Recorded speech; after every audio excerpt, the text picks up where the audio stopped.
Hello, everybody.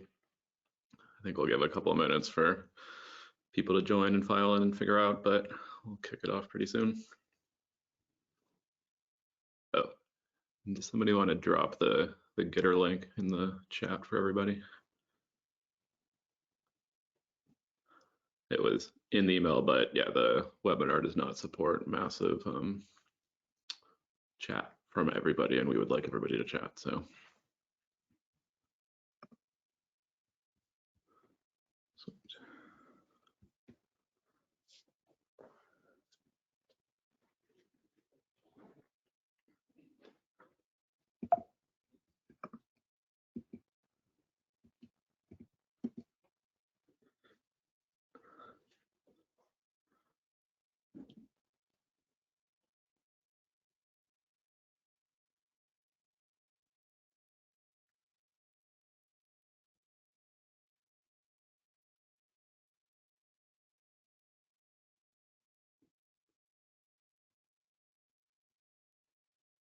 I say we start at 2:50.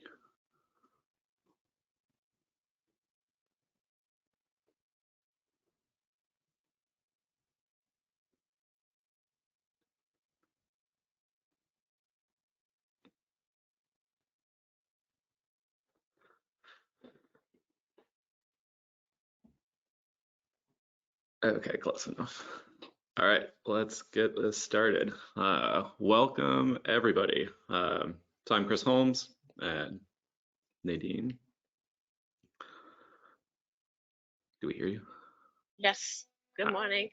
Good morning. Sorry, I'm just like trying to keep up with the chat and people waving cute hands around. Cool, so let's get this started. Thanks everybody for coming. Super excited to welcome you all and kick off this day. So little agenda for this next half hour, 45 minutes. We're going to give a quick overview of the event, thank the sponsors. Nadine's going to talk about OGC and Cloud-Native Geo. And then I'm going to dive into the overview of Cloud-Native Geo. Howard's going to help me out a bit with that too. And then from that, we'll go into the first session on cloud optimized Geotiffs from Jed. It'll be approximately 10:40, but I don't think we're trying to keep that time super exact and might be a little bit earlier for that. So I think we've got a really great event for all of you. The definitive place for the schedule is the schedule.cloudnativegeo.org. I don't anticipate it changing that much, but check there to make sure. We'll keep it up to date if anything moves and changes around. So the goal behind the organization is to really make this about outreach, this place where new people can learn about all that's going on in these cool communities, but should also be lots of fun for experts in the Cloud-Native Geospatial to learn how this tech's used and yeah, what people are doing with it. So if you're new to this world, I'd say the most important talks to attend are these overviews. I'll give this overall one on the ecosystem, and there are ones for Cogs, Stack, Czar, and Copic. Well, you'll learn about each of them, get that bigger perspective. And then the lightning talks are going to give you a bunch of different perspectives, diving into various corners of this pretty vast ecosystem. And then we've got tutorials. So these are an hour-long opportunities to go deeper into a subject. 4 of these require kind of some software development background to get the most out of them, but everyone's welcome to come along. You can follow along, see what people are doing deep in the code, and you'll likely learn a decent bit, even if you don't code. And then, yeah, we're a single track event, so there's just the main session, log on here. If we start from behind, you know, just check the order online. The order is going to be the thing that puts us on track, but we've built in a lot of buffer time, so hopefully we won't get too far off track. Each hour of sessions aims to build in a little extra time for Q&A at the end of the hour, so save your questions for that. If talks take longer than expected, we'll probably cut the Q&A short to keep to our schedule. And then we've got this hour-long Q&A session designed for everyone to come ask all their questions. So yeah, you can hop onto that. And then the other main way to get your questions answered is this chat we've got going on Getter. So Getter's super easy to join. It's just a web link, works fully online. I think there's other ways to hook up clients to it, but you can sign in with Twitter or GitHub to actually chat. links in this chat to get onto there, and yeah, wave and say hey. I don't see it right now, but hopefully people are already talking. And yeah, all presenters will try to be on after their talk, so if you want to ask them questions, do for that, and encourage any and all conversations. So encourage to tweet out, use social media. I've got a hashtag you can use. I don't know, I'm the expert at hashtags, but this one seemed fine. Also note that a lot of the specs have their own handles, so if you're using them, tag those, and then you can get engagement there. So then before we have Nadine share about OGC, I want to introduce all our sponsors. It's been super cool to see all the support. Cardo, definitely one of my favorite companies. It's their first time supporting this space, mostly because they play a lot more in the vector space, and a lot of this cloud native tech hasn't quite hit vector yet. But they're a long-time innovator in cloud technology, really SaaS from the beginning, and they're embracing cloud data warehouses like BigQuery and Snowflake. Everyone should tune into Javi De La Torre's talk about Cloud Native Vector session.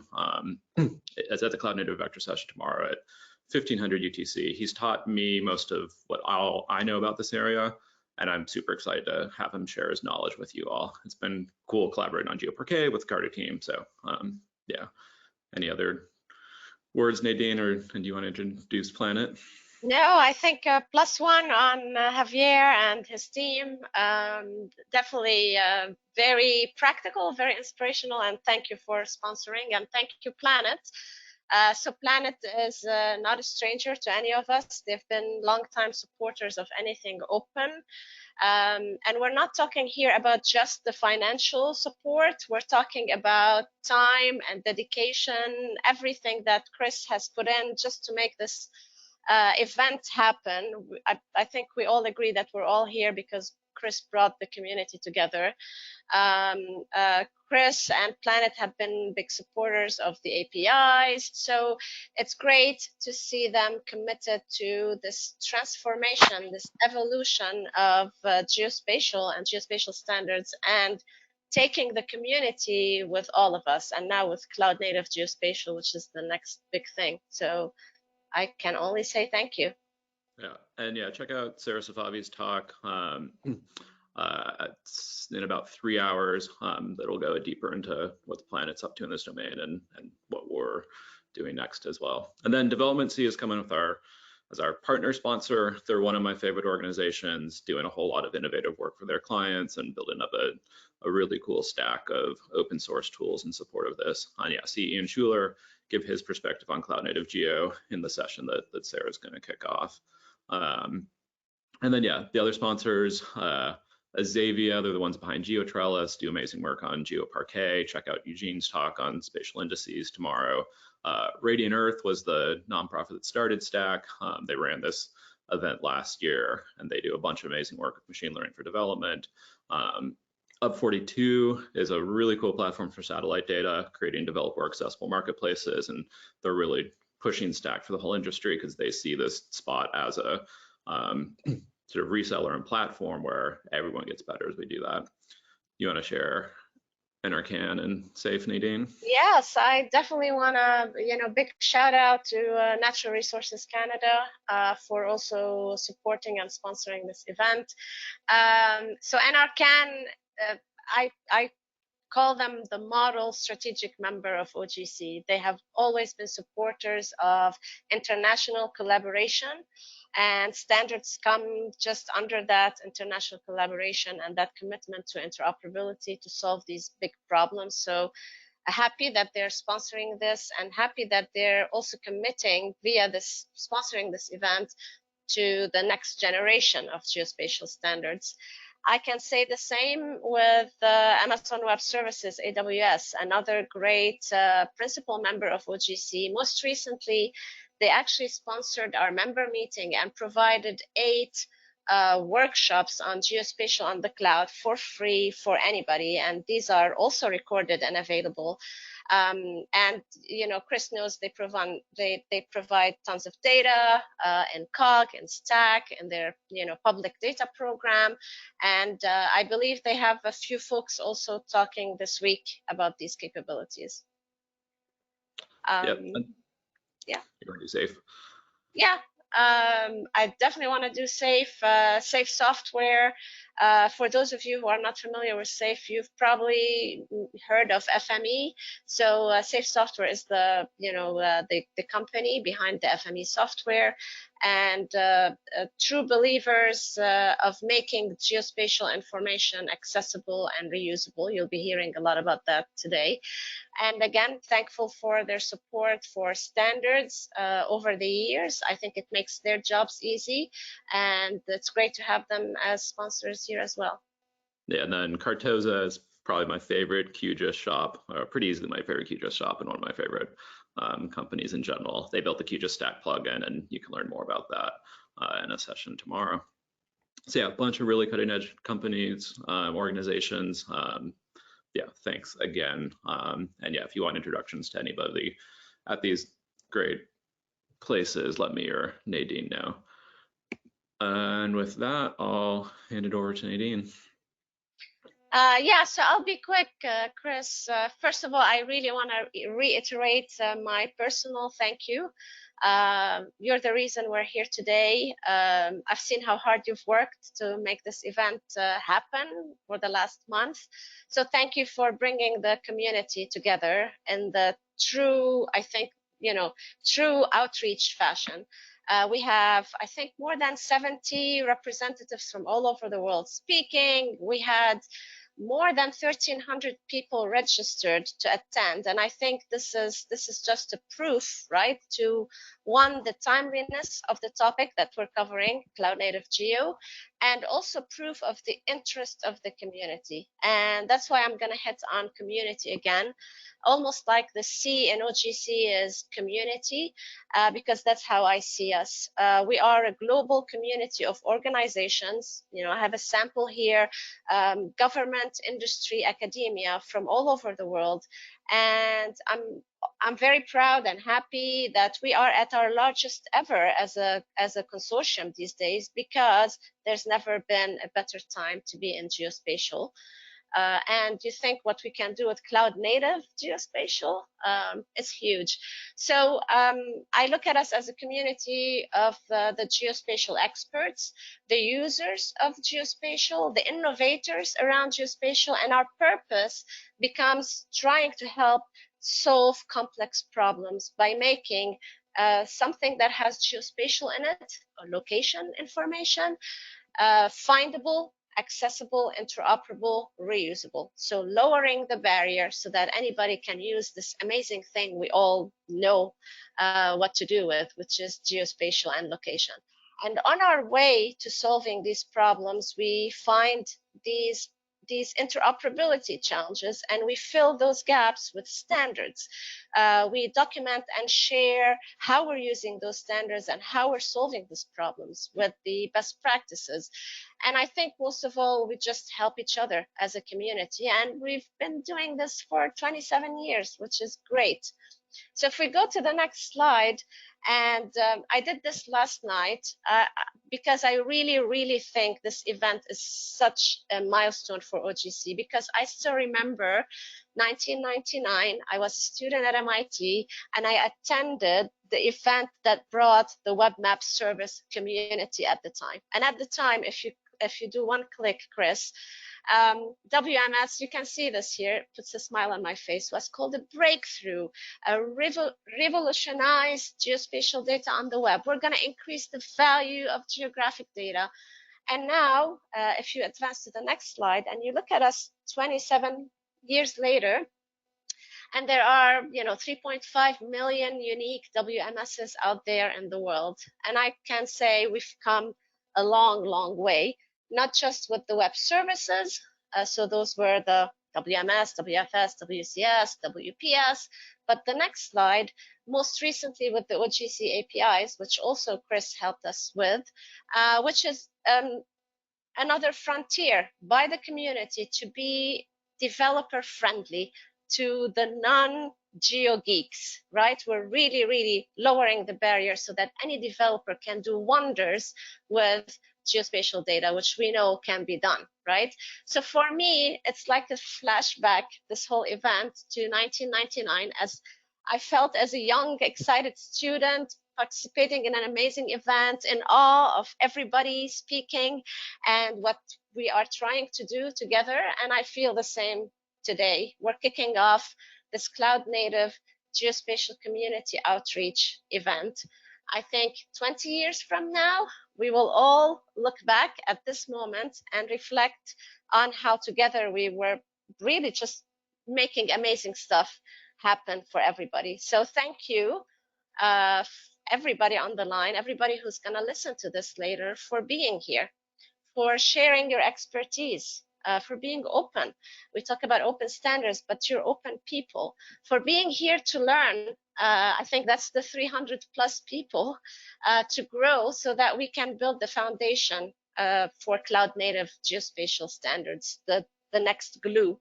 And together, I think we can build on the cloud. I'll say it again, lowering the barriers, the cost, the time for sharing, for using geospatial information when so much of it is on the cloud. And in the process, and I think if you listen carefully, the next 2 days, we're empowering innovation. We're driving the development of the next generation tools.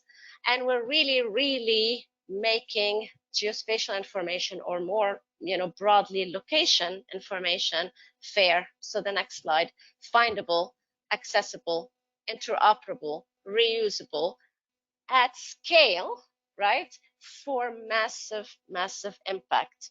I always finish my talks by saying, don't take my word for it. You have to listen directly, hear from the experts. So you have 2 full days, immerse yourselves in what the community is doing with cloud native geospatial and what OGC is doing to incorporate community standards into our standards portfolio.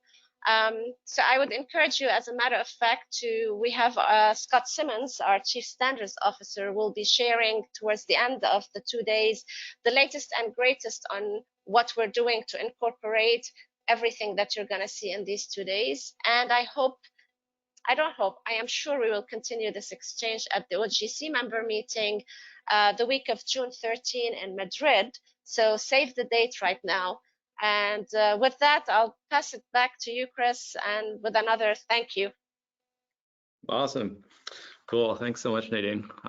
Great overview. So I'm excited to kick things off for the first sort of overview talk with this attempt to explain this cloud native geospatial idea. We've really had this goal to make this an outreach event where people can come and learn more about what's going on in this world. So yeah, I think we had over 1,300 people register.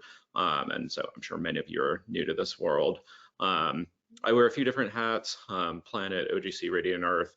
Right now, Planet supports most of my time on this stuff, but for this talk, I'm really kind of speaking for the community, not representing any organization.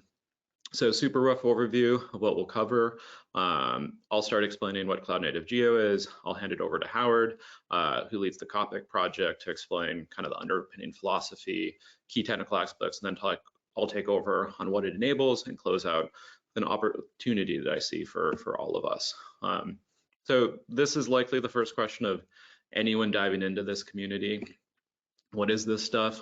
This is a definition we've used, software, geospatial, built for the cloud from the ground up, but what does that actually mean? So geospatial software has this long history as a desktop tool with specially trained experts who do analysis, make maps on powerful workstations. And this worked quite well for a while. These big beefy machines could handle most all the data that one would need for any common task. But we've had this explosion of data in the last few years. Satellite imagery certainly, but also all kinds of vector data as well. Every cell phone location is a point stored somewhere, credit card transactions. So even the beefiest desktop machines with huge hard drives can't keep up with how much relevant data there is for a kind of deep analysis. Thankfully, the last few years have also seen this mega trend with the rise of cloud computing. So cloud offers near infinite compute and storage. So what we're doing with Cloud Native Geospatial is throwing out those constraints that the whole geospatial industry was built on. We start with this notion that all the world's data should be readily available on the cloud, where there's that computational power to process it all at once. And from there, we're rebuilding how analysis and map making is done, creating new ways of working. So the first real world example of the power of cloud-native geospatial was a tool built by Google called Earth Engine. With it, you can access data instantly on the cloud. You can run computations on thousands of machines at once, create cool time lapses like these, but also a whole lot more. And there's over 50 petabytes of data in their catalog, enabling visualization of deforestation over large timescales and regions. But the most important thing is it enables global scale analysis. So this map from Global Forest Watch shows forest loss.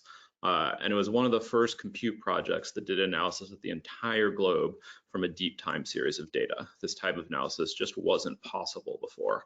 And this would have taken 15 years to perform on a single computer, but it was completed in just a few days using Earth Engine in 2012. And the cool thing is today, back then it took a bunch of people kind of hand-holding it to make it work. Right now, anybody can sign up for Earth Engine and see deep time series analysis results in local areas in seconds. It just processes it on the fly.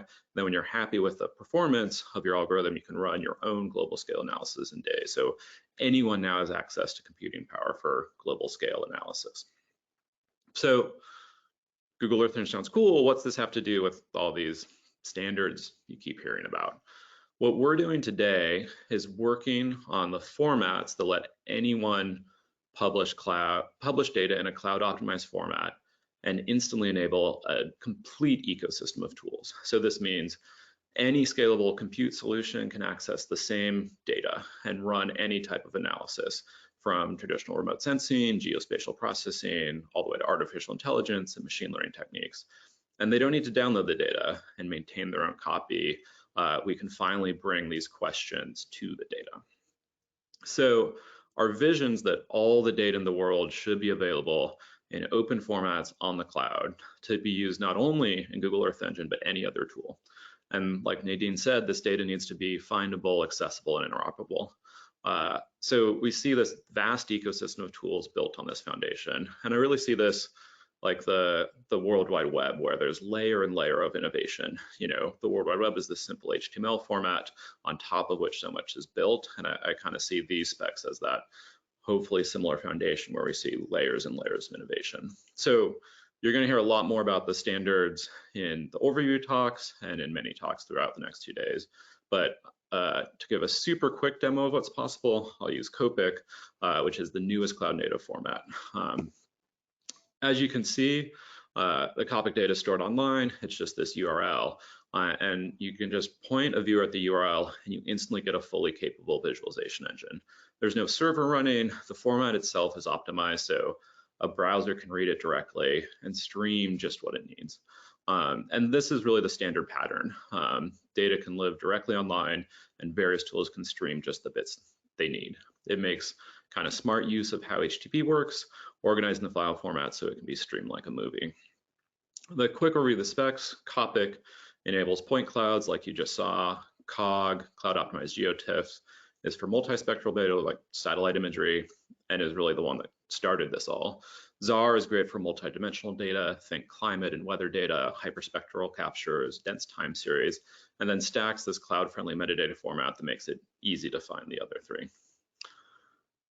Astute observers will notice I didn't have a cloud version for kind of point line polygon data, like a shapefile or a GeoJSON. I think there's potential for format here, but we've got a lot more experimentation to do.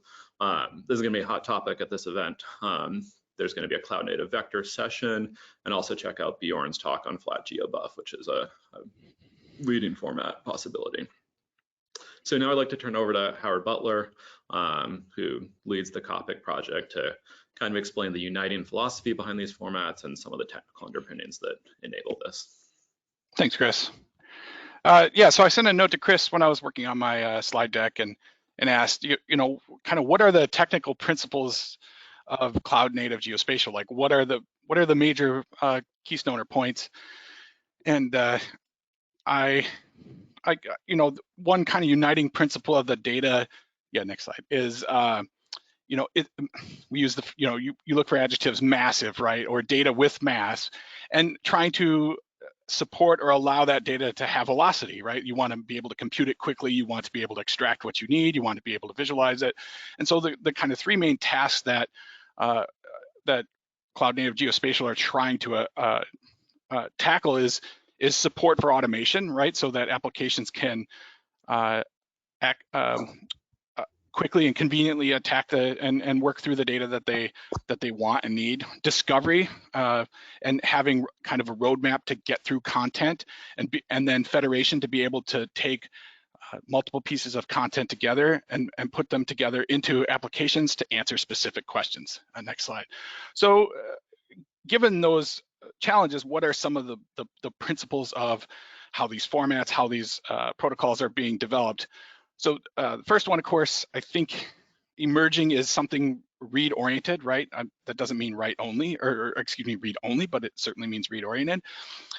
In some sort of index-accelerated access, and almost exclusively over HTTP, at least as a baseline technical protocol.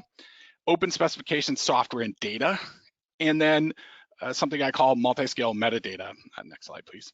And so for read orientation, it's access over the network is a primary use or a primary desire, but also the ability for applications to touch that data in parallel and touch that data partially, right? So an application controls access through the content, and it needs to be able to do that in ways that it knows how it needs to do it. Convenience and compatibility are also kind of guiding principles in terms of what are the formats, how do they move up and down the stack. You know, you see that with cloud optimized Geotiffs, certainly you see that with cloud optimized point cloud as well, right? So there's kind of a built-in compatibility there with what's gone on in the past. And then kind of assumed, but maybe needed to be stated, there's always a compression story here of some kind. Compression is always kind of content specific and application specific, but it's always there. Partial access, HTTP 206 for any of the web developers here. That was kind of an enabling protocol use that was guiding what was going on. You know, S3, Google Cloud Storage, and Azure Blob all have HTTP interfaces. You can access content partially over, you know, touch a large file and only ask for the bytes that you might need. And this allows applications to control how they traverse through the content. And to be able to do that, they need some sort of indexing mechanism, but they also need to be able to do that in parallel and be able to control how much content is coming at them. And next slide, please, Chris. Another guiding technical principle is openness. And you know, we have these open specifications like Cloud Optimized Geotiff, ZAR, Cloud Optimized Point Cloud. They're kind of the collaboration space for what's how these communities interact with each other. But it's also based on open source software that is being used to extract value from the content, answer questions, process data. And then finally, open data, large collections of open data supported by the commercial clouds themselves that provide network effect for people to compute and extract and work on this content with the open source software and open specifications. And the final kind of piece I would posit is this concept of what I call multiscale metadata. And so you'll hear a lot during the talks here the next couple of days about stack. And you know, the three principal objects in stack are item, collection, and catalog. And what these allow a user to do is to provide a map through the content, right? And this indirection allows applications to move through the content and access and manage what they select what they need and process what they need. And the stack catalog or stack map is consumption-oriented information. It's not what I would call origination-oriented, meaning it's not how those pixels came into being or how this point cloud came into being.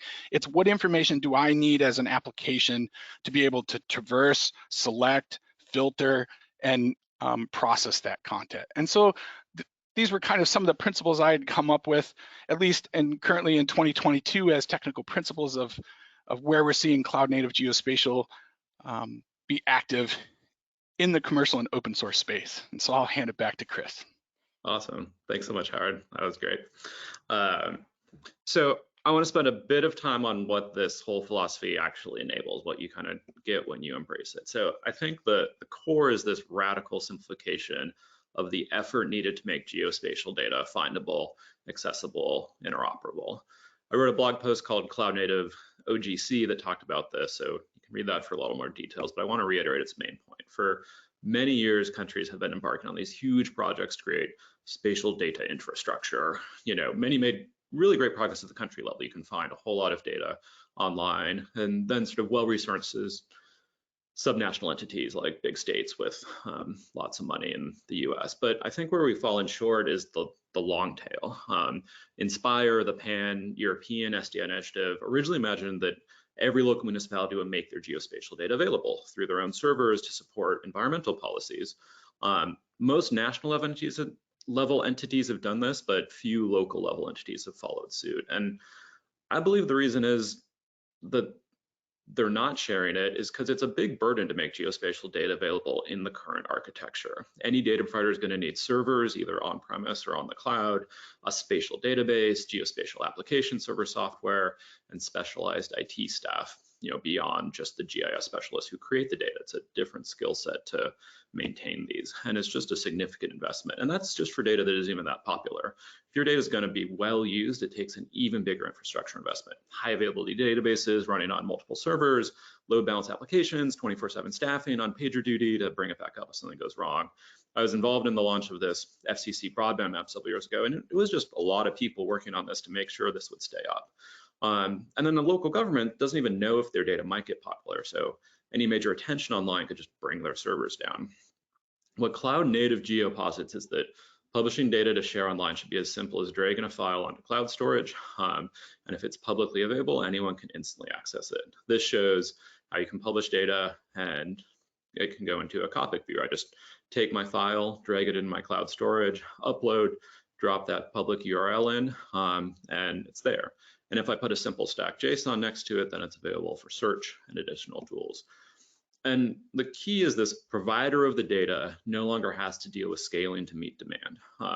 All of that's handled by cloud providers who have really made it their business to handle infinite scalability challenges for everybody.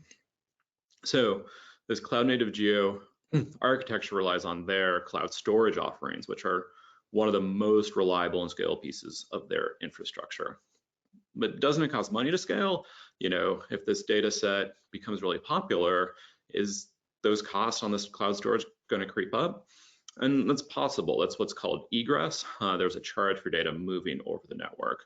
But if the data provider really doesn't have money to cover even the potential egress charges, they can make use of this feature called requester pays that's offered by the clouds. And you can see I can take that same Copic file that I just uploaded, turn on requester pays, and with that, it's the user of the data who pays for it. For most users, that's a pretty trivial cost. Once you're online, especially to stream it, it's pennies, even less. But if someone wants to scrape a huge amount of data, just rifle through your whole thing and download it, then it puts it on the bill on them. The data provider doesn't have to have the bill. The data provider just pays for the storage, and that storage is super cheap, for even pretty massive amounts of data. But there's going to be no huge bill if the data gets popular. So most creators of valuable geospatial information are also not also experts in standing up software to make it available. So I believe Cloud-Native Geospatial changes the dynamic so it's much easier and cheaper to publish data and make it useful. And the core idea is once data is published, it becomes instantly accessible in an array of compelling tools and much easier to find with stack metadata. So this little demo shows QGIS to search stack catalogs directly for data of relevance to an area, in this case using Planetary Computer from Microsoft. You can find Cogs, bring them directly into your environment. So we've got almost all the pieces so a publisher can put data online and enable people to find it and use it in context. I think we as a community have a lot more work to do to make this a really compelling, seamless value proposition, but you kind of see the pieces in place where, hey, I can just get it, search it, use it. And I think in the next few days, you're going to see a lot of really interesting progress and success stories. So yeah, definitely check out the other talks of what everybody's doing to make this stuff happen. So I'd like to close this talk with a few thoughts on what I see as the opportunity we have as a community. We all know geospatial data has the potential to have a huge impact on the world. And our opportunity is to make that happen, to really enable geospatial data analysis to be a part of everyone's life. Geospatial does have a big impact today, but it's on a pretty narrow set of vertical industries. It's focused on the ones where the value of geospatial insight is obvious, and they've built up these teams of specialists and people who do geospatial. But it has the potential to touch every aspect of our lives, to show its value in domains where organizations don't have a GS department. COVID started to show the potential of geospatial data analysis for healthcare, and that's not a vertical where we've really had that much traction. The mortgage crisis of 2008 was really spatial in nature. These were maps that were used in the official government assessment of what happened. But you can imagine like real-time mortgage trackers helping provide much more awareness for what's happening and potentially even preventing the next crisis. And then what I believe is really the biggest opportunity of all for us to enable the sustainability transformation. We think a lot about this at Planet. How do we enable society to value natural systems in the economy by measuring exactly what is happening on the Earth? Things like company ESG ratings, bank green bond verification, government regulation enforcement should all be spatially informed. And geospatial data should really be at the center of all decision making about our planet. But everyone who works with spatial data sees its power to help inform decisions and change the world. But even though the world's getting more data driven, I think most of these decisions just aren't made with spatial data. And it can be frustrating to feel like, we have all this relevant insight, but no one really seems interested. So I want to talk about our opportunity. And I have to acknowledge, I don't think there's anything that makes cloud-native geospatial inherently more likely to be used in kind of real decision making and get into real everybody's life. Having the data all online and easily streamable definitely makes it possible to be more accessible, but we could easily just create a whole new set of tools that are just as hard to use by non-geo experts. And we're probably cursed to do so if we just focus on the problems as we see them instead of really understanding why geospatial data isn't used more. So I believe we have an opportunity at kind of this critical moment where much of this cloud-native geotechnology is just starting to go mainstream. And that opportunity is really to meet people more than halfway. Too often we expect people should take the time to understand what we do. But I think it's possible to build libraries, formats, standards, tools that don't force users to understand our complicated world. We need to view it as our responsibility to make things simple, to abstract out the hard stuff and give people a shallow learning curve. Let them do great things, even if they don't bother to learn all about projections, spatial databases, conflation, spectral bands. And to do this, I think we really need to put ourselves in the shoes of our users. Try out all the experience of someone completely new using a data set we're distributing, a tool we've released, an analysis we've made. And I think our goal is actually to let people be very lazy. We have to assume that no one has the time to learn what we have. They just want to realize that immediate value. So that may feel pretty abstract. So I want to give a concrete example of some new geospatial software that's really taking this responsibility quite seriously. Last week, I was interested in Spatial Finance's 2 geo-asset databases.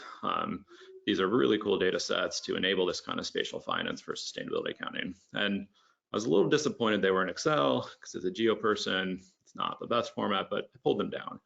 But I was able to just drag them into Placemark, select the right sheet, and it all just worked. I didn't have to select lat long fields, it got it right. No file format conversion, I wasn't having to figure out Excel and put it into something else. It just worked. And I think we all just need to take this level of care for our users. And I know Tom spent a lot of time getting this drag and drop right. And it can feel not really worth the effort, but it's exactly this type of investment that gives the type of experience that welcomes people to the geospatial world. We in turn, this cloud native community, actually need to enable Tom to be super lazy. He wanted to make use of Cogs and was trying to figure out what he would need in order to add it to Placemark. But using them on the web isn't actually guaranteed to just work. I think Greg of Synergize is going to dive into this a bit more in his talk.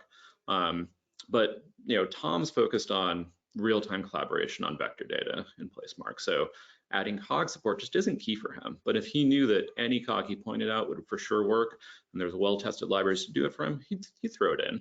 And for every Tom who does deeply know geospatial and has the network to ask, there's kind of hundreds of developers who would use geospatial but don't even know to ask the question. So I think at the base level, we need to design our standards and then experience of using them to be simple and accessible, invest to make the tools around them really just work. I do think Cloud Native Geo is doing better than a lot of the geospatial world in this regard, but I think we're at this key junction where we've established this technological base that has the potential for layers of innovation on it. And I think the question is, do we prioritize the use cases within our community, or do we prioritize making it all easy to use for others? And to me, to make that impact we dream of, I think we prioritize making it use. I think there's a lot of ways everyone can help. I don't think I'll go through them now to give Jed good time to talk, but I'll drop some of these ideas on Gitter and share your other ideas of how everyone can help make things more accessible.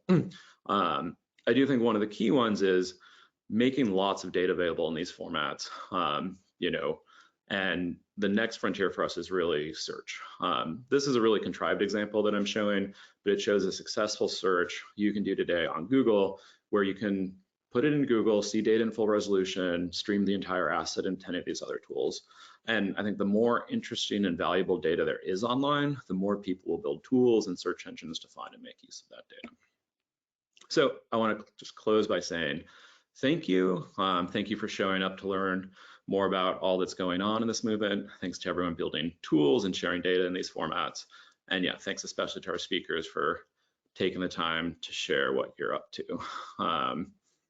And hopefully we get Jed added. Jed, I'm sorry that I went into your time, but I think we'll be able to make it all work. Maybe we'll cut out one of the video talks. There you are. Hey, Jed.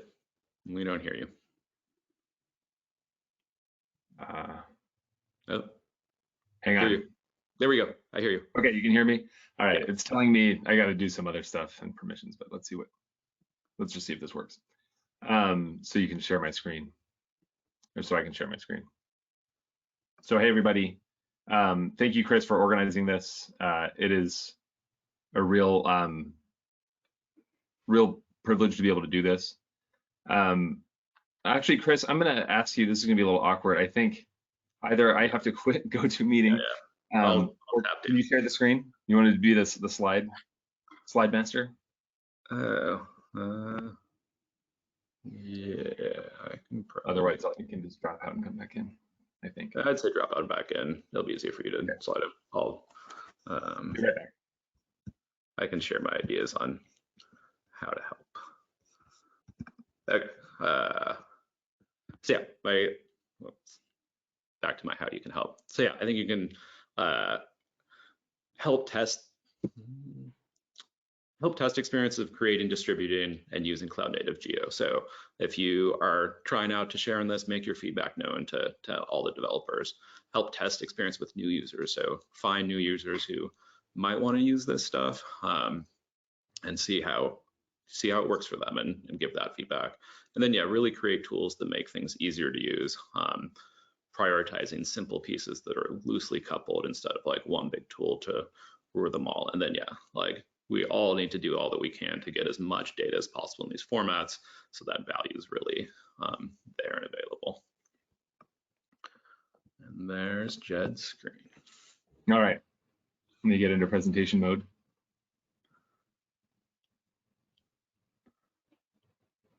Somehow. Is it? No.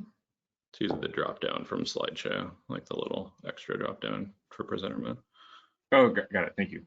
Yeah. Sorry, guys. Okay. Can everybody see that? It says loading.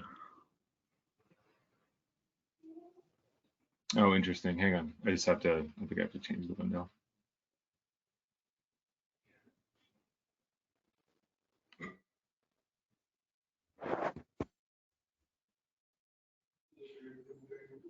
Okay, there we are.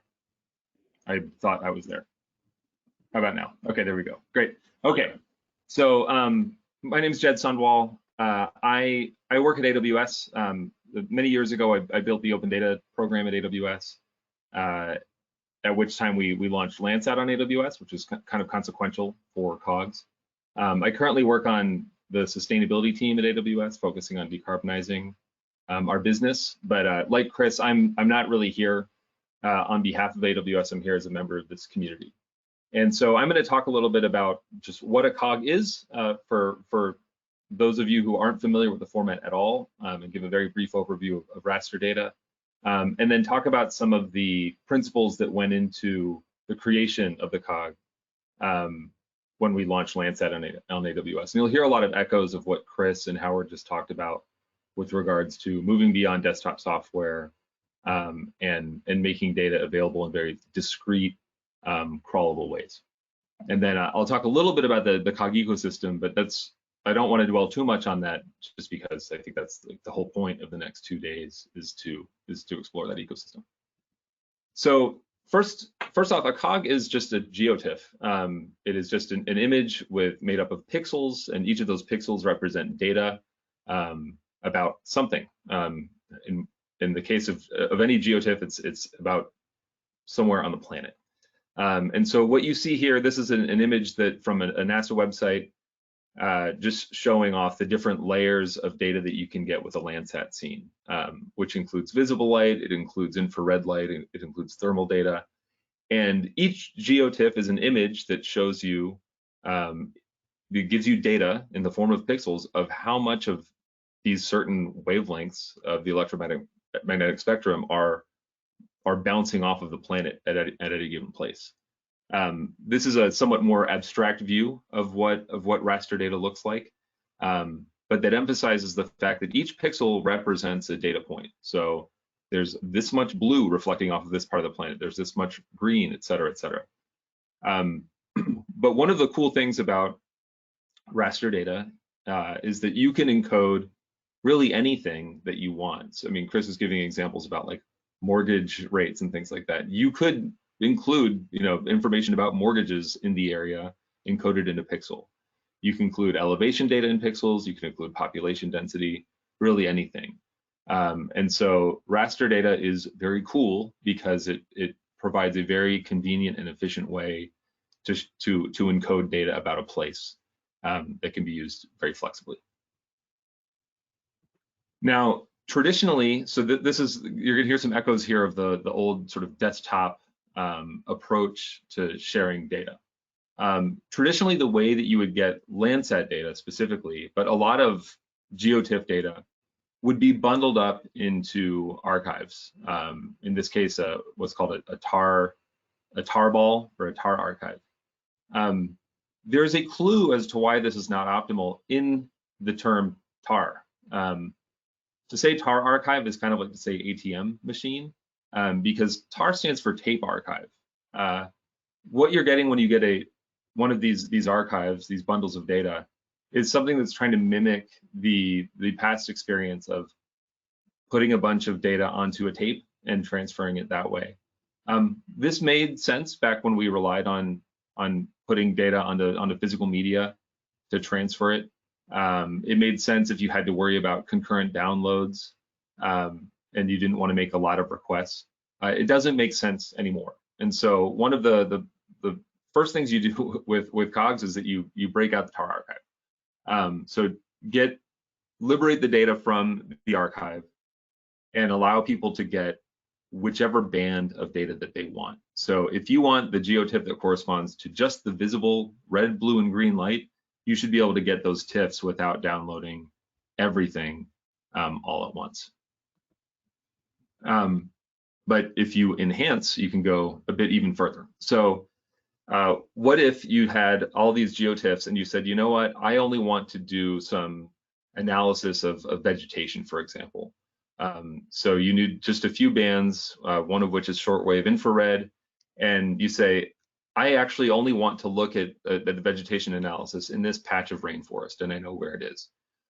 What a Cog does is it allows you to skip ahead to just that part of the file. You can skip ahead to a certain tile within the file. Typically with Geotiffs, historically, the way the pixels have been organized in the file has been that if you were to load the file, it would come in pixel by pixel, row by row. So it'd go left to right, top to bottom, just loading up each pixel. What a cloud optimized Geotiff does is actually rearranges the binary data within the file so that the data loads up within tiles. And so rather than going across the entire row, it will create, it'll go across part of the row and then on down to create a tile, and so on and so forth. And what this does is it allows you to make what's called a range request, an HTTP range request. So it says, I want to get part of this file, and I only want to get from point A and point B within the binary data because I know that corresponds to the field or the farm or the patch of rainforest or the city that I want to look at. Range requests are foundational to the web and how data works on the web. If you've ever skipped ahead in a video that you've loaded on the web, you've made a range request. Pay attention next time you open up a video in a browser, and you'll notice there's a slight lag when the video is loading up before the progress bar starts. What's happening in that moment is that your browser is saying, oh, there's a video file here, and it's reading a bit of metadata about that file to learn how large the file is and how long the video is. And that's what allows your browser to know what parts of that file correspond to locations on the progress bar. The same exact thing happens with a Geotiff, where there's a bit of metadata at the head of the file that says, hey, I'm a Geotiff, I correspond to this part of the planet, and I'm made up of tiles that are this large. And once you have that data, then you can do all this really cool stuff that we're going to be talking about in a little bit. So the main characteristics of a cog are that they are Geotiffs. This is actually part of the secret here, is that they're just backwards compatible. If you've ever used any kind of application that can work with a Geotiff, you can use a cog. There's nothing really special about it.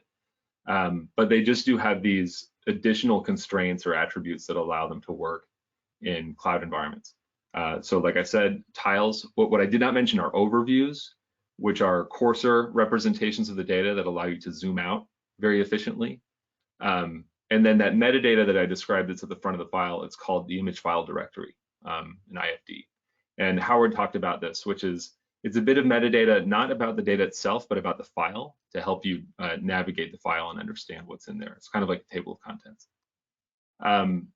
Now, and then, you know, the funny thing here is that, like, you can make a cog and not put it on the cloud. That's fine. Like I said, they're just Geotiffs.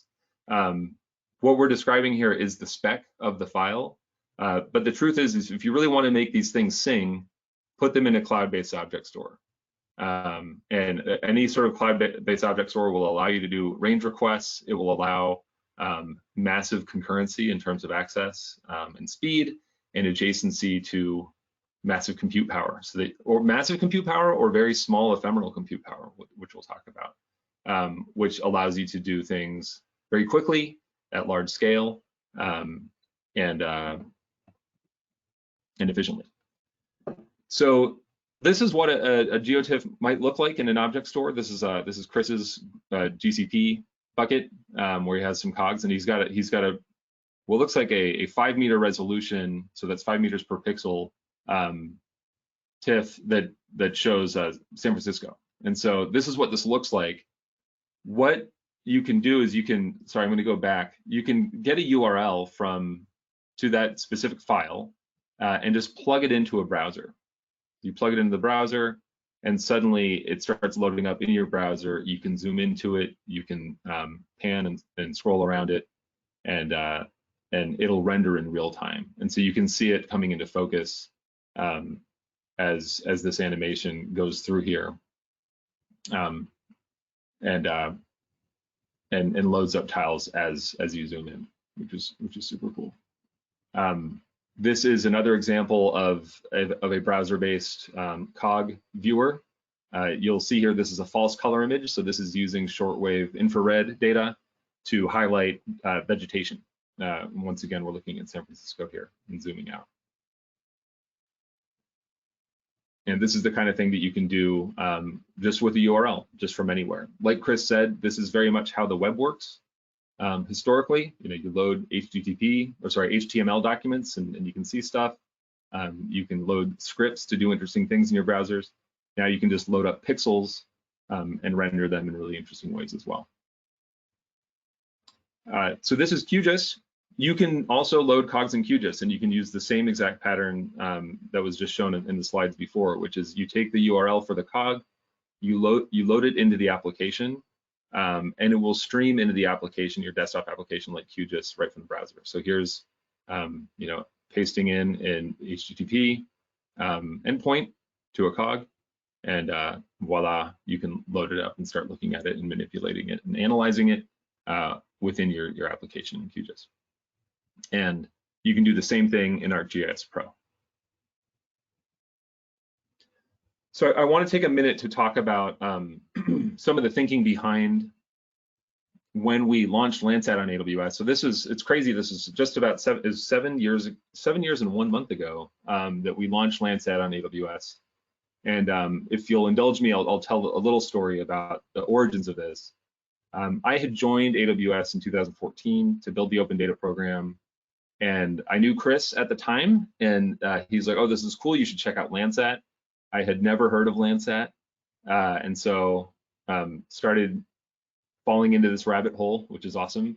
And less than a year later, we committed to host a petabyte of Landsat data on S3. And there were two consequential decisions that went into this that I'll take credit for, and I can explain. And then other decisions that other people made that were foundational to creating a cloud optimized Geotiff. So the first thing was that when we started looking at Landsat, we started talking to a lot of people who use it, and we realized that almost nobody uses all 12 bands of data that come through with a Geotiff that you would normally get from USGS at the time.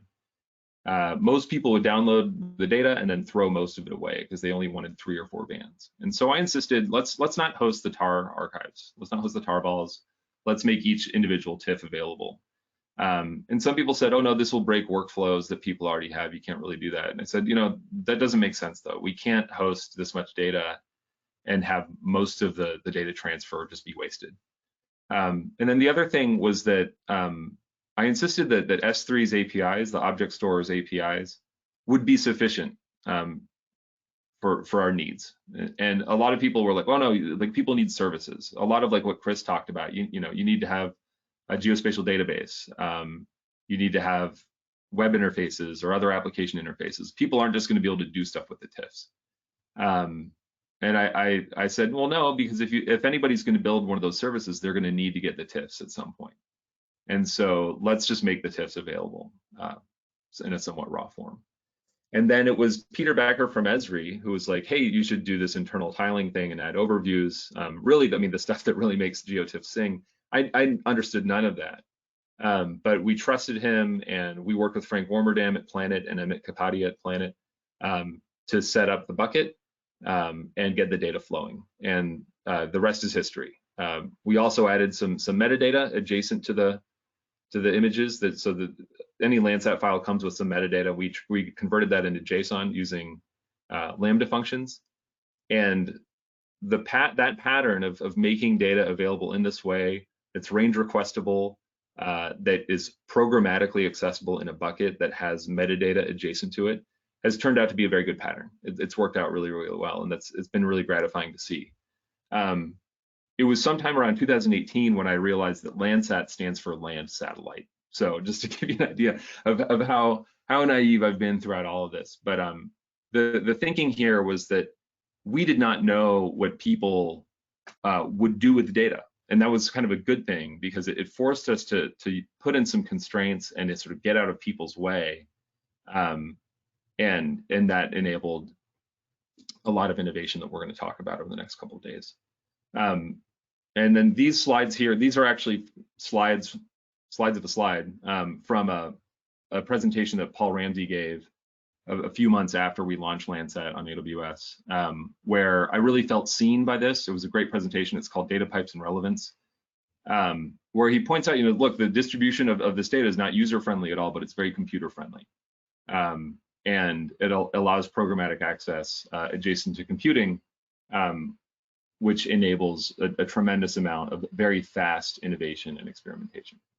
And the whole point being that if we can make data available to people that was previously infeasible for them to get at scale, will enable a lot more innovation.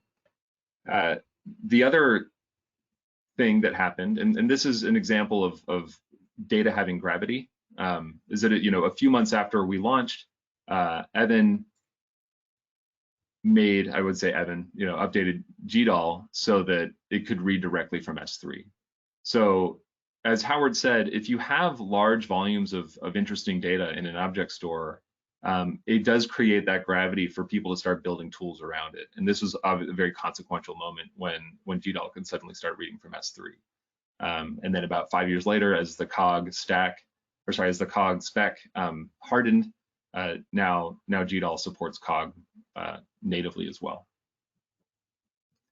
And then this is a graph that I've always loved to share that really does show the step change that occurred when we started making this data available like this. So there are about 90,000 points on this graph, each one corresponding to some analysis done by Drew Bollinger at Development Seed.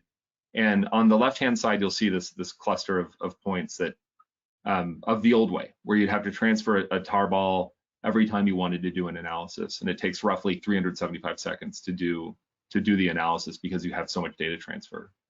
As soon as we took most of the data transfer out of the equation by making the data available much more discreetly, the time to process goes down to something like 50, 75 seconds, something like that. And we estimate here that this graph shows about 250 days of time saved for the analysis that Drew is carrying out. And this is what a step change looks like. This is the kind of thing that enables much faster experimentation, much higher rate of experimentation for science.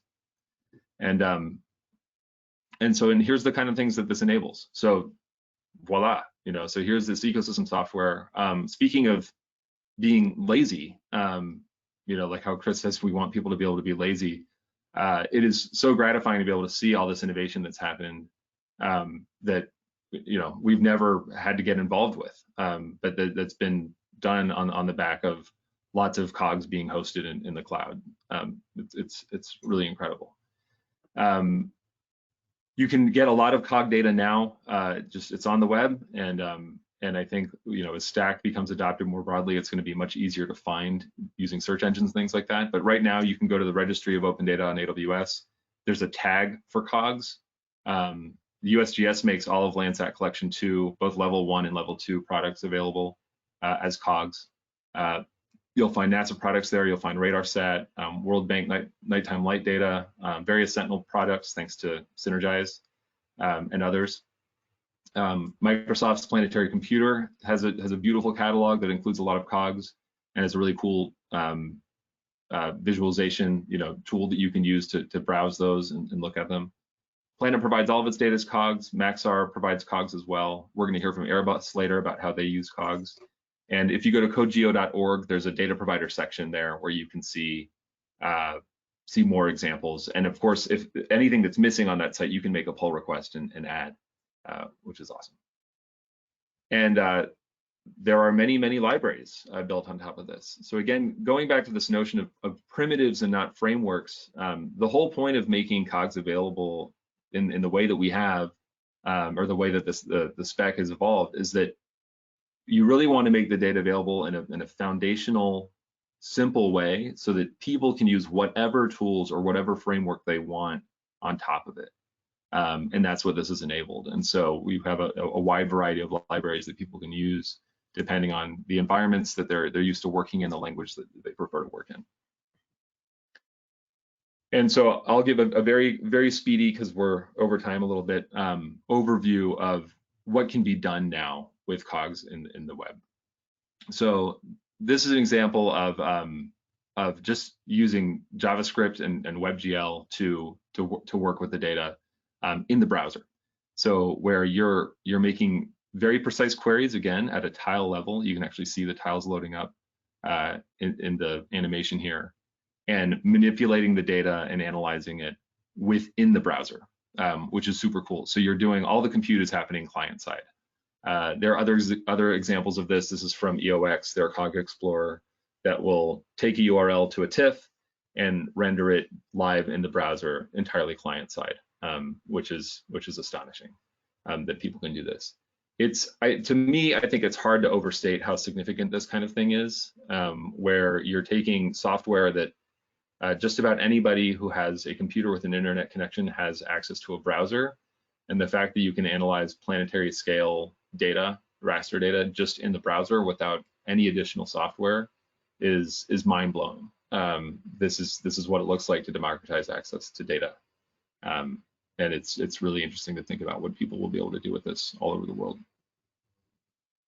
And of course, you can get much more sophisticated. This is what you're seeing here is an animation of Unfolded. I think it's Unfolded Studio, that shows how they can work with Cogs and add 3D overlays and really sophisticated visualizations as well. So you can get much more intense. And then finally, Google Earth Engine also allows you to just load up Cogs. So if you have a Cog loaded up anywhere, you can plug it into Google Earth Engine and take advantage of all of their capabilities, scripting tools, and analysis tools, which is just, again, extremely gratifying. It's really great to see this the spec being used so widely. So this is a lot of flexibility. And then you're going to hear about T. Tyler momentarily, but one thing that I want to point out is that it was a few months after, again, that we launched Landsat on AWS, that AWS Lambda was announced. And this is a common kind of service that you'll find on any cloud platform, which is a very small, very ephemeral, event-driven compute service. So that if you want to run very discrete code on demand or based on specific events, you can. It's extremely cheap and extremely scalable, and it's being used to create the tiling, engines or tile renderers that are effectively infinitely scalable, that we're going to hear about. And this is just a perfect example of how, when you have data in a public cloud environment, you get to draft off of all of the innovations that the cloud providers are constantly creating. There's healthy competition in the cloud space, so that as new compute capabilities emerge, the data becomes even more useful over time. And Lambda is just one example of how that's done. So I'm going to close there. This has been awesome. It's awesome to see the interest in here, and thanks for attending and listening. Please play with some Cogs. Yeah, and you can reach me on Twitter if you want. My DMs are open if you want to talk about anything. Thanks again, Chris, for this opportunity. Thanks for organizing this. Thanks so much, Chad. That was a really great overview. You want to stop your sharing? Yeah. If we can get Nicola on. So Nicola, I feel like we met fairly recently, but yeah, I've been super impressed by. He's made awesome use of Streamlit, which is a application I've still not been able to try out myself, but it allows this kind of like low code, no code apps to be built. And he's built a bunch of really cool applications to help out both the Cog ecosystem and the Stack ecosystem. And yeah, he's going to share about the Cog stuff now. And I think you can see him with Stack tomorrow. Over to you. Yeah, thanks, Chris. Thanks, everyone. Excited to be here. So yeah, I hope you hear me well as I believe I managed to set up my privacy settings, so everything looks good. I think we can. Great. So yeah, let's start. I would be speaking about some graphic user interface tools that I recently was working on, dedicated to Cog, and that's basically about the viewer, validator, and creator. So yeah, as Chris mentioned, I'm Nicola, I'm product manager at App42, but overall my topics would be more like my personal projects. Even we do use Cog at App42, and we are actually trying to bring them across multiple data providers, but that's a separate story.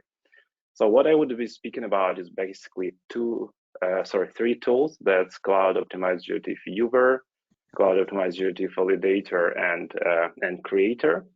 And to start speaking about them, I would like to highlight the motivation behind having all three of them. And the basic and the main motivation is that I'm really bad at writing code. So I decided to build some graphic user interface applications. So I'm product manager. I'm not used to like using GDAL all across my work. So I was really missing having a very simple tools that enable you to actually be able to work with cloud optimized Geotiffs. And I will start like one by one, and then in the end, I hope we'll have enough time to actually make a short demo of them. So the first one actually came with no very clear and strong motivation, but there were some temporal issues with Cog Explorer. And I really needed to take a look at some cloud optimized Geotiff in a browser. And for that, I didn't want to use tools that use tilers in between, just because I really wanted to see how the rendering happens on the client side. And also, I wanted to take a look how Raster layer for Leaflet from Daniel is working, as well as Streamlit as a platform to actually building some applications was really interesting. So in the end, I built a cloud optimized Geotiff viewer when you can actually just put the URL for your cloud optimized Geotiff, and actually it will render the file in a browser without any tilers in between. So that was quite a fast exercise to build some tools. And then I decided to take a look further. And the next one was actually creation of cloud optimized Geotiff, and that was a bit tricky to me, honestly, because installing GDAL on Mac was itself not that, so it was not that easy to do. Even before, and I did that before having the Cog provider there, so I had to find the correct article how to create that. Then I had to install GDAL, and then I had to actually use the terminal or command line to create overviews first, and then to create actually the file itself to compress it. So that's why I decided that it should be inside one product as well. And about the validation, it came pretty much the same flow. So basically, I needed to find how to do the validation. I needed to find the Python code to do this validation, and I needed to actually perform this Python script in my local machine to validate everything. So basically, there are three tools available, and let me just very quickly show you how it works. So basically, when we come to Cloud Optimized Geotiff viewer, all links are available in the slides, but basically what it does is just you just put the link and you can zoom in, zoom out to see your file directly in the browser. So as I mentioned, it uses the Raster layer on Leaflet, and it renders just purely without any ability to set up bands combinations and stuff. It's just very pure render. So just it can work together, let's say just for this example with open aerial map. So I would just copy the link here, put it here. It should perform well, I expect. That's usually not the case with live presentations, but yeah, that worked out. So basically that's a very simple app that enables you to look at your data if you need that without actually using QGIS or any other software. Then I would just jump to Cloud Optimized Geotiff Validator, and we'll make a short demo here. So I do have a file here coming from Spot. That's a regular TIFF, but let's take a look here. So I can validate it, and the validator returns the information that is not a valid Cloud Optimized Geotiff. And therefore, let me jump to the third one, which is Cloud Optimized Geotiff Creator.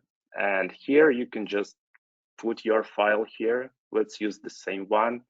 You can open it and you can create Cog, and it creates overview, it creates the file, you can download it. And just to finalize our demo, I would use the same validator app. I would drag and drop it here. And now once we click on validate, we have already Cloud Optimized Geotiff, which is validated, and you can use it on your on any other applications and use cases that you need. So my point here is that exactly what Chris and Jed mentioned, that with having this standard, we should build very simple tools that help you to actually work with this, and these three tools are publicly available. So yeah, that was basically it. Feel free to use them and share your feedback. And thanks. That's it from my side. Awesome. Thanks so much. I dropped the links in the Gitter so people can try them out directly. And yeah, you can find the GitHub repos too. You want to stop sharing? Awesome. And over to Vincent, hopefully share. So yeah, Vincent's up next. He is definitely one of my favorite people in the Cog community. Came super early and built a whole bunch of awesome tools in Rasterio, Rheostack. I think today right now he's going to talk about T-Tiler, and then also catch his tutorial after this session where he's going to dive deep into making good cogs, avoiding bad cogs, and yeah, we'll do a bunch of cool stuff. Were you able to share your screen, Vincent? You got to reset? Yeah, I need to close and rejoin. I'll tap dance some more. We'll see you in a couple seconds, and I'll say lots of bad things about him. No, yeah, Vincent's awesome. We tried to get testing of the screen share as the silly Mac updates are. Yeah, I know Tim has tested. I was on for the testing session. But yeah, definitely join the tutorial. And yeah, everyone also, if you're not on Gitter yet, hopefully someone can drop it, the link, but yeah, there's good conversations going and lots of interesting stuff there. And yeah, if you have any questions for the presenters, jump on there and you'll be able to ask questions. I see something. Oh, I'm not sure where I am right now. Okay. Do that. Okay. Looks like you're on your phone. It's like all thin. All right. Can I do that? Okay. Yeah, Okay. Yeah, should be good. All right. Awesome. Yeah, sorry about that. I should have tried before. Anyway. So my name is Vincent Zarago. I'm going to talk about T-Tiler and what is T-Tiler. It's and how to create. It lets you create your own dynamic tile server. And all right. So first, I need to talk about dynamic tiling. So we had great intro from the speakers before, and especially from Jed. So dynamic tiling is a process of creating web map tiles from a Cloud-Native Geotiff or from any kind of dataset store on the cloud. And what it does, it reads the original data and then perform operation on the data and finally create PNGs or JPEGs to be able to display it on your web client. And so this works this is happening either if you are using a tile server or a dynamic tile server or doing directly from the client as we showed just before. In this presentation, I'm going to talk about T-Tiler, which is a dynamic tile server that works on cloud on cloud process like AWS Lambda or Docker images. So dynamic tiling, you read the raw data, create tiles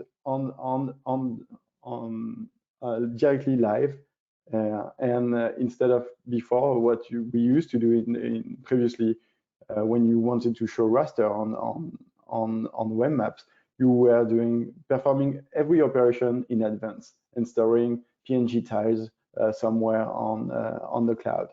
And so dynamic tiling just enables doing any operation directly live when the user requests the tile. And so T-Tiler is a project that I'm working on at Development Seed, which enables like anyone who knows Python or maybe not, just to deploy their own dynamic tile server everywhere. Could be on Azure, could be on AWS, could be on Google Cloud, could be locally. It's really something we try to keep it simple so everyone can deploy their own dynamic tile server. So as I say, it's just a Python module. It's not something fancy. It's a Python module. You can do pip install T-Tiler Core, T-Tiler Mosaic, T-Tiler Application, which are 3 different submodules. And after you can use it as it is, or you can extend it. You can customize it as you want. The core features of T-Tiler is like you can read Cloud-Native Geotiffs. It can work with stack items. It can work with mosaics, virtual mosaics. It supports multiple projections, so you can have either your file in whatever projection and ask for T-Tiler to reproject dynamically the tiles in like Web Mercator or like WGS84 or whatever projection you want. It's built on top Fast API, which is a great web framework that more and more people are using. It has automatic open API documentation, so you can quickly see the docs and learn how it works. And we have also example of deployment if you want to deploy your own on AWS. So as I say, it's T-Tiler is ready to use. You install T-Tiler on your local machine or like on your servers, and you can directly launch the T-Tiler application. And the T-Tiler application will create a set of endpoints that you can use to either access Cloud-Native Geotiffs, Stack, or mosaics. And so this is the only thing that you have to do. You do pip install T-Tiler application, UVcorn, so it's a Python module to create a SCGI server, UVcorn T-Tiler application, and you get a set of endpoints locally on your server. So we shipped natively a lot of endpoints. Like you can create tiles, you can get statistics, you can get part of your file if you want. So we give a lot of things at the beginning natively, but as I say, you can customize and remove some endpoints if you just want the tiles endpoints. If you just want to create tiles, and so when you have the endpoints up, you can pass the URL of your file to your to any endpoint and get the results the endpoint should give you. So again, you can customize T-Tiler. By default, we use something called Tiler factories, where it's a Python class that lets you create default endpoints, but you can extend and you can do stuff with the Tiler factories. So you can, as I explained, remove some endpoints if you want. So to create like super light application. And yeah, the goal for T-Tiler was really to give a full application at the beginning, but let power users like start from T-Tiler classes and do whatever they want with that. So again, T-Tiler supports different type of files, different type of inputs, so Cloud-Native Geotiffs, Stack, mosaics, and or different kind of Cloud-Native Geotiffs when you store each band of a scene in different Cloud-Native Geotiffs. So natively, you can work with that with T-Tiler. It knows how to work with that, and so you can really create your own application using T-Tiler classes. And yeah, you can customize and the classes to do whatever you want. If you don't want, for example, the inputs to be URL equal the URL of your file for the endpoints, you can customize creating like specific query parameters to be passed to each endpoint. Some great feature of T-Tiler, it comes with 2 different viewers, like really simple viewers. I'm a Python coder, So this I created the viewer, so it's really basic HTML and JavaScript things. It just lets you load the files and like play with the different band combination, apply dynamic rescaling of your data, see the histogram of the data. Yeah, again, select different bands and visualize bands for each band separately. Also for stack, you can visualize an item and visualize different assets within an item, and also do composition of assets between them, and select the different bands for each assets, for example. And yeah, and so again, T-Tiler is the base of other projects. We saw T-Tiler to be like expanded, to be customized. And one project we released a couple of months ago is T-Tiler PG Stack, which is a T-Tiler application that connects to PG Stack database, and which helps creating dynamic mosaics, like that. For example, you want to visualize all the items for one collection, so you can, the mosaic will be the collection and the virtual mosaic. On every tile request, T-Tiler is going to ask PGStack which items are present for the specific filters that you want, so the collection, and create the tile dynamically based on the asset and items found for a tile. Another one is RioViz, which is. I gotta cut you off pretty soon. You're at Okay. 9.5 minutes. I'm almost done. Okay. Yeah, RioViz is just a way to run T-Tiler locally on the command line, and yeah, that's it. More links on T-Tiler. Everything is open source, and we are always welcoming any new members who wants to participate. Awesome. Can you stop sharing? Yeah. Cool. Thanks, Vincent. And up next is Tim. Yeah, we're running a bit behind. We build buffer time in, but I think we might cut one or two of the recorded talks if we come out on time, so we can be sure to get to Vincent's tutorial. Although, yeah, actually, Vincent, does your tutorial need a full hour? No, I could make it shorter. Okay, maybe we'll go over a little bit into that since you took some of your own time away. Awesome. Over to you, Tim. All right. You can see my screen and hear me and everything? Yep, that looks great. I'm going to try to give warning at 5 minutes. So. Okay, I'll start my timer here too.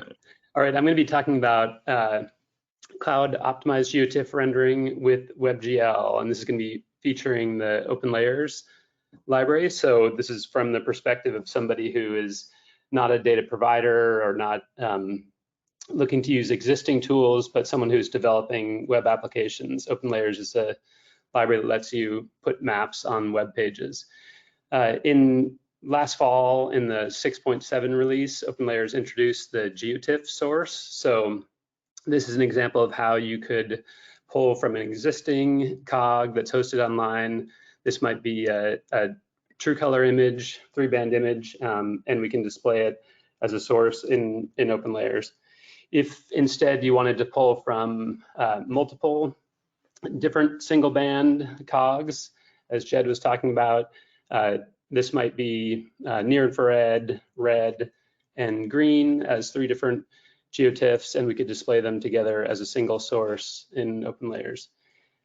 In addition, if you have external overviews, if your overviews aren't built into the cog, but instead are in a separate file, the Geotiff source lets you specify where those overviews live as a separate URL. We also try to read the Geotiff headers and extract information like the no data values and read statistics to get valid data ranges. But if you want to customize or override those, you can do so on these options. So this is what it looks like rendered. This is a single Sentinel Cog in the Minneapolis area, and I can zoom in and get down to the native resolution, zoom back out and view those overviews.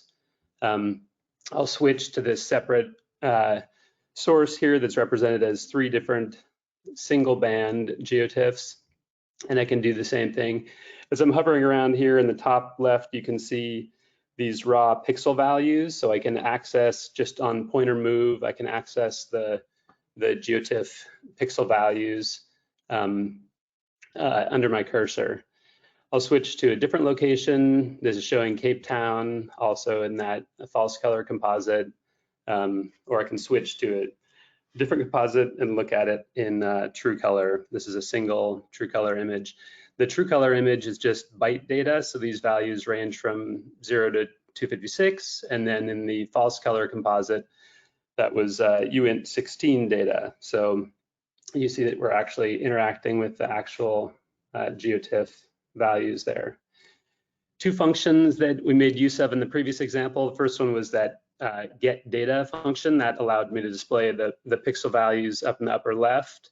And then the second new function on a source, if the source provides information like the projection, the extent, the overviews and their resolutions, sources now have a get view method, which returns a promise for view related properties, and then you can use that as your maps view. So you don't have to go out and read the metadata yourself or figure out how to configure the view. You can just say, let the source configure the view.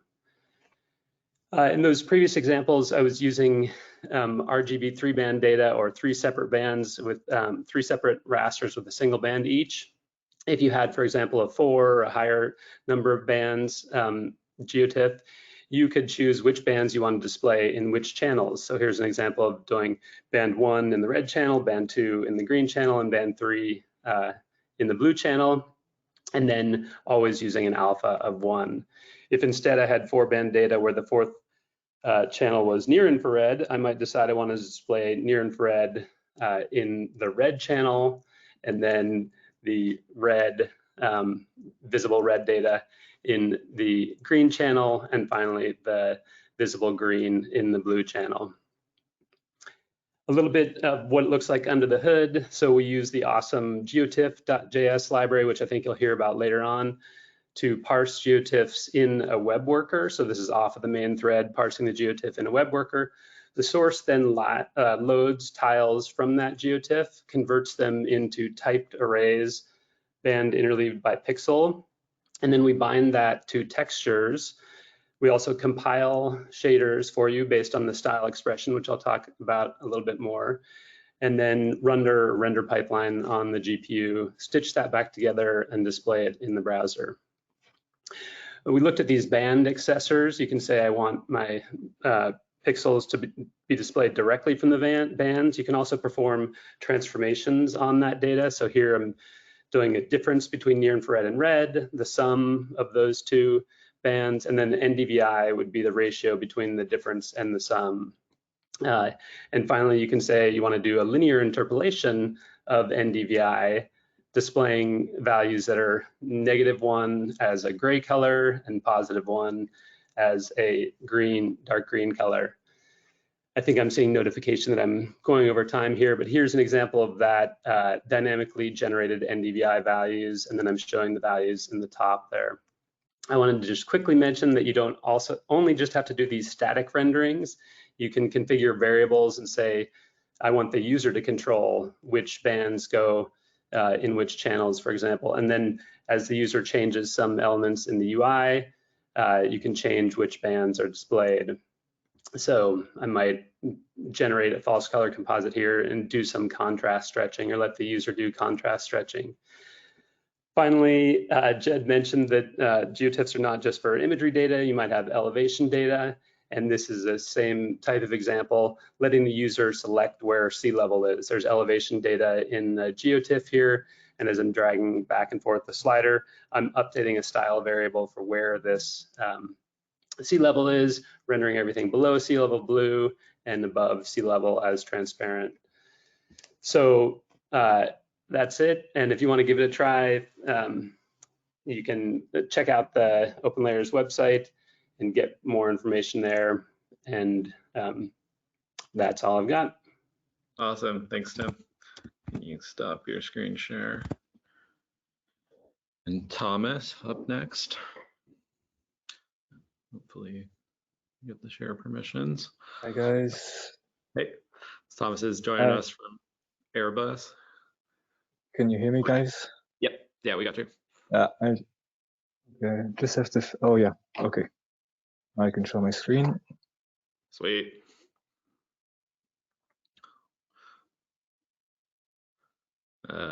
Yeah, over to you.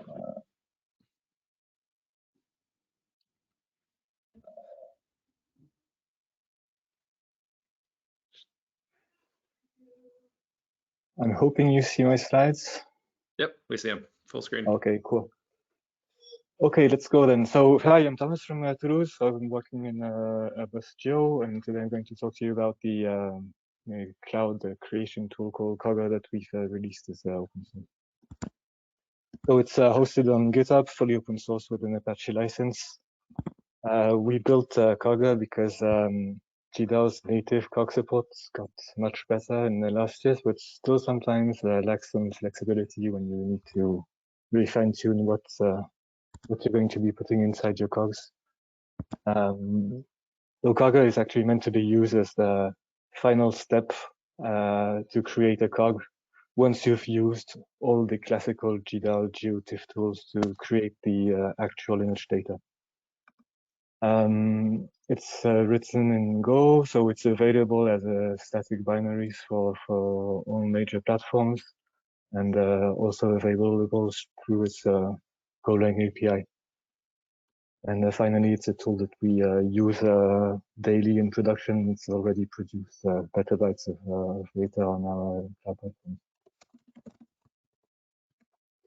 So the essence of Cogs is to just the observation that if you're starting from a tiled Geotiff with already the desired compression and overviews, then creating a Cog from that data is just a byte shuffling operation. It just means take the IFDs that may be found sparsely across the file and move them to the beginning of the file, then recompute the offsets of the actual tile data that's inside the file, so they'll point to the correct locations inside the new file, and then just copy over that tile data to the new file. While you're doing those operations, you can also do some additional like kind of processing. So automatically switch to classical BigTIF depending on the size of the created file. So you don't have to ask yourself, oh, should I be starting with a BigTIF or a classic TIFF? No, just always create a BigTIF, and then just Cogs will switch it back to a classic TIFF if it's less than 40 bytes. We also add the GDAL optimized ghost areas to speed up reading when GDAL is doing the reading. And we're able to read the IFDs and the data from the multiple files, not just a single TIFF file. And also from that, the output data we stream directly from as soon as we start streaming the first byte, we know the structure. So that means that the output of Cogs can be directly pushed to a cloud storage bucket without having to be stored intermediately on your local file system. So a few usage examples of how you could use that. So this is just the real basic example. The first test is creating a Cog file with GDAL. Nothing fancy. SW compressions, you see 18 seconds, 1 minute 12 of CPU. And the second box is how you do that with Cogs. So it's a bit more steps. You first create the full resolution data, then you compute the overviews, and then you use Cogs to rewrite your file to a Geotiff file. The full processing time isn't really that different. If you look at the CPU time, we've divided it by 2 already. But this is not really the most useful examples of Cogs. I'll come into that now. We can create a Cog file if you have a TIFF file and external overviews. It's the same thing. It will just read the bits from the main resolution, read the bits from the overviews, and stack them all together into a valid Cog file at the end. Some kind of advanced usage is if you want to hand make your own overviews, For example, if you need to tweak, apply different compression settings to different overview levels, or if you actually even want to mix multiple data sources. For example, if in your overview you want to add radiometrically adjusted data so that the overviews seem more or less different than the surrounding neighbors, that's something you can do with the Cogs. So you first create the full resolution image, and then you manually create the overview. So basically each time, starting from the previous one, applying 50% size reduction, increasing a UTIF from that. And at the end, you just ask Cogs to create that Cog file from the full resolution files and the whole list of overviews that you've created. This is just a small example of the Golang API, which is really, really simple, and it shows here how you'd use that to directly upload your resulting Cog file to cloud storage. So you create your storage client, you just open your diff file that's tiled with overviews, you open a handle to the object on the object store that you want to upload to, and just run cog.rewrite. It will handle streaming that data up to the cloud storage, and it's then up to you to close the object and handle any network or cloud errors that might have happened. And finally, something that's rather exciting performance-wise is that we've often seen that on large images, the overview creation time can be very, very long and doesn't use all the CPUs on the machine. Actually, what we can do is use Cogs to create in parallel multiple Cog files. For example, if you have a 10,000 image file, you can create tiles of 4,000 by 4,000. Send each of those tiles to a specific CPU. Do the same thing for the overviews, and then just do the recomposition of all those tiles here. And now you see on these examples here, we've cut down the processing time compared to the normal Cog creation by half, from 8 seconds to 15 into the CPU time. So that's all for me.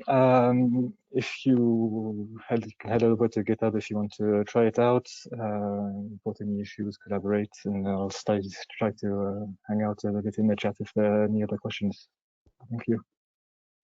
Awesome. Thank you, Thomas. Sorry, I was typing without muting. Sorry about that. I try to figure out where to do next. Do you want to stop your share? And then could we put it over to Daniel? I think we have a talk from Monsi up in the schedule, but she pre-recorded hers. And so yeah, we could either play it later, and then Daniel says he's going to be fast. So if he's very fast, we're good on time. And depending on Vincent's timing, we might play Monsi's at the end, because I think it's one of the coolest talks about how she used Cog to do an awesome art project. Daniel, you there? Ooh, I see a screen. I don't see you. Do I hear you?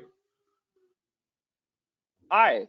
I hear you. So I'm going to be blazing fast using GeoBlaze. Can you see my screen? Yep, I got you.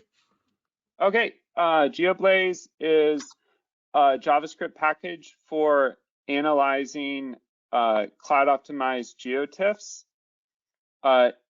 Shout out to Geotiff.js. That's a great library that really powers so many things, and we use it as well. And so I'll do quick 2 use cases, and I'll post a link to this notebook later. We're going to calculate the population of Boston using a Geotiff that covers the whole world. So this is a really good example of the power of cloud optimization, because we don't need to sample all the pixels. We just want to sample the pixels in the area that we're looking at, Boston.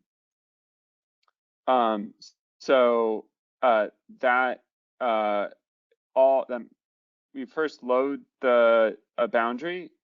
We load the Geotiff, and then we just run GeoBlaze sum, and we get the result back here. Okay. So then moving on. Oh, sorry. And this is a visualization of what happened. The blue is Boston. The green is sort of the bounding box around it, which is sort of our sample area. Technically, we'd be decoding all the tiles that intersect that green area. But if we zoom out, it's such a large raster, it would even take a couple seconds to render it. But it's for the whole world. So now we'll look into summary pixel statistics. You can do a lot more than just sum. This is cloud-optimized Geotiff for Hurricane Harvey. We're going to look at one particular area in this large cloud-optimized Geotiff, which comes from Planet, is the downtown area of a city that was affected by flooding from Hurricane Harvey. We have our AOI, which you see in blue, which is just GeoJSON. The Geotiff is actually in a universal transverse Mercator projection, and GeoBlaze handles that gracefully. You just tell it what projection your geometry is in, and then it will automatically convert the coordinates of your geometry to the coordinate reference system of your Geotiff, and then you can get a whole range of stats back, median, min, max, blah, blah, blah. Okay, that's it. I look forward to conversing with you all on Gitter. Awesome, thanks Daniel. I appreciate the time back. I think we may have time for both. Marcel, did you just want him to play the video, or do you want to give the talk? I think I lip I think it's better to show the recorded video, okay, because awesome. I'm on the iPad and it's easier then. Yeah. Gotcha. That's perfect. Greg or Jonathan, do you want to do our first video playing?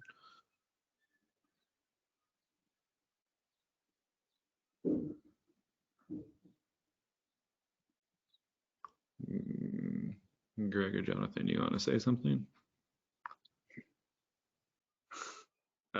Progress? Hello, my name is Marcel Siegmann. I'm a software engineer at EOMAP.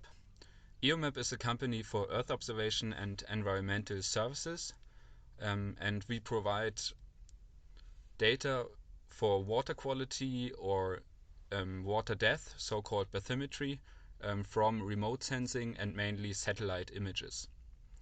Today I would like to present you Rustless. Rustless is a serverless application for visualizing and analyzing spatial temporal raster data. Therefore, we combined two very modern technologies, serverless cloud computing and cloud-optimized Geotiffs. And for me personally, this is a perfect combination, and I hope to see more developments in the future with the combination of these two technologies. And we developed Rustless for our clients to dynamically see the data reproduced for them, but also play with the data and analyze multiple data to create some time series and to gain insight from our raster data. It's a dynamic map tiler, and therefore it can visualize cloud-optimized Geotiffs. And if you have seen the presentation from Rinson Zerago about the tie tiler, you see some same features, but it's Rustless is like an extension of tie tiler, because we also have a layer analysis to create time series, and also it integrates layer management and authorization. So you upload the layer via a command line interface and can set permission for specific layers that only some users can see the data. And it's optimized for serverless and completely hosted on AWS. I would like to describe the serverless approach a little bit more in detail. It's a modern way of cloud computing where you have a pay-per-use principle. This means that you don't have to maintenance any servers, and the cloud provider takes care of the complete infrastructure. So you don't have to run servers, you don't have to care about operating system, network layers, security. Everything is done by the cloud provider, and for sure there are servers running in the background, but you as a programmer, you just write your code, upload the code, and simply run it in any language you like. And this way is very scalable, and also very cost effective, because imagine if you don't have any traffic overnight, then with a serverless approach you don't pay anything. And now I would like to describe the analysis of spatial temporal data a little bit more in detail. The orange rectangle with the lambda sign inside is in AWS, or represents an AWS lambda function, which is a serverless function. So if a user wants to get a time series for a user-defined area, it sends it to the first lambda function, which is mainly a backend written in Python and Fast API, and it asks the database for all the layers which belong to a specific area, and then for each layer another lambda function is started in parallel. So it doesn't matter if we have 10 or hundreds of layers. It's very fast and a flexible way to analyze multiple data in the same amount of time, independent of the number of layers. And now I would like to give you a little showcase. We developed a front end which is connected to our Rustless backend. And here you can see chlorophyll for the New York Bay. And you can see that the visualization is very fast. And here you can see the user-defined area. You can click on it and create a time series for it. And it needs under 1 second to analyze 300 to 400 layers, and this makes it very interactive for our clients to play with the data and to gain more insight. And yeah, this system is connected to the backend. And yeah, that was my little presentation about Rustless. I hope you liked it and enjoyed it. Thanks for your attention. If you have more questions about Rustless or want to get more insights, please feel free to contact me via email at sigman@eomap.de. Thanks for listening. Awesome. Thanks, Marcel. So I think we're going to squeeze in Mansi's talk as well. Yeah, I think hers is like 6 a little bit more. So we're not really going to have much time for Q&A, but I think that's okay. The Gitter seems pretty active. So if you have any questions for presenters, go there. And yeah, I think we might have time for 1 question, maybe 2. So if you have any questions, you can put them in the question section here, and I'll try to get to 1 or 2. Awesome. Good morning. My name is Mansi Shah, and today I'm really excited to talk with y'all about creativity with Cogs, or how I use cloud-optimized Geotiffs to make art. But first, a little bit about myself. I'm a software engineer at Planet, specifically in the developer relations team, where I get to be an advocate for developers and technical users of Planet's data and platforms. I'm also a self-proclaimed tree hugger, aka eco-nerd. I'm sure many of you all are as well, so I might be just preaching to the choir right now. And I'm also a classical musician, and I'm always looking for ways to bring together these varied interests in creative ways. So one day I had an idea. As a classical musician, specifically in the Western classical tradition, a lot of the music I play looks like this. Traditional written scores with a staff. I also play a lot of contemporary music, a lot of which uses graphic scores and prose scores as a basis for improvisation. A lot of them look like this, or like this. So I had an idea. I was wondering, can I use satellite imagery as a musical score? After all, a score offers a musician guidance about how sounds move through time, just like a satellite image is a snapshot of the world at a given point in time. So I figured if I strung together enough satellite imagery to see the world change through time, I could sort of read that as one would read a musical score. So I started looking into the details to see how this would happen. So I knew I wanted to use Planet's Fusion Data product for gap-free cloudless imagery. And specifically, I knew that I wanted daily imagery between 2018 and 2021 stored, that would be stored in Google Cloud Storage buckets. Given the nature of the Fusion tile I was looking at, I knew I was going to be looking at about 300 meg per image for the area I was interested in. And I knew that I would ultimately need to download these images to my local machine for making a video out of them. So 4 years of data, 365 approximately images per year, about 300 meg per image is a lot of data, enough to drive someone a little bit insane. And this was just for one image. What if I wanted to look at multiple areas, say within that image, or maybe just multiple areas in general? That's a lot of data. So I started looking into other options. Then I learned about Cogs.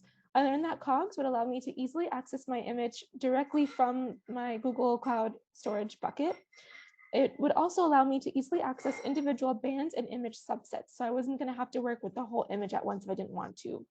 And I also learned that I could specify a particular subset of the image to be downloaded. So I didn't have to download the whole thing if I didn't need to. So I decided, why not? Let's give it a shot. For this example, I'm looking at Greenwood Cemetery in Brooklyn. So here on the left, I've identified that area using geojson.io, and I have the coordinates for it.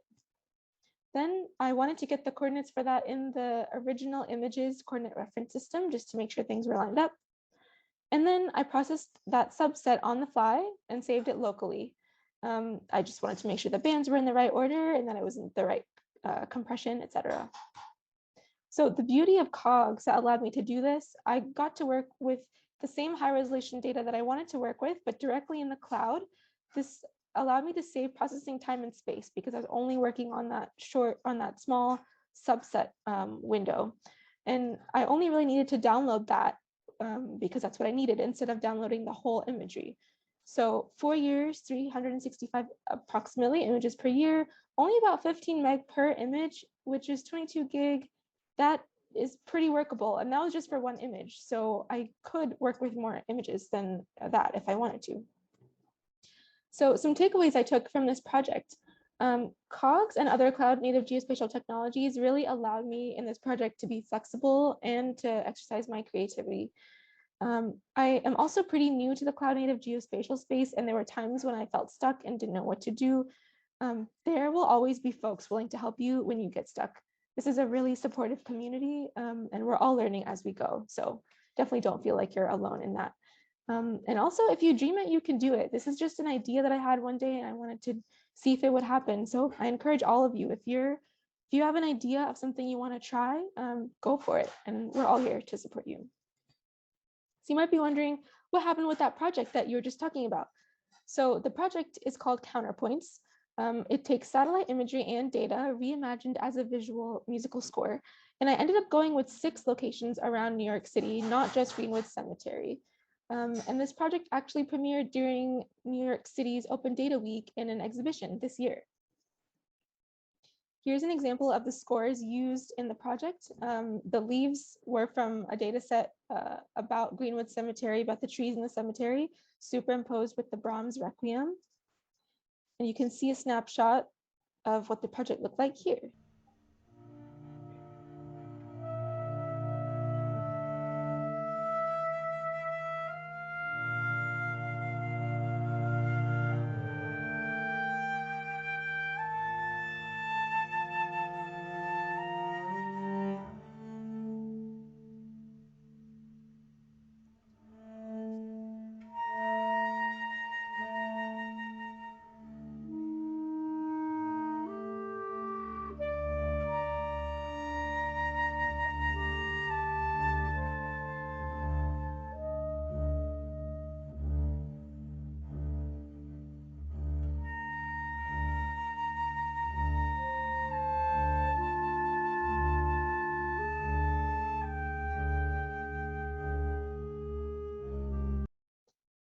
With this project, I was interested in addressing questions like, how does our experience of a place change as we move through it? Or how has our understanding of place, especially during the pandemic that we're in, shaped our experience of our surroundings?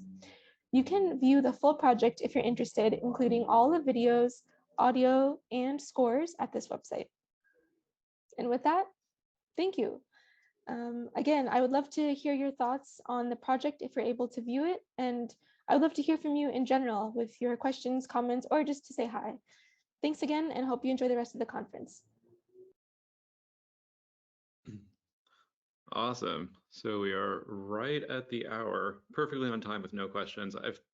Since Vincent's willing for us to go into his a bit, I thought we'd do one quick question for everybody. And yeah, I think there's been lots of questions on the Gitter chat, so I think that's the good place for Q&A. And if you have any more questions, just ask there. And I think most of the panelists are on it. But I think my one question for everybody is, it's still on, is, yeah, with your project you showed, I mean, so many cool projects, but is there anything you're thinking about building next or adding to your particular project that people might be interested to know about, or even just ideas that you're contemplating or playing with?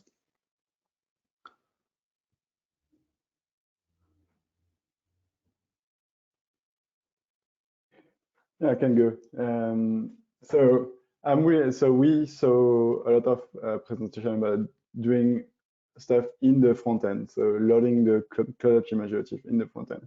And I think it's a really nice thing to bring the data closer to the user. And so having the ability to interact with the data directly in the client, I think it's a great thing. And it opens a lot of things in terms of design and in terms of user experience. So that's something that I really want to play with. Doesn't it make it so you don't even need T-Tiler then? No, I would need T-Tiler because you still want to speed the transfer of the data. And so to me, I still see a place for T-Tiler.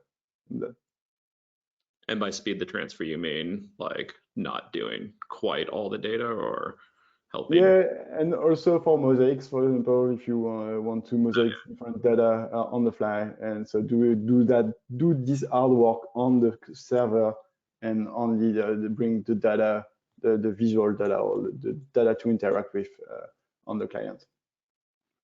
Awesome. Anybody else? Well, just piling on that, something like T-Tiler, imagine, gives the client a guarantee about the number of overviews and the tile size, and those are things that in a constrained environment are really important. So you could work sort of with any data source, regardless of the tiling scheme or overviews being built in. Awesome. Anything else you're excited about, Tim, and open layers, or even broader? Well, definitely broader. It's great to see all the innovation going on, different tooling people are building. Nothing specific jumping to mind, but it's cool, exciting stuff. Thomas, on Cogger, I think you mentioned some stuff you were looking at next.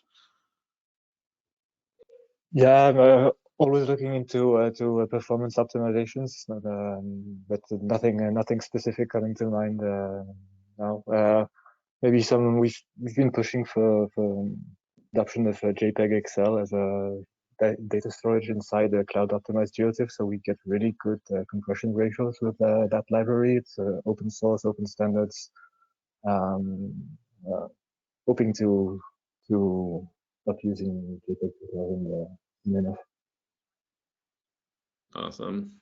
Marcel, Rastless? I think the next thing is to integrate some SAR data format to also visualize like an average of multiple images like on the plane. So it would be really nice.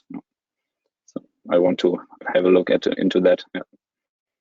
Cool. Daniel, GeoBlaze or really anything? I know you have a broader set of tools than just GeoBlaze, but curious what you're thinking about next. Yeah, supporting additional file formats. I think this whole conference shows that there's just so much innovation, and it's hard to keep up generic tooling with all the different formats. So I would love to see sort of like a generic protocol or some sort of universal interface to a lot of these formats. And then when that's created, hopefully GeoBlaze will just work with that. Awesome. There's a couple of questions from chat. We should probably respond in chat for the record, but David Raleigh just asked Thomas what was the JPEG library that you mentioned. So it's JPEG XL.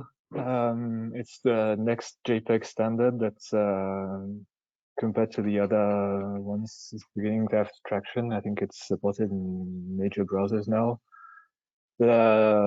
Useful for 8-bit display images on the web because you can start from classical JPEG and just recompress it to JXL without any quality loss. But it also handles multiple bands, more than 8 bits per layer transparency. It has a very good lossless compressor in it, very good lossy compressor also for RGB data, so JPEG XL. Awesome. We can do one last question from above. Any of the tools, T-Tile or OpenLayers, Geotiffs.js or Restless, support for VRTs?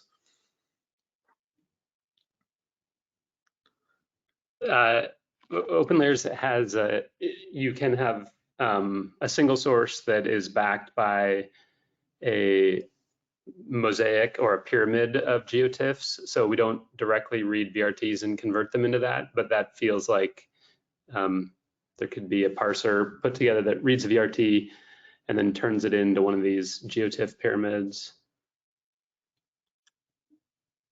Yeah, and I feel like some of T-Tiler's mosaic JSON is like a sort of similar concept.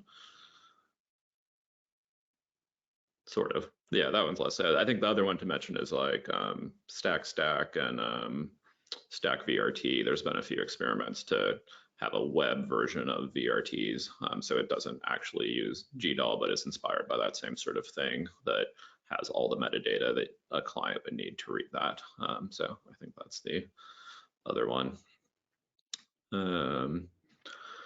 Awesome. Any closing thoughts or questions from the panelists to each other? Cool. Thanks everyone for presenting. I certainly learned a lot, and it's great to have you all. And yeah, I think with that, we'll hand it over to Vincent for the first tutorial. So yeah, we have 53 minutes, almost exactly took back your time from yourself. So yeah, I'll hand it over to you, and then the next hour will, I think, Stack comes after that. Cool. Thanks. All right. So I try to stay on time this time, and feel free to interrupt me whenever. So I'm going to talk about Cogs and like quite of a deep dive in Cogs, and so what to do with them, what not to do, what makes them good, what makes them bad, and what kind of tools I usually use. Is it okay? Okay, I got feedback. So anyway, yeah, I'm not sure. I'm hearing people. Sorry. Maybe someone needs to mute the rest of the panelists.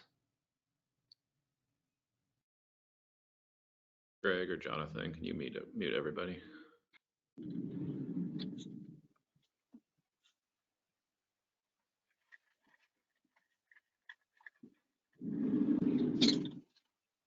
Maybe that worked. I think it's Marcel. Ah, sorry.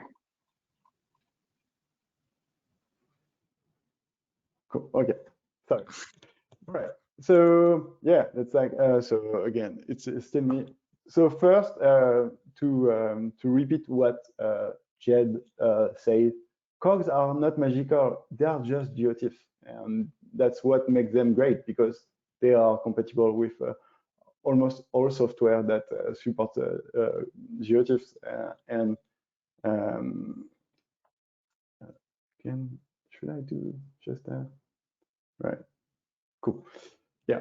So they are like Geotiff, just a better optimized, better organized. So the structure of the cloud optimized Geotiff is special. You have a specific metadata at the beginning. You order the internal tiles in a way to make request performance, and you can add overviews, and you can. But basically, it's still a regular Geotiff, just better organized, and thanks to the hard work that was made by others before me, like Evan, to create like a Cloud-Native Geotiff drivers, and like all the libraries to create Cloud-Native Geotiff, and to think about how to optimize the Geotiffs. so I just show how it's, we've seen that before. It's usually easy to create Cloud-Native Geotiff. The pain of creating Cloud-Native Geotiff is usually to install GDAL on some systems. But like now with Docker, it's pretty easy to get GDAL. You can get GDAL on all the cloud processing services, on AWS Lambda, on ECS, on Azure, on Kubernetes, on most of the processing system. And so, but then when you have GDAL, like it's really easy to create a Cloud-Native Geotiff. You do GDAL translate of Cog and take your input Cog and your input TIFF and get a Cog at the end. You can pass different options to that to make the Cloud-Native Geotiff as you wish. If you can use Python, you can use Java, you can use R, the GDAL bindings of GDAL to do that. You can also use Raster, so the Geotiff Rio Cogio Python module is based on Raster. Raster is shipped with internal wheels, GDAL wheels. So usually it's pretty easy to do just pip install Raster. Maybe on some system again, it might be difficult on some Windows version, for example, on some Linux or like the new macOS ones. But like the Raster developers are working on getting the wheels for most of the people. So just do pip install Rio Cogio and you get a command line to create Cloud-Native Geotiff with almost the same options for GDAL translate. And as we saw before, there is also the great Cogger Go library that lets you do like nice things to create a Cloud-Native Geotiff.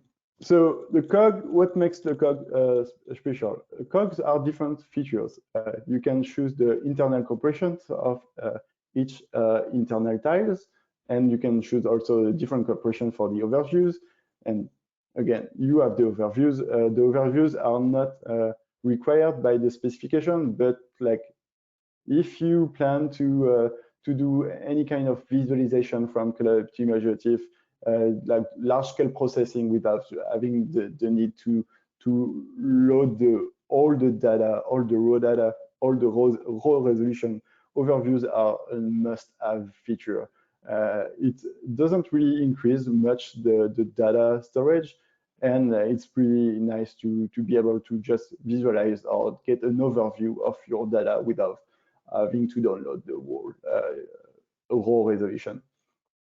The one important feature of Cloud-Native Geotiff is the internal block size that you can change. You can you can have big block size, small block size. I'll go in the deeper later on that.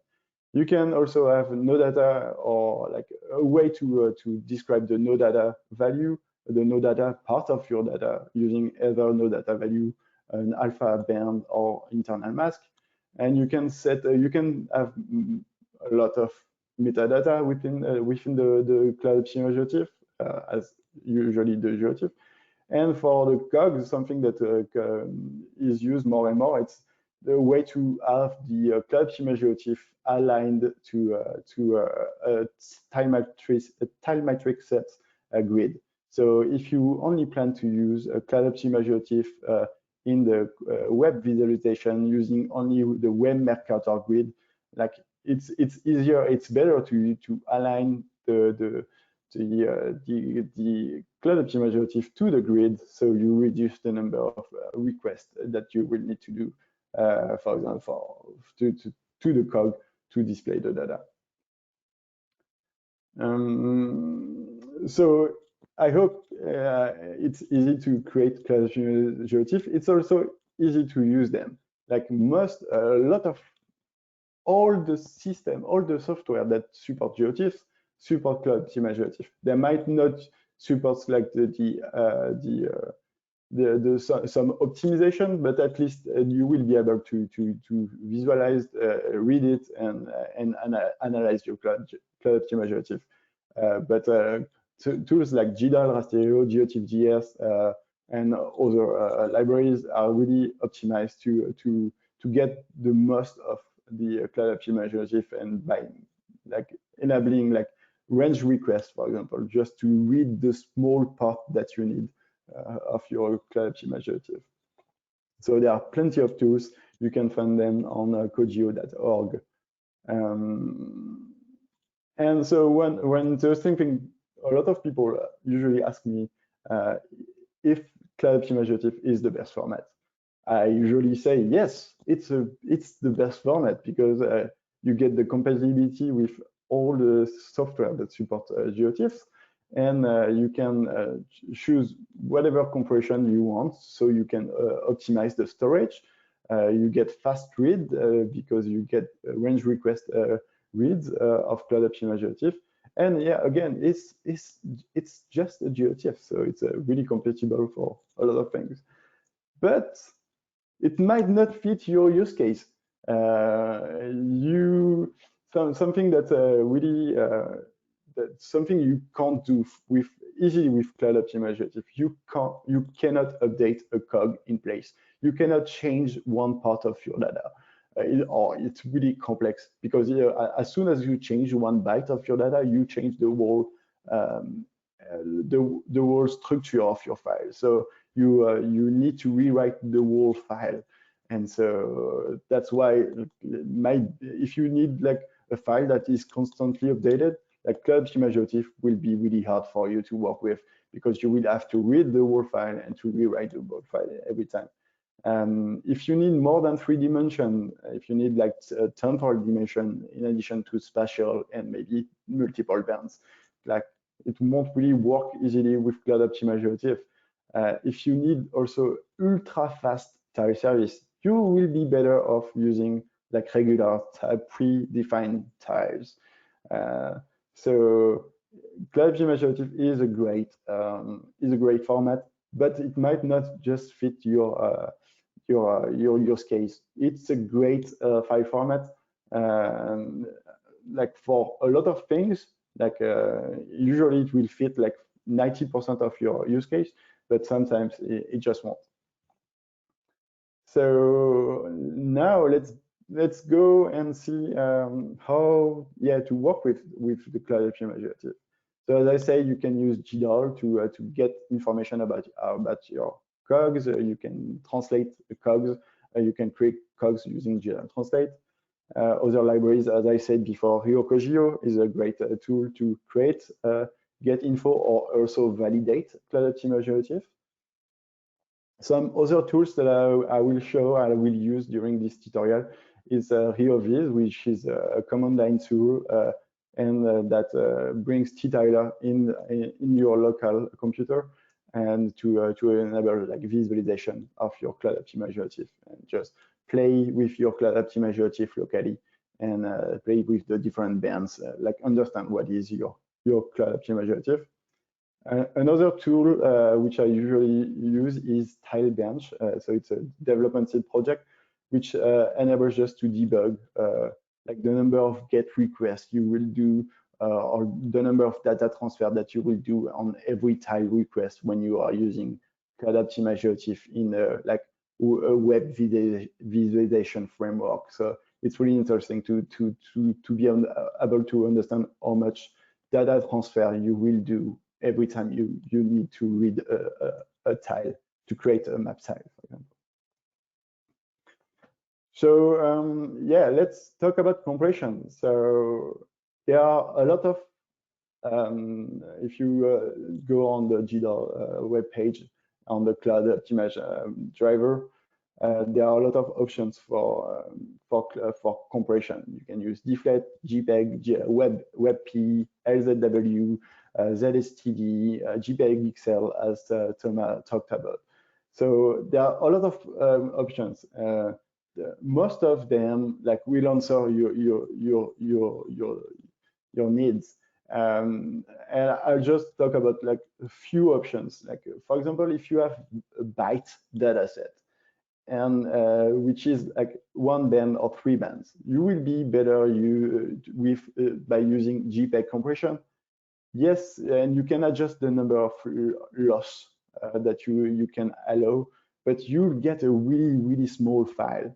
If you don't really care about like if you allow some loss, so some change of the data, but like JPEG or WebP and JPEG XL is also another option, is a really nice compression. You'll get really small file and with few loss. But if you only use your Cogs for visualization, that's maybe like that will be mostly you will be really happy with the compression. Like you can get really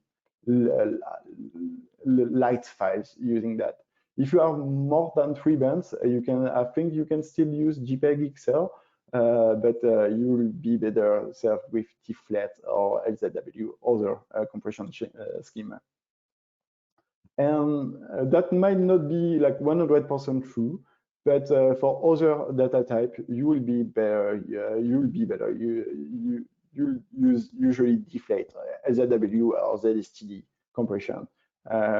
So just be aware, some compression schema are not supported by default on all softwares. For example, WebP, the WebP compression is not supported by default by GDAL. You have to tell GDAL you have to compile GDAL with WebP to be able to open a Cloud-Native Geotiff with WebP compression.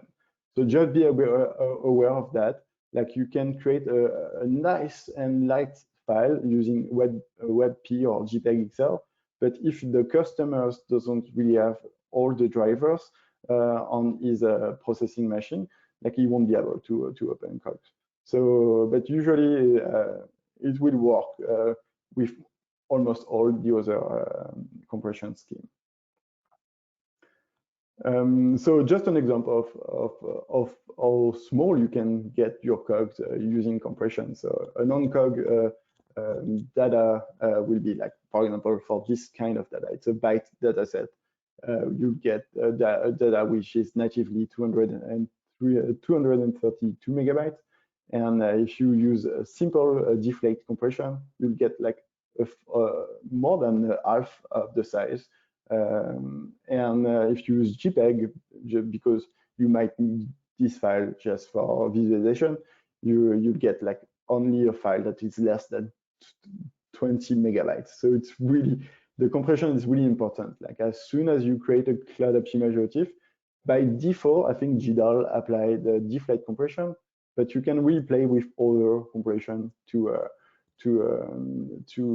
create the lightest and the better Cloud-Native Geotiff for your use case again. Again, another example using SAR data stored in Uint16. The original file is almost 1 gigabyte. When you just use simple deflate compression, it's half of the size.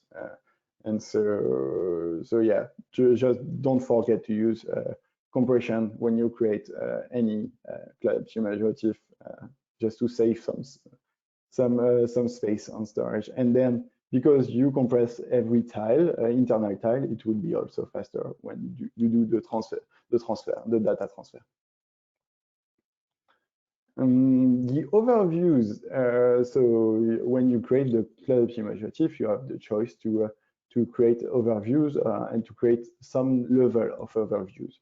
The overviews, it's usually goes by a power of 2. So the first overview is half the size of the raw data, and the second overview is a fourth of the size of the data, and so on and so on.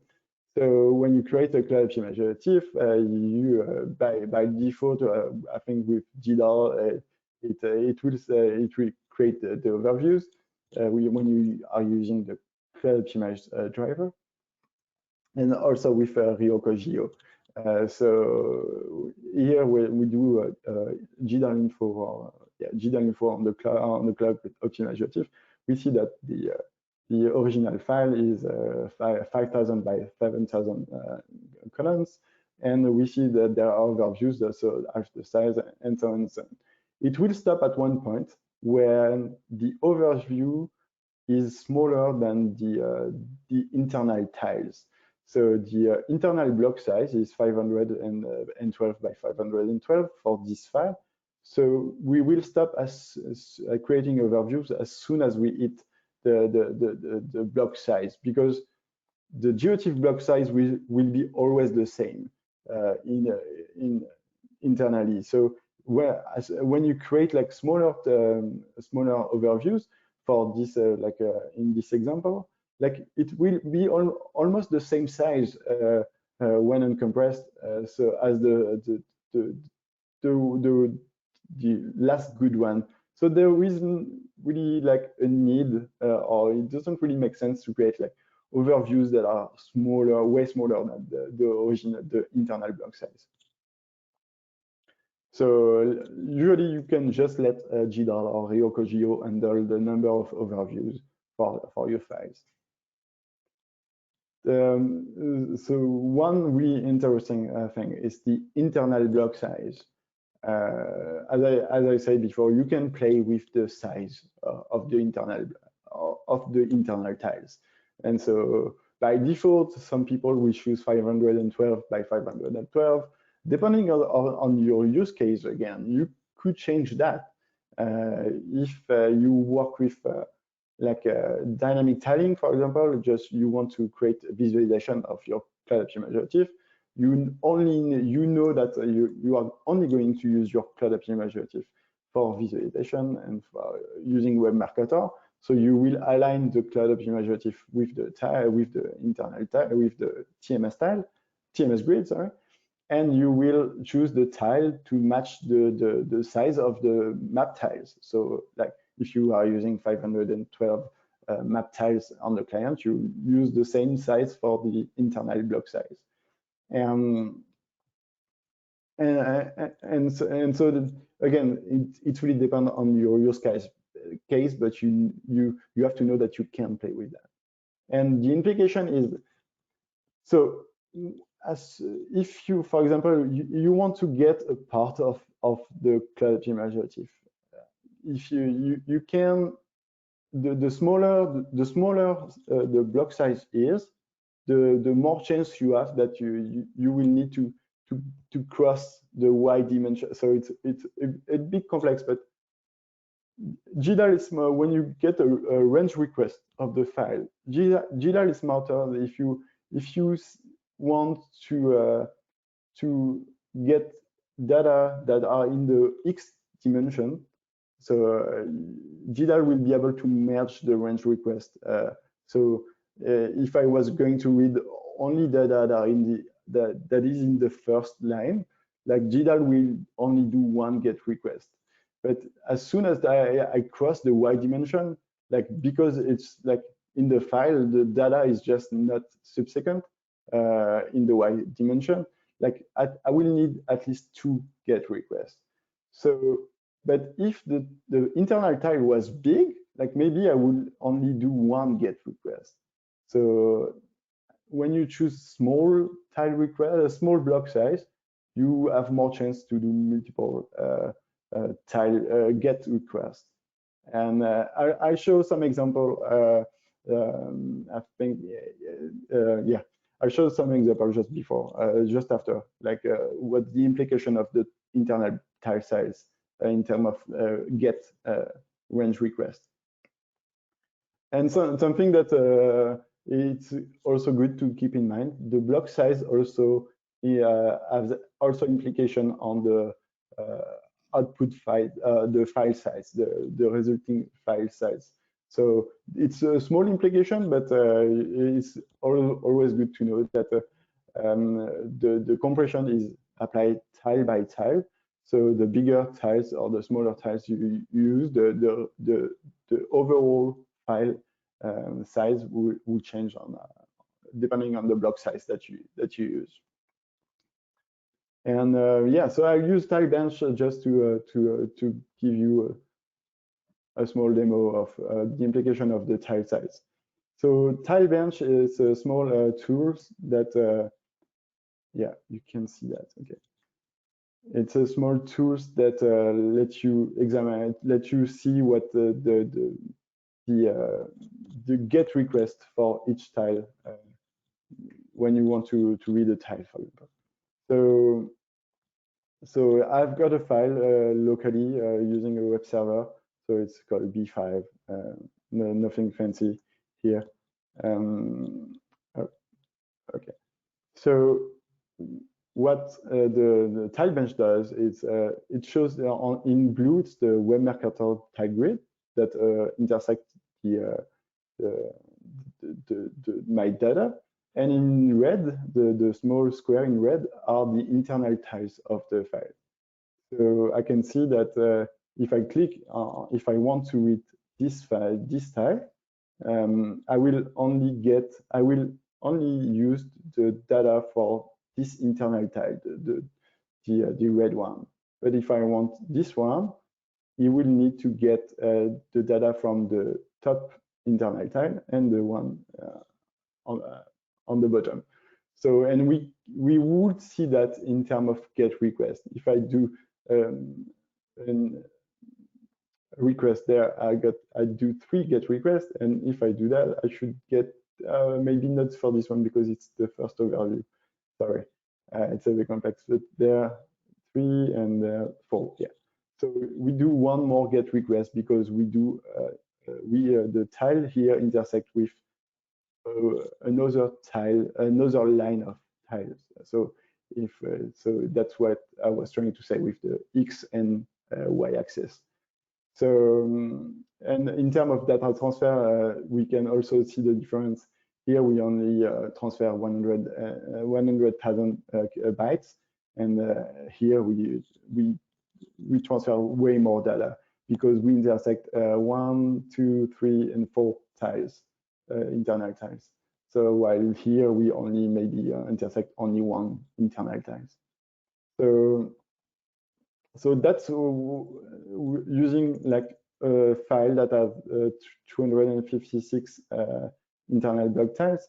But if I use another one with bigger internal tiles, so again, let's not use that. So now we see the red square. It's much bigger. It's much bigger, so there are less chance for me when I do a tile request, a map tile request, to intersect the tile boundary. So here I do. If I click there, I will only. I don't know why. Okay. Oh, because it's the overview again. Sorry. So yeah, I should do only few tile requests, so 2 or 3, depending on where I am. And so we can confirm that here we do more because we intersect the y-axis. But so because the tile is bigger, even we do less GET requests, we transfer more data because the tile, the internal block tile is bigger. So this is, you have also to keep that in mind, that you can choose bigger block size, but bigger block size means more data to transfer per GET request. And so, and smaller block size might means more GET requests, but lower less data transfer. And I think I've got a slide that shows that. Somewhere there. Sorry. Yeah, I'll share all the documentation on that to explain like the data transfer and the number of GET requests. So yeah, the internal block size is a really important feature for the Cloud Optimized Geotiff, and you have to choose it wisely depending on your use case, and it can influence the speed of the access to your Cloud Optimized Geotiff. Okay, so one other to me, one, maybe not the most important, but like a really important feature of Cloud-Native Geotiff or like usual Geotiff is the way to define the no data part of your data. Like when you have a satellite imagery or like any kind of raster, there are often like part of on the side of your data that isn't really the data. It's like no data area, and when you work in the visualization process, like I often do, like it's really annoying to see all the black around the data, or like sometimes within the data, while while it shouldn't be there. It should be no data. So when you create a Cloud-Native Geotiff, is the just double think before like non putting any description for your no data value. And so as I mentioned before, you can define the no data value as a fixed value. So it's a no data value. So if you, for example, you know that every raster value of your data that equals 0 isn't really a data, you just say that the no data is 0. And you can like put more complex value. But there is the no data value. You can also use alpha band, an additional alpha band within the data. So it's a proper band, a mask band, alpha band, to indicate the transparency of your data. Or you can use internal mask, which is almost like the alpha band, but maybe more specific to GDAL. And so one example of like what I was trying to explain, like I was seeing the black value around the data, so we can see on the small image on the right. So there, for this data, there weren't any no data specified. So we can see. I'm not sure if you see my cursor, but there is no data value set, or no mask, or no alpha band. So when you load the data, you will see a black value around the data, around your data, because GDAL, or in this case, GDAL has no way to know that the black value around the data isn't really something that you want to visualize. And sometimes that's annoying when you want to mosaic data. You want to overlap data with other data, because you will still have the black values, which is considered as a valid data.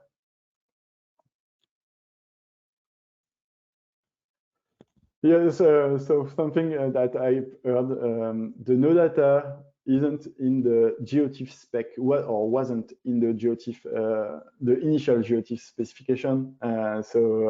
In terms of like creating data that really match the Geotiff specification, I think it was added by GDAL maintainers afterwards.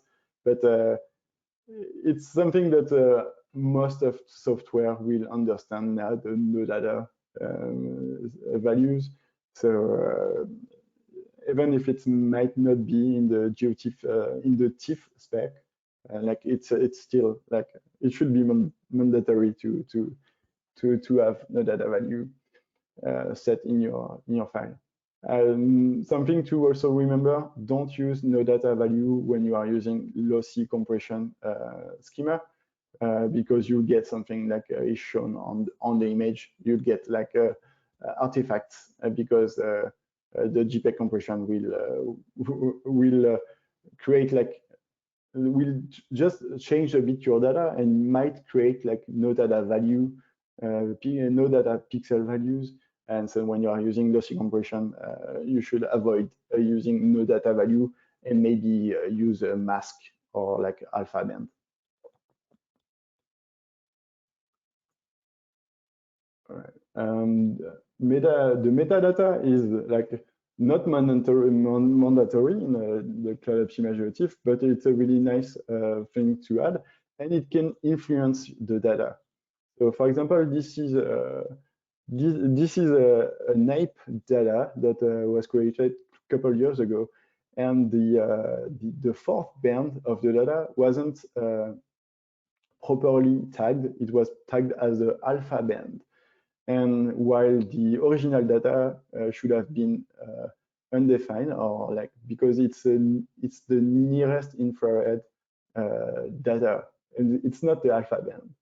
But when you will load this data into your browser or into QGIS, it will consider the fourth band as the alpha band, and which will create like white patches, as you can see on the image. So the metadata, the metadata of the band metadata is not mandatory, but it will be at least mandatory to put the right tag for each band to avoid things like that. So if you have more than 3 bands, or if you have like really complex data, you can really easily add metadata within the data to describe your data and to make sure that something like that doesn't happen. I think this was fixed later, but yeah, that's something that a lot of people have seen in the past, the wrong alpha value. I've had this. How do you fix it? Like if I have a file, you know, maybe the one I demoed the Cogs stuff with, the one that Google Earth created for me has it wrong. Like what's like the options for how I change it? Yeah, you need to update the metadata, and so to put undefined instead of alpha for the band color interpretation. Sadly, you have to rewrite the whole cog, as I was explaining before. You cannot update a cog; you have to rewrite everything. Gotcha. But yeah, you have to update the band metadata, the band color interpretation tag. And you can do that with Grio or GDAL. With GDAL, with Raster Data, and maybe QGIS too. Cool. Awesome. I lost my presentation. Okay, sorry. Yeah, metadata. And yeah, I've been maybe too fast. I'll answer a question after. Anyway, so one thing I mentioned before is an option in Cloud-Native Geotiff or in GDAL or in reinvent to align the Cloud-Native Geotiff with the Mercator grid. So this, for example, this file, we see the red square that isn't really don't really match the blue ones because it's not aligned. It's totally normal. But you can with GDAL or with reinvent realign every internal tiles to the web to the TMS grid. So in this case, it's Web Mercator. And so you reduce the number of GET requests because normally, and I think we'll have a presentation about that later. Because the internal tiles match the Web Mercator grid, you can only do in theory you will only need one GET request to get the header of the Cloud-Native Geotiff and one GET request to get the data because it matched perfectly. So, and we can see that. Yeah, I can also demo that. I've got the web. Yeah, so it's the same file as before, the B5 that is aligned with the Web Mercator grid. So the blue and the white matches. So normally I should usually do 1, 2, or 3 GET requests. There was a slight bug in GDAL that I don't have on my machine locally, but we should only do 2 or 3 GET requests maximum and it will be really fast. So right now it's really fast because it's locally, but so that's a way to reduce the number of GET requests when you want to work with visualization on the project.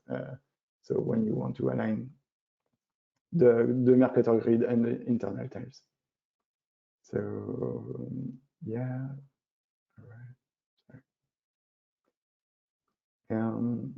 So yeah, so maybe from this this presentation, something that you will get out is there are a lot of ways to create Cloud-Native Geospatial.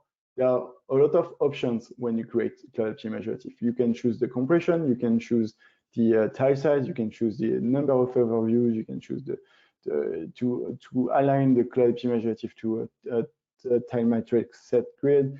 You can choose 3 different ways to represent the no data value. So there are a lot of options, but depending on your use case, usually you can arrive at one like best solution for yourself. So as I was showing before, when you have byte data through RGB data, you might use JPEG because it will create really light data. If you have float data sets or elevation data set, you might use ZSTD compression because it's one of it's a LERC compression because it's one of the best for floating points data set.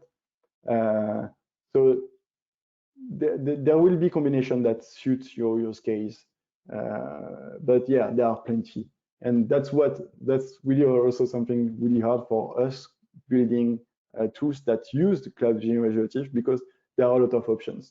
The data could be in byte, could be in integer, could be in float. There could be like 10 bands. There could be 1 band. You could have like scales or offsets to apply to your data, and that's refer to the tweet we saw before from the conversation with Tom. Like if you want to support the Geotiffs in your client, it's not as easy because there are a lot of options for your data.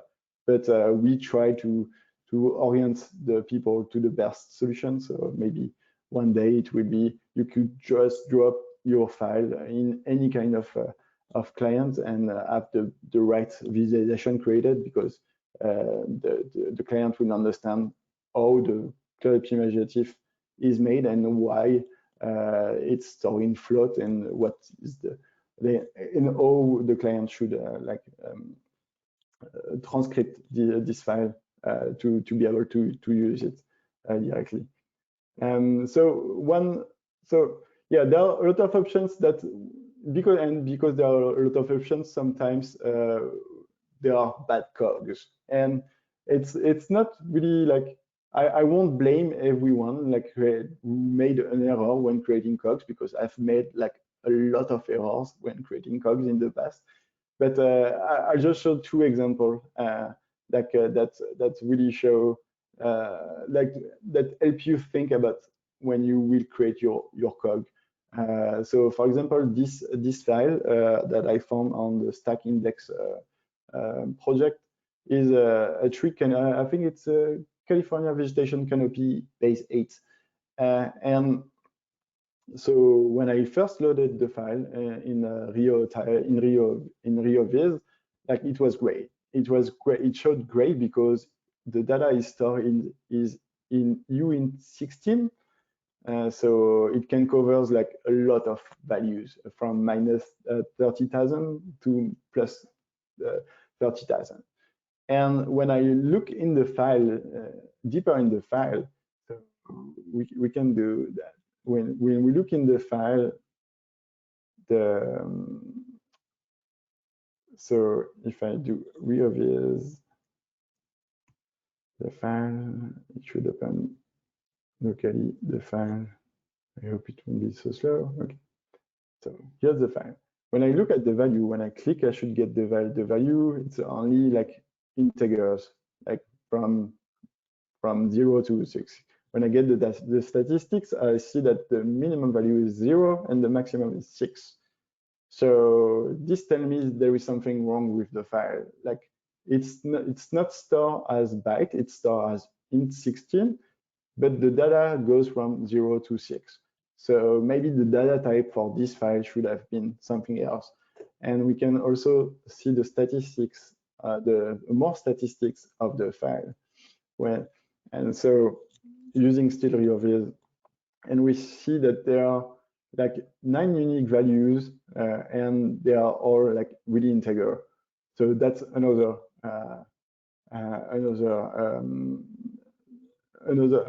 thing that tells me that maybe this shouldn't have been saved as int16, but as byte. And because as byte, you could have also choose another compression scheme, and also like and it will have also, you will have maybe put an internal color map to it, so the data like looks great when you look at it directly when you load it in QGIS or in reoviz, for example.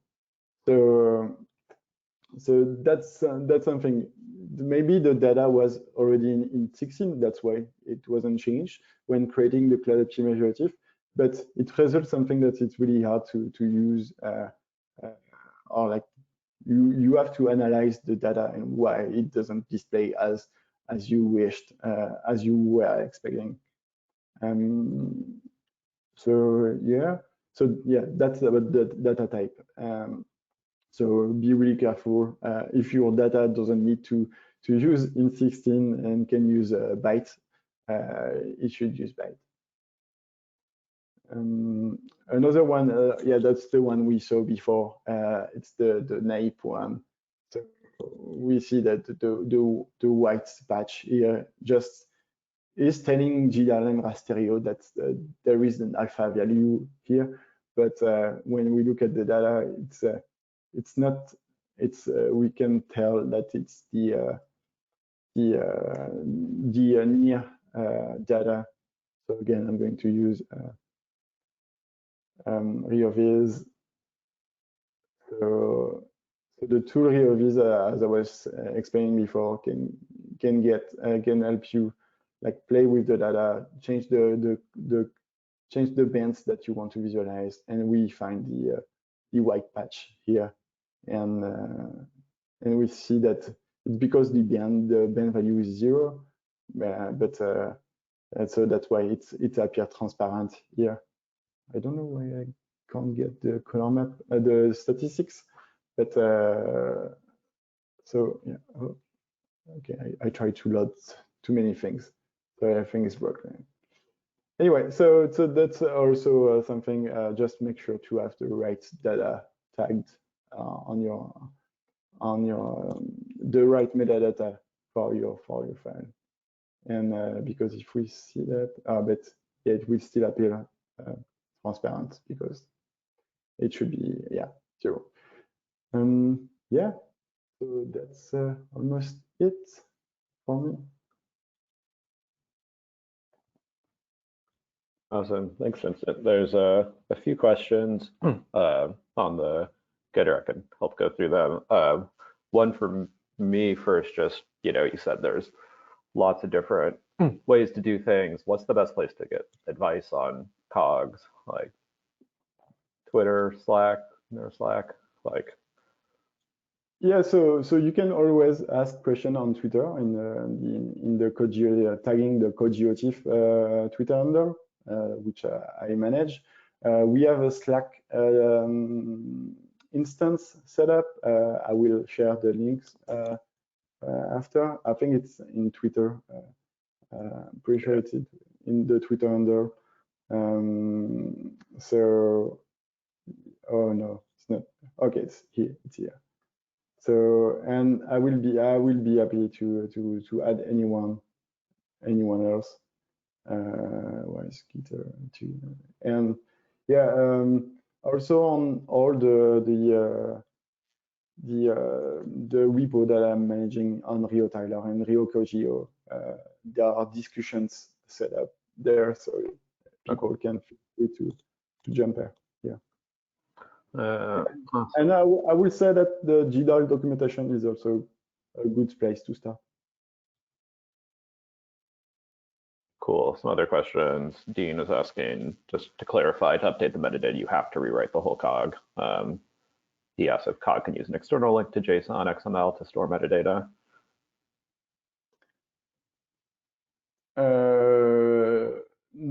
I would say no. You could put metadata in XML, but the idea of Cogs is to be self-defined, so without using any external files. So before, for example, you could use like external overview, but the specification for Cogs just makes sure the overviews have to be internal, because we don't want to have to request other files. So the cog should be self-defined. Yep. Then there's a question, for Sentinel-2 with several bands, would it be better to use ZAR? It depends on your use case. It's really depends on your use case. Like for analytics, ZAR is perfect because you have defined blocks and you will run process on each chunks. And so for doing analysis and temporal analysis, ZAR is a perfect format. But at the time when I think the Sentinel-2 data started to appear, that Cog was the best format for both things, for the visualization and for the analytics.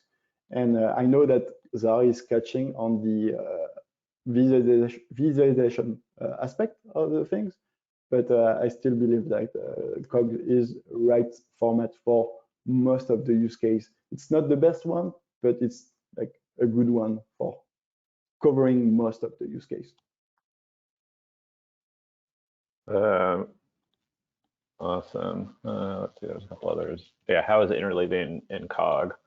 Like RR, GGG, BBB, or RGB, RGB? If I understood correctly, with the second, there was no optimization to read just a few bands from multi-band file. I'm thinking of examples with 8 bands. So the interleaving is, I think it's RGB, RGB, RGB. So it's a band interleave. So yeah, it should be RGB, RGB, RGB. And it's RGB, then the overview, it's again RGB. Not sure if it makes sense for Javier. And let's see, from Robin, interested in aligning to TMS, should you not align to TMS grid if you're going to use COG outside of web mapping, e.g. if you want to keep all the data, all the raw data, does it basically reproject the COG to Web Mercator? Yeah, if you are not going to use only for web mapping, your code only for web mapping, I would say don't reproject things, because when you reproject, you create data, you change, you alter the data, and which is okay when you are only doing visualization, because you are not going to apply like scientific analysis on just the visual aspect of things. So I would say don't change the data. Try to keep the data as raw as possible. Just add overviews, but yeah, don't reproject the data. Cool. Let's see, one more, and then I think we'll shift to the next one. How do you enforce the metadata recommendations you were making when creating COGs? Like, does it scale, or do you have to manually check and analyze each file as it's created with something like RioViz? It's a manual process. I mean, for the alpha metadata, for the color interpretation, for your interpretation tag, there are only few tag allowed.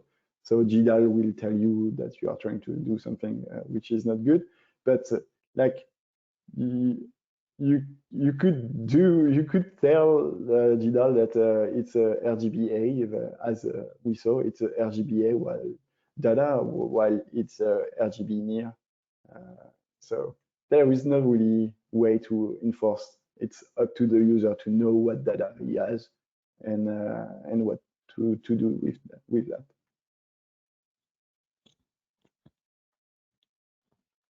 Oh, and I think Ivan say that you could preserve the cog structure, so you don't have to rewrite the whole cog, just doing the edits for the color inter.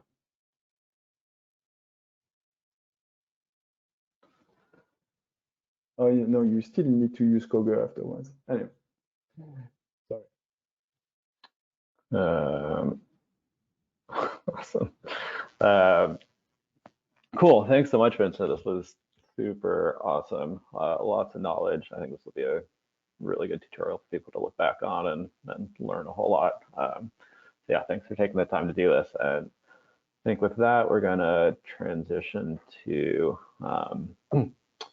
the next talk. Actually, hey, Gebelt, are you ready to go now? We're having troubles with Planet. Indeed, I am, if you want. Cool. Yeah, let's do that. Or else I get to give the talk. For Planet, GoToMeeting does not love Linux, as I'm sure all Linux users have found out, and I apologize. I love Linux users. Cool. So yeah. Oh yeah, and then Nadine fell ill, unfortunately, and so she's not going to be able to moderate. So I'll moderate this one again, and hopefully we'll get Sarah on to give the Planet talk. But let's start with you, Gilberto. Can you share your screen? Let me get the share screen. Go to webinar. Where's the share screen? That's they always struggle. They might need to. Beautiful. Awesome. Cool. Over to you. Right. Good. So good afternoon or good morning to everyone, and thanks to Chris and Nadine for allowing me to speak at the workshop. And basically, I'm going to take a different perspective. So I'm speaking from an institutional background. We're talking on an institute, which is the National Institute of Space Research in Brazil. And Chris invited me to talk to you about why INPE is embracing Cloud-Native Geospatial. So let me first tell you who INPE is. INPE is Brazil's National Institute for Space Research, and we do among many things we do an important bit, which is provide the official land use and land cover information about Brazil. So when you read the New York Times or the Guardian or Le Monde that the deforestation in Brazil is soaring, this is based on INPE's data. We have different services that use remote sensing data to tell about deforestation in Amazonia and in the other biomes of Brazil. And this is done from 1988, so we have more than 30-something years of work on this. Now, we decided to move to Cloud-Native Geospatial because in the availability, substantial availability of the data, which is now available on cloud services, allows us to create data cubes. And data cubes are very important to serve as a foundation for data analytics. It also allows to be used extensively for the researchers. And what we found is that, of course, there is the work of doing data cubes is be done is if it has to be done for every researcher who accesses the data which is available on Amazon or which is available on Microsoft, turns out that the same work is done many, many times. So one of the points of the data cubes is to produce regularly spaced data cubes and well-defined tiles and well-defined resolutions for collections of satellite data and sensors which are available for the Brazilian territory. So basically this involves the CBUS-4. This is the Chinese Brazilian Earth Resources satellite which has a sensor at 64 meters, a Landsat 8 and Landsat 9 now, and Sentinel-2 and 2A. And so the CBUS will be at 64-meter resolution, Landsat at 30-meter resolution, and Sentinel at 10-meter resolution. So all the bands are normalized to that resolution, and all the tiles are organized in 16-day temporal composites. So essentially what you have data cubes covering Brazil at different times and essentially been available since 2016. and the data is available on the web, downloadable, but also we provide, of course, a cloud service of people who use very similar to Google Earth Engine, but only with the two differences. One is that the data is organized as data cubes. The other is that there is a package called SITS, which is short for Satellite Image Time Series, which actually you can use to analyze the data on the Brazil data cubes. In fact, SITS uses a lot of Stack, thanks to Chris. It's, in fact, we maintain the only current implementation of Stack for the R language. We mostly use R. And with Stack, we can actually access not only the Brazil data cube, but also Earth on AWS, Microsoft, Digital Earth Africa, and others. Anything that which makes its data stack readable, we can access it and use it. And we believe that WEN has to use, in order to do accurate work of land use and land cover, all the data available. So instead of using one image, for example, one best image per year, we use a whole satellite image time series. And we have, of course, the ability of training and the ability to produce land use and land cover maps.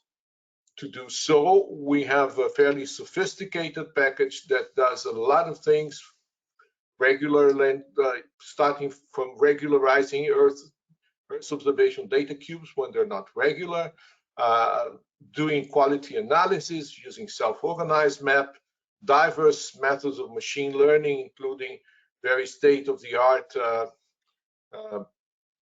models for convolutional neural networks, and also attention-based models for those who know what this is, and also methods for post-classification based on Bayesian analysis to produce accurate land use maps.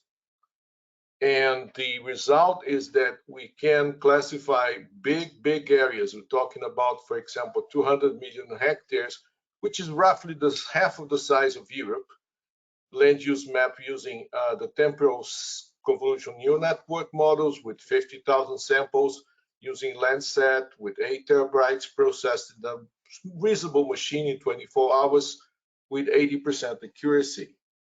So what we do in Brazil, we have not only organized the data based on Stack, but also provided that as observation data cubes and developed data cube analysis software. And that's it. So I unshare, or someone exit. Awesome. Hey, Robin, we're going to see if Sarah might be able to go. We'll do a mic check. But hey, can you hear me? Yes. Awesome. You're about as excited about that as I am. I wasn't sure it would work. Doing it live. We'll do it live.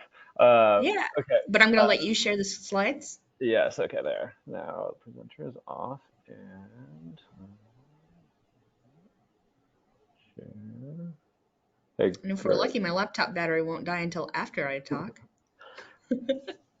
Hey, Greg, can you give me presenter powers? There we go. I feel like I should come prep with jokes or something. That's a good Fill the idea. time. What? Now I'm getting a little spinny circle. Boom. Show my screen.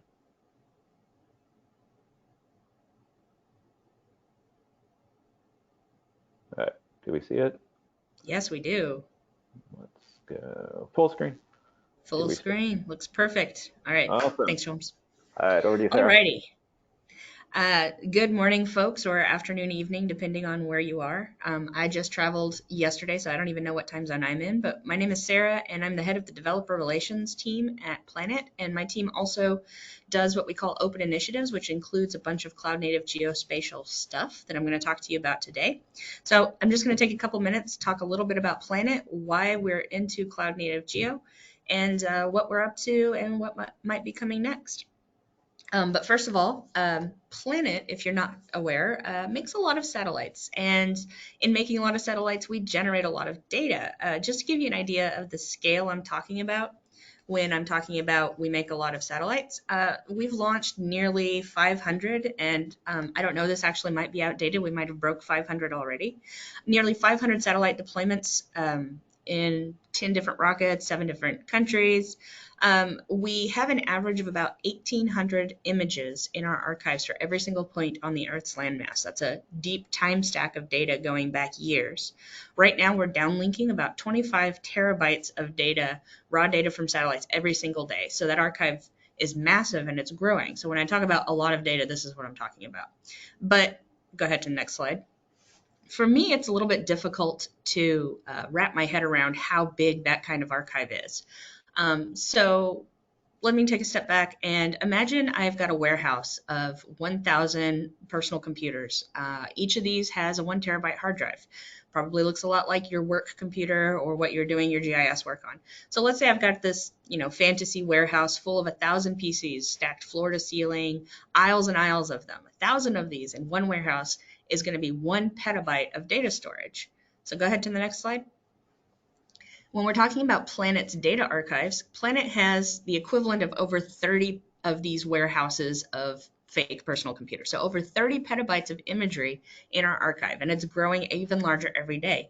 Like I said a second ago, we're downlinking about 25 terabytes every day. So that's like adding 25 more personal computers to a warehouse somewhere full of data. So it's a whole lot of data. Go ahead to the next slide. So when I want to talk about why we support Cloud-Native Geo, think about with those warehouses full of PCs and all of that data, consider the cost of every single person who wanted to work with the data had to make their own copy of it and store it somewhere. Obviously, that's going to be incredibly astronomical, pretty prohibitive. For most folks, it's not going to be possible. And then if you start thinking about what kind of compute power it takes to really dig into an archive like that and start extracting meaningful data, let me use an example of my hometown, for example. Let's say your area of interest is just the borders of your hometown, like Austin, Texas. How many years of daily imagery could you be able to process on your personal computer before it just gave up, before you just hit a wall? So it's really difficult to dig into data like that. So go ahead to the next slide. We're talking about why does Planet support Cloud-Native Geo?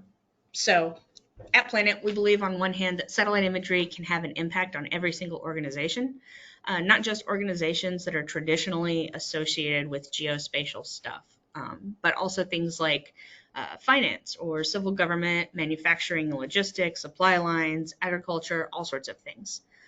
All of these folks have the ability to take advantage of satellite imagery and incorporate it into the work that they do. Next slide.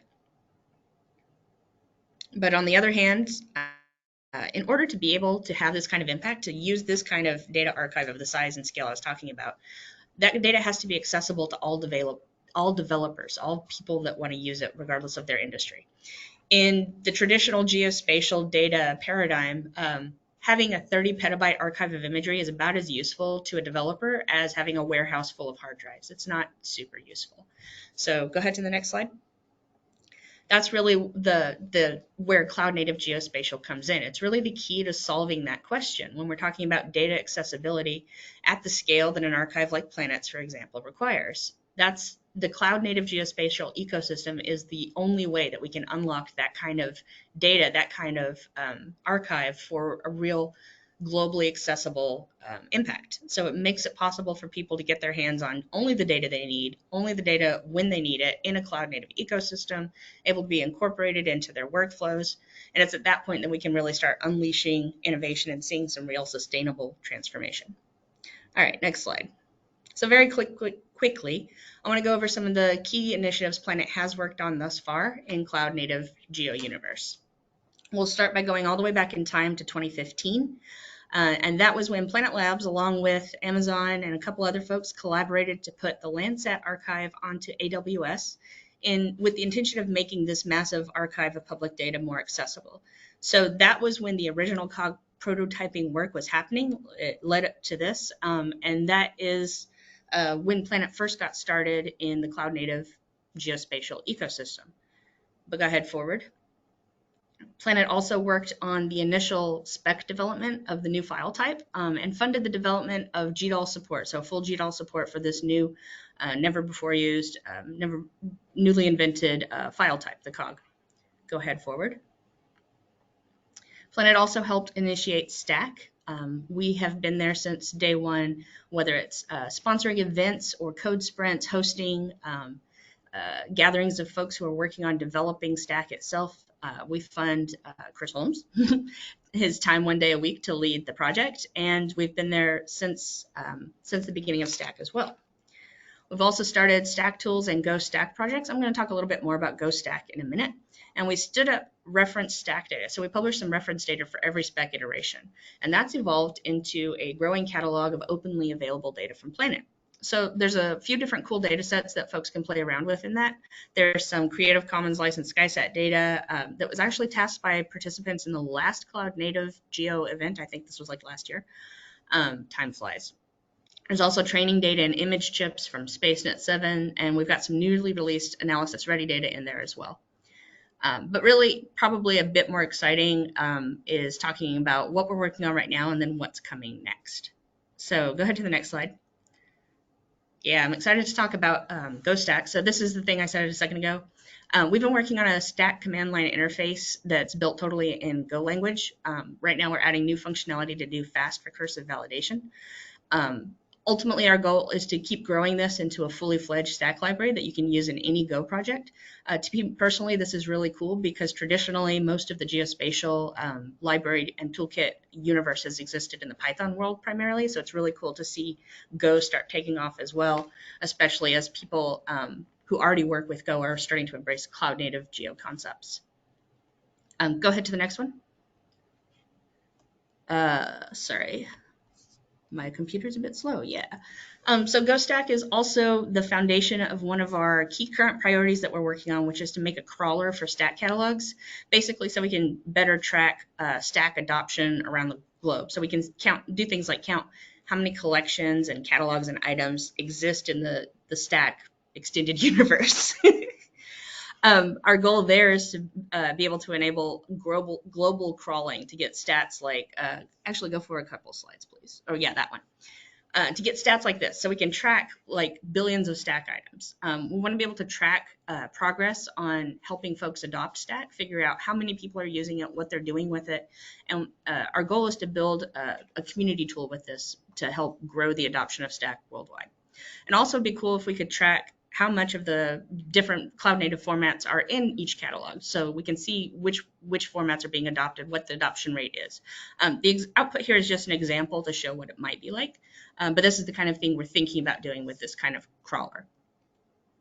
Next slide. And then on the roadmap on the to-do list eventually is to give it a nice UI so that we can integrate it closely with Stack Index, and then it can use the public list to kick off what to crawl. Next slide. More stuff that we are working on or will be working on soon. We hope to collaborate on API extensions, Stack API extensions, to let large services just report on statistics. Instead of making clients crawl over millions of items, services can just report out their stats directly. Go ahead to the next slide. All right, and then the last but not least thing I want to touch on is GeoParquet. Planet helped get this project off the ground today, though it has contributors from a lot of things you've probably heard of, like GeoPandas, GeoTrellis, OpenLayers, Microsoft Carto, Azavia, Unfolded. I probably left a couple out, but it's got a large amount of contributors from basically a huge cross-section of anybody who works with developing for geospatial big data at all today. I know you're going to hear more about this in a bunch of other talks this week, so I'm not going to get too much into detail about it, but the main idea behind GeoParquet is they're developing a way of storing geospatial vector data specifically in the Parquet big data storage format. I won't get too much into detail on that, like I said, because there will be other talks. Yeah, go ahead to the next slide and I'll wrap up. The one thing I wanted to say is, like I said, my team runs a lot of things related to, or we own a lot of things related to cloud-native geospatial ecosystem tool development, community resources, events like this. So we'd love to have you keep in touch with us. So I'd like to invite you to reach out to Basically, anybody on my team, if you write developers@planet.com, that'll get directly to us.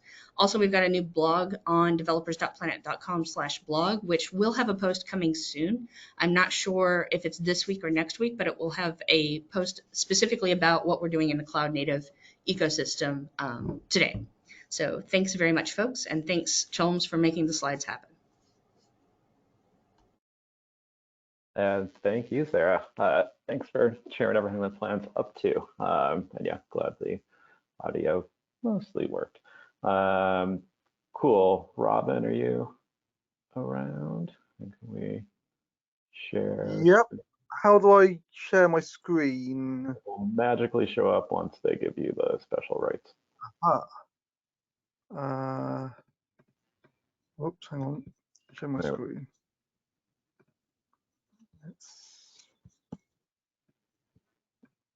Awesome. I'll give a quick intro as you See can that? join. Yep. It looks Excellent. great. Cool. So hi everyone. Oh, sorry. No, go for it. Yep. Hi everyone. I'm Robin Wilson from Anglo American. If you haven't heard of Anglo before, Anglo is a large mining and minerals company working around the world, and as part of that, they're using a lot of geospatial data. And the sorts of geospatial data we use, particularly image data in this case, are ones that are very familiar to you, like satellite images and airborne hyperspectral and airborne images and so on, but also some ones that are more specifically related to the kind of geological work that we do. So on the top left here, you can see an example of some geophysics layers. So these are things like magnetics or radiometric data that's collected, sometimes from a plane, sometimes from a ground-based system. And in the middle at the bottom here, we've also got images of geological cores. So here we're drilling out a geological core and we're looking at what it contains to tell us more about the geology of the area and how our mine's doing, or whether there's certain types of mineral resources in the ground there. And at Anglo, we need to be able to use image data at scale. And to do this, we need to be able to store the data, search it, visualize it, and run arbitrary compute on it. And we started investigating how to do this, building a product called Image Hub within Anglo. When we looked at various different options for different tools we could use for this. And the team started off looking at some Esri-based solutions, which didn't work out very well in the end. And we looked at a number of other potential providers of sort of off-the-shelf solutions. And in the end, decided the best thing to do was to build something ourselves tailored to exactly what we wanted, using the Cloud-Native Geospatial tool stack. And so this technology stack that we're using is all hosted on Microsoft Azure. We do everything on Azure at Anglo. And for each of these components, we've got a number of these open source tools we're using. So for storage, we're using Azure Blob Storage to store it, and we store in Cogs mostly, using things like RioCog to convert to Cog. For search, we're using Stack API with PG Stack storing the data and Stack Fast API on top of that. For visualization, we're using T-Tiler and T-Tiler PG Stack for visualizing mosaics, and that's a great tool that's not that well known about, it seems, and is really good for us. And then for compute, we're using things like Dask Hub, which starts up a Jupyter Hub gateway along with Dask Gateway to run Dask clusters and be able to run arbitrary compute at scale. And we took all of this from zero, basically, to a proof of concept demo of pretty much all of this in less than a month. And I don't even work full time. So we were quite impressed with how quickly we managed to move. And part of this was because we had a really engaged small team. There was also really good documentation. Things like T-Tiler, for example, have great docs and great examples of how to extend it. It was easy to take baby steps and then gradually increase the complexity. So we could start with a local static stack catalog and get that sorted, and then move on to a dynamic catalog with Stack Fast API. We could start by tiling a single image using T-Tiler and then move on to doing mosaic tiling with T-Tiler PG Stack. And there's a load of off-the-shelf demo apps that we could use. So we use things like T-Tiler's built-in viewer for testing tiling. Stack Discovery is a great Streamlit app that shows you a stack catalog on a map. And also we did a lot of playing around with Dask on Planetary Computer because that was already set up and hosted for us, and we could play with their large data sets. But overall, we had a very responsive open source projects and open source community, which is really great. This is just an example of one of our proof of concept demos. So this is Sentinel-2 data, in fact, shown here, but we've actually been using this with our own custom data set, private data set that we've got that we use for geological discovery. And you can see this is live tiling of large data sets, and you can choose all sorts of different true color composites and band indices and all that sort of stuff.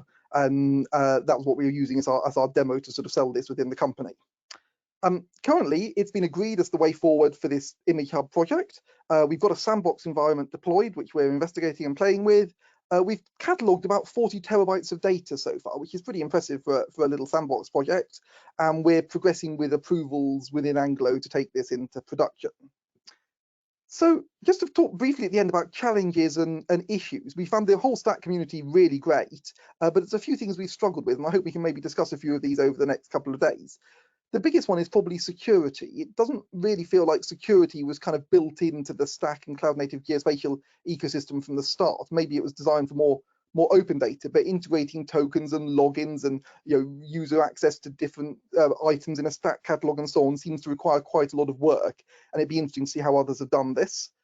For speed, we found that sometimes tiling can be a bit slow. The good Cog bad Cog presentation gave me some good tips on how to go forward with that, but possibly some issues with that we're finding. We're finding that integrating with ArcGIS is a bit of a pain. There's no sort of plugin like there is for QGIS, and there's some limitations, it seems, around XYZ tile layers in ArcGIS, particularly around security.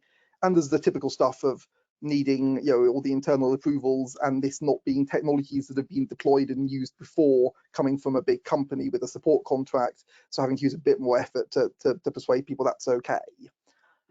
Just to finish off, I think I've almost run out of time. We are hiring a cloud engineer and a full stack developer to work on this project. Don't worry, unlike the picture here, you won't need to wear a hard hat. This is all remote from home on a computer. See some URLs there, or chat to me on Gitter if you're interested. We'd be very pleased to have someone who already knows about a load of this stuff. So thank you very much. Awesome, thanks, Robin. That was great, and I very much appreciate you sticking to time or coming very close. You want to stop your sharing? Cool. And great. Could we get Jonathan shared?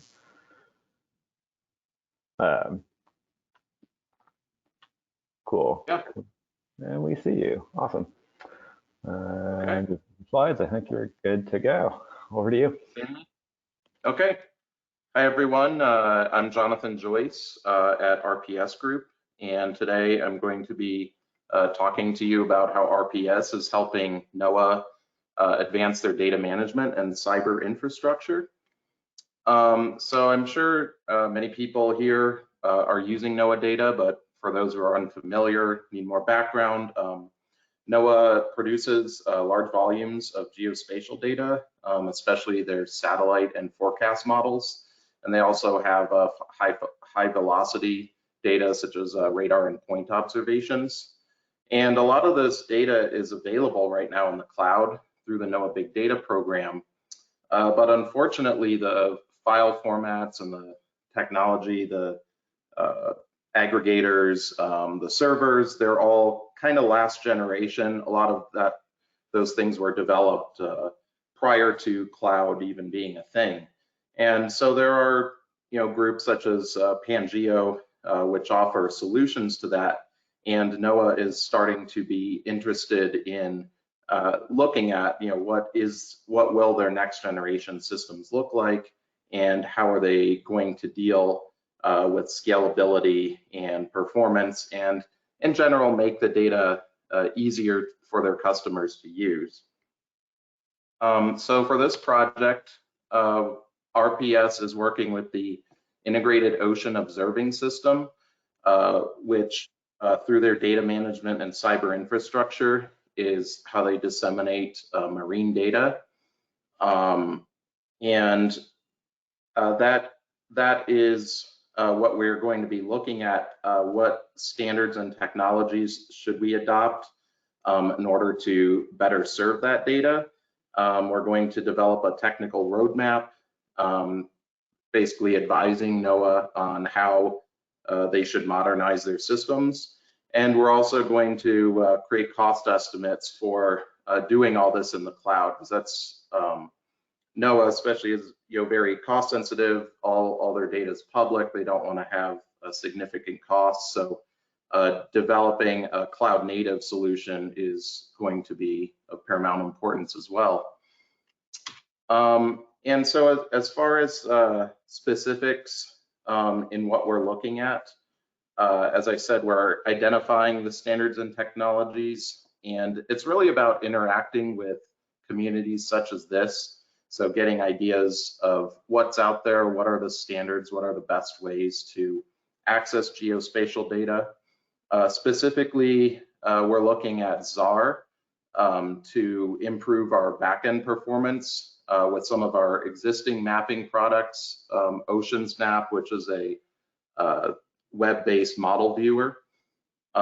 We also want to develop OGC web services to make it easier to access this data and also support kind of a microservices infrastructure.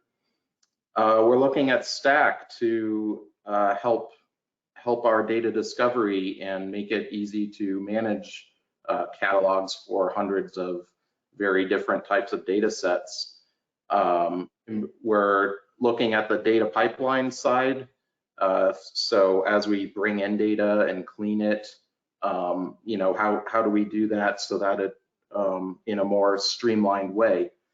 And also, how do we store data to make it more available for analytics processing?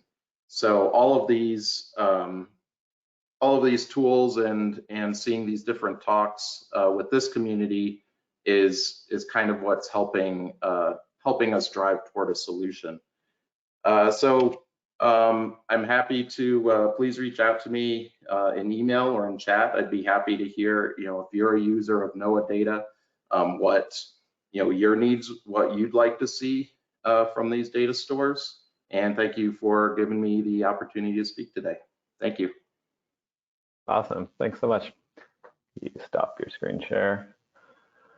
And Rob, are you around? Do we get to see your shining face? Oh no, I am around, but it looks like I am just a black box. That's too bad. Sharing my webcam. Oh well. Yeah. We'll hear your voice. This will be the less visual session. Is your screen sharing working? I don't see an option for the screen sharing. Do I have the proper? Yeah, you gotta probably wait a sec. Greg, can you screen share? Show my screen. Can't show my face, but I can show my screen. Awesome. Can you see? Yes. Awesome. Great. Okie dokie. All right. So hey, I'm Rob Emanuel. I lead up the engineering efforts on the Microsoft Planetary Computer. I'm also a member of the Stack PSC. And just quickly, what I want to talk about today is, I think I might, excuse me. Yeah, so the Planetary Computer it provides a data catalog. We have about 40 petabytes of data sets. They are mostly completely openly licensed. There's some non-commercial use license in there, but you know, we use Stack and the Stack collection license field to catalog all of the specific license for each of our data sets. We also provide an API that enables spatiotemporal search of those data sets, and then something called the Hub, which is a hosted Jupyter Hub environment with sort of the Pangeo implementations of you know, the environment that you'd want to work with, these open data sets, and you know, a few other toolings to make it easy to integrate with our authentication and with the Planetary Computer. And so today I really want to talk about just, you know, the parts of the cloud optimized or the cloud native geospatial stack that we're using. It's a little bit of cloud native geospatial stack bingo. And it starts with the data storage and serving, right? So all of our data is stored in blob storage, in Azure Storage Blob containers, which provides scalable cloud access and allows you know, the byte range read capabilities that are sort of the linchpin for cloud optimized formats. We also have this shared access signature mechanism for creating short to long-term permissions on storage accounts, containers, or individual blobs, which allow us to sort of sign URLs and allow them to be used with, you know, GDAL and the rest of the tooling as if, with just HTTPS. So we store a lot of data in Cloud Optimized Geotiff, right? That's our preferred format. I think Cloud Optimized Geotiff is one of the original, if not the original, geospatial data format that took advantage of the byte range read requests. And so when the chunking, our sort of rule of thumb, we've had a lot of discussion of like, okay, when is it COG? When is this something like ZAR or NetCDF? When chunking is long space and not a long time, if you have multispectral imagery, not necessarily something that is like would need bands that represent a time axis, those are appropriate for COG, and with that, you get a lot of sort of current tooling that's pretty advanced as far as visualization and other work. We keep things in the original CRS, no reprojection as part of pre-processing. We rely on dynamic reprojections to do that sort of stuff. We just use the default overviews in GDAL, like GDAL Translate output format COG, so that's usually a pretty good default to use, and a ton of examples of data sets that use COG. So the way we visualize COG, we also, we supported the development of PGStack, T-Tyler PGStack, that sort of stack of tools, and so that's what we use to visualize our front end. The front end that we have, the Explorer tool, if you go to planetechcomputer@microsoft.com, go to Explorer, all of that is powered by the Stack API with some render configuration per collection. We have sort of default queries and min zoom level and some of the things that aren't stored at the collection level, but mostly it is powered completely by our Stack API. Supports dynamic legends. There's a multi-layer support that we're releasing soon. It allows you to copy your Stack query as code using PyStack client so that you can use it in the hub or any other Python environment. We use T-Tyler for rendering and the T-Tyler PGStack for dynamic mosaics. So you can do arbitrary searches against the Stack API, and then those get rendered dynamically as long as the Cloud Optimized Geotiff data set. And you can do things like, compute false colors and NDVI and things like that on the fly. Other formats we use are ZAR, which is efficient cloud access for higher dimensional data sets, really good for regular gridded data, traditionally captured in things like HEF, NetCDF. It's a quote unquote newer format, right? It's been around for a bit, but it's language agnostic, but the tooling is not necessarily complete, for example, in the R ecosystem. And then we have data sets like iMerge and DayMet in the ZAR format.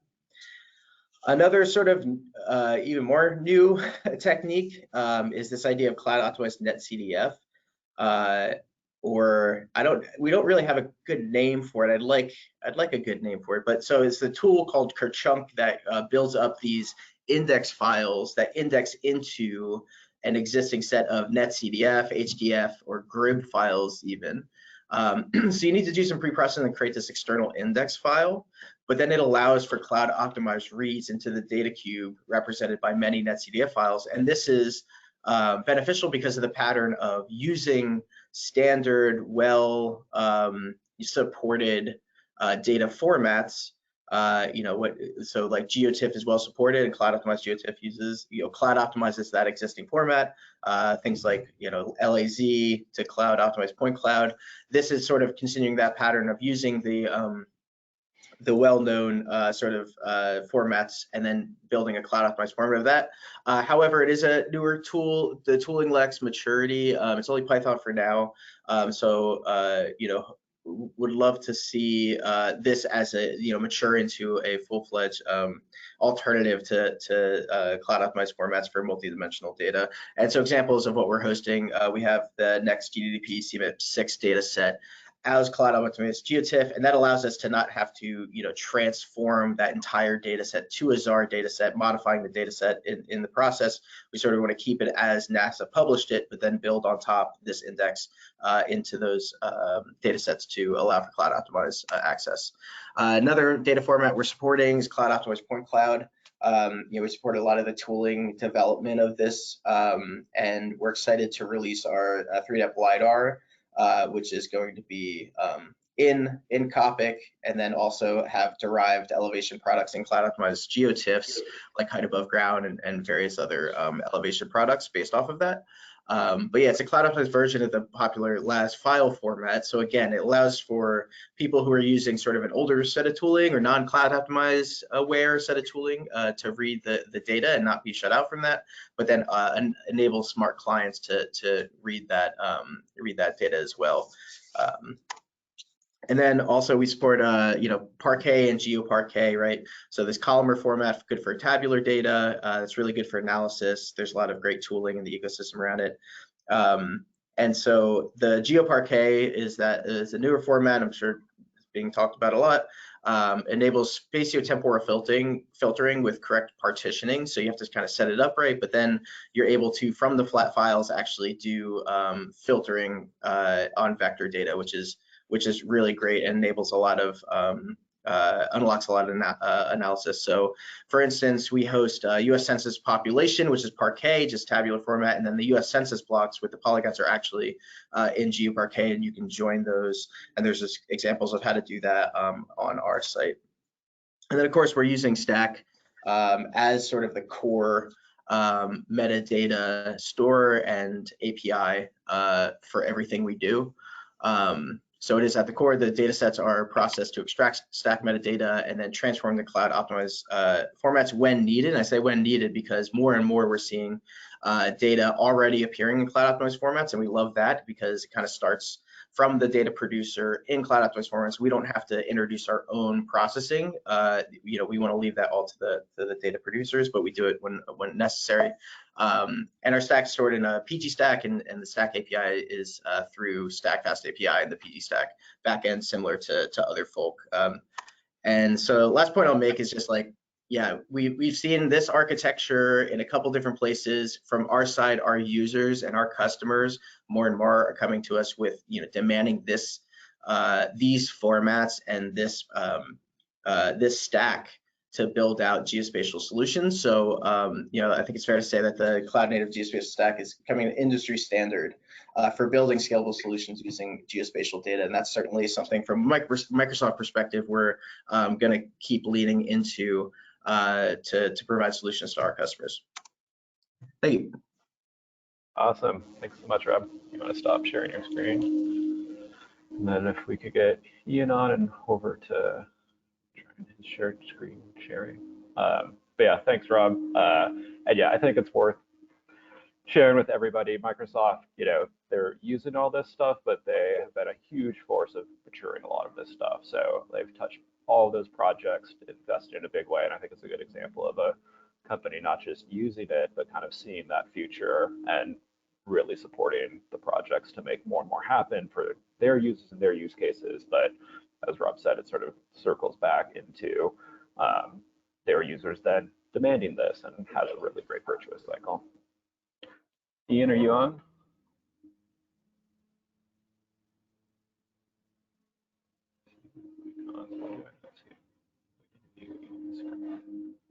And I must apologize for the wood chippers that decided to take down a tree out front today.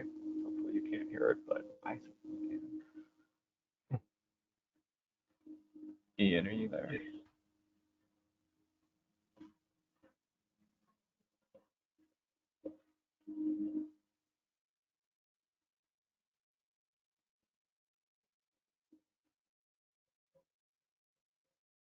Hello. Do other people hear me? Is it just Ian that's not, or am I missing? Hey, Mark, are you ready to go? Can you be? I think maybe we'll do some testing with Ian. Well, you give your talk if you're ready. Awesome. Greg, should we switch to Mark as presenter? Looks like that might be working. You see the little prompts marked. Awesome. I see your screen. See your slide deck. Cool. Over to you, Mark. All right, everything look good over there? Yeah, looks great. All right. So I'm Mark Pfister. I'm a Python developer over at Maxar, and I work in analytic data products. And come here. There we go. I'm going to take 5 minutes to talk about ARD at Maxar. And when I say ARD, that's kind of the term we latched onto for cloud-native geospatial stuff. So we're talking about Cogs and Stack and things like that. And I was thinking, well, only 5 minutes. I mean, we use it all over the company. So let's do the old journalism trick of just sticking to the 5 W's of your, introductory paragraph. So who, what, why, where, and when. And so where, Maxar. So we're ahead of schedule right now. Who is the analytics data product team that I work in. So we create derivatives from our imagery. In a way, we're customers of our own company. We don't sell imagery, we sell things like car counts or building outlines, things like that. And we're a full stack team. We go everything from DevOps to data scientists, front-end developers, technical writers. We essentially function like a small company. And as things are these days, our focus really is using machine learning to generate outputs. And machine learning takes a lot of data, and we have a lot of data because we have about just over 20 years of imagery. We launched our first satellite in 1997.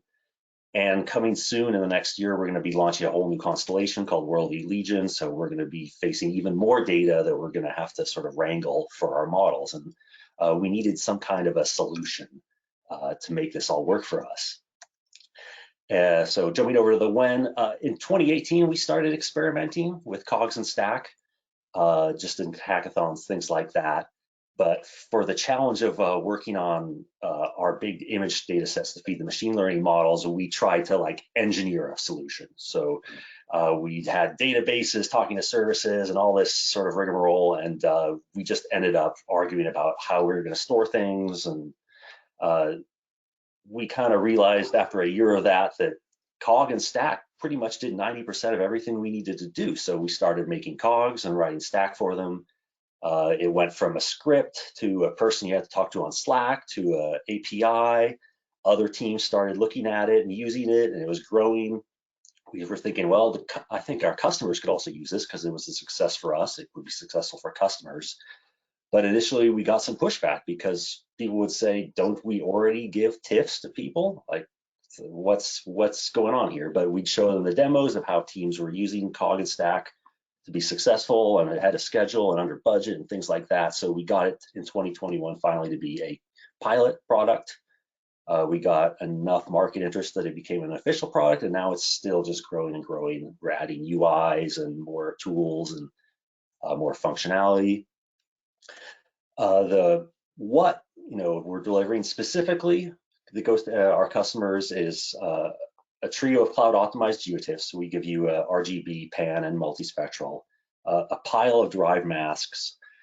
This is all gridded to a 5-kilometer UTM grid. You get full stack metadata from your order down to every acquisition, down to each item, which is a tile, and we deliver directly to your S3 or Google or Azure bucket. So it's a full cloud native process front to back.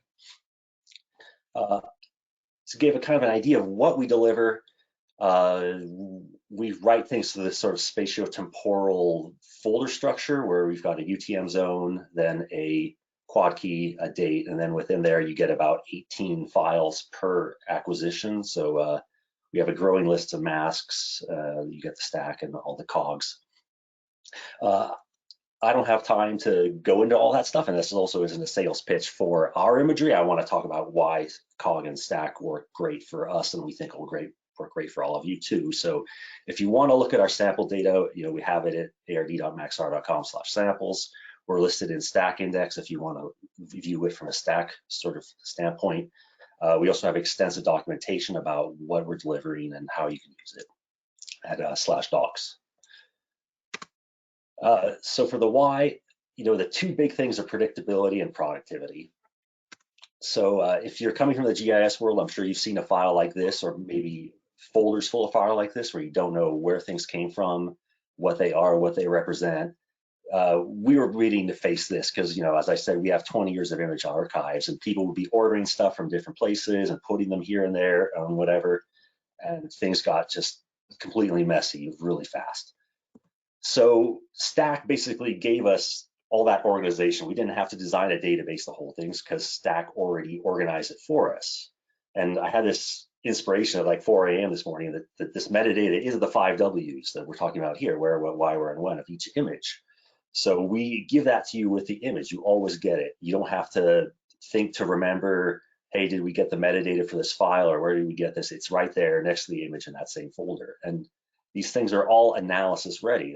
The ecosystem is so good, you can get started on this stuff from day one. And for example, our search system can give you scored images. So if you only can afford or only maybe need 3 images over an area, it'll search the whole catalog and give you the 3 best images. So they may not be all from the same acquisition. So even though this is 3 acquisitions deep, our system gave you 12 different acquisitions to pick the tiles from.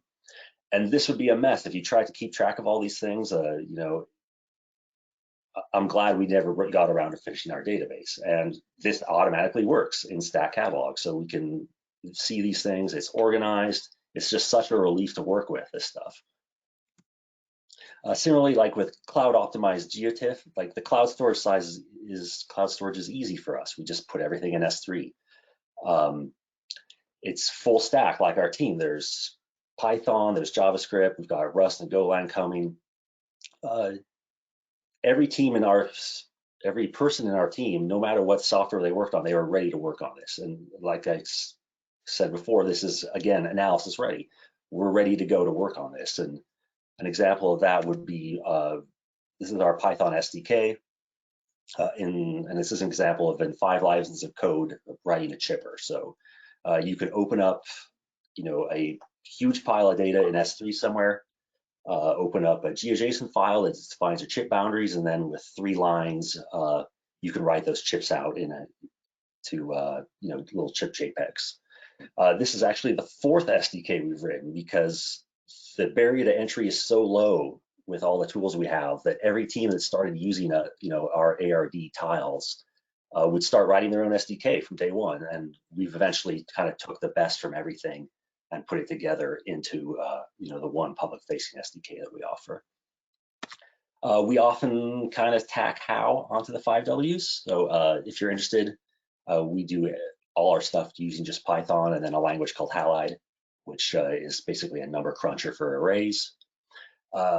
Could not have done this without the power of the open source community, and there's so many people I want to thank, but especially just the people who've really helped us get going. Chris for taking care of all of this, Vincent for all his work on the Cogs, Matthias for Stack, and Daniel for Stack Layer. And of course, like a lot of these, we are hiring, so please get in touch with me if you're interested in working on these sorts of things with our satellites. Awesome. Thanks so much, Mark. You stop your screen share. Let's try again with Ian, which I'm feeling good about. It's going to work this time. Can we? I see you. Can we hear you? I hear you. You there, Ian?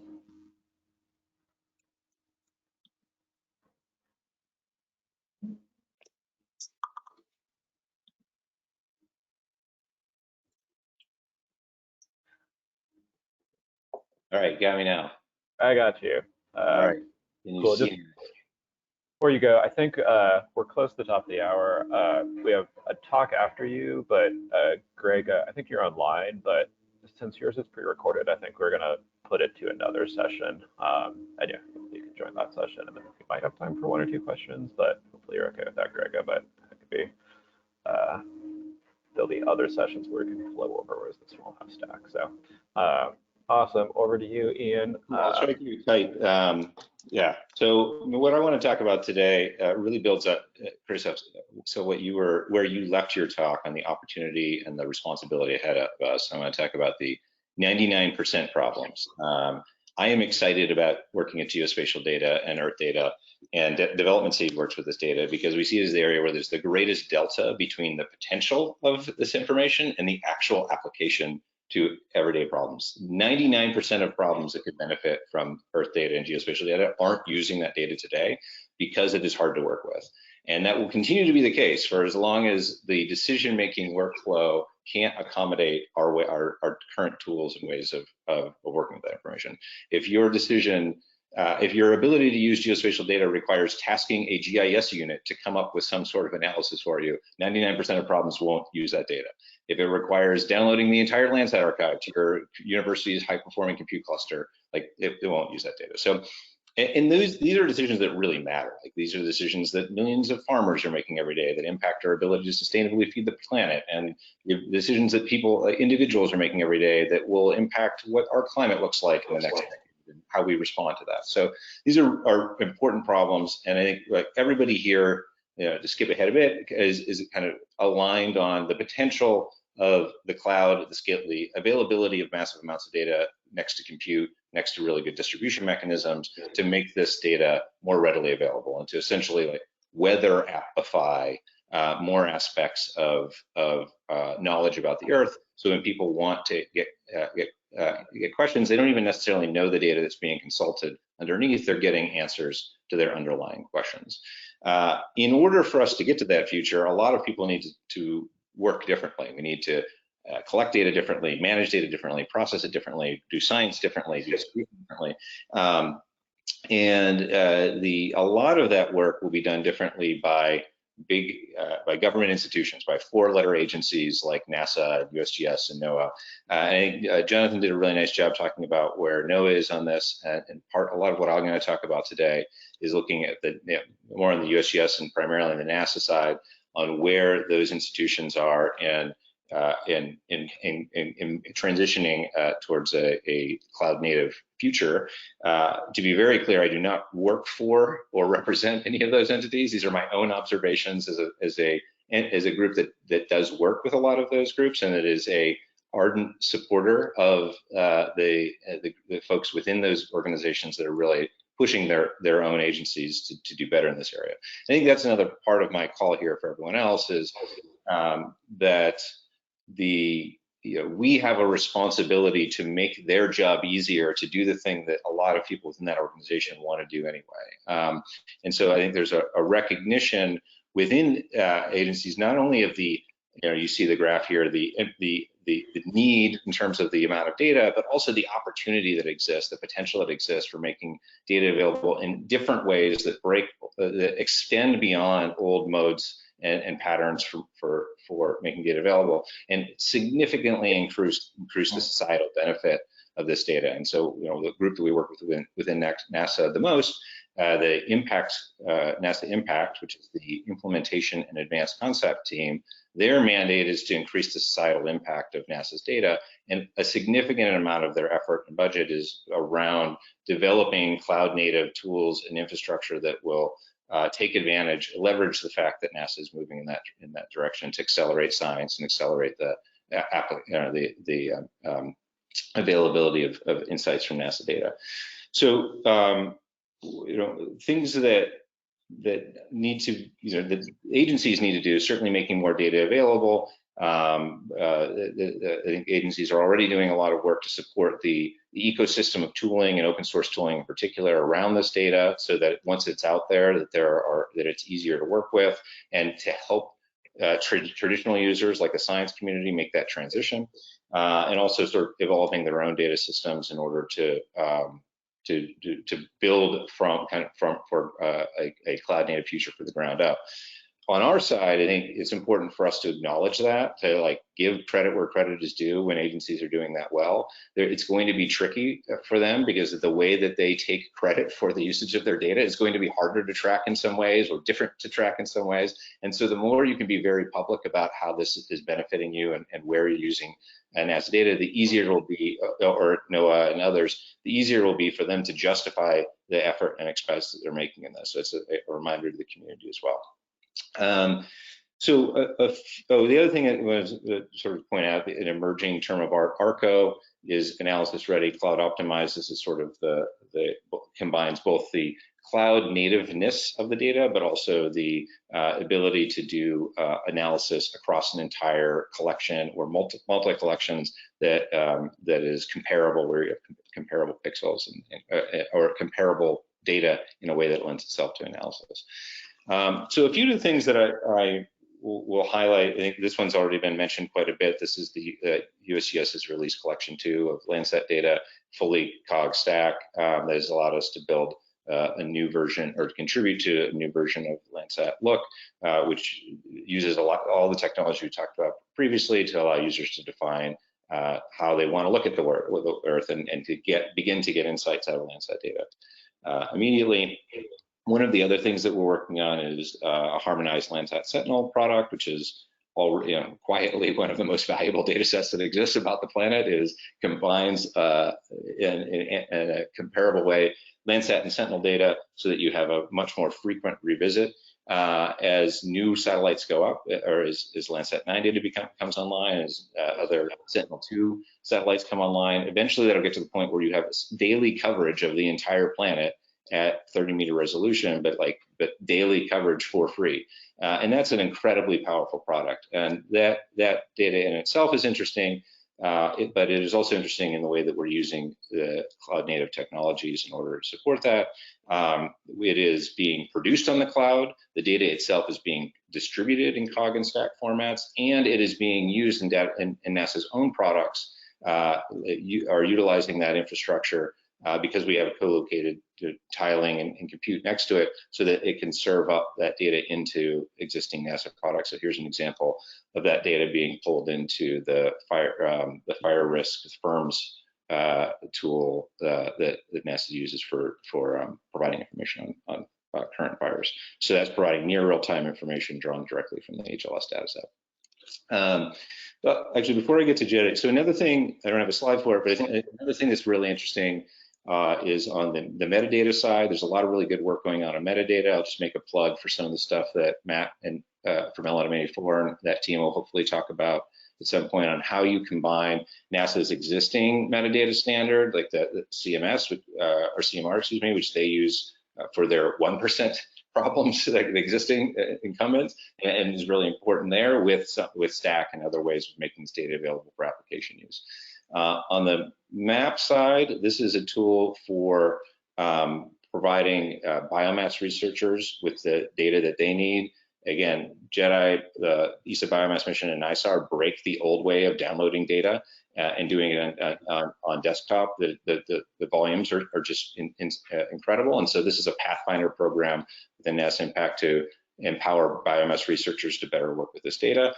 For me, there are two things that are interesting that have come out of that. One is the collaborative nature of research that it allows. So it's not just that now I can do processing in a scale. It's like my workbench the Pangeo-based workbench that I'm working on, I can share that with another researcher at another university. It's easier to replicate that work. It's easier to collaborate on that work. It's a really neat pattern that didn't exist in our old ways of dealing with this data that emerges. The other thing is the transition from research to productization of that data is a lot faster now because it's all off of the same infrastructure. When you have an algorithm that you develop that's gotten to a point of maturity that it's worth producing on a regular basis, you can the cost of that transition is so much lower that it makes viable data products that might not have been economically viable previously. I know I'm still on. So dashboard, this is how, a set of tools for making that data, publishing that data to decision makers, which starts to get us towards the application of this data. And then I'll just say one project that's forthcoming that extends that even further is a project called Beta. This is a new effort that will essentially create the global, a sort of Earth mission control in a box. So if I care about the status of deforestation or waterways or population and movement of things and people, I can create a mission control where the science around that feeds into decision maker interfaces that you could actually the instrumentation of that data in a way that you could have a mission control that is building up that same data analysis, and it all exists in a common ecosystem. I will leave it at that. Again, just one more shout out for the really great work at NASA Impact, and if you have other questions on this, Amy Barchauskas, who's involved in one of the later Q&A sessions, knows more about all of this than I do, so ask her. Awesome, thanks so much, Ian. You want to stop your screen share, and We'll shift the next session. So yeah, we don't have time for the Q&A. Note to self on amount of space that we need to allow for things. I mean, the Q&A was meant to be sacrificed, but we're still up and over it. Matt, are you there too? But yeah, please ask questions to all the panelists on the Gitter. They'll definitely be on, and yeah, let's keep the conversation going there. And yeah, over to Renee, who, yes, my intent was not to moderate every session by myself. Renee agreed to help out. We have a few other moderators throughout the day, but Renee comes from Radiant Earth. Yeah, as I said before, they've been a great partner on this event before, and yeah, do a ton of amazing work on machine learning. Yeah, thanks. And Renee's helping out with the Stack community more recently. Yeah, over to you, Renee, to run us through the session. Yeah, do we have Matt? See little things happening.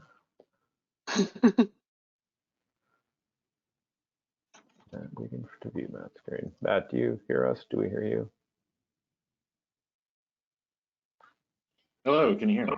Yes, we can hear you. All right, super. All right, now next challenge, sharing. We do not see you, but I guess all right. Well, lower priority than your screen. Oh, there you are.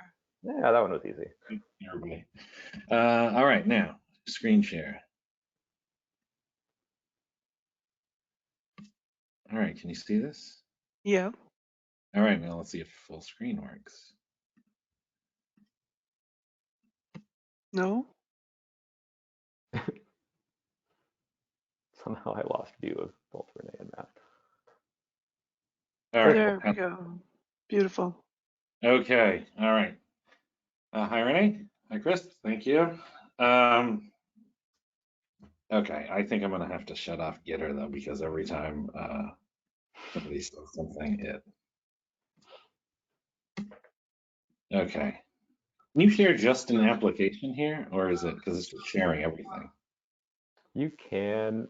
I don't know. You might be able to switch it. When it first prompted, it like said a choice.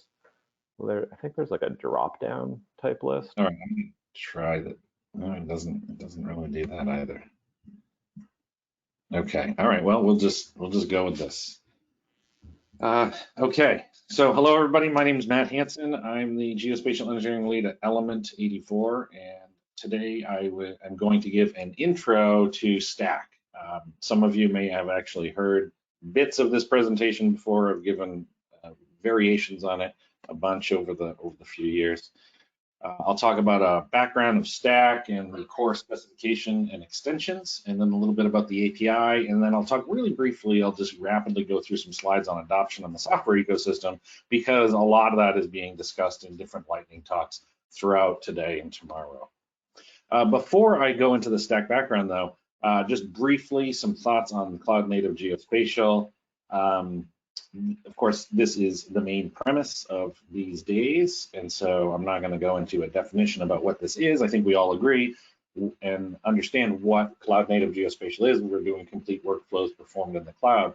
I want to underscore though, like other things that this really promotes, and it's not just scalability, but we also have this reproducibility. So in science, there's a real reproducibility problem in general that has sort of been around for a while. And it's even more so with geospatial data because of the scale of the data that needs to be processed. And so historically, when scientific papers have been published, they might have run their analysis on a handful of data, but that data is unavailable, or it's just impractical for that analysis to be reproduced by others. And so things like Stack and tracking metadata and provenance, which is work that's ongoing in developing those standards around that, I think really have the potential to really help out this problem of reproducibility by allowing people to publish online their papers. So I've heard this term before of executable papers. I really like this idea where you publish your paper and it's an executable form where somebody can push a button and they can open it up in their own account, and they can run the exact same analysis that you did, and then also tweak things as needed. So to support this, I think that this is a better way to think about things as algorithm developers. If you're an algorithm developer and you're writing things, stop writing algorithms that actually operate on files. This is really generates a whole lot of mess in code, I think. It makes tracking provenance exceedingly difficult. When you write an algorithm that takes one file and outputs another file with some arbitrary name, no one is going to be able to go in and look and see what you did. So rather than this idea of operating on files, operate on metadata. So forget about the data, forget about where the data is located. And instead, the input to your workflow is metadata. And obviously, this is going to be Stack.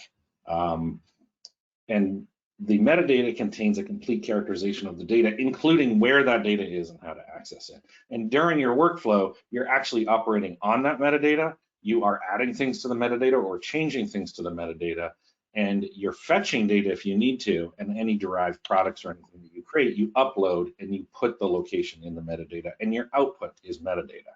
So it's not data in and data out, it's metadata in and metadata out. And this is, I think, is a really powerful paradigm.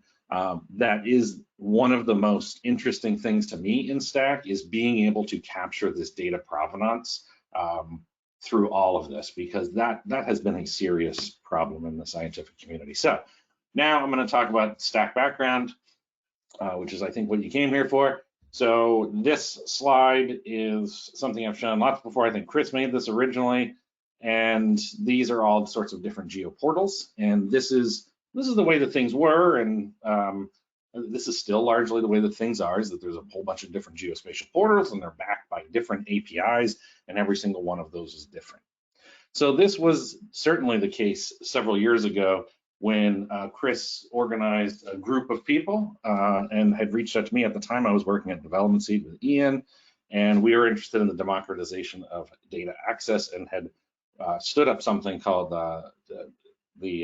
called SAT API for making Landsat data available that was in the public data set account.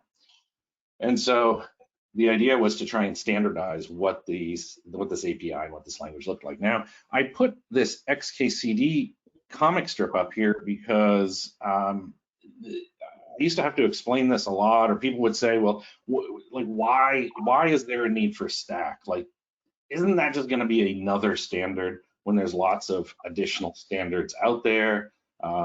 Isn't this kind of reinventing the wheel?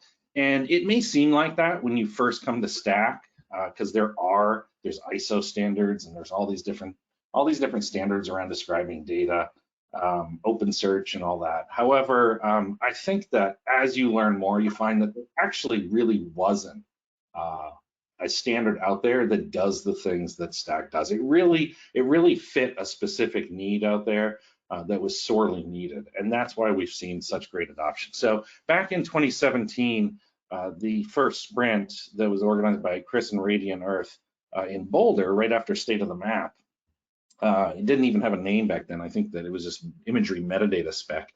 And the requirements, so a group of organizations and people had come out, and the requirements really were to have a search and discovery of geospatial data that was user-centric. It was focused on the user. That wasn't the data provider. That wasn't, it was the people that were actually using the data.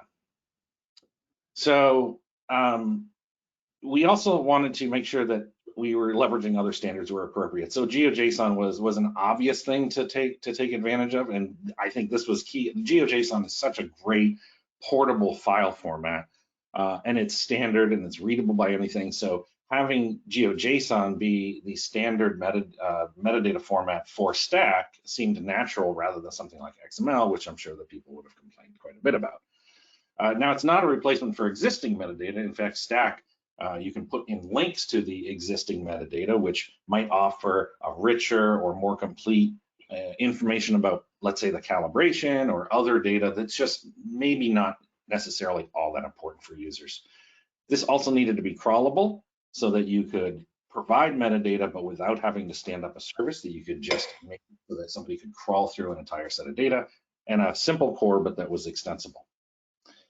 So these were the rough requirements as sort of Chris had laid them out. And the development practices, and this was also really key to adoption and success of Stack, was to implement data and software early on. So that means implementation of data catalogs showing what Stack was, and the software to use it, implement that from day one. So at that first sprint, at the end of the sprint, there was some bit of working software that did something. And then release that early and iterate on that. So this was key because a lot of standards might be developed with a working group where they come up with this whole spec, but they don't necessarily have an implementation of it. And then the implementation is done afterwards. And what you find when you implement these things is you find kind of what works and what doesn't. And it really helps inform the development of the spec. So that was back in 2017. It was about 4 years to a version 1. There was a whole lot of sprints in between. It was a really active few years with a lot of involvement from a whole lot of different actors and sponsors. And I'm sure that I have missed people on this. This was pulled from one of the slideshows a little while ago. And it's really been a community effort for sure.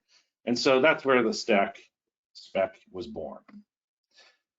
When we say the Stack spec, we actually mean two different specifications. There is the spec for describing geospatial data, that's the Stack spec. The repo is called Stack spec. And then how to search that data through a RESTful API is the Stack API spec. So you might hear Stack spec, but it really kind of means these two different things, and they're two different repositories. So the Stack status as of now is that it's been now almost a year ago that version 1 was released. The Stack API spec is on a release candidate for version 1. The reason why that is further behind than the Stack spec is because there has been alignment with the OGC features API, and that was not out on a 1.0 version, and that was changing. And so we wanted to make sure that we aligned to that. And so that's why that's a bit further behind than the Stack spec itself. There's a whole bunch of extensions, lots of contributors, and lots of different open source projects in the ecosystem. And perhaps most importantly, we're seeing a whole lot of uptake in catalogs using Stack, both internal and externally publicly available ones. So what's the core specification actually look like? So as I said before, it's JSON or it's GeoJSON in the case of items. It's crawlable.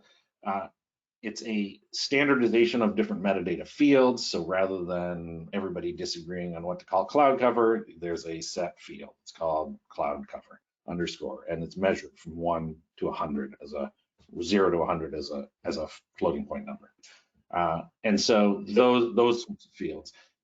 There are 3 different main entities, and actually I should say there's 4 different main entities. I really should add assets here because they are asset catalogs, but there are catalogs, collections, and items. So a catalog is really just a container. It's a JSON file. It's a container that points to other things, other collections, other catalogs. There could be subcatalogs within this directory tree, this tree structure, and then items. An item is really ultimately the main thing of interest because it contains the assets, and that's the 4th thing that's really kind of missing on this diagram and on these bullets. And the assets are the individual files of the data that people are after, or it's metadata as well. Assets are metadata or data. It really could be either one of those things. Collections are a way to group these different items together. An item is essentially a scene, but it's a flexible concept that it could mean a variety of things. But for the most part, it's usually a single scene for a given date time for a specific region. Now, if it's a mosaic, maybe it has a date time range, but the idea is the same. I said the core spec was fairly simple, the idea being that it would be stable and and not change very much over time, so that people could rely on a core stable spec. This is really important. So that core spec, this is an item that we're looking at here. Again, the main unit of interest. And we see that this is a GeoJSON feature.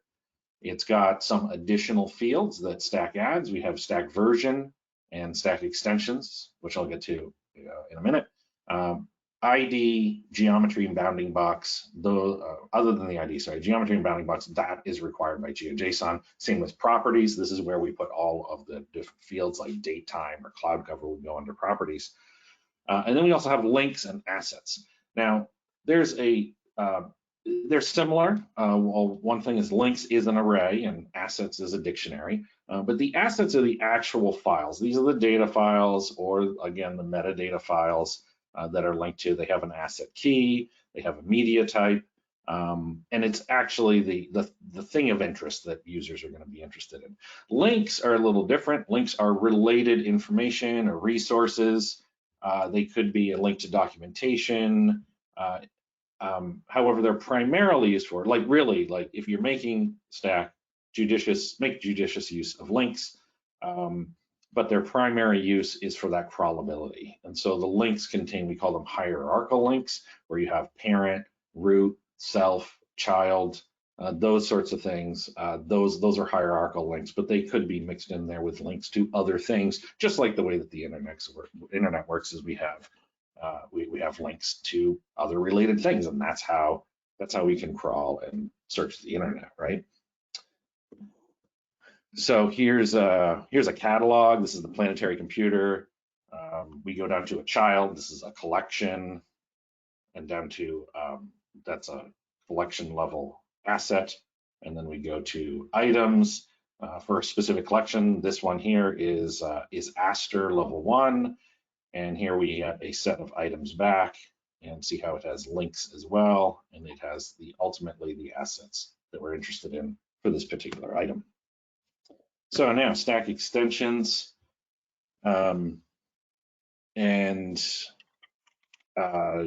Chris, I apologize, can't see you. So if you're giving me any warnings about time, you just have to holler out. I mean, I'm moderating, so I'm going to tell you that, I mean, we're 20 minutes after the hour, which is like that, but like you're also only like 15 minutes into your speaking, if you can wrap it up a little bit. All right, I think I can do that and get back on track. Thanks, Renee. Sorry, okay. So the Stack extensions here, so there's a GitHub organization called Stack Extensions, and it's not all of the Stack extensions that are available. It's really just a clearinghouse. Anybody is really open to coming here and creating an extension for Stack, but you could also just publish one on your own. So for instance, USGS has published a Landsat extension for Landsat specific fields to go into Stack, and they publish that on their own website.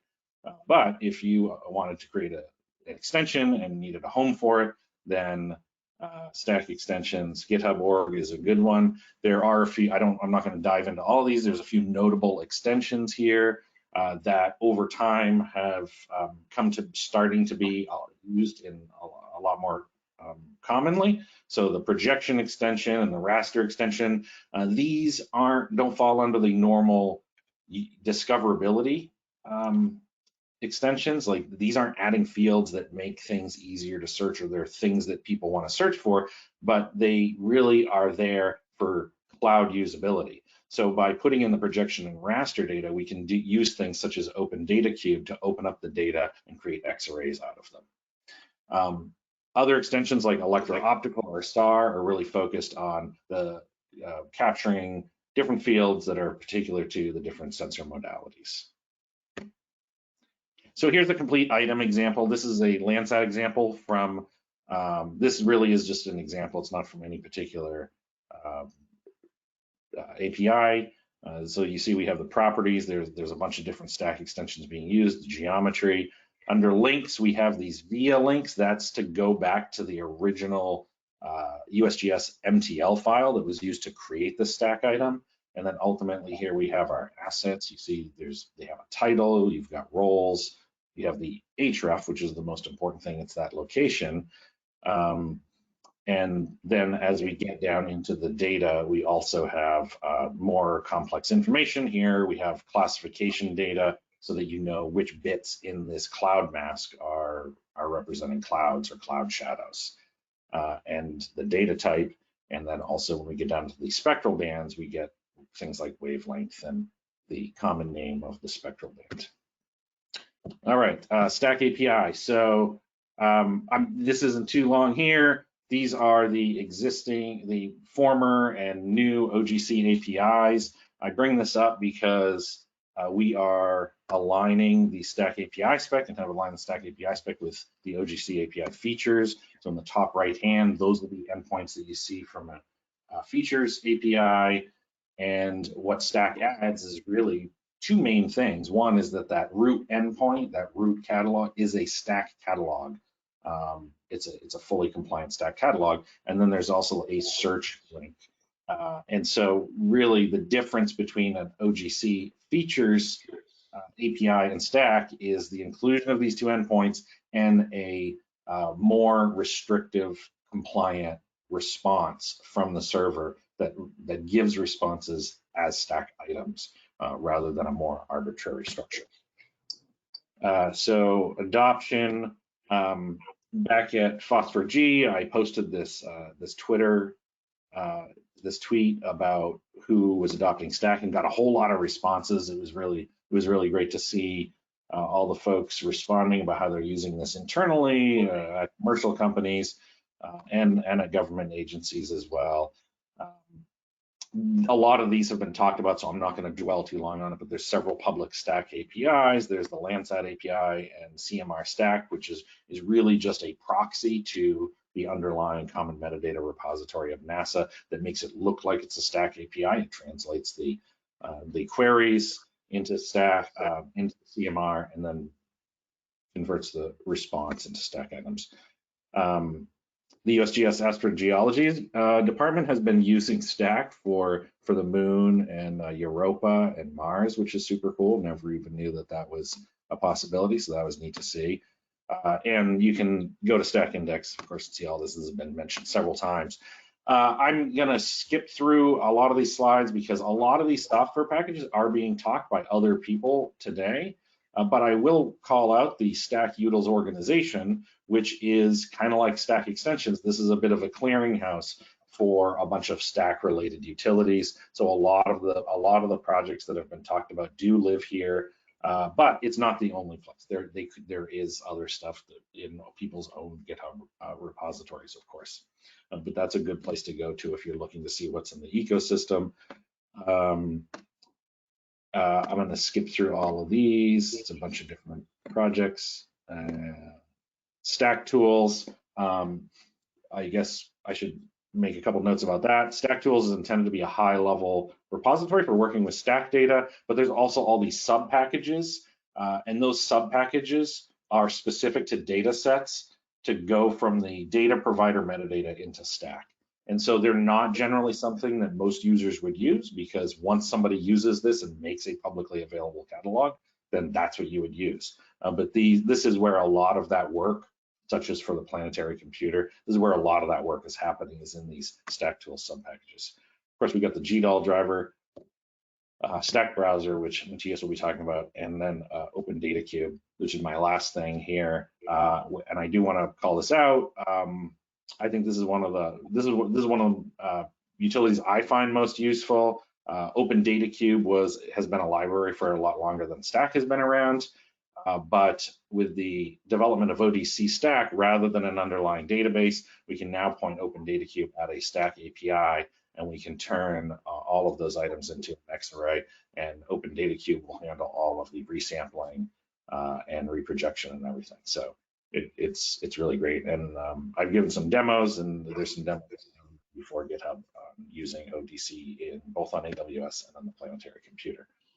And it mostly uses the Pangeo infrastructure to do so, where you're using X-array and then Dask on the back end. And that's all I got. Sorry for going over a little bit there, Renee. No worries. Beautiful. Thank you, Matt. Next, we have Matthias Moore from Radiant Earth Foundation. He's one of our fellows. Matthias, are you able to join? I see you and I hear you. I'm here. Can you share your screen? I'll try.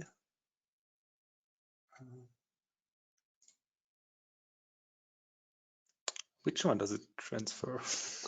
Do you need presenter mode? Maybe. The overview of Stack Browser. Oh, that's good. Then I just need to start it, I guess. That should work, right? Yes, I can see it. Good.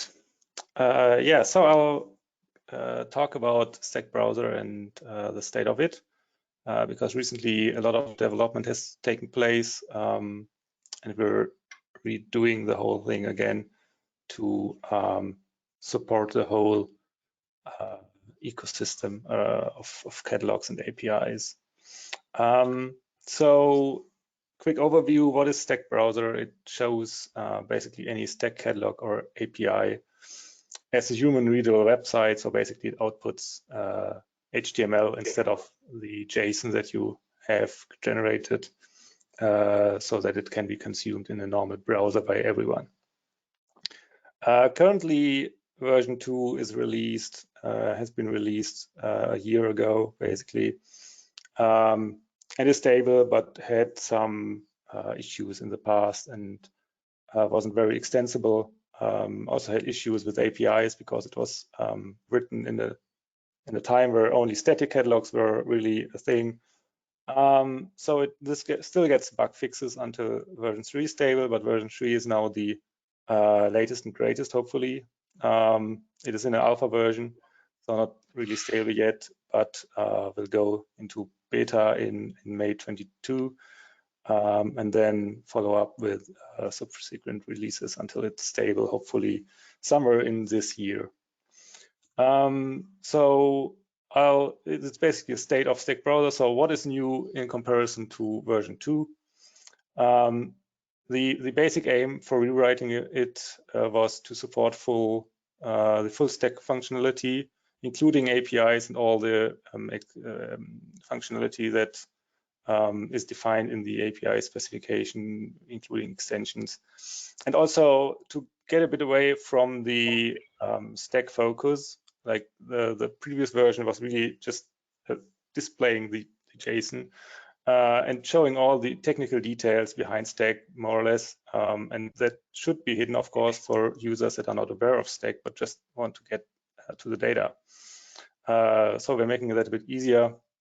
And of course, it should be extensible and customizable, for example, for other cloud-native formats like COP, BC, and ZAR. So some examples. That is how the version 3 now shows catalogs. In this example, Microsoft Planetary Computer, you see a list of all the catalogs and collections that it offers, nicely visualized.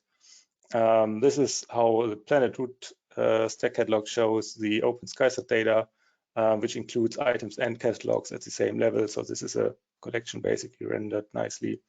You can navigate through it. This is then the item and shows all the assets, points back to the collection and visualizes all the metadata that has been provided. And you can also show the actual data. So it is now possible to render the Cogs client side without needing a tiler or any tiling service in the background that runs on a server. So this is all pure client code, thanks to Stack Layer, which and that is backed by basically your Raster layer for leaflet, which Daniel talked about before as well. You can now quickly navigate through the catalogs with some kind of a sidebar that comes out and shows the hierarchy of Stack catalogs and items. You also finally get human readable URLs. The old URLs were very, well, you couldn't understand them and very, very long.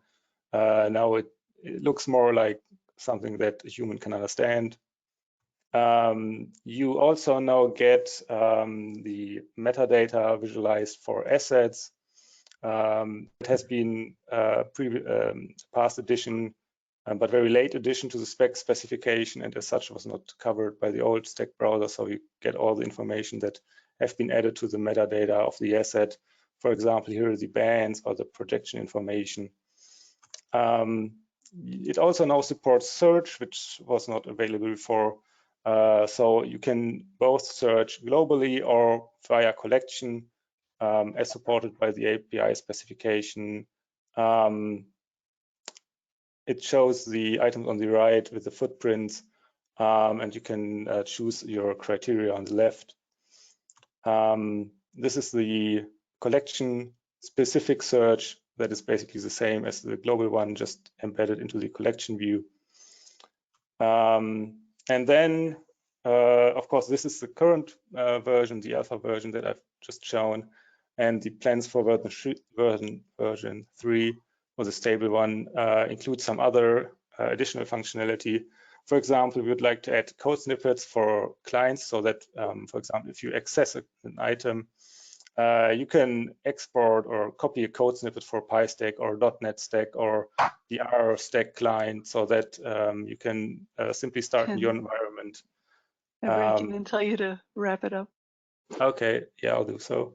Better search support, better Cogs support, and more and long-term plans are also to add schema.org metadata for search engines so that they can index the pages. Support for other cloud-native formats like ZAR and CopyC, and multi-language support. These are the URLs you could be interested in. You can check it out with your own data under the first URL.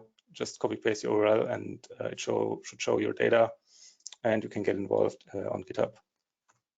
Thank you. All right, thank you, Matthias. Next, we have Darren Wiens from SparkGeo. Right, we can see you, we can hear you. Can you present? Yes. Beautiful.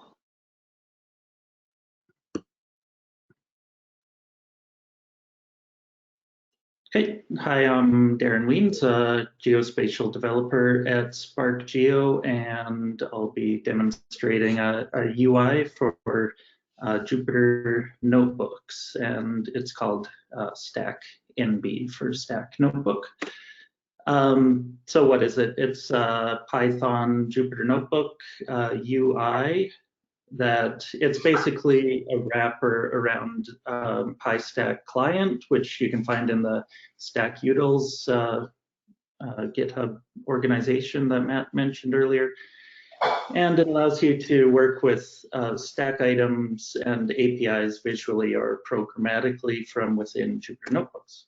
And so you can easily install the module, just pip install stack NB, and then once you're in your notebook, you import the stack query UI object pointed towards any stack API, which populates the collections selection box, and you can also do a bounding box or temporal filtering through the UI, and then run the query.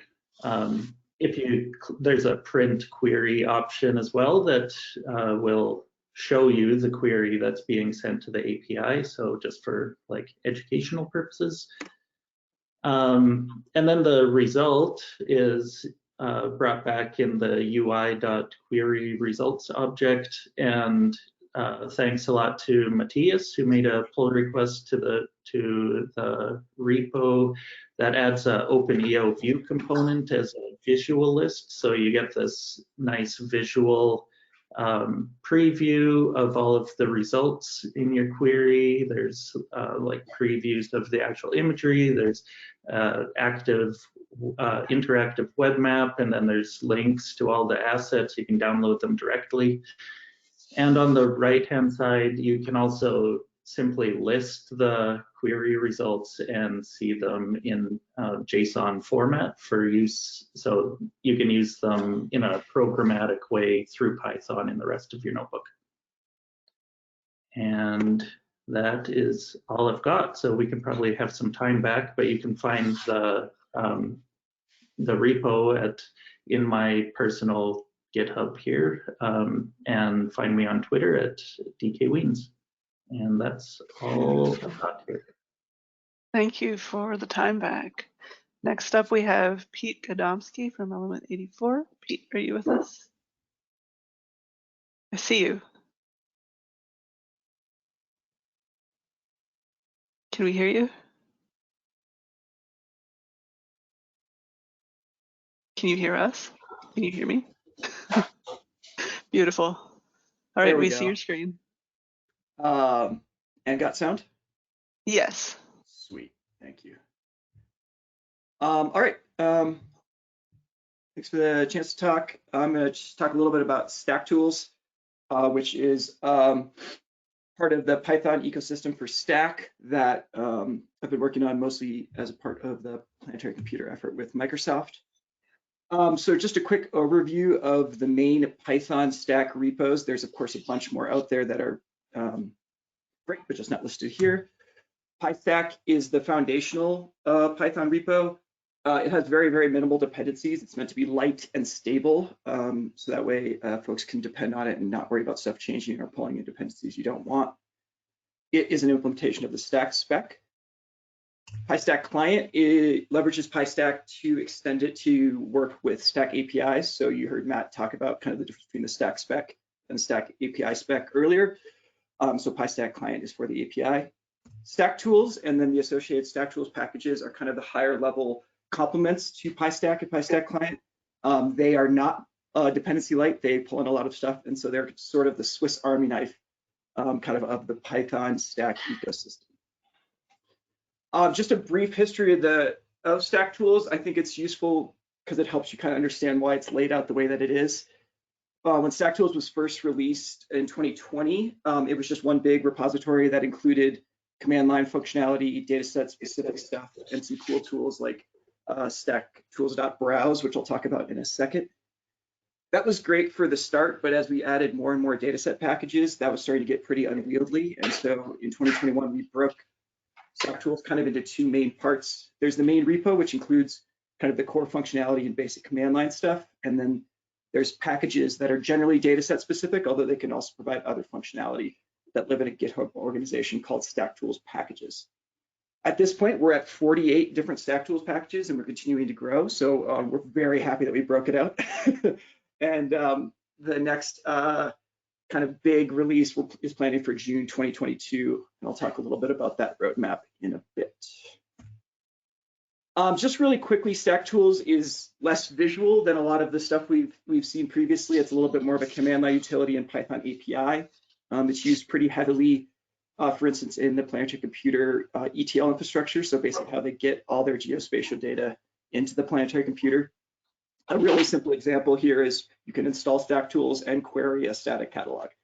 Basic stuff, and there's a whole kind of suite of tools that come along with Stack Tools as well. It's, again, a bit of a Swiss Army knife, and part of the 0.4 effort is going to be to try and organize this and document it a bit better so we have a sense of what you can actually do with it all. But it's pretty powerful now, and we're hoping to make it more powerful. I want to talk briefly about Stack Tools packages. So there's, as I mentioned, there's 48 of them right now.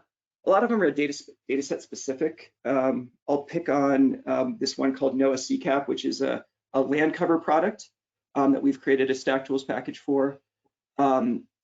It basically can create a collection for all of the NOAA CCAP data with one command on the command line, which is kind of fun. It goes and fetches assets, creates collections, creates items, does all that stuff. And then if you wanted to see what that stack catalog looked like, or stack collection looked like, you can use the Stack Tools browse package. And that will fire up a local server with the Stack browser that Matthias was just talking about.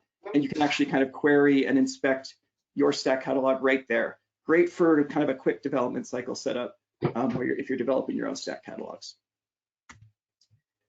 I got about a minute left, so just quickly, as I mentioned a couple times, Stack Tools is kind of a Swiss Army knife. It's a lot of different things to a lot of different people, but I like to think of it a little bit like a community garden. You can come in with your own vegetables that you'd like. You can grow them how you like. Some of the Stack Tools packages are a little weedy. I'm going to admit it right now, but that's okay. We think that's actually an asset because it helps other people see how you're creating stack metadata, how other people are creating stack metadata, and what can be done. And we hope that the Stack Tools kind of namespace and the packages organization is a good place for other people to bring their code and bring their stack metadata.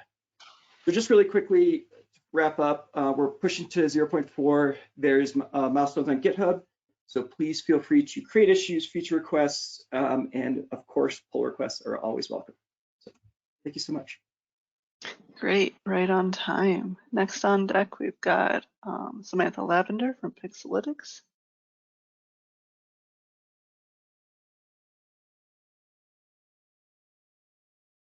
I see your screen. I don't hear you. There's something. Hiya. There you go. Yeah, I can hear you now. I can't see myself, so I'll That is just okay. start. Can you Yeah, see? we can. Is that all right? We can hear you. We can see your screen. You're beautiful. You're Okay. I'll assume you can see everything as I can. good. Yes. So I'm a bit different, I think, to everyone who's talked before, because I've not been part of the Stack development community. So I'm a co-founder of Pixelytics, and I would describe myself as a scientific code developer rather than a software engineer or official developer. And I really develop code because it's something I enjoy. And I've done it since a PhD student, and it's partly why I own a company, really, because I think if I was at the stage of my career where I'm now in a large company, I wouldn't be allowed to code develop. So recently, Pixelytics has joined OGC, and we came in through an EO activity, and then took part in the Testbed 17 activity. And this is one of the latest innovation activities looking at supporting geospatial software architectures, processing, and data handling. And the activity, I say we in the broader sense because it was me, got involved with was the API task, which was looking at rapid prototyping, design, development, and testing of the API tools.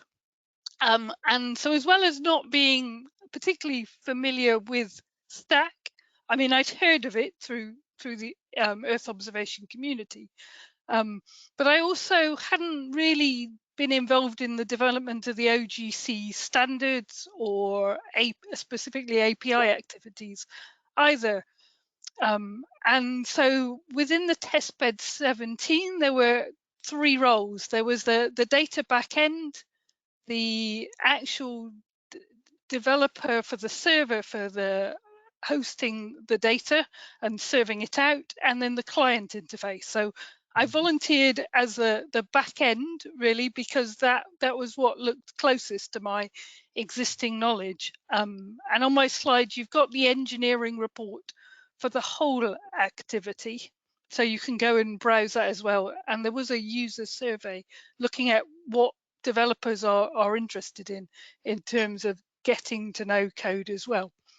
So for myself, I took a data set I developed as part of an international project where I derived a land cover classification for Kenya, looking at sustainable sand extraction.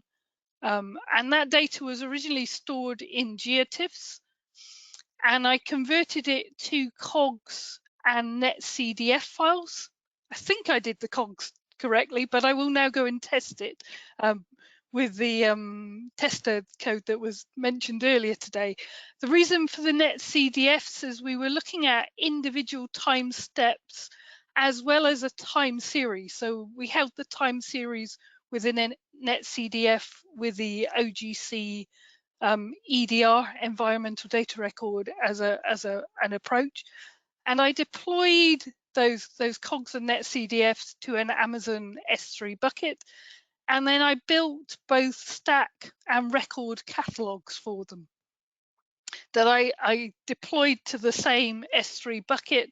Plus, I also ingested in Amazon OpenSearch, which was previously called Elasticsearch. And I have to say that what was really most useful as someone coming new to both the Stack and OGC standards is really code repositories and open code. Because as a developer, I find it easier to read code than documentation. So I ended up using PyStack and PyGeoMeta in order to build the backend catalogs.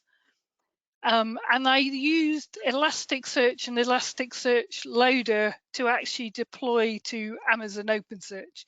So you have to be a bit careful with that second one because of this name change is also represented really in the open GitHub repositories in the latest versions of the GitHub repositories don't support Amazon because there has been a bit of a I don't know if falling out is the right word between Amazon and Elasticsearch. You have to be a bit careful there.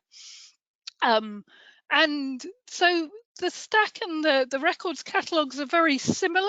I wouldn't say at the moment I know which you would necessarily choose one over the other specifically, but you can look at the code repository I've created and I will carry on doing development and testing on this. So thank you very much for listening. I think I've gone over my 5 minutes, so I will try and right on stop time now. Beautiful. Thank you so much. No one. All right, next on deck we've got Matt Cobalt from Kitware. Hi. I can see you. I can hear you. Great. Now I need to figure out how to share my screen. Oh, there we go. Yep.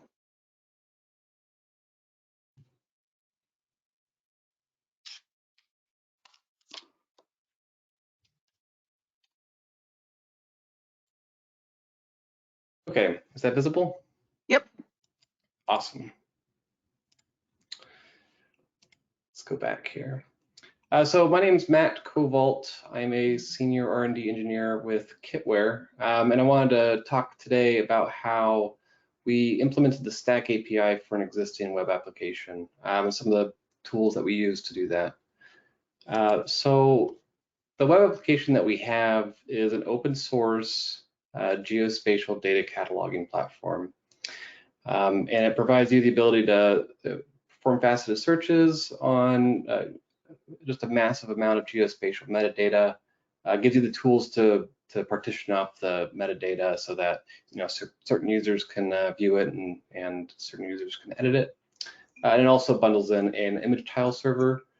And in the screenshot here, you see this browser UI that we've implemented alongside of it.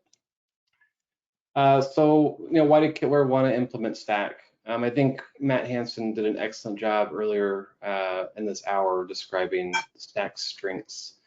But Stack offers, I'll iterate it here, Stack offers an open standard, and those open standards increase availability and reproducibility of the data, and that results in better scientific collaboration. And these are the things that are very important to Kitware's philosophy. We support a bunch of open source scientific projects, so adopting Stack was a no-brainer. The challenge, though, was mapping our current schema to the Stack schema. And our application is built in Django. It uses a relational database for its data models, PostgreSQL. And the data models that we have were custom built for extensible geospatial data types, point clouds, raster imagery, etc. Faceted search, which is very important to our application, and this authorization logic that I previously mentioned. And I don't expect anyone to be able to see this here, but these big maps here that don't equal each other, this is the Stack specification, and this is our Django model. And this isn't an uncommon scenario. Your application-specific view into the data, is designed around sometimes different things than the final product, the final view of it.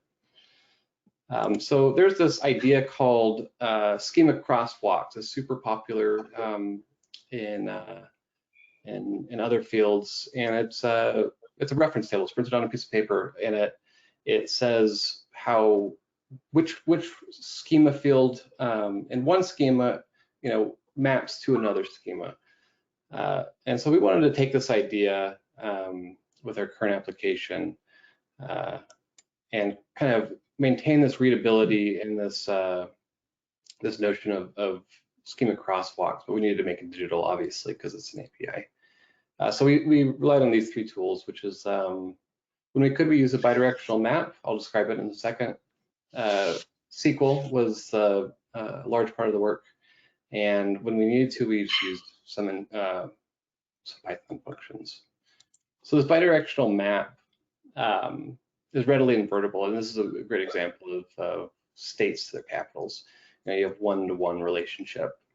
And it's great because you can go from one data type to the other by nature of the data structure. And this comes really in handy here for the Stack EO extension, where we have this band range that we use in Postgres to index for a fastest search, and then these common names. But it's limited by nature, this bidirectional mapping. So the next tool that we use is SQL. It's perfect for this. It's a single declarative sentence of how our data model maps to the Stack API. And it's active there. Awesome, thanks. I've only got a couple slides left, so we should be good. It acts as our source of truth, and it's very readable. And we use Django, so this is expressed via Django's ORM here.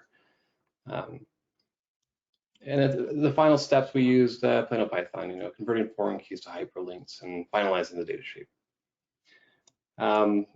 Yeah, so that's it for this lightning talk. If any of this interests you, please reach out. And of course, our code is open source, and feel free to browse the code on GitHub. All right, thanks. Thanks. Okay, our last speaker is pre-recorded. It is Marco Bolscha from Friedrich Schiller University, Jena. Who's going to run the video? I don't have the ability to see that. Hello, Jonathan Fath here. I'm going to run the video. Great.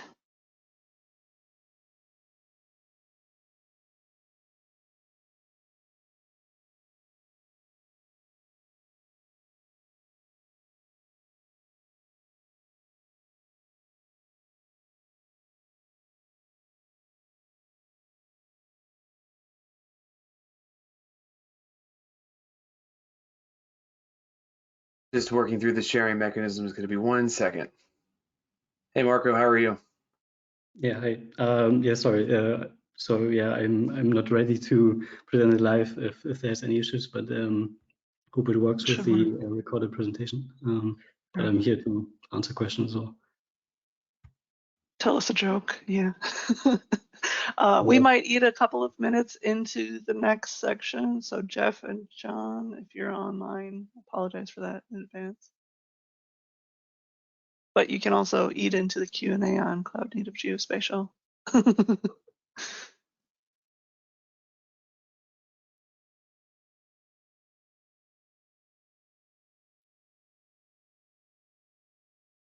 There we go.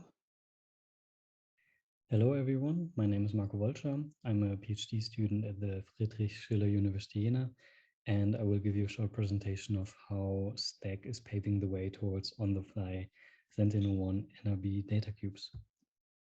Just for context, in the last year, that is my colleague John Trockenbrot and I, have worked on study 1 of the COPA project by the European Space Agency, which deals with the development of a new Sentinel-1 normalized radar backscatter product. And without going into too much detail, I will just give a quick overview of this data product. You can learn more about it in the resources that I've provided here. And if you happen to be at the Living Planet Symposium next month, you can also visit one of several talks about this data product there. In short, this NRB product is a high quality analysis ready data product compliant with the Card4L NRB specification. And one goal for this NRB product is for it to be easily exploitable by users for time series analysis, for example, especially in cloud computing infrastructures. But of course, also locally on a laptop, for example, if you want, just as I am on my laptop, and I will give you a quick demonstration later on. the implementation of cloud-native geospatial data formats is a very important part. On the right-hand side, you can see an example of how the file structure of an NRB product looks like. Each product contains the main backscatter measurements and several annotation data sets. For example, the local incidence cloud-optimized Geotiff format. And each product also includes metadata in XML, but also in stack JSON format.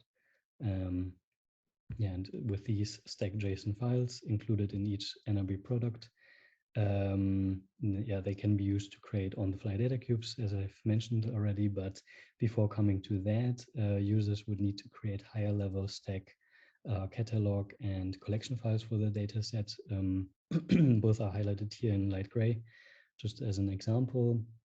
And as most of you will maybe familiar with stack already, you know that it's maybe not that hard to do. So just with a few lines of Python code, you can just create these files that are necessary. I've provided an example script in the references if you're interested. And once they are created, the stack catalog file can be read with tools such as StackStack to finally create a data cube. And or you can also call it a 4-dimensional task-based X-array data array, but I guess that doesn't yeah, roll off the tongue quite as good. And yeah, once you have done all of that, you can play around with this data set. You can explore it. Here, for example, it is shown in a Jupyter Lab session, and as a lot of you will probably be familiar with this already, it's very interactive, so you can explore which assets of this data set are available, for example, here as bands, or which metadata fields are available that you can filter the data with, and yeah, create a subset of the data set, and then finally analyze and visualize the results that you are creating in your environment. And yeah, our implementation of Stack very closely aligns with the Card4L ZAR extension. And so this includes a lot of metadata fields that are related to this Card4L NRB specification that I've mentioned earlier. Yeah, here you can see just another example of this data set. You can see a bit more of what is included. There's a lot of fields that you can use. Of course, some of them are maybe not as usable in an analysis context, but they are nonetheless, they are very important to have.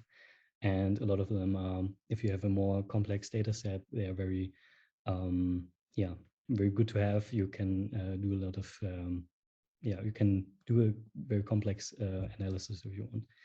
And yeah, just to give a very quick demonstration, they have recorded on this laptop, so it's yeah, you don't have to be on the cloud to do an analysis. You can download, or you can create some data sets yourself, and then just with a few lines of code, you can do some amazing things. Just as you can see here, it's a data set of 60 scenes, so it's around 60 gigabytes in total, and in just a few seconds, it's the data set is subsetted, filtered by some stack metadata fields, and then visualized yeah, interactively. And yeah, personally, I'm very motivated to explore this even further, and I'm excited for the future of Cloud-Native Geospatial. And yeah, thanks for your attention.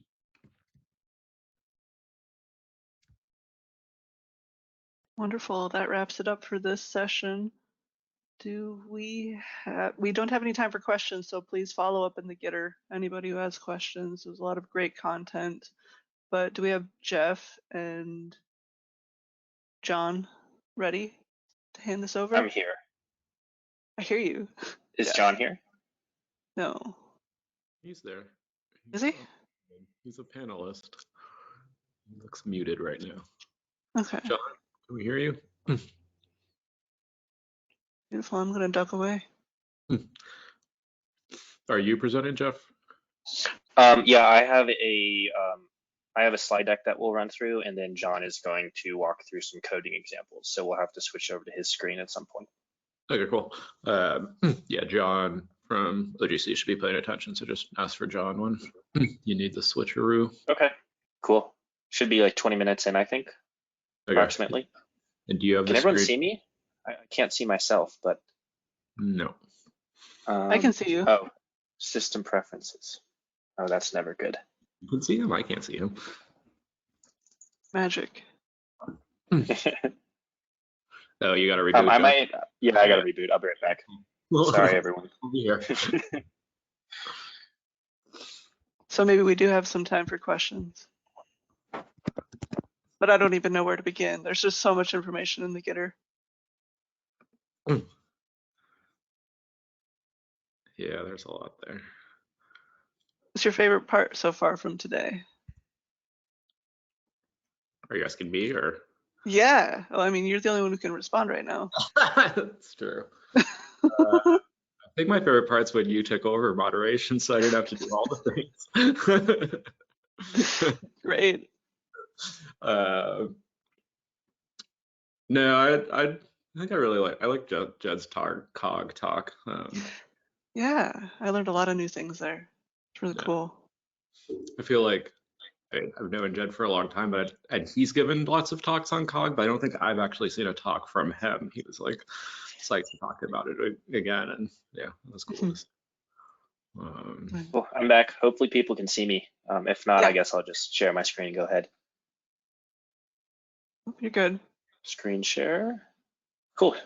We see the slides? Yes. Yep. Nice. Afternoon, everyone, or good morning, I guess, depending on your time zone. My name's Jeff Albrecht, also here with John Healy.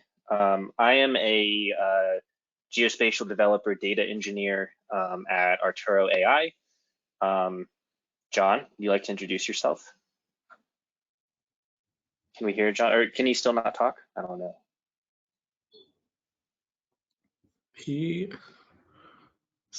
There, I see his screen. Yeah, I was muted there, so hi everyone, I'm John. Cool, and we're going to be talking about Stack Fast API, which is an API layer that implements the Stack API spec. We have a quick little agenda. We're going to start with an intro and kind of walk through the history, some of the community around the project, and some of the design principles.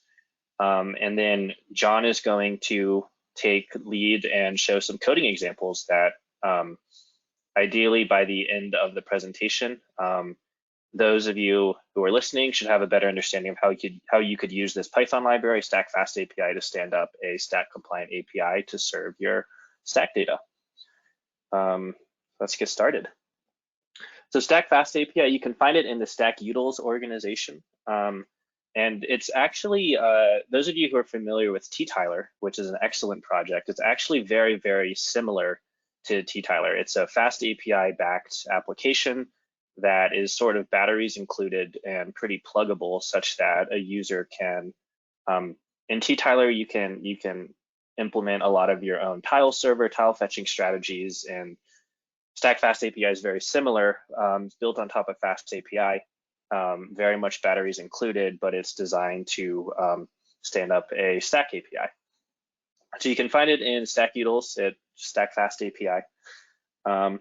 As far as history goes, this was originally written as an internal project at Arturo AI in January 2020. In September 2020, there was Chris through this Cloud-Native Geospatial sprint, which was a great time. And we took that time to open source the repo.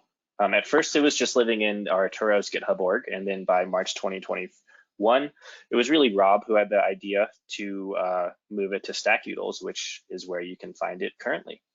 Been there since March 2021, so almost a year, which is a little crazy to think about. As far as community, since we open sourced it, there's been a ton of activity. Back in sort of end of last year, last summer, we did a major refactor to the repo, which you can see here.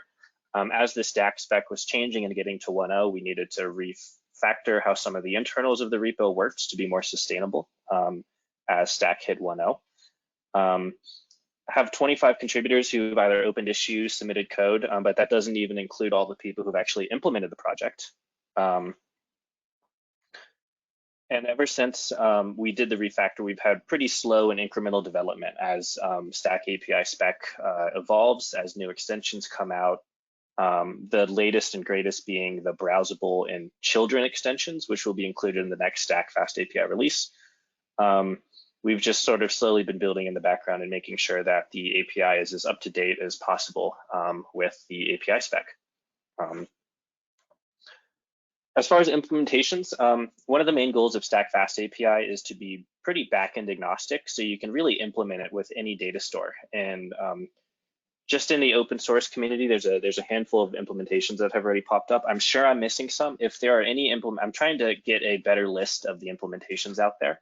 So if you know of an implementation that's not on this page, please reach out to me in Gitter or yeah, probably Gitter or Twitter, and let me know. Just trying to compile a better list of all the implementations that are out there.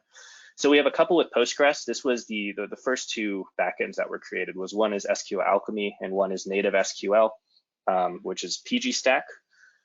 We also have a couple Elasticsearch implementations, one in-memory implementation, which is pretty cool, in Redis using a database called Tile38, which is a fun little geospatial in-memory database. And we have some NoSQL implementations with Mongo.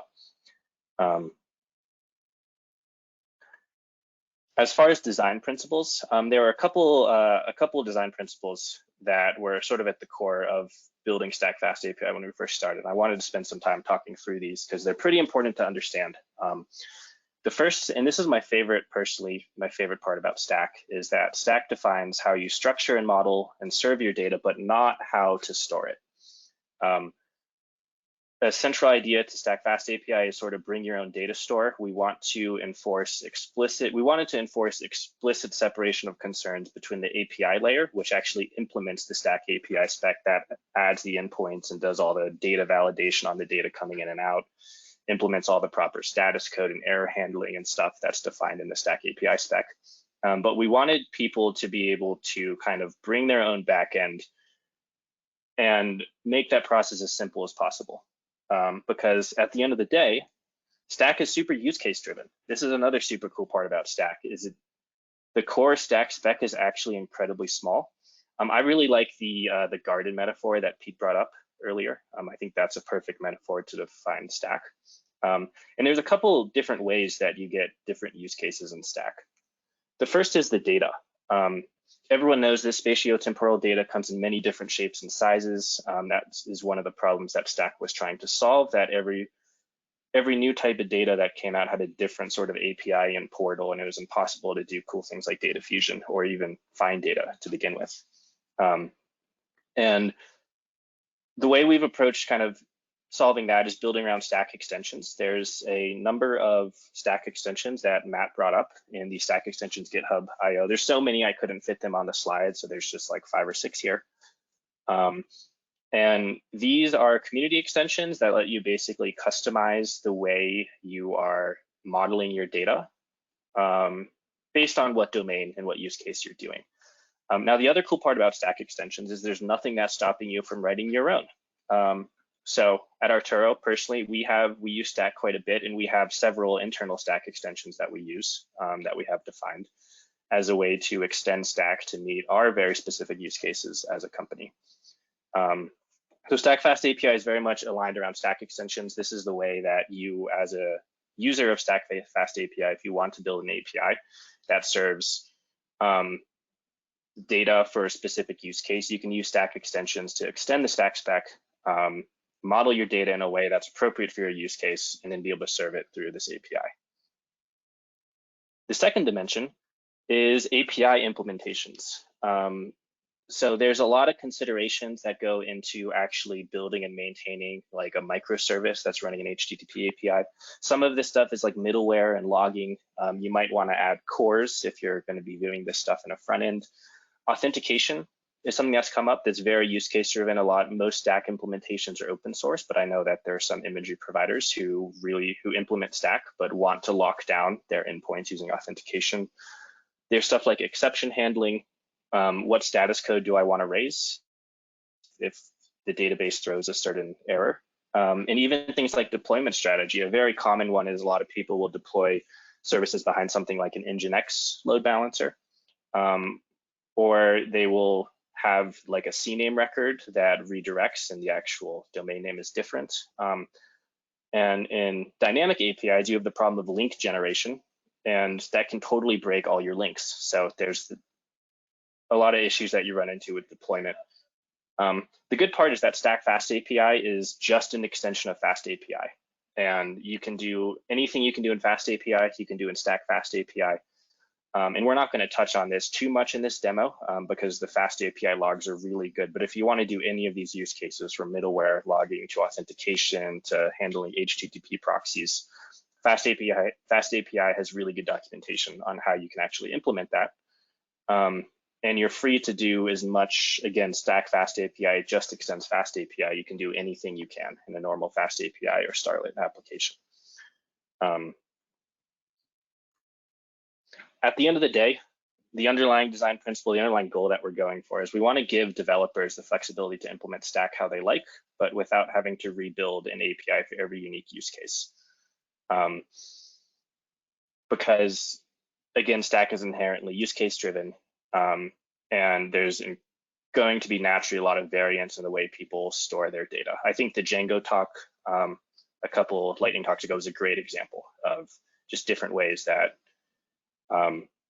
you as an organization or you as a developer have to implement Stack, and it would be a huge pain if you had to build a one-off API every single time. So that's really the goal that Stack Fast API is trying to achieve within the larger Stack Utils ecosystem of tooling. In terms of the actual implementation, we're going to start diving into some code now. Start with screenshots, and we'll switch over to John, who's going to be demoing some of this stuff in action. If you go into the Stack Fast API GitHub repo, you will see that it's actually a mono repo containing several individual packages. There's an API package, there's an extensions package, pgstack and SQL Alchemy. There's some test data, which is primarily used in CI/CD during the builds and for local development, and there's a types package. Decomposing these 5 sub-packages, each of them have a very distinct goal. This little diagram shows that. So the 3 main packages that most people will be working with if they want to implement their own Stack API from scratch is the API package, the types package, and the extensions package. So the API is where the Fast API application is actually defined. This is what we call the API layer. This is where the API spec is enforced. So you're going to have a Fast API application that implements all the endpoints for the various extensions, for the various conformance classes that the Stack API spec defines. There's no business logic happening in here. This API package is totally unaware of what code is actually injected into it. And then you have these 2 other packages called types and extensions, which basically just define interfaces, abstract base classes in Python for implementing different conformance classes defined by the Stack API spec. Types contains more of the core conformance classes, things like, well, core transactions extension are the 2 big ones that most people will want to implement. And Stack Fat in the extensions library, the extension subpackage defines things like query, sort, pagination, filtering, CQL, all the other kind of extensions that enhance the behavior or modify the behavior of existing endpoints. So for example, the search extension is a great one. Without the search extension, you can't query on any fields in like the properties key of your Stack item. But once you add the search extension, you could do something like query for all the items that have a cloud cover of less than 15%.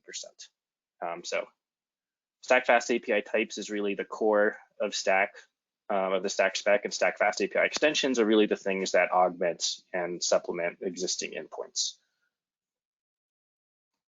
Now, if you wanted to, let's pretend you wanted to stand up an API that implemented the transactions extension, which transaction extension in the Stack API spec, it gives you some RESTful CRUD endpoints where you can post to create, put to update, delete to delete, and you can add and remove items from your catalogs. You can create new catalogs, you can attach new items to those catalogs, you can delete catalogs.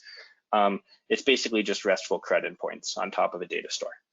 So you would start by first importing and implementing this base transactions client. You can see it's just an abstract base class and it implements like 6 or 7 methods. I'm just showing the first 2. One of them is create item and one of them is update item.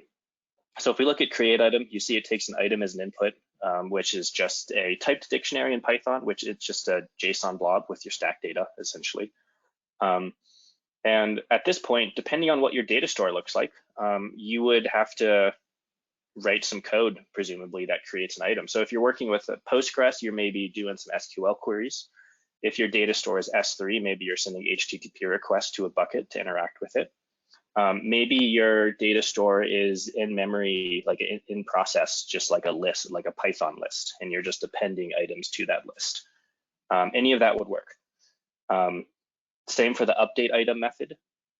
And you can see in the doc strings that this create item method, once you implement it, it's called whenever you would actually hit the post collections / collection ID items endpoint, which is just the endpoint that's defined on the transactions client. That actually might be incorrect. I know there was an issue in Stack Fast API to update and realign the transactions extensions with the spec. So this might be a little out of date with the current version of the spec, but that's totally fine because this is just an example. So let's pretend you finish implementing this base transactions client. You have all your methods written. If you're a good developer, you got test cases too, right? The next step, as shown up here, is now that you've implemented your client, you need to inject your dependency into this API layer. And what that looks like is there's just this Stack API class that's sitting in the API package. This is the class that most people are going to be interacting with. This is the class that encompasses the entire API layer. And there are a couple instance attributes that you can basically just drop your code into. And that's all you have to do to inject your custom business logic for whatever data store you're working with into the API. Once you instantiate this class, after you inject all your code, it creates this fast API application. And this application is going to contain all of your Stack endpoints that's calling the transactions client that you just wrote. All you have to do next is use your favorite Python, ASGI, WSGI server. Uvicorn works great, Gunicorn, there are a handful out there. And you can serve this fast API application. And then you have a Stack API that you can call. That's a very quick toy example of kind of how you can implement a client, inject it into this API layer, and then you have your Stack API ready to go. So one of the confusing parts about Stack Fast API is there are these SQL Alchemy and PG Stack packages. These are really just implementations of this kind of dependency injection pattern, where SQL Alchemy is a SQL Alchemy native implementation. It's using SQL Alchemy 1.3. It's not quite using the async endpoints yet. That's something that I'd love to get to because Fast API, of course, is an async async application. In PG Stack, which was written by David Bittner and a handful of other folks at DevSeed, is a SQL native implementation that will scale much better than SQL Alchemy. It'll scale much better because it's written natively in SQL and supports cool things like sharding and other things that let it handle much larger stack catalogs. Whereas the SQL Alchemy, I know a handful of people who are running in production and it works fine for smaller workloads, but it was really meant to be a toy example to get the API up and running. So keep in mind the difference there. API types and extensions are the 3 packages that you'll want to look at. SQL Alchemy and PG Stack are great if you just want to deploy a Postgres-backed Stack API. But you mostly won't be touching any code in SQL Alchemy or PG Stack if you want to implement your own Stack API. Cool. Now we'll switch over to John. You have a couple slides, John, yeah? Yeah, I have a couple slides here. If you cool. want to just Yeah, I can just bump to the, let me know when you want to go next. Oh, there we go. Am I still sharing? I don't think so. Oh, it says waiting to hear. Oh wait, now it says waiting. Okay, it reset. Yeah, give me 1 sec. My computer's not super happy right now. I've been asked to reopen. I'll do that in a second. I've been asked to reopen GoTo meeting. Okay, why don't you do that before we start your section? Okay. Anyone have any questions so far about Stack Fast API, Stack in general? It's probably best to check the getter. People like can't ask questions super easily. Oh, right, yeah. Can one import an existing Stack catalog static files into PG Stack Fast API? I know there are. That's a really good question that I don't quite know the answer to. I know there's been work to. So there's the transaction extension, which is great for like one-off. I want to ingest an item. I know people who've tried to use the transaction extension to ingest hundreds of millions of records, and it just doesn't quite work.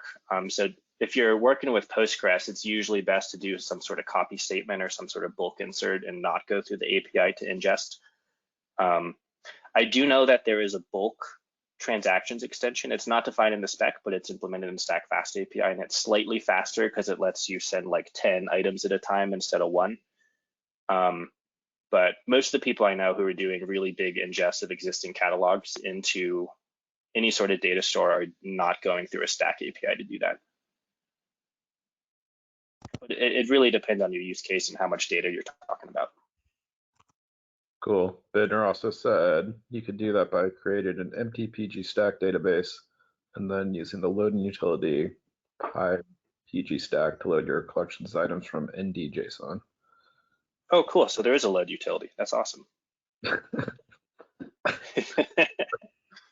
The PyPG Stack utility uses PostgreSQL copy behind the scene, so it is suitable for larger lists of items.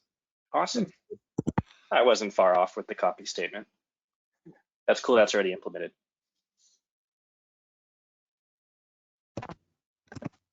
Yeah, then Matt sounds in. Actually, the regular transaction extension supports batch as well as single items. Don't think anyone actually supports that though. Yeah, like I said, I think the Stack Fast API implementation is Phil created a couple issues on the repo saying this is out of date. And I believe we addressed some of that in PRs. I think John submitted a PR last week. Hopefully we can get around to the remainder of it to realign transactions with what's defined in the spec. Awesome. Should we try to transfer to John? Looks like John, you back? Yeah, I'm back. Yeah, Jeff has a okay. couple for me here, so maybe we'll do those first. Okay. Yeah, we just added something to Stack Fast API. I guess it's just for in SQL Alchemy right now, but it allows you to like post a feature collection to the create items route. You can like just create a single item, or you can post a feature collection, and then it calls the bulk transactions client. I haven't like tried the bulk transactions client in PG Stack, but I know that like I put one in Mongo and I was trying to load like 1 million items into Mongo, and I was just doing it like in a loop, like item by item. It was taking so long. I think it's because I have so many indexes as well in Mongo. But then the bulk transactions, it just like, it was like 20,000 times faster. So I don't know if it's PG Stack. I don't know what the speed up for PG Stack would be exactly, but yeah, so I'm going to talk about NoSQL backends, and just the theme of this talk, just adding your own backend to Stack Fast API. I work at Spark Geo. I've been in industry for almost 2 years now.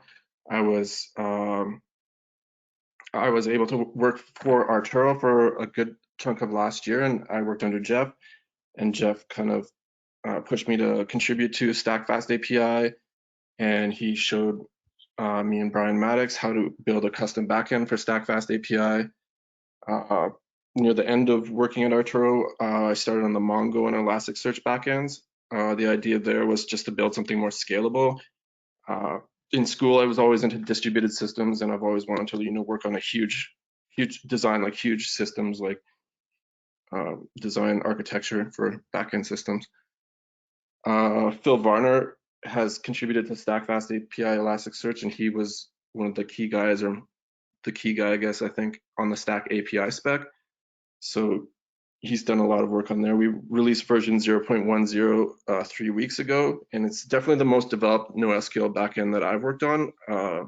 Like this demo I'm doing is based on Mongo, just because Mongo is a lot easier to look at as far as just to see how like items are added to the database and stuff like that. But Definitely if you're going to be wanting to try out a NoSQL backend on your system, Elasticsearch I think would be the best.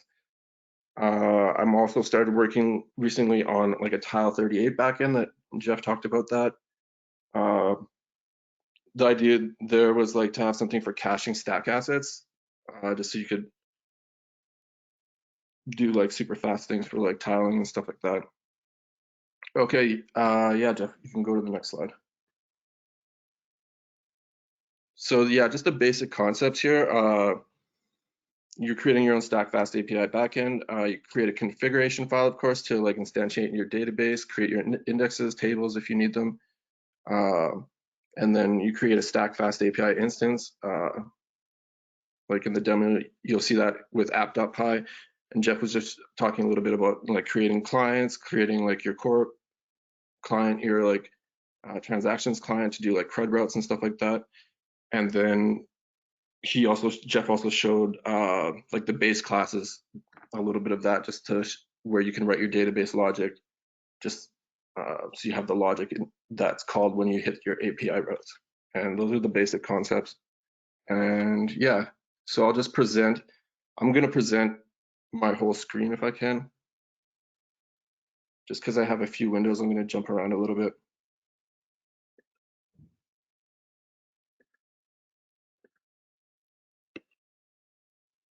Okay, yeah, you guys can see my whole desktop. Yep. Yep. Okay, just give me one sec. So I'll just, yeah, I'm gonna go through this quickly. I'll just kind of talk about like what I would do now to create a backend, like after going through a few iterations of doing this type of thing. You know, like I'm working in Docker, so I have Docker file, Docker compose, MongoDB is set up. Mongo Express, that's just to see Mongo on a web page, is like nothing important. And then, you know, config.py, I was talking about like instantiating your database. I'm just like creating a Mongo client right here. And then these are my indexes in Mongo, creating like a geometry index for the GeoJSON stuff. And then we have core and transactions. Oh, yeah, app.py, which I should start with. App.py is calling in my Mongo settings, getting all the extensions I might need right here. See, it's calling all this stuff from StackFast API, the libraries. These are like the extensions Jeff was talking about, and models. This is like instantiating your fast API, like apps, import stack API. So here I'm just like creating the app right there, calling in the extensions I need. Some of these extensions I'm not actually using in this demo, but I've called them anyway. It doesn't really matter if you have them in there, I don't think, unless it slows something down that I'm unaware of. So yeah, this is just running, this is creating the app. This is like, just like ready to inject code into the API routes that are imported from StackFast API. Those libraries are imported in setup.py right here. It's just, yeah, you'll see the libraries right here. I'm calling in like types, the API extensions. So like when I run Docker, it'll just like install my API for me, my app. And then these are the clients. Core is like get all collections you see here, get a single collection, get an item collection, like all items that belong to a collection. Get search, post search. So these are the, like Jeff showed the base classes, and these are called here in app.py. You'll see here I'm creating my client is coming from core.py, like core CRUD client. So I'm just calling in those methods there. And then the transaction, the client transactions client is called in right here. And that's in transactions.py. So this is like the CRUD stuff, like create item, create collection. And yeah, I don't have I'm not going to show the bulk transactions extension. So yeah, this is just like the bare bones of what I would put together just to start to create your own backend.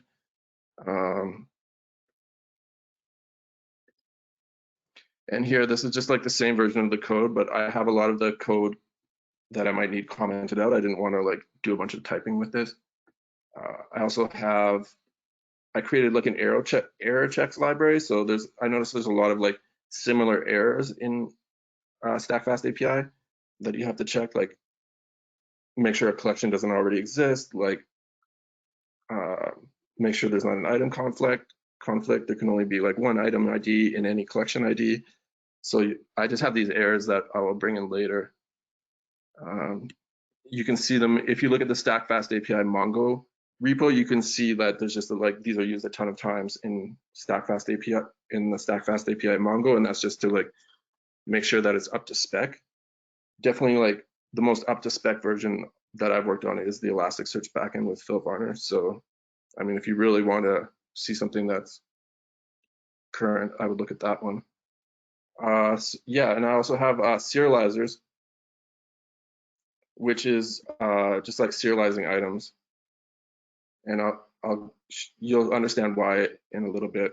It's calling in links, all the different stack types, just giving us models to work with, so that like in Mongo, I can just like I can insert like a recipe into the collections, the stack items collection in Mongo. I can just like insert a recipe. So, you know, I have these models here just to make sure that I'm like sticking to the data model with items and collections. And all these serializers do, right, is convert from the way MongoDB is storing the stack data to the way we want to return it in the API. Yeah, that's right. So it's pretty specific to Mongo implementation. Yeah, the serializer code I did end up copying from SQL Alchemy, like when I first started, because there's something similar there, because, you know, you're always like taking data from like SQL tables and then converting them to like JSON or whatever.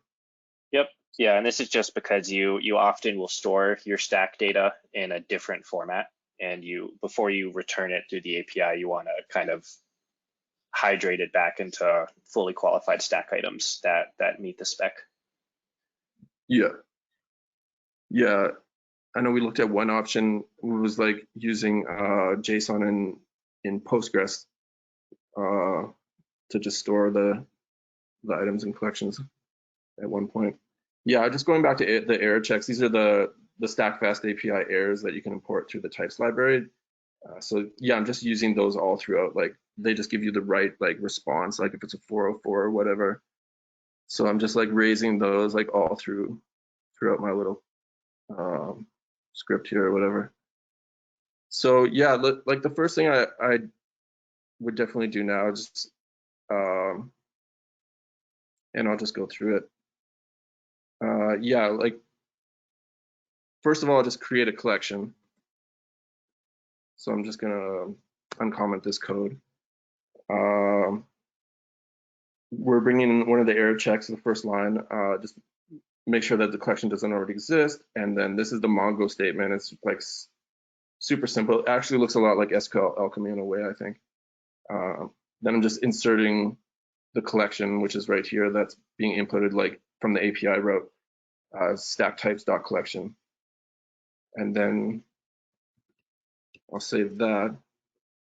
And then I'll also implement get collection, which is also, this is just like a super simple implementation. If you want to look at the Mongo repo and see like what this would really look like, suggest doing that.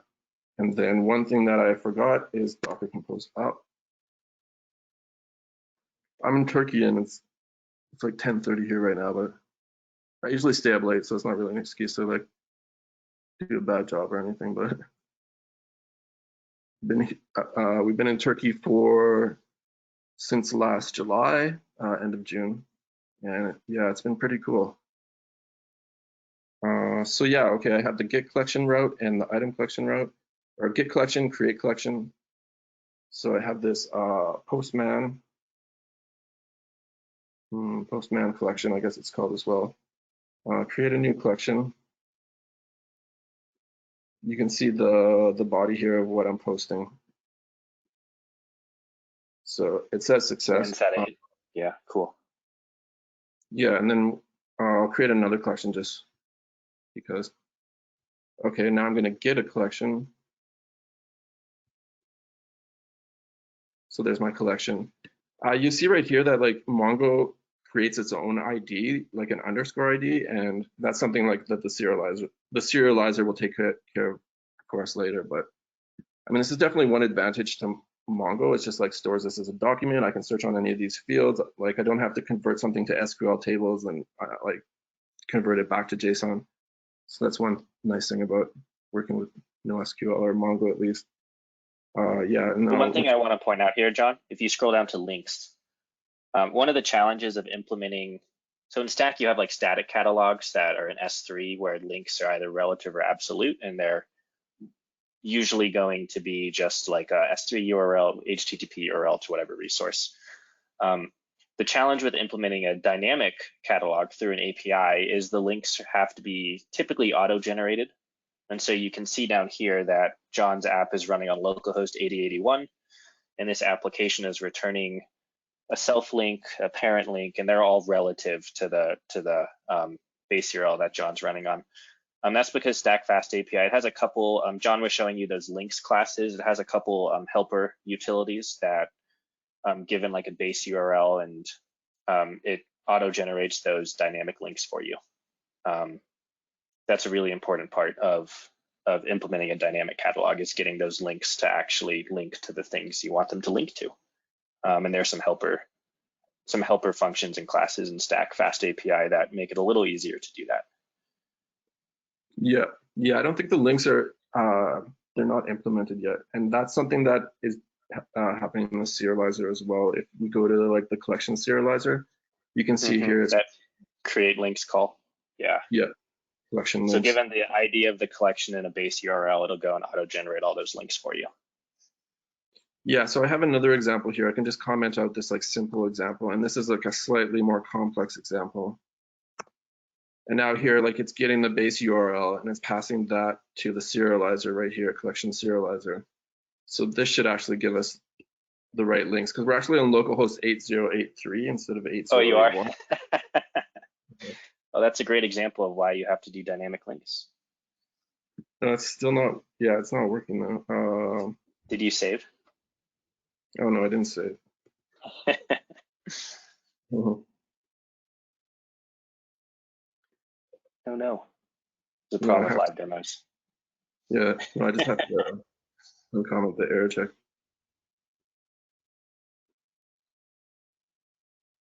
And the serializers. Yeah, probably need both of those.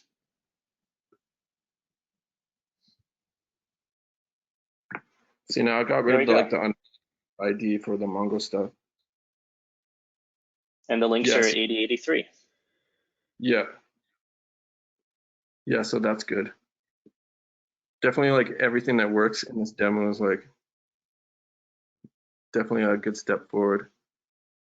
Okay, so yeah, we got our collections, and then I'm just gonna roll along. We'll do the get item and the create item as well. Get item.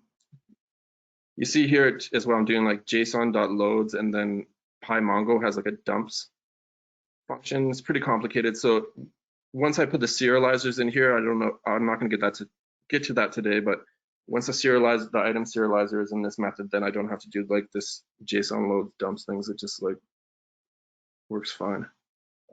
Create item.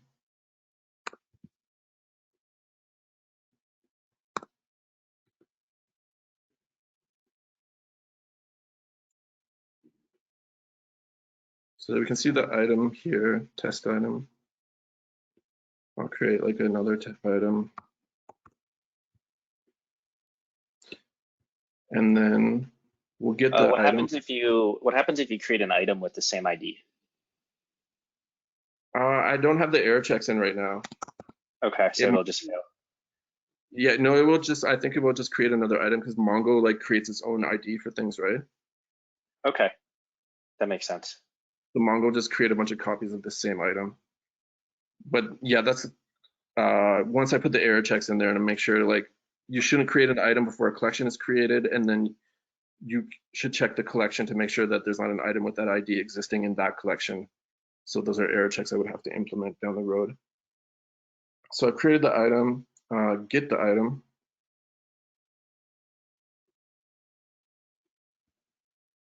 So yeah, there it is. And then we'll go back to the code here. And something else I wanted to show is just like a post search. So this is how you would do like spatiotemporal queries, more advanced queries beyond just get by ID.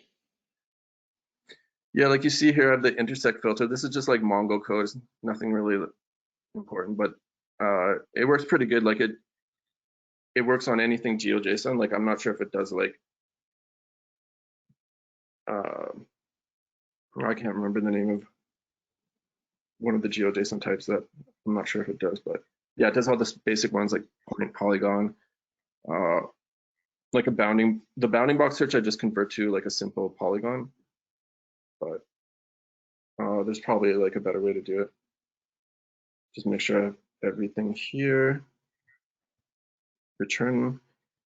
And see here, I'm creating like an item collection, a feature collection. So all the results I get back will just be like a feature collection. This is just query code. I'm not actually going to demo this, but it's in this demo code as well. I have this, save this. I have this demo repo up as well. If anyone wants to look at the basic implementation, then they can kind of just check the Mongo implementation. So yeah, I'll do the point intersection. So type feature collection, we got some results back. Yeah, we don't have there's something called the context extension that I'm just going to quickly show in a few minutes, or a couple minutes as well. It can tell us like how many items we got back from our search.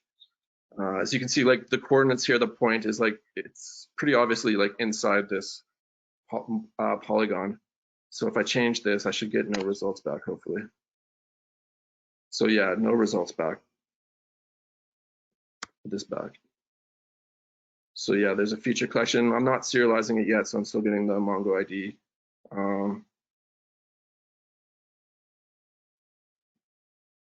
I should get 3 items back, like 2, because we created like 2 test items with the same ID, and then like the other test item. So I have that here. Commented out this return statement.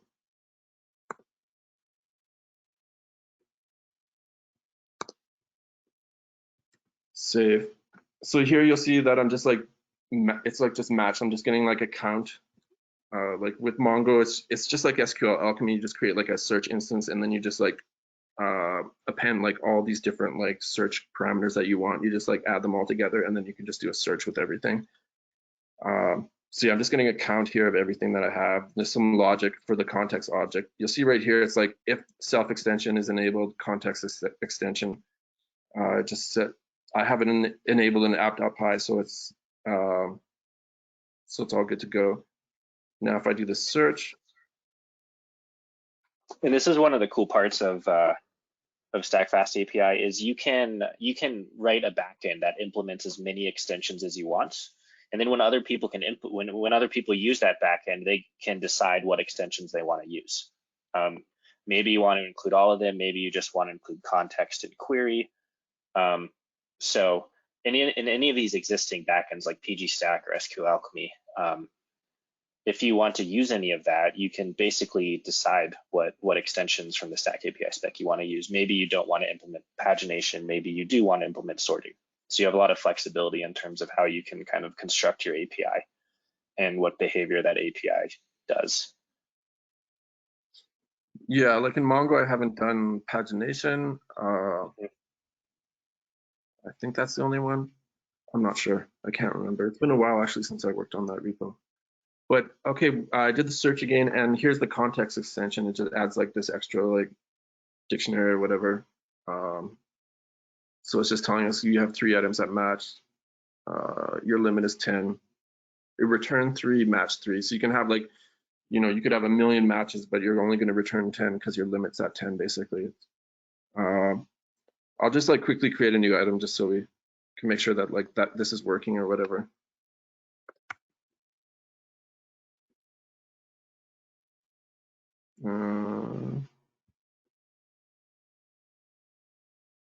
Yeah, so now we're getting 4 items back. So yeah, Mongo has like really, I know this isn't a talk about Mongo, but yeah, I like talking about Mongo, I guess, but it has good geospatial querying. we were looking at like creating a Dynamo fast API, and yeah, it's a little bit more complicated, but I think you can only do point intersection in Dynamo, but I'm not entirely sure. I mean, if anyone knows anything and likes to talk about Dynamo, maybe hit me up on Gitter or something. And I think that's all I was going to show. Yeah.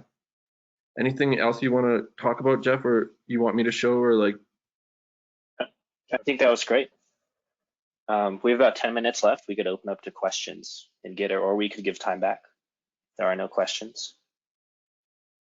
Yeah, sounds good.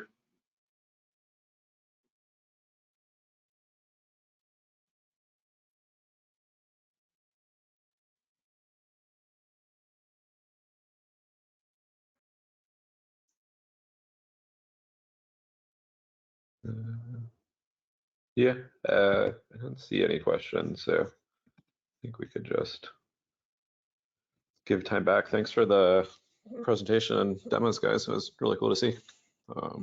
It's like to see, I don't know, yeah, we had to remember when this project started, and it's cool to see just how extensive it is and how many different things you can do now. It's crazy. It started almost 2 years ago. That's pretty wild. Yeah, I cool. feel like Thanks so much, Chris. Yeah, I feel like the last couple of months I've seen the back end explosion, or at least my knowledge of the back ends. But yeah, and last plug, if you are implementing I'm trying to do a better like survey of all the backends out there. So if you're implementing a backend, especially if it is open source, please reach out to me in Gitter and let me know. We're actually in the middle of doing a big documentation refactor on the project, because that's one of the big things that's missing right now is good documentation. Trying to get it up to the level of like PyStack, that just documentation is incredible. And want to link to existing implementations and other backends. So if you're using this in any way, and it wasn't on that initial slide, please reach out to me or John. So I guess I have one question. Yeah. I did before, but yeah, like what do you see as the roadmap for the next like year or two? I think you mentioned the next. Next, I can tell you the next release, and then it gets a little foggy. The next release is going to have implementation of browsable and children extensions, which really take Stack API to a whole nother level in terms of how giving people flexibility to organize their data in different kind of catalogs and subcatalogs. Nathan Zimmerman, who's going to be talking, I think later this afternoon, has been doing that really great work, and we're getting pretty close to merging that.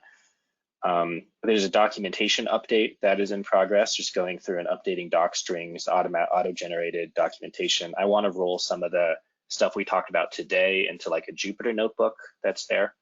And so really trying to build up the documentation and make it a little easier to use. And then I think, I can't tell you exactly what the roadmap is from there, but basically continuing to support backend implementations and making changes as needed for quality of life. Yeah, awesome. And of course, any updates to as the spec evolves, new extensions, things that become valuable, want to pull those in. Awesome. Yeah, I'm curious. Do you know how the browsable stuff is implemented? Like, how do you? Yeah, Nathan, you should ask Nathan. But he basically implemented a whole DAG inside Stack Fast API where you can write this file that. I think it's a JSON file that describes the nesting of your catalogs, and then it can just dynamically like create this subcatalog paths. So a great example to think about is Landsat with row path. You might want to have, instead of just having /collection/Landsat8/items, you could have /Landsat/collection/row numbers/path numbers/items, and you can start to kind of break up your dynamic catalog in a way that previously you could only really do with static catalogs because the API spec just supported like collection to items relationship. And so there's like and the cool part about that implementation is just like the rest of Stack Fast API, it's just implemented as some interfaces. So if you don't like Nathan's implementation, you can totally go and roll your own and inject that into the API, just like you can do with any of the other functionality in the project. Yeah, I am very happy that the browsable stuff made it into 1.0. I felt I felt for like a year plus that I was like trying to voice this thing on Yeah. people who were like, I don't know, I don't really want to do that. I was like, no, it's gonna make it awesome. And I feel like Yeah, it's super exciting, and I'm really excited to see how people use it. I think it'll be the first API implementation that supports it, because it's not trivial to implement by any means. Adds a lot of complexity, but you can do some really cool grouping. I really like the interoperability between, well, in general, between Stack Fast API and T-Tiler, but you could like, I mean, you could use browsable and children extensions to basically dynamically group your items into layers that you can then serve through T-Tiler. Yeah, there's a lot of really cool interoperability that comes with those two extensions. Awesome. And Phil just dropped the browsable and children PR for Fast API, so you can explore. I guess the other thing I'm curious about, just sort of generally, is like scalability. Like, how do people scale out Stack Fast API? Yeah. Well, there's really two components, right? There's the backend, which is really up to you, however you want to scale that out.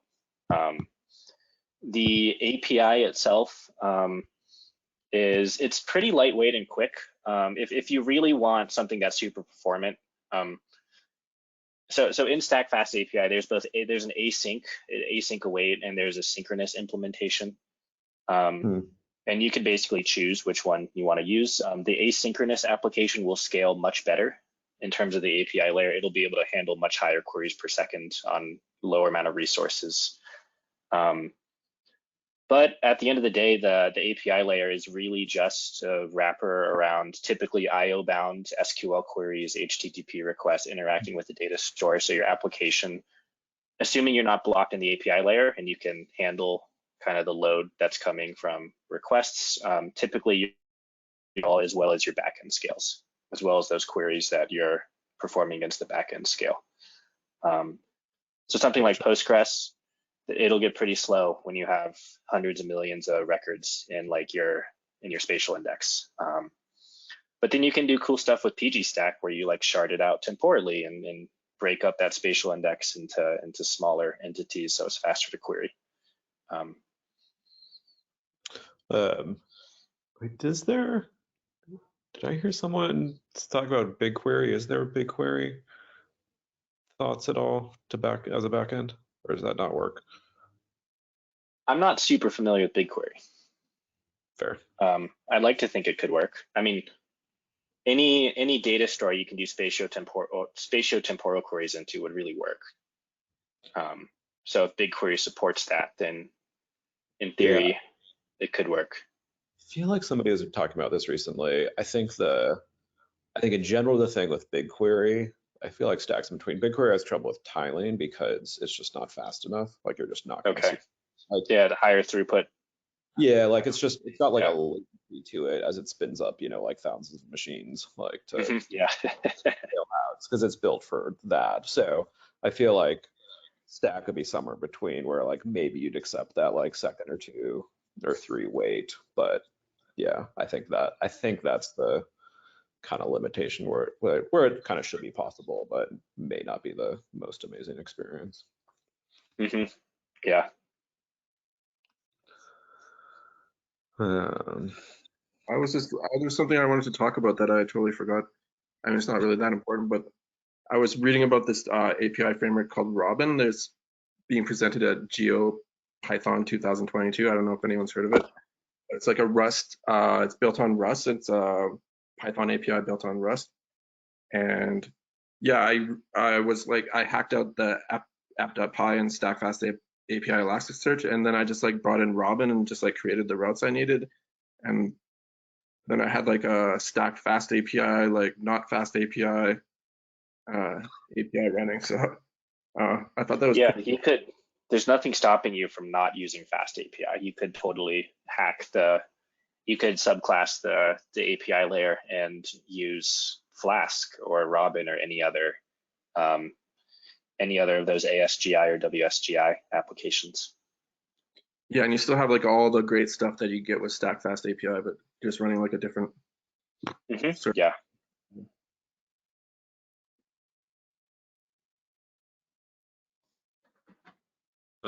Awesome.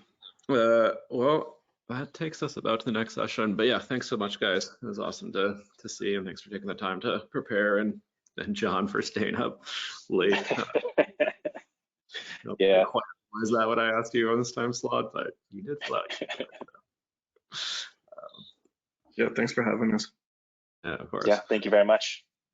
Amy, are you there? I see you as a panelist. Can we see your shining face? I think so now. Wait, I'm like having trouble. I think I like misconfigured something where like I somehow can't see anybody but me, but I don't think that's true for other people. Why? I'd like to see the video. Yep, we see you, Amy. GoToWebinar was also not giving me all the options. I want to see everybody.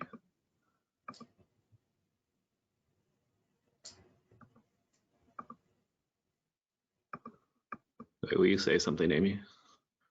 Yes, hi, can you hear me? Huh. I mean, I hear you. I'm just trying to see you too. Oh, you do?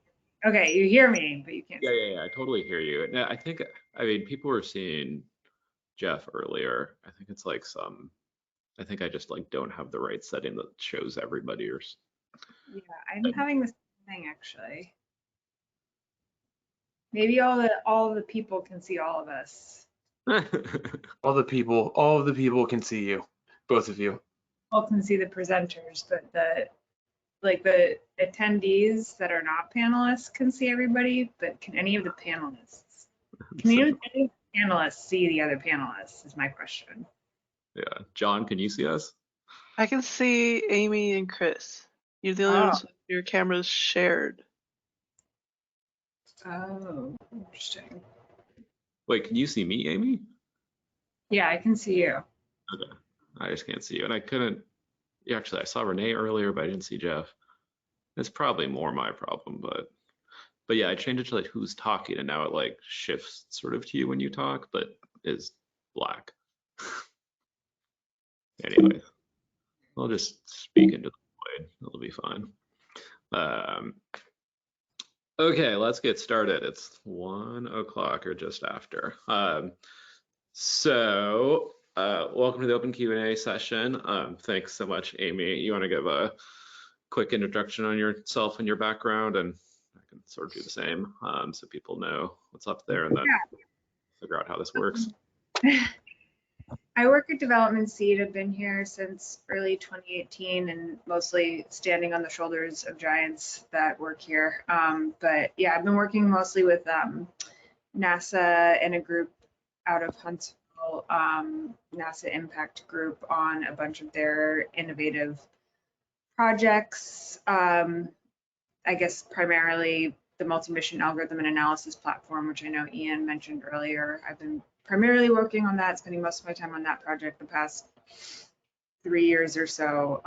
And so that project, as well as a new program called Veda, has a strong emphasis on everything cloud native. So while we're using the existing NASA ecosystem of tools, NASA is obviously moving to a lot of cloud native data and data tools. So part of that transition. Awesome. And yeah, I think the biggest reason I invited Amy is because she knows a lot more about ZAR than I do. Like, I feel like I have the other specs decently covered, but yeah, you have much more extensive ZAR. So I figure between the two of us, we'd be able to answer most questions. Yeah, so I mean, this is the most unstructured session. I think if we don't have any questions, then we can also just cut it short. But I think the main goal is to just give someone structured time, some space where people can ask questions. You know, I think when I set this up, I was imagining the GoToWebinar would serve us better. I think you can try to ask questions through there. There's like some question thing that goes, oh, hey, there's questions. That's funny. I see like a string of questions that probably goes out, short answered questions. And apparently there is much mixture on which of us people can see in Gitter. Like, yeah, so what do I say, Chris? Anyways, does anybody have some questions off the bat that you can drop into Gitter? And if not, I feel like we can scroll up and see what open questions people had, and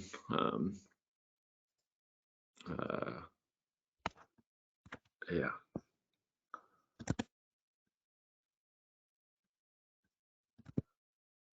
So I know one question that comes up a lot is when to use Cog versus ZAR. So I was just going to read the thread there from Matt Hansen about the opinion on most Earth observation imagery is best as Cogs, while ZAR is good for homogeneous gridded data such as modeled data. And then I think it's Jan asked, are there advantages for ZAR over Cog data? I use Cog for weather models, but I'm interested in what improvements could ZAR bring. And his lightning talk is in 2 hours. And Matt responded, I think that ZAR is better at modeling multi-dimensional time series together in a single data set, whereas with Cogs, you basically can have 3-dimensional data per file. So you've got lots of variables that better suited for ZAR when data can have arbitrary dimensions, right? So once you're getting beyond XY data variable, it makes sense to maybe use ZAR. Yeah, I'm sure if other people have thoughts on the whole Cog versus ZAR debate. Yeah. I feel like, I was on some session with Development Seed and learned a decent bit on that. And I think, and then dug a bit more. My takeaway, I mean, I sort of start more from Cog.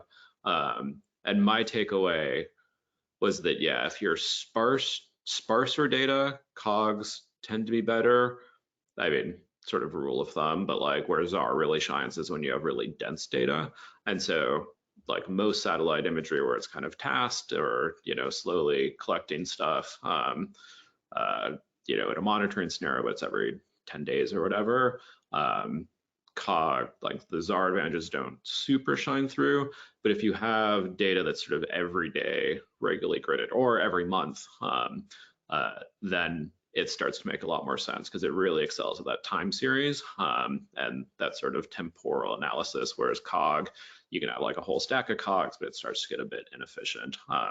But you don't necessarily always use ZAR because, if it's really sparse data, you're not going to have a huge advantage with it. I think the line in between that I've seen is, or the kind of gray areas once you get into kind of the analysis ready data and these like regular satellite imagery cubes of data,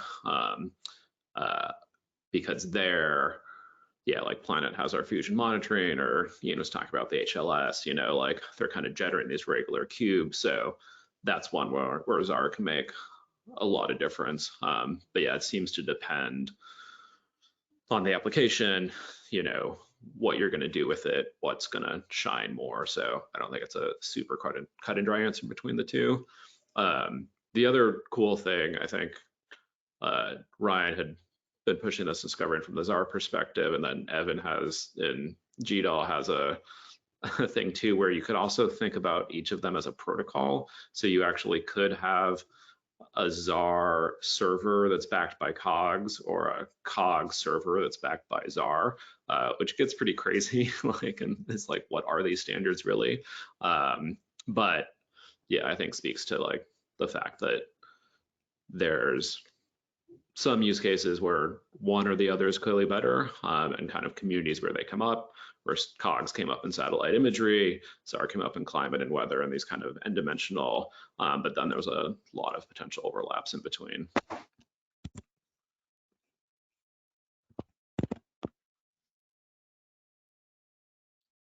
Let's see. Robin asked a question, seemed to ask, okay, so can we talk a bit about security in the CNG ecosystem, specifically things like securing services like T-Tyler in Stack Fast API and also providing item level security for the Stack data itself. Any thoughts or comments? Do you have any experience with that, Amy? Well, the thing that comes to mind for the NASA ecosystem is all of the cloud optimized Geotiffs that are being produced are, you know, in buckets that are public but require an Earth data login in front of them. So we actually have some folks, I think at least Sean Harkins is involved in implementing, you know, S3 credentials for the T-Tyler itself through like an S3 credential rotation and the Earth data login system. So that's kind of about securing your actual file assets. But he was also asking, yeah, so I'm not sure if that's one solution, right? If like your data files themselves are secured, question is, yeah, is visualizing that data something that your dynamic tiler should still be able to do in front of secured data? Or are you actually trying to protect even the visualization of that data? That I haven't seen done anywhere, right? Where you're basically requiring T-Tyler to accept some sort of authentication token in front of it. And I'm also not familiar with any solutions for securing the metadata itself. Yeah, I'd be curious. I don't know if Rob or anybody, Tom from Planetary Computers on, but I feel like they have done a bit more than others with some amount of logins, and I mean, I think they have a pretty Azure-centric solution, but yeah, I mean, and I think in answer to your broader question, Robin, like the stuff definitely started with open data, so I think it wasn't a concern. I feel like I just had memories of OGC stuff and just how complicated it gets when you try to really standardize the security stuff. And so I think we've been a little willfully saying, hey, that's outside of the exact scope of the specs. But I think it is one of those next major frontiers. And I know, yeah, Planet is certainly doing more with Stack and starting to look into tokens and different ways to secure it. And we'll definitely, yeah, like Planet's not going to have completely open Stack catalogs of all our data by any means. But I think there's just such a wide variety of scenarios. It could be cool to, yeah, maybe try to get some sessions sometime of people to share experiences. I think in general, at least Stack, and I think a lot of these specs, the way is sort of like, hey, cool, let's give people time to build solutions on them and then share what people did and then kind of see, hey, are a number of us taking similar approaches? Are there bits that we could standardize? Or at least, yeah, what are the chosen paths through different libraries? So yeah, I'd say it's definitely, I mean, back to my first talk, like, I think it's one of those things to make things easier for people, you know, like not everyone can just have open data and not everyone can just work in any environment. So I think having all of us work towards better answers for security and better defaults is definitely a very important thing. So I think, so Ryan Abernathy mentioned that there is going to be a czar tutorial tomorrow that might answer a lot of questions about what czar is good for, but I was wondering, could we make Ryan a panelist right now in case he wanted to say anything? Probably. At this particular moment? Yeah, that'd be great. Yeah, I mean, and I'm all for adding lots of people to say stuff. I was hoping it'd be easier to do than, but yeah, Jonathan, could you see about adding Ryan? Oh, there we go. I see you. I don't know that you need to present. I am here. Hey. Hey, I see you. Hello. Hello. So yeah, I think we were just hearing some of your czar knowledge. I mean, tutorial will cover lots of it, but the tutorial is also at a time that might not be convenient for everyone, so we can. Especially happy to. Is there like a specific like the cog when to use cog versus czar is like a very endless discussion. you know, like, but it is one we should keep having, because I just feel like, I mean, what you explained made sense. You know, COG kind of came from the remote sensing, you know, geospatial imagery world. ZARS was more using climate and weather and stuff like that. But actually, so many of the cool applications involve bringing those two types of data together, right? So we definitely shouldn't just like stop there. We should work on getting them fully interoperable and mergeable, and ideally Stack can help with that somehow. You know, when comparing COG, COG and ZAR, I think it's really important to like also bring Stack into the equation, right? Like, this is what we were talking about in the chat. Like, if you really want to compare ZAR, like you could, how should you store a data cube, right? Like X, Y, and time. Like there's Stack, COG alone doesn't have a great solution to that, but COG plus Stack have a solution to that. And it involves explicitly like enumerating each time step as like a Stack item. In ZAR, you can put that entire data structure into a single ZAR store. So in many cases where COG also needs Stack to get certain functionality, you can bypass Stack with ZAR. But that's one of the reasons why we're having a little bit of trouble plugging ZAR into Stack, because there's a lot of overlap in, I mean, you know, ZAR itself is a type of catalog in a way. It's not just a file. So those are some points, I guess.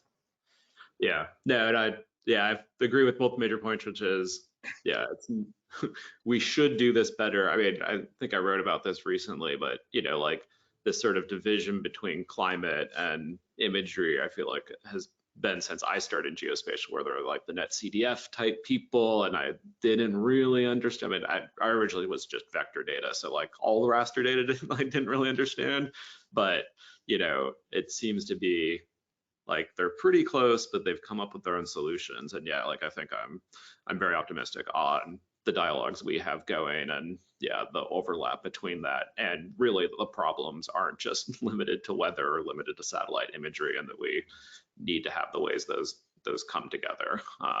But yeah, certainly more work to be done, especially of how you represent ZAR and Stack that we've taken a couple whacks at. I think the CETA guys are talking tomorrow from UK, and they've probably been some of the deepest on this as well. So yeah, I encourage you to check out that talk of kind of, they have more of the kind of weather climate data that they catalog, but they've been embracing Stack and have hit challenges because it's not completely obvious which way to go.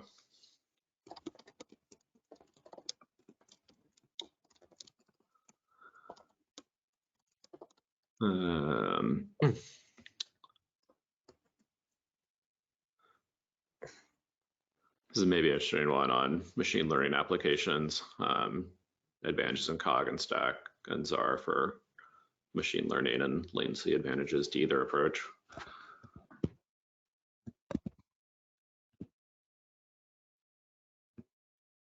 I've only really seen COG used in machine learning applications. Can't really say much about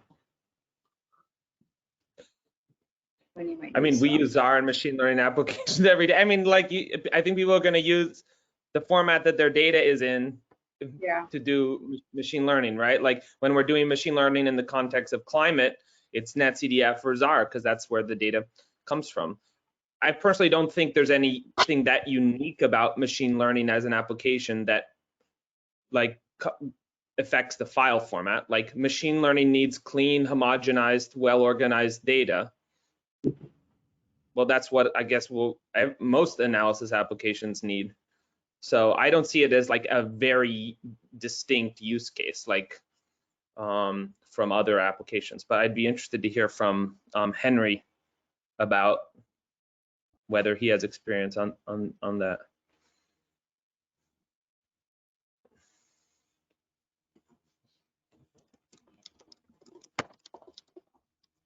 There's another question further up.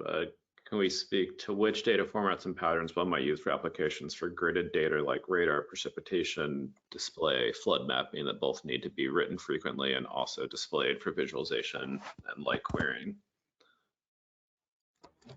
I think that does sort of highlight one of the things with ZAR that I learned, which is sort of relative to Cogs, like Cogs tend to always have the overviews built in, and so you can more, hey, it's also not quite all the way there, but you can more likely count on that. And with ZAR, from what I understand, that's very possible. You can put the overviews in, but a lot of data doesn't have it by default. But I think the really cool thing, yeah, I think Scott will talk about this some tomorrow, and Ryan will probably mention it, but ZAR is becoming an OGC community standard, but then there's also a bunch of work on a GeoZAR spec. Yeah, maybe you can explain a bit, Ryan, between the difference between ZAR and GeoZAR and what those two things will do. Well, you know, GeoZAR is just kind of, I think, formalizing a lot of the things that people have been doing with ZAR. ZAR is not geo-specific as a format. It's a generic scientific data format, which is nice, because then we also get add-on effect. Like there's a lot of like bioimaging people developing ZAR, and so like it's nice to leverage that community. On the other hand, yeah, it doesn't address anything like CRS or coordinates. And so there, you know, there's been a couple different approaches to how people put that information into ZAR, and I think GeoZAR will just help formalize some of that stuff as like a real standard. I don't think GeoZAR itself will answer the question about what should be used for gridding data, visualizing radar data. I think in general that question gets at this challenge around ZAR, which is that like in ZAR you have complete freedom to choose your chunking strategy. You know, Vincent in his talk today, he talked about some of the degrees of freedom you have in choosing your chunks in Cog, right? And the different overviews and stuff like that. But in general, like the chunk patterns are pretty constrained in Cog. They're not like varying wildly. But in ZAR, they can literally be whatever you want along any dimension of a multi-dimensional, you know, data cube. And so in that case, it really matters. And what's good for one application like backend processing might be horrible for another application like interactive visualization in the browser. I think what the solution there is, we need tools like some of these serverless type things we've seen for transforming data on the fly, having some of those for ZAR so that you could sort of dynamically sort of decimate a ZAR store on the fly for visualization could be super cool. So you do some of that on the back end and you don't have to send so much data to the client. There's also work going on right now in ZAR to create a two-level hierarchy of chunking. You know, people have brought up the fact that like ZAR chunks are very big and there could be many objects. What this two-level hierarchy is going to do is it's going to make each ZAR chunk itself have internal shards to it, or maybe I have that backwards, so that in a way that sort of subsetting within a chunk is also possible, and that could help accelerate some visualization applications using ZAR.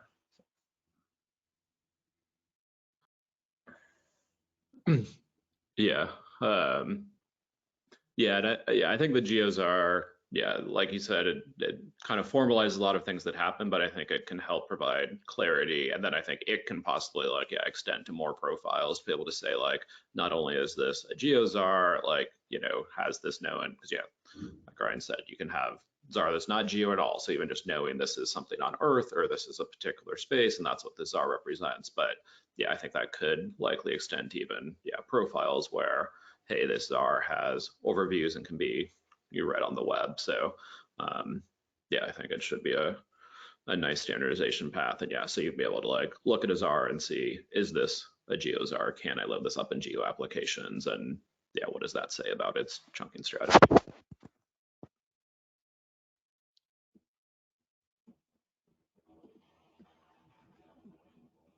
right, should we highlight some more in the chat? Yeah, I'm just reading Sean's response about ML. So pain points of Cog and Stack and ZAR when using EO data and ML applications is the intrinsically sparse spatial and temporal nature of the data. So the current ecosystem of Python data focused tools, X-ray specifically, don't have good models to represent this sparse data, which can lead to scalability issues when dealing with large spatial and temporal dimension domains. Tom has been investigating other conceptual models to alleviate these scale issues with sparse data, but the community hasn't yet settled on good solutions. I thought that was pretty interesting.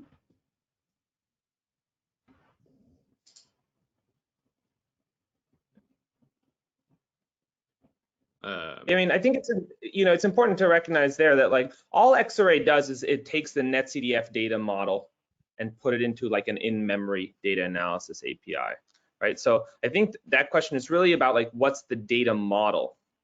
It's like a metadata type question. What's the data model for many images that are not necessarily aligned with each other? Yeah. Many images, what do you mean by that? Well, I think that's what Sean has in mind with his question, right? Like, and when he mentions what Tom has been working on, right? Like that's like what level 2 data, basically. Like if you want to do some machine learning workflow, you've got like a bunch of level 2 data. They're all in different places. Like, is that sparse data? Like, I don't know if I would call that sparse data. Like each image is dense, like, right? Like it's an image. It's like a scene. What's sparse is the way that it is sort of observing the globe. Right. So sparse means very different things. Like sparse could also just mean an array where like each value is not filled in. I don't know if I think of that level 2 data. I don't know if I would describe it as sparse. I don't know, maybe I'm just. I think that makes sense to me. Back to Robin on the security of how we could arrange a discussion session with interested parties. I don't know. I do think I think we've made some attempts in Stack to kind of have some spin-off ones. I think we used to do a lot more of that when we were working on the core spec, and so there's reviving that. I think one of the other ideas is potentially have some cloud-native geo sprint or hackathon, like we sort of, and in the past, we actually started the outreach out of some sort of sprint where you're gathering people together and having those kind of deeper discussions. And more lately, we've decided to kind of split those to say, hey, this session is just about outreach and kind of education. Yeah, I think it could be cool to, in maybe a couple months, organize some sessions that are really, and could even be across the communities, but giving that sort of longer space to say, it'll probably be less people coming, but push those conversations forward. And I think the thing for me is it's less fun to do that over Zoom, like having these like 3 or 4 hour discussions or trying to like be present all day is just tougher than meeting in person. So maybe we could start to explore that as well.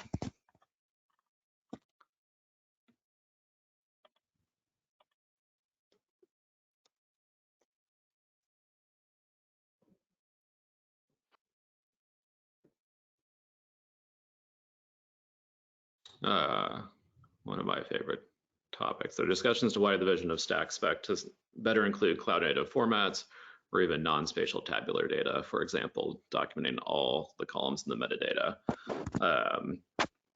So many people have known I've been the one that hasn't even wanted vector data into Stack. And from this philosophy of like focus on a narrow problem, not try to solve everyone's problem. I do think I can try to link to some of it.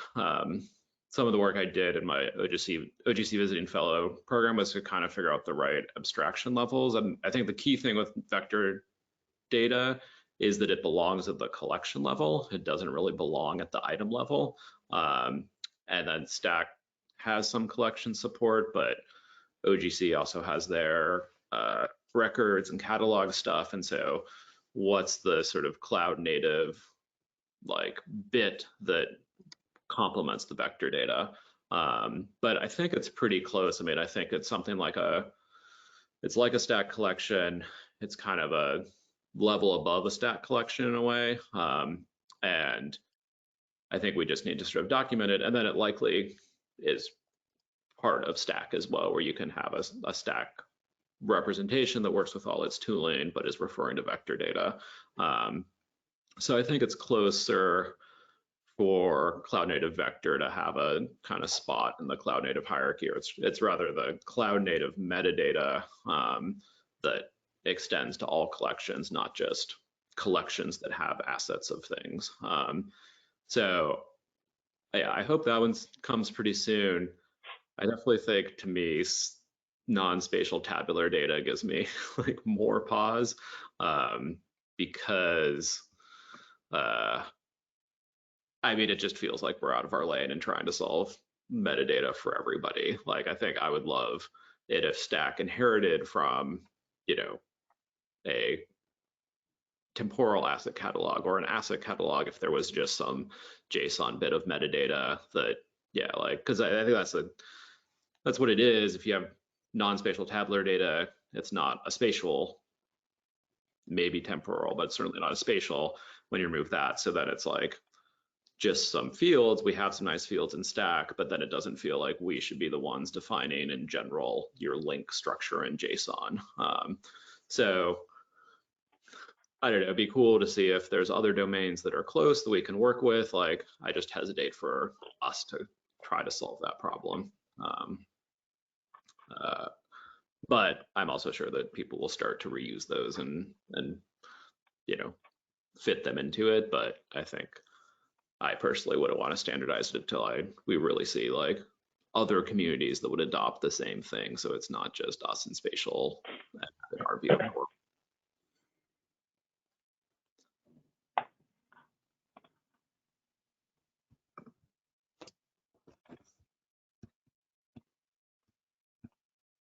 Let's see what other questions.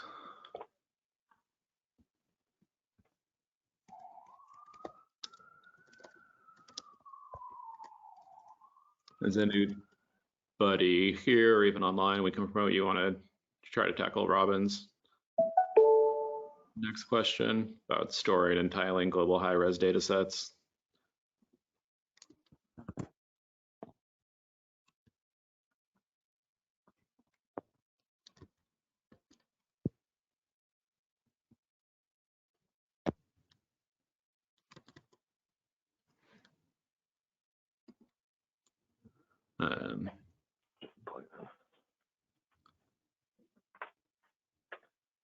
Oh, Tom, are you there now?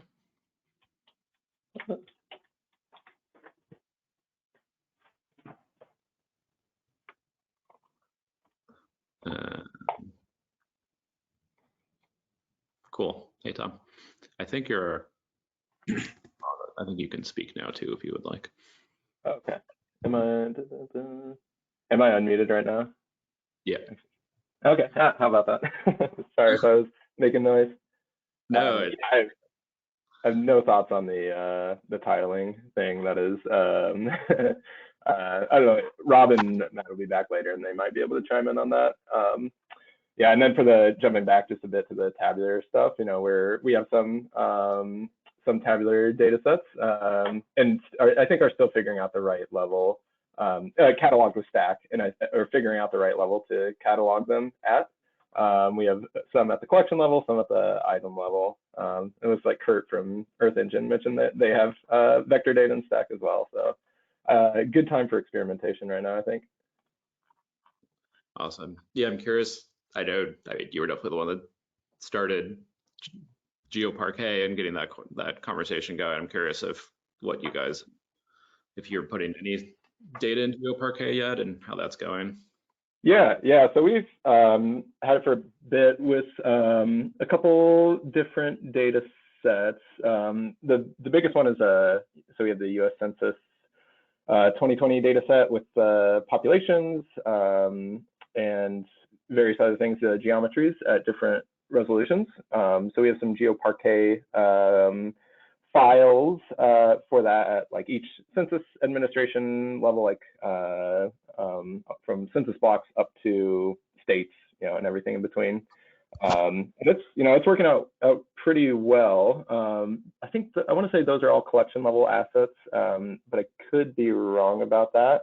I think those are all collection level assets, and they work well.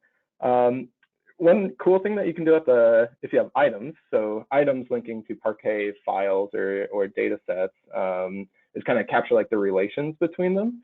So we have a data set from the US Forest Service, the Forest Inventory and Analysis, that's just like a dump of a database. If you read the documentation, it's like referring to whatever Oracle database or whatever that it's stored in. And you can do cool things like, so you have primary keys, and you can like capture that. And, this table, which is cataloged in the stack item, relates to this other table and this other stack item on this, primary key. You can join them on these two keys. Like you could, in theory, capture those kinds of relationships in the stack metadata. Don't know if it's useful or not, but it's a thing that could be done. That's cool.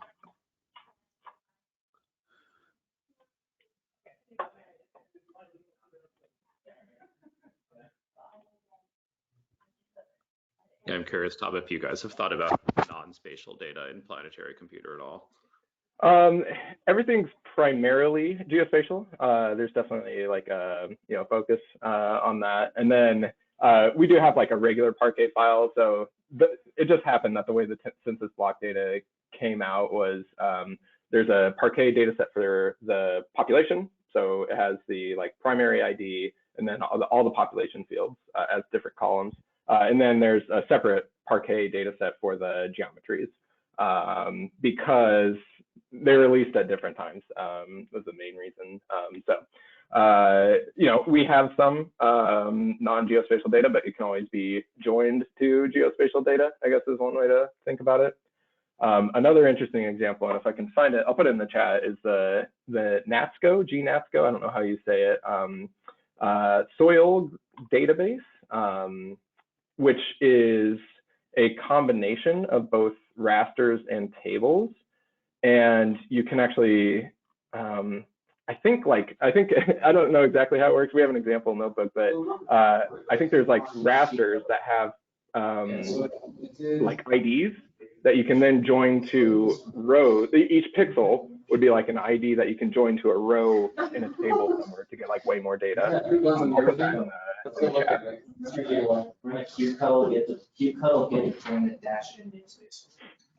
You even put lens on my computer. Yeah. Oh, I did. That was a long time ago.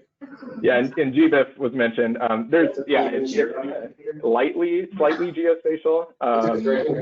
Latitude and longitude for some of the observations, but it's not stored as GeoParquet because that is two separate columns, two separate floats, one for latitude, one for longitude. It seems like GBIF sort of should be. I think so too. Yeah. So it'd be good to connect with the data provider there, just because there's not much downside to doing it as a geometry, right? As long as you get like an efficient, way to store it. Yeah, I think that's the way to do it. Yeah, I would go into it.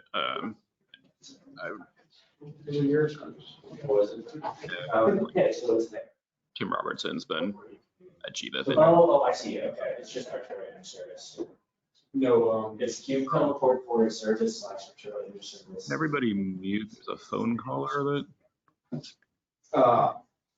You just swap the service name in this case. Or can an admin mute the phone caller? Service. Yeah, the phone caller is actually Tom, so it's background noise. Gotcha. Cool. All right, maybe just. Forward service. Oh yeah, there we go. That is weird. Oh. Yeah, PR. I have no idea. I can only hear it through my headphones. It's not in my room. I don't think it's Tom. I think it's somebody else.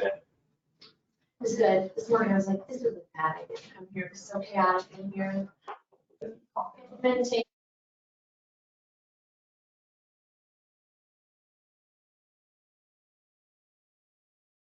That fixed it.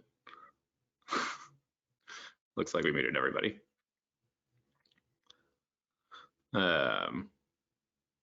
Okay, cool. We lost that, but then we also lost everybody. Yeah. So now it looks like everybody's muted. Okay.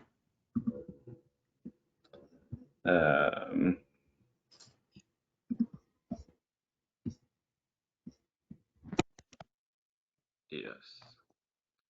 maybe it was Tom, but I feel like it said it was like Tom and the phone caller. Yeah, Sean was just highlighting that there's some ongoing work about creating heat maps in PG Stack that will allow for identifying data locations, which will support this problem of alternative representation for lower zoom levels. So I think that yeah, there's like so many of these questions, it's like there's research going on, but yeah, it sounds like I think that that's something that Sean's actually working on with some of our NASA projects. Cool.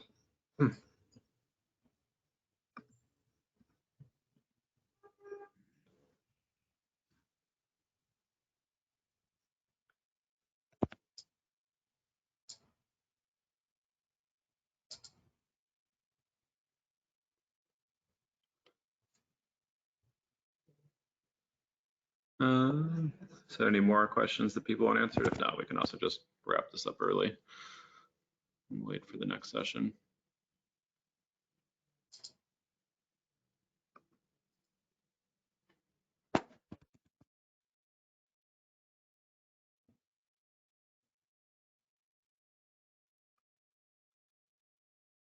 Yeah, this was definitely an experiment. I think I was imagining that more people could get on and use their microphones and contribute to the discussion than having to deem people. Looks like there's a question. Any tips for convincing climate scientists to consider ZAR when they've been happily using ideal Fortran on NetCDF3 for decades? I think the thing that I've seen work is just, I mean, it's not easier said than done, but like show them the power of something like a ZAR plus Dask stack, and then they might be convinced to migrate their workflows if they see something that they couldn't have previously achieved before. Do you have any specific examples of the things that have convinced people? I think a lot of the example notebooks, I'm thinking specifically of like, you know, Shell's notebooks demonstrating ZAR for sea surface temperature, doing like long time series analysis that she wasn't previously able to do. That's cool. It's pretty convincing. Are those public? Do you want to drop some of those links? Yeah, I can try and find those.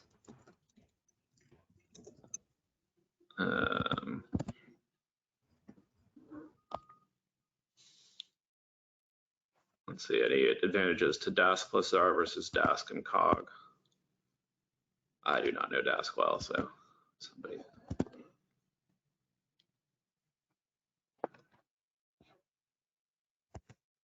Can you actually, what was it? Any advantages to Dask plus ZAR versus Dask plus Cog?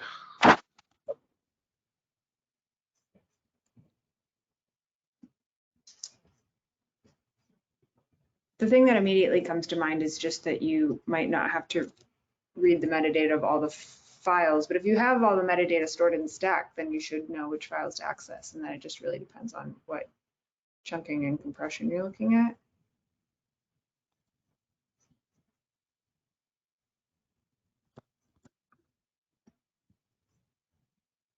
Gotcha, cool. Mike asked, any thoughts on the alignment of the Kerchunk approach, which provides a common model and method to allow cloud optimized access to existing collections of archived data with Stack? I wonder if there's a discussion happening on that alignment.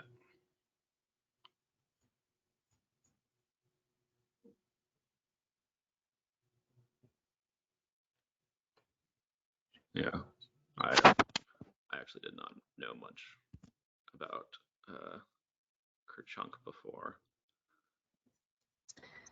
I can use the opportunity to plug that we're going to have a Kerchunk tutorial from Lucas Drisner in the Geoscience Information Partners cloud computing cluster has a meeting on Monday, and so there's going to be a Kerchunk tutorial.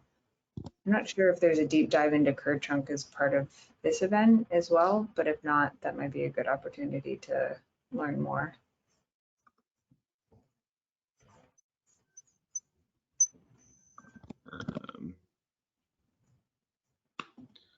Cool. All right, I'm leaning towards calling this because it's too frustrating to like see the answer, see people that have knowledge, but then have it to be, you know, such a process to get them to be able to speak.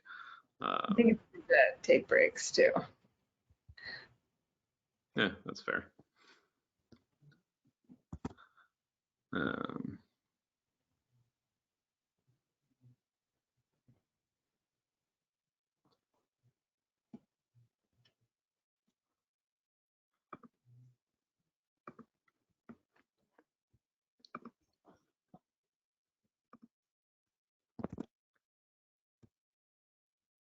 Cool. Yeah, so. Oh, I was gonna say, I mean, I think that the success is like all the exciting conversations that are being had in Gitter, so. Yeah, it's like, we're just like we're commentating on Gitter. Yeah. I feel like a bad sports commentator. That was an interesting comment. Comment by Sean. Cool. Yeah. Well, I was not trained to be a on-air personality, so I think maybe we can just stop and continue the conversation on Gitter, and yeah, I think come back in 15 minutes, and I think, is it Tom tutorial? Yeah, Tom will be giving a tutorial on planetary computer and scalable sustainability. So that should be pretty awesome. So I'll be back on in 15 minutes, a little less, to introduce Tom, and yeah, everybody join, and I'd say continue the conversation on Gitter for the Q&A session. And yeah, thanks Amy for joining me for this experiment. I think we have some learning next time for us to do it, but it was a good experiment. All right. Thanks, guys. Awesome.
Hi, Greg. Are you able to hear me, hopefully? I can hear you. Awesome, thanks. Thank you. Thanks, Tom.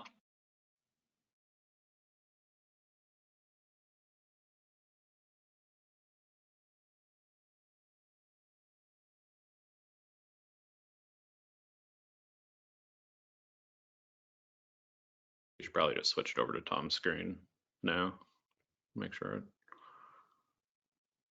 it's ready ahead of time.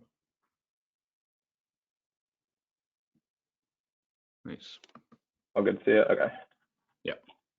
Yeah.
You want to get started, Tom? You ready? Ready whenever, yeah. I give a quick introduction and then over to you. Yeah, so this is our third tutorial from Tom with Microsoft. Works on the planetary computer, doing lots of cool stuff. And yeah, I think he's going to take us through some of what planetary computer can do. I just clicked on this link and yeah, I think Tom will take us through it, but it's an interactive session. So yeah, follow along and over to you, Tom. Awesome, thanks, Chris. Yeah, and definitely emphasis on interactive. So please, please, please do. I encourage you if you want to go through this. So in the chat here, I put the link to the hub where you'll be running your stuff at, where you can type in aka.ms/pc-cng, so planetary computer, Cloud-Native Geospatial. That'll drop you into a Jupyter Hub instance where you can log in. Just pick a unique username, something that nobody else will pick. Don't know what'll happen if you clash there. I think you'll both end up in the same one, maybe in battle. I don't know. And then the password field will be geospatial. Yeah, so we'll wait a minute or so, let people get logged in. I can see see people showing up here in my little cluster. So I can briefly talk about what's going on in the background. So there's a Jupyter Hub deployment in Azure. If you're not familiar with Jupyter Hub, it's a way to do like multi-user Jupyter notebooks on various systems. This one happens to be running on Kubernetes. So when you click that button, it starts up like a Kubernetes pod in Azure, which will be important, as we'll see in a second, and gets like the environment loaded up and the notebook server started up. And so you have compute next to the data. But we'll go into details there. I see people still showing up here. So I'll wait for just another minute. As we're waiting, yeah, go ahead, Chris. It took me probably a couple of minutes. It like made some progress and then paused a bit, but I think it was probably 2 minutes. I've tried to scale it up ahead of time, but we are hitting GitHub at some point to do like a Git pull. I'm very worried we'll get rate limited by GitHub. If only I knew someone there. But it'll be all right, I hope. Yeah, so it'll come up here hopefully, and then the first little bit here is mostly a little theoretical stuff, and then we'll get to some more hands-on stuff. I do have the chat open here on the side, so definitely post comments, questions, whatever. Let's keep it lively. That'd be more fun for everyone. I'm gonna make this a tad smaller. I'll post the link in the chat one more time. And if you have any troubles getting logged in, just post in the chat and we'll get you helped out. Okay. Just check in one thing. Okay, cool. All right, so yeah, Planetary Computer is the project that I work on with a few folks here at Microsoft. Gonna do like a very brief introduction to the Planetary Computer, but the emphasis will be on like how the Planetary Computer is like taking a lot of these ideas from Cloud Native and kind of applying them to sustainability at scale. Oh, I should back up. If you've never used Jupyter before, Shift plus Enter is going to be your friend today. I think we'll have like a little exercise later on. But yeah, for now, Shift Enter is what's going to execute a cell. You can do fancier stuff like J and K to go up and down and insert new cells and delete them. But for the most part, Shift Enter will get you where you need to go. And if you've never used Python before, it'd actually probably be good, like if you want to put like your Python experience in the chat. I don't know, like these notebooks are for the most part filled out, and so don't get hung up too much on like the specific syntax, or like how exactly do you do this in X-ray again or whatever, but I think the most value will be gained from like thinking about the concepts of like Cloud Native and how it maps onto this specific implementation. Jupyter works just fine with other kernels, R, you know, whatever. So we happen to be using Python today, just that's what I'm most familiar with.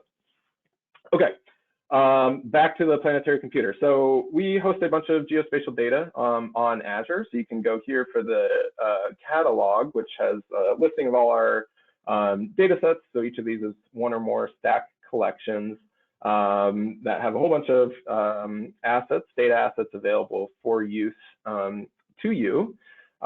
Just a couple of things to mention about like how we'll access that data in a minute. We'll get there in a second. I want to do like a very brief high level overview before we talk about accessing data.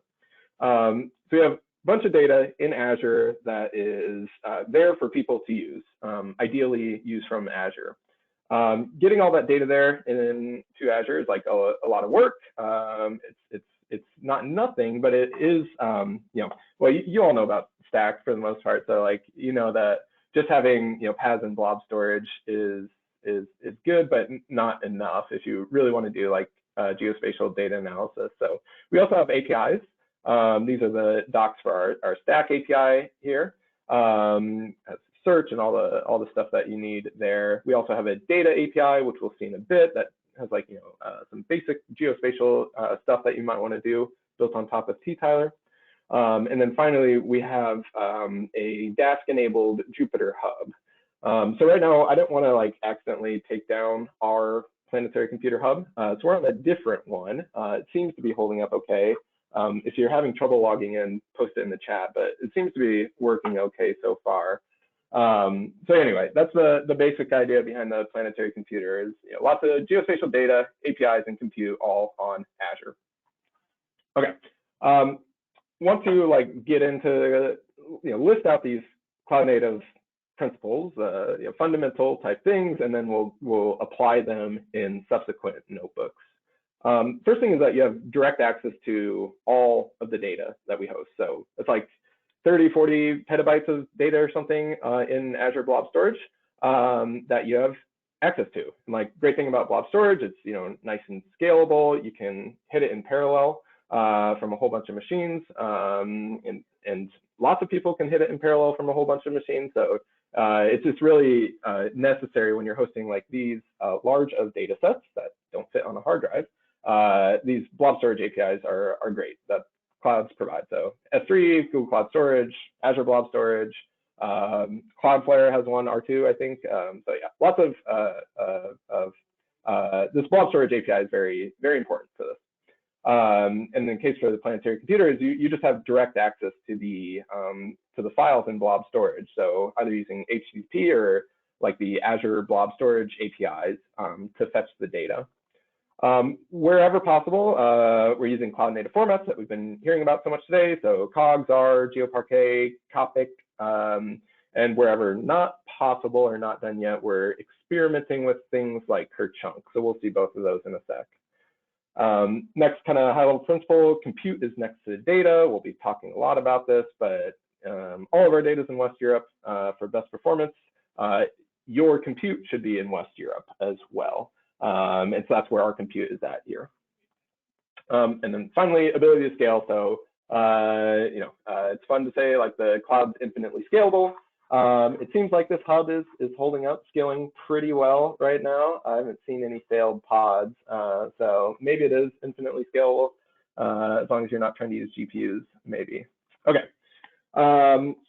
Cool. So let's go through some of these.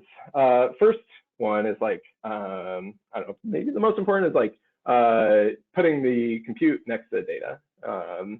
For performance, it can be super important, like latency, performance, throughput, things like that. I ran this command in my home internet in Des Moines, Iowa, just ran GDAL info on this cog in Azure Blob Storage. So returning like a few kilobytes of text maybe for the results.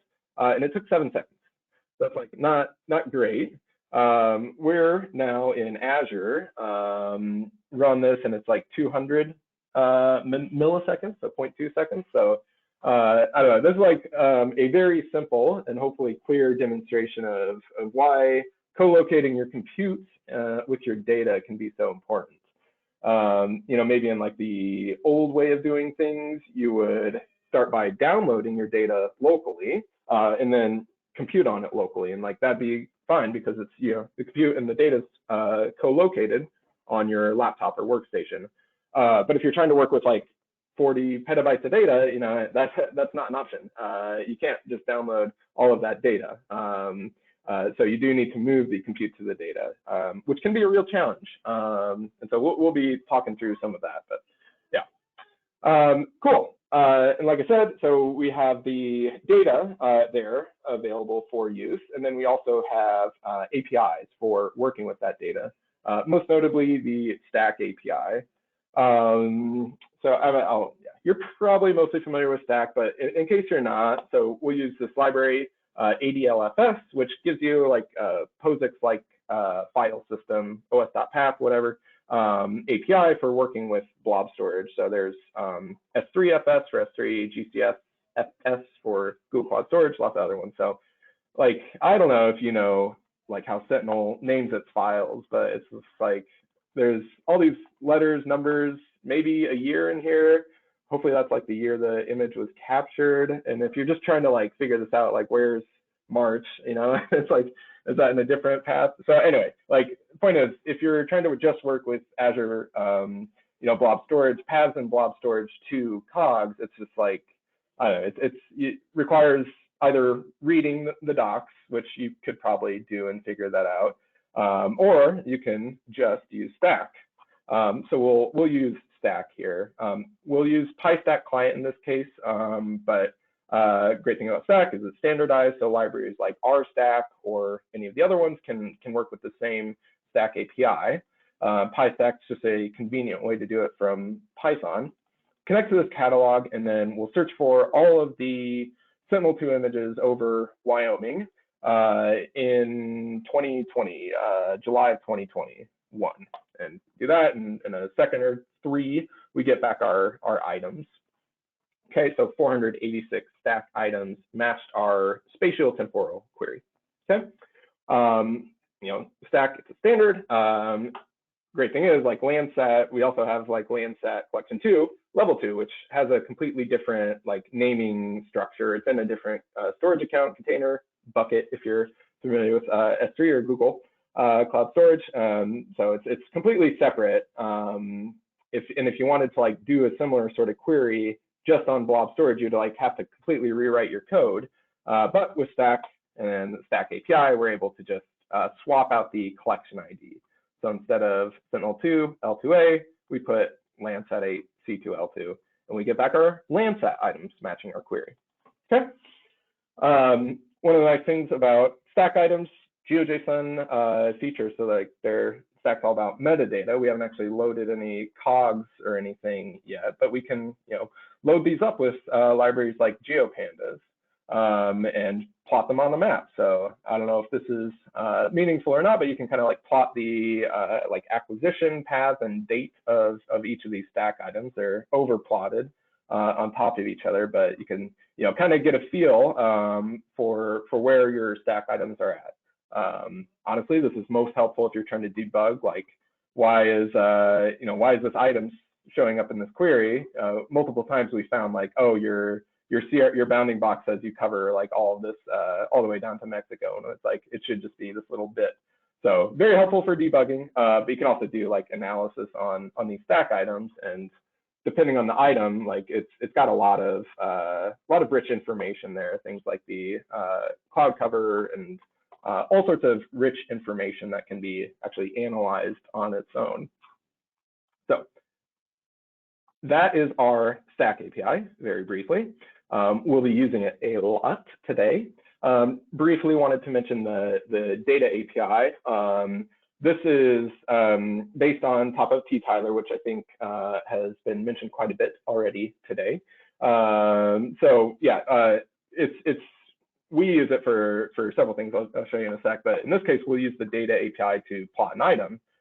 We make a plot of this Sentinel-2 item, and it's very, very cloudy, which gives an excuse to show off Stack's additional querying capabilities.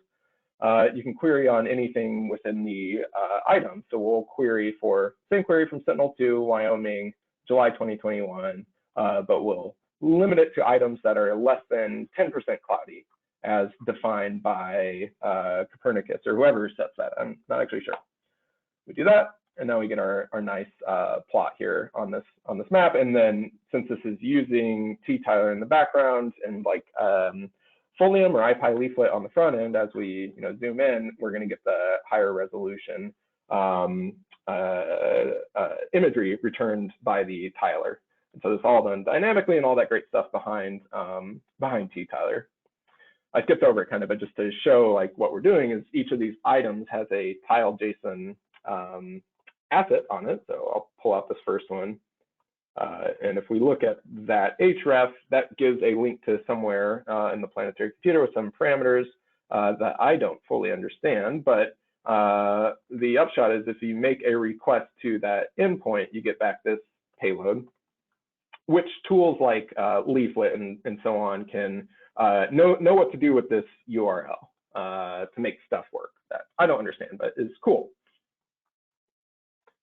Let's see. So Folium, I don't know the difference. I can try though. So like IPy leaflet, leaflet's like the, okay, yeah, we're using IPy leaflet. Leaflet JS, like the JavaScript mapping library.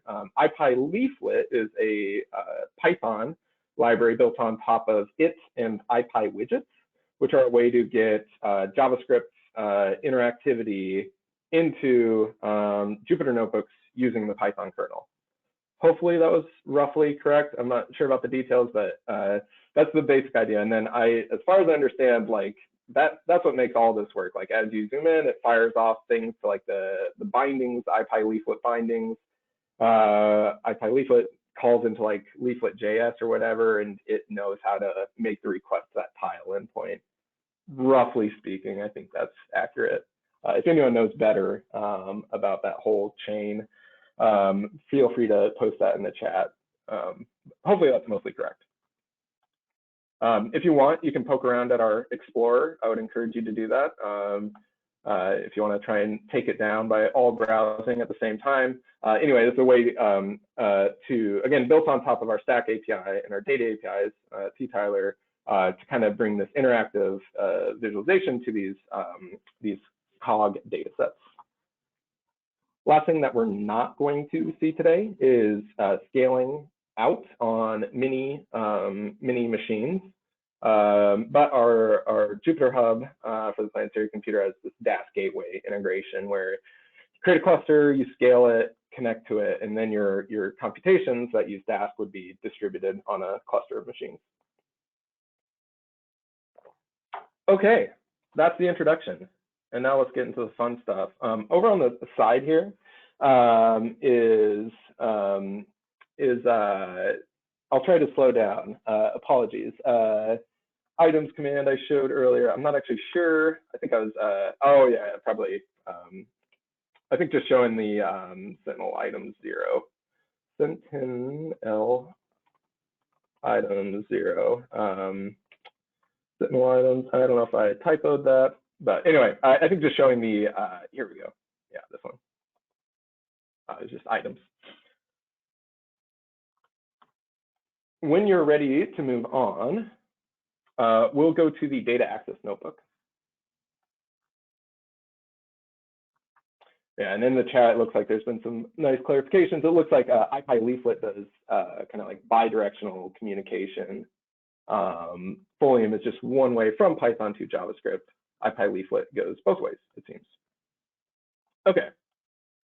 I'm going to close this notebook, and you might want, also, it doesn't really matter for this one, you might want to restart it just to free up some memory. We didn't have too much data loaded there, but if you press 0 a whole bunch of times on that notebook, or I think you can, over on the sidebar here, on this stop, I guess is a top stop tab, you can shut down your running kernel, or I think in the file menu. So anyway, the next notebook we will open is data access. So you can click on the file widget here, and we'll go to data access. It's kind of fun notebook, fun for me. I don't know if it'll be interesting or not, but we're gonna these imports are just intimidating. It's a little odd, but we're going to load all of our types of data that we host in the planetary computer. So all sorts of different cloud optimized and not cloud optimized formats, all in one notebook. This will be fun. And they all start with stats. So I'll give people a sec to get caught up here. We're moving on to data access. Okay. And yeah, if there are any questions, feel free to post them in the chat. I'm going to clear my outputs. I think they should be cleared in yours, but yeah. All right. Cool. So we're going to connect to the catalog again, and going to make a local DAS cluster. I might try to pull up this dashboard here. Two ways you can do it are click on this link, and it'll pop open a new window. I'm going to click on this Dask icon here, and I'm going to open up the, it pastes the URL here in the search box and press enter. I'm going to open up the progress in the task stream and lay them out here, just so we can see some stuff happening in the background as we're doing our computations. It'll take up a bit of screen space, but that's okay. Okay, so and just to note, this Dask cluster that we're using here is just on a single machine, which I think we have 4 cores. I can't remember what I ended up giving everybody, but I think we have four cores here. So we'll be processing in parallel on this single machine. The idea with Dask is, in the best case scenario, you're able to like swap out your cluster. Instead of a local cluster, you would have like a Kubernetes cluster, a gateway cluster, a PBS cluster, or whatever you're using, and your computation would happen remotely. Okay. Just gonna catch up on chat here. Okay, awesome.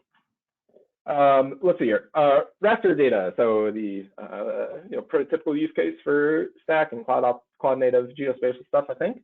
We're going to be working. Well, yeah, we have lots of different raster data. So Landsat, Sentinel, MAPE, Aster, all are like the remote sensing imagery data sets.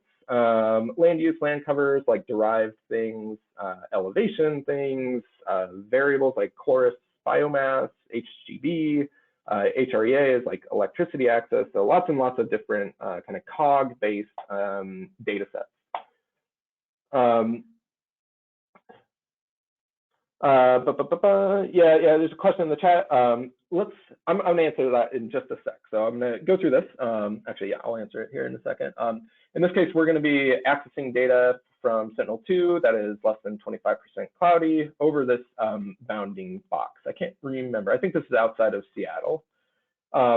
Yeah, so to answer the question in the chat, so when you're working with the planetary computer, these files themselves are in private blob storage containers. So you need to sign them, which kind of modifies the URL. It appends a little SAS token on the end of the URL that lets you actually read the data. And so the typical workflow when you're working with Dask, either on a single machine or a cluster, is to sign it locally, and then load the data using that signed URL. So just to show that, items square bracket 0.assets B, I think B02 is an asset. That is the like actual path to blob storage, and my signed item will have this long SAS token appended to the end that actually lets you read it. Okay, so that's how you work with assets from the planetary computer, is sign it. All that's doing is making an API call to another API we run that hands out these SAS tokens. Okay. Yeah, and the question is, every access has a user assigned signature, so it depends. These are actually anonymous, so you can access all this data anonymously, which has some limits on like rate limiting for like how often we hand out SAS tokens, and that's maybe like the duration that the SAS token's valid for. Yeah, so you can do it anonymously, or you can include like a what do you call it? It's like a subscription key or an API key that has higher throughput and higher longer lived durations. in which case, yes, I think those, yeah, I'm not sure if those are logged or not at the user level. Well, let's see here. Yep, so we have our signed items there. And to go from a, lots of ways to go from a stack, collection of stack items that are somehow related to each other spatiotemporally. We're gonna use a library called stack, which forms them into a data cube. There's also ODC stack, which came out of the Open Data Cube project, very similar idea. There's SITs from the R community, again, pretty similar idea of going from stack items to data cubes. So yeah, this is like a very natural two things coming together of this kind of stack metadata to form these nice regular data cubes. So here we have our stack data sets, our data cube as an X-array data array. I don't know if you've used X-array or not before, but if you haven't, it's kind of like NumPy array, so an n-dimensional array. In this case, we have time, so 36 time steps.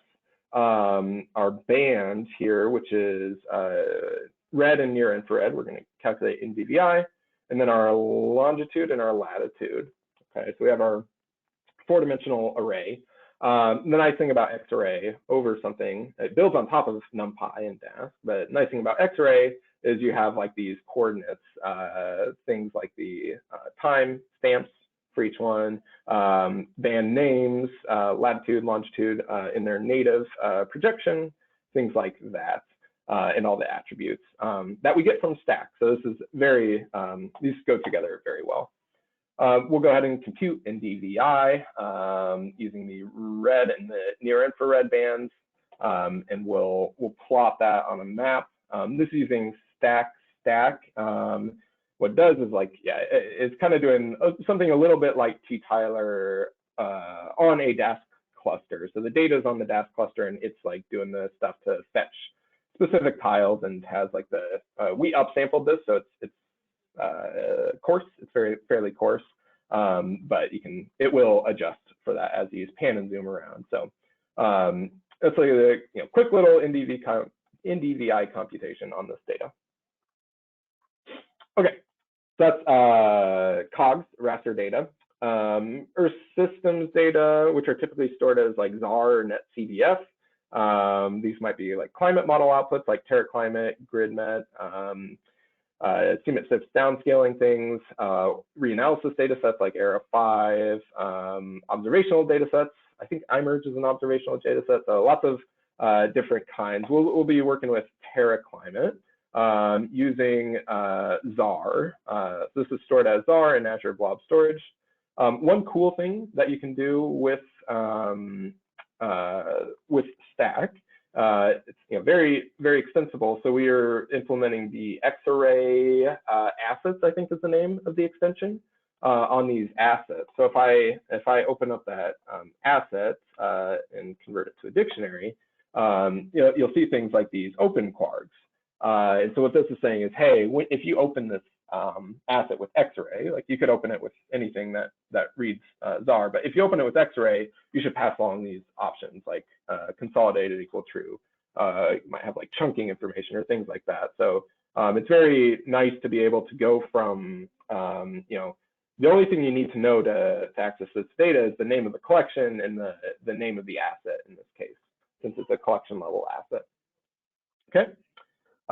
We get our metadata loaded for this data set, has a dozen or so different variables, all on the same grid here, time, longitude, latitude. We're going to, I think, select a single timestamp. If you haven't used X-ray, apologies, but we're going to select a single timestamp here, the latest one.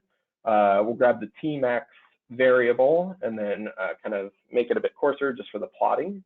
And then put that on a map. So able to quickly go from stack to a visual of this data set. I haven't really talked about what's going on here. It's not super important, just looks cool. This is our cluster doing stuff. So like get item is like this thing, or maybe the selecting the time dimension. doing things like where and things like that. So you'll see stuff happening over here. This is like the activity of our cluster. This is one core over time. It's like reading data, doing stuff like this is probably the Corson mean or something. So not super important, mostly just looks cool. Yeah, this is the mean aggregation. So that'll just be happening over on the side, computing on this data in parallel. Kerchunk has come up several times today already. So just to show that in action for this next GDDP CMIP6 dataset, that was distributed as netcdf files, a whole bunch of netcdf files, one per timestamp variable combination. So we have those netcdf files that you can just use if you want. It's just going to be a bit slow to access the metadata, thanks to how mostly how the metadata is written in the files. So what we've done is generated these Kerchunk index files and stored them as assets. In this case, on the collection. We should have maybe done it as a separate collection. We might move to that in the future, but right now they're a collection level asset. And we can go ahead and I'm a little hesitant to actually print this out. So it's like this 10 megabyte JSON file that I shouldn't print out. This refs, I think, is the large one. But anyway, the basic idea is this has all of the information that we need in this dictionary structure for kind of cloud optimized, efficient access to the metadata. This JSON file has a bit of metadata in it, things like the adders. I'll just load this up so we can see it. Things like the adders, but it doesn't have any actual data itself. The data, if we look at like one of these, this hers variable, that's still in the netcdf files. We haven't touched that. All that's in this references file is like the byte range that you would make. It has a URL to blob storage, and then the byte range request that you would make to get that subset of the data. So that's the basic idea behind Kerchunk, is store the metadata and these offsets in the JSON file, and then use a sophisticated client like FSpec's reference file system to load it up. And yeah, using the ZAR, it's compatible with ZAR, so we're able to load it up into Xarray. These ZAR files, the question in the chat, are the ZAR files downsampled for efficient loading of overviews? These ones are not. There is an emerging standard or two for like how you would represent that within a ZAR store. So there's a group of folks from like Carbon Plan who I think are talking tomorrow about how they're doing it for geodata. There's also people in the like biomedical imaging community who are using ZAR. They face a very similar problem as they want to like interactively work through this super high resolution imagery that comes off their microscopes. And they have another pyramid type specification for how to store those overviews, that equivalent of overviews within a ZAR group. So that's coming along, I would say. Moving along, that's ZAR or systems data. Operational forecast data, so think like weather forecasts.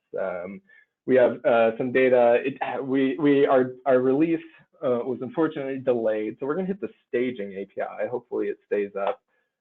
This will be available in like a week or two through the regular Planetary Computer production API, but we're going to load up this ECMWF forecast data. This is a pretty complicated data set. There's like all different types of things, so we'll make extensive use of the query parameter to filter by these different attributes like the stream type and step. Not going to get into the details here, but if you've worked with this data before, you'll be familiar with it, and then check out the documentation for more details. These are stored as GRIB files, which unfortunately aren't the easiest to work with, with the whole cloud native, don't download the data, just stream it. So we're gonna, for now, download this, but we are experimenting with ways to fit this in with Kerchunk, and we have some prototypes that do that. But for now, we will download this file locally well, local to our remote kernel that's running in Azure.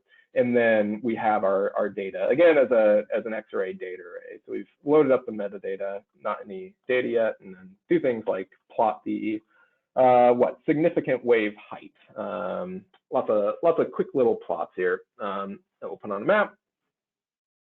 This is a global data set. I forget what the resolution is. So it takes a sec for the reproject. I think the reprojection is the slowest part, maybe. So while that's going, if there are any questions in the chat, I can answer them. But yeah, there's our nice, pretty plot of wave heights.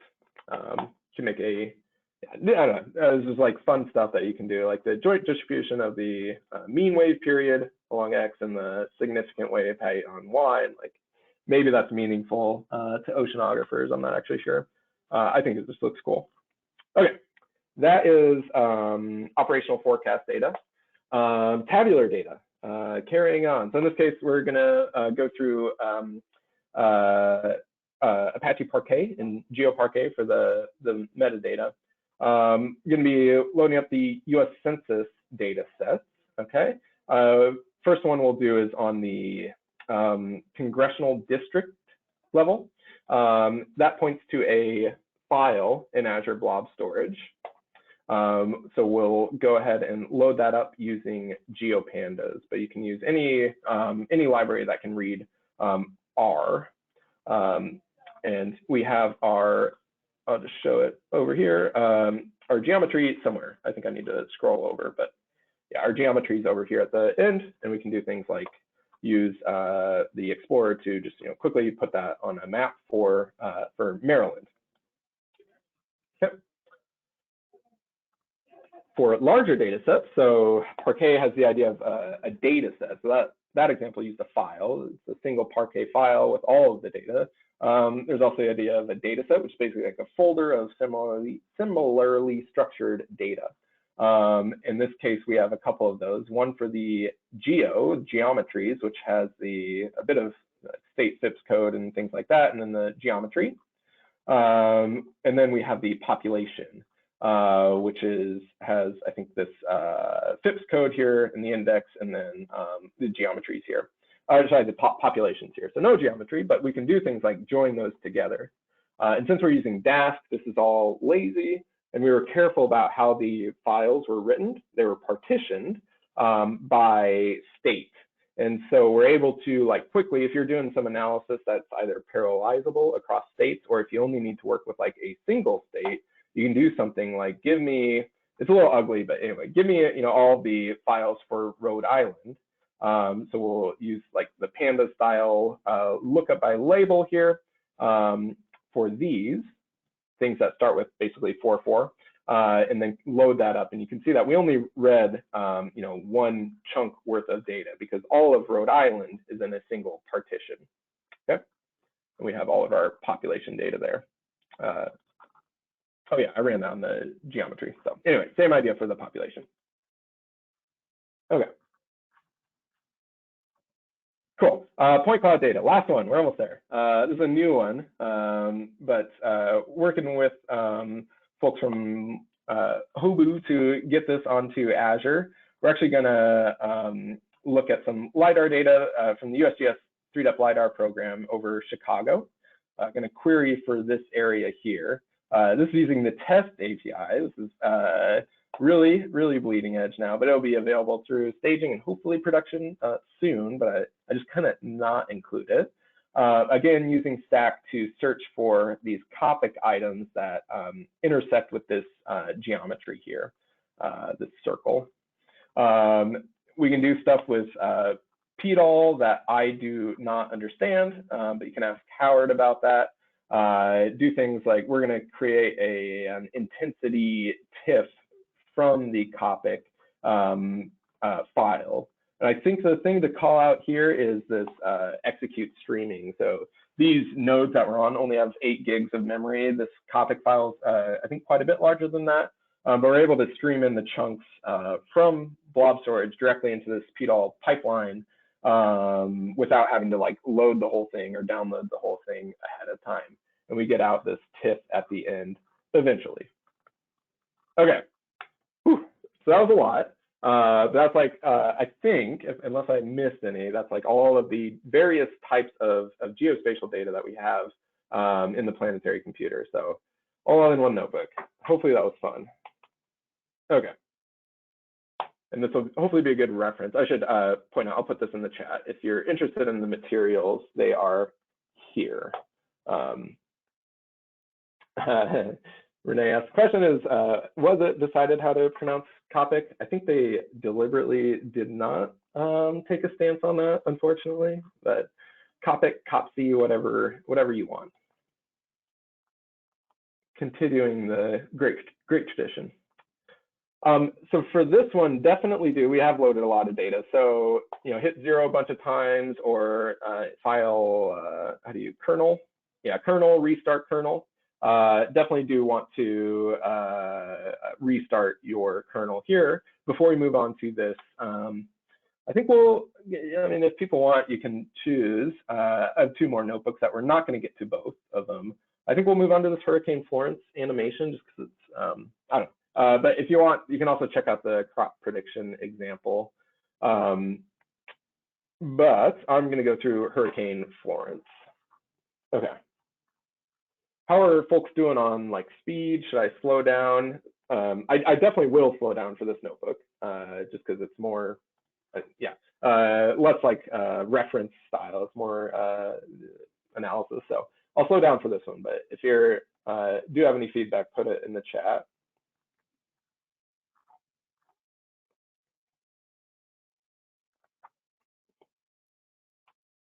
Yeah, and it looks like I missed one question, but Alex was able to answer it.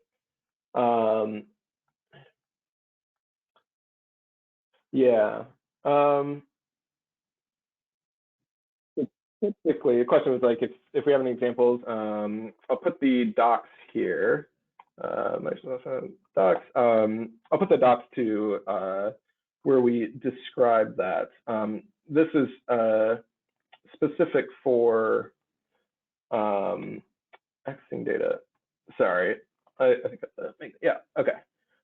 Tokens for data access is what I'm looking for. This is for what we do on the planetary computer. But once you have a SaaS API, it applies for all of Azure.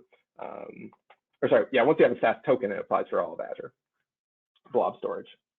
Okay, let's dig into this one in our last little bit of time here. I'll play this just because it's fun to look at. I don't know if it shows up for you or not, but it's probably definitely not coming through the streaming software, but anyway, you can launch it there. So this is the thing that we'll be making.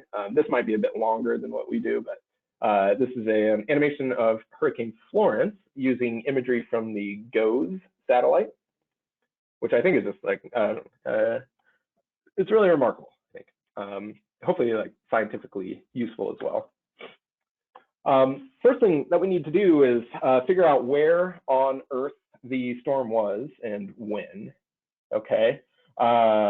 Fortunately, there's this really great data set. We don't have it in the planetary computer yet, but might want to do that. NCEI from the NOAA program is constantly updating this data set with a ton of information on storms of not just hurricanes. I think like lots and lots of different storms. If you look through I printed out DS here, this data set, and there's just so many data variables on each of these storms. It's just remarkable how much data is available for them. We're just going to be using a couple of bits of information, just the like the time stamp and the geometry, the latitude, longitude. Hurricane Florence had this storm ID, so we'll kind of look up by that. We'll select the data where the storm ID, SID, is equal to that storm ID, and then select out just the bit that we care about. Okay, we'll get and then build up this geometry thing, which we'll use in a second. Guillaume had a question about using the staging API in projects. Like, is it okay? Yeah, sure. It's a bit less stable than our production API. it will in the future, like we don't guarantee like a link that works in staging today will work in the future because we'll like recreate our staging database. So totally fine for using for like prototyping, experimenting stuff. But once it is available through production, you want to remove the dash staging. Okay. Now that we have the data just for this one storm, we're going to make a data frame, geodata frame, with the time and the geometry. We're also going to define kind of our endpoints. So we're not going to animate the entirety of the storm. We're just going to focus in on this one kind of day's worth of imagery. So you see the storm started, like, I don't know if they caught it immediately, maybe they go back and fill this in, but they have data on it from all the way here to when it makes landfall and eventually over the United States. So we're going to be animating this little bit here that's in red.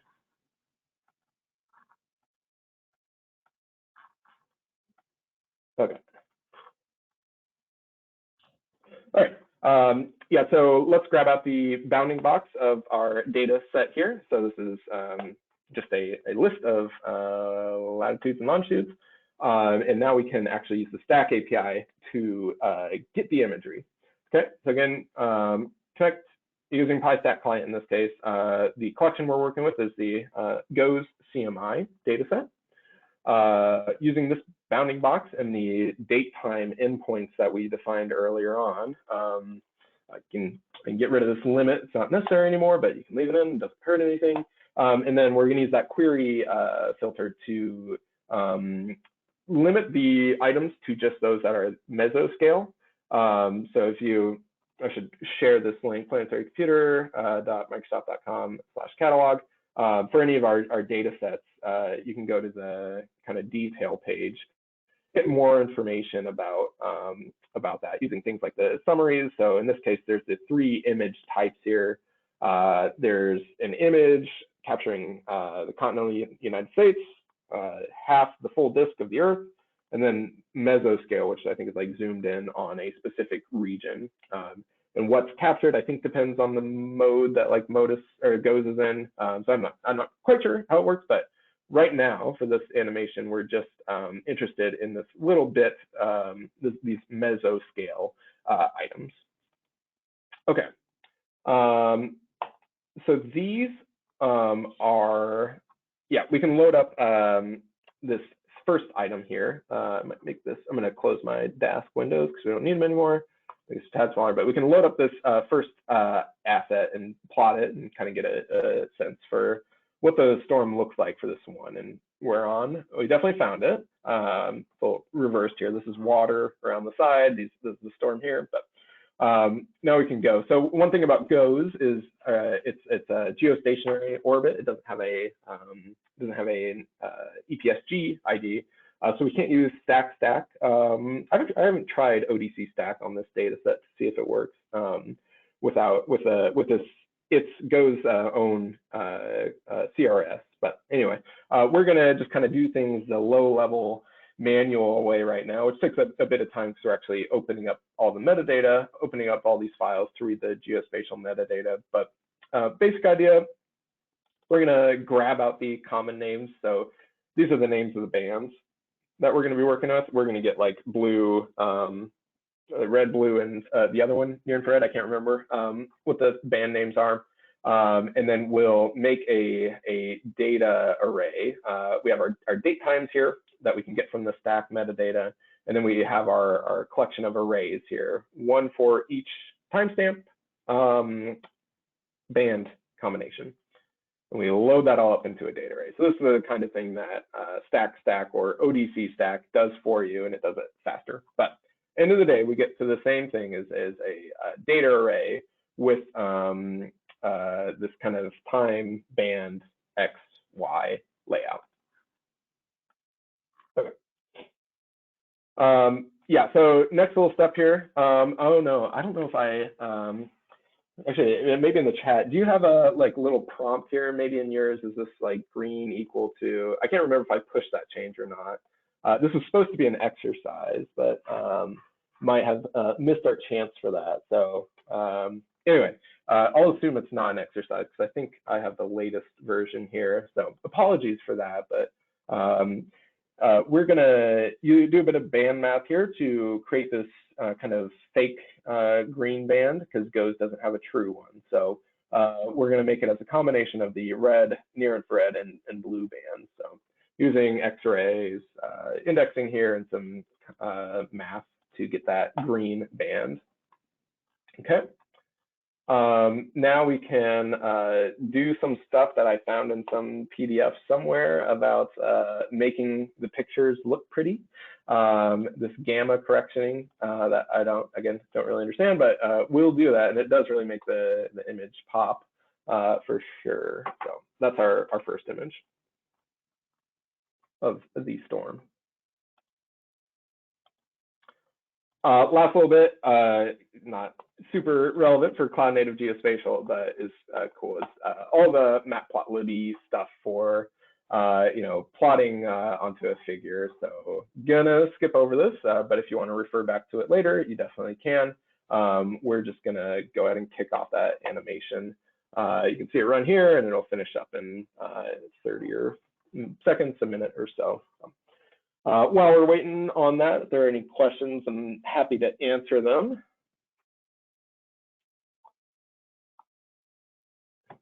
And we already saw the kind of original layout, the original animation earlier, but you'll be able to view your own animation, homegrown animation from your local, from your own Jupyter kernel.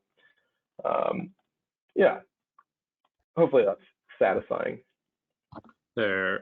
Yeah, this is awesome. There was a question on, is it okay to use staging API in projects? What's the delay between staging to prod API? Yeah, yep. So you can definitely use staging for like prototypey stuff. And then, it might break in the future. So don't rely on it for too long. Once it's available through production, definitely move to that. And then, yeah, as far as when it's available through production, we have like roughly quarterly releases. This one got delayed a bit, so it'll be end of April for stuff that's currently only available through staging, which we're very excited about. There's lots of new data sets coming up. Okay, that is Hurricane Florence.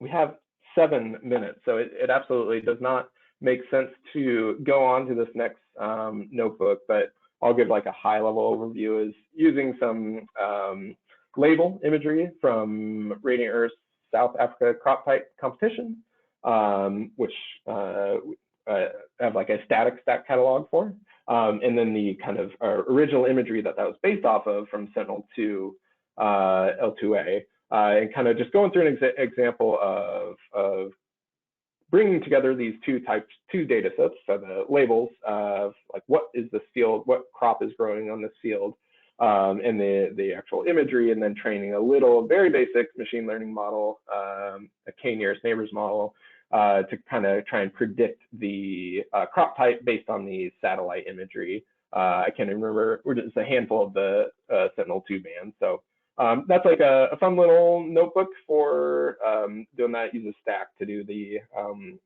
querying and things like that. So I'll leave this up for a while longer. If you want to run through that notebook, you can definitely go ahead.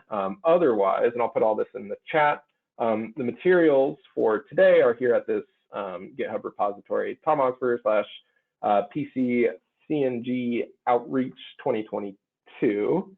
And then I'll just drop a link to the planetarycomputer.microsoft.com, where you can go and learn about any planetary computer happenings. One thing I'll just explicitly note is like a lot of these examples that we did today came from just pulling data sets, examples from these notebooks. So each of our data sets has this kind of example notebook that gives like a very brief overview of that data set. So that is, I think, a pretty good place to stop for questions or a break or whatever. So yeah, if you have any questions, put them in the chat and I'll stick around to answer them. Awesome. Thanks so much, Tom. Turn the video on. We'll see if anybody drops them in the chat and feel free to go. But yeah, I tweeted this. I love this tutorial because I don't know Python, but I can shift and feel I'm doing stuff. Like, yes, you're doing, yeah, for sure. Looks like there's a question about stack or libraries. Yeah, when items cross the international date line, this has definitely been a challenge for us. I think we're still figuring out the best practices, but maybe you're supposed to like, yeah, I actually don't know, but we've done things where we, I think, split the geometry on the stack item to be a multi-polygon or something. I can't remember if that's the exact rule that what you're supposed to do, but yeah, it's been a challenge for sure. Yeah, I kind of forget this too. I do feel like Stack's very GeoJSON based, and GeoJSON has at least a decent solution thought for this. So just kind of rely on what GeoJSON does for international date line. Yeah, and we have not always done that. So if you spot any issues with any of our items, then definitely let us know and we can get them fixed. Question, do we have any roadmap for data sets? We don't have a public roadmap, but if there are Microsoft, we have this planetary computer GitHub repository that we just use for discussions. And if you go there, we've got a category topic, whatever they call it, for data requests. So if there's a data set that you want to see, you can go ahead and put them here. And then once once they're available, we'll go through and post here saying, hey, this is available now, and close them out. So yeah, that's a place to go. And when we add new data sets, we add them to our change log in our documentation. Another question, any timeline on when Sentinel-1 data will be available? I can tell you that Rob is working on that right now, this very second. So we have a GRD and RTC products coming online soon. Don't know exactly when that'll be. Hopefully very soon, like in the next couple weeks, month or so. But yeah, we'll see. That's a big data set, so it could be a bit longer. Those files are actually available in blob storage already, just not available through the Stack API yet. Awesome. Any other ones that you know are coming down the pipe soon? Modus, it's very exciting. Yeah, it's really cool, and that one's especially cool. Looking at through the Explorer, it's really cool data set. Era 5. Part of Era 5. Yeah, decent chunk of data sets coming up in a couple weeks, hopefully. Sweet, that's awesome.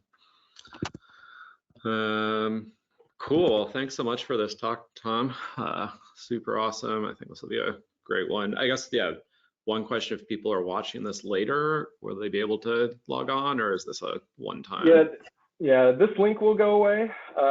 This aka.ms link will go away, but maybe I'll redirect it to the planetary computer .microsoft.com/account/request.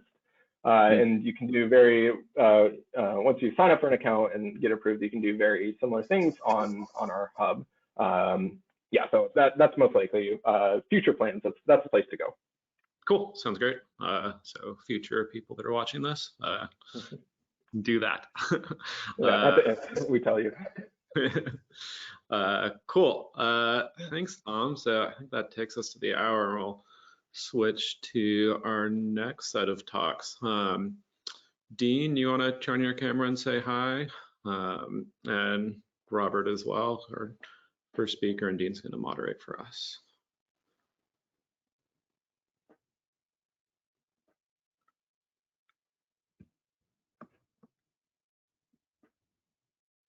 Can you say something, Dean? Do we see you?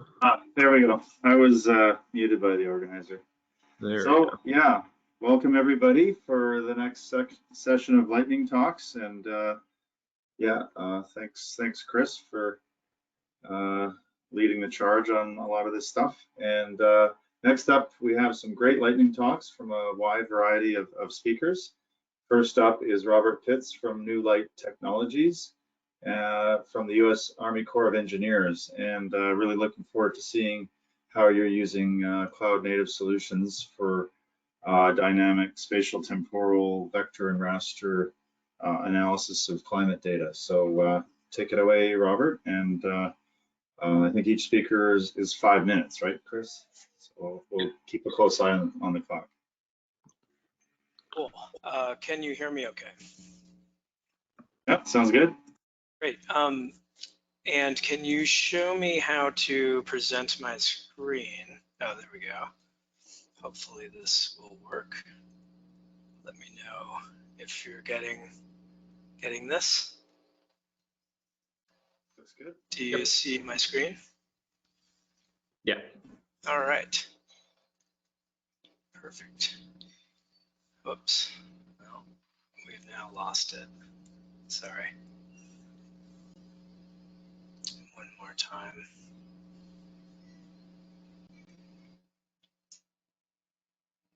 I'm sorry here. There we go. Okay. So thank you so much. My name is Rob. I am a longtime program manager with New Light Technologies based in Washington, D.C. New Light, for those who don't know, provides integrated cloud data science, geospatial, and research and development services to a range of government and non-governmental organizations, and support a variety of missions from disaster response to economics to agriculture. And we are leading a number of digital transformation projects through the development of cloud-native solutions, which are increasingly beneficial for improving geospatial architectures and workflows. And today I will describe a recent project supporting the U.S. Army Corps of Engineers, where we developed a cloud-native and open source solution to improve the discovery and use of imagery for climate studies. So the problem we faced was that while there are tons of valuable climate and hydrology related imagery in NetCDF format made available by the government and research community, that's what's pictured here on the left in this slide, the imagery are not easily accessible or digestible or discoverable by users in their platforms of choice, which is pictured on the right in the screen. So to overcome this, we developed a Python-based solution to programmatically convert the NetCDF files to cloud-optimized Geotiffs with spatial temporal asset catalogs for any cloud environment. We also developed a JavaScript dashboard in Google Earth Engine with tools allowing users to visualize and compare the images and easily perform a number of spatial temporal kinds of analyses. The example here shows several climate projections for a user-defined geography for assessing long-term climate resiliency for sites of interest. So this work resulted in a number of benefits, but mainly, releasing code-ready, extensible, cloud-ready, extensible code that can be deployed and scaled to enhance the discovery and utility of geospatial imagery. And this helps facilitate not just open code and interoperability, but open science. And that's really where the community is moving. So if you'd like to learn more about this project or try the code out for yourself, please check out our GitHub page, and feel free to get in touch with any of our contributors to this project who are listed here as well. So thank you very much. All right, thanks a lot, Robert. That was great. Thanks for keeping us on time. I think we'll go just jump to the next talk by David Wright from ESRI. And so David's going to talk about. I think he might not be on. I just told him, so let's go to the next one. Hunter, are you on and able to give your talk with slightly less warning?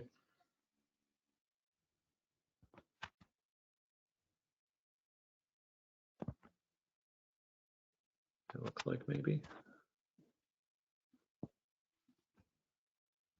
And maybe while we have Robert here, I'll just quickly check to see if there's any questions. Yeah, absolutely. I can go ahead and present here. Let me go ahead and share my screen. But if you want to take a question or two, that would be great as well. I think we could just, Dean, you want to just give the intro to Hunter? Okay, we'll go straight to Hunter then. Yeah, so Hunter is with AWS and working with deep learning in the cloud, so tools for training and deploying models at scale. And so we'll look at some of the frameworks and libraries that he used to work on supporting Cloud-Native Geospatial. And yeah, looking for training and ML models. So should be very interesting. So take it away.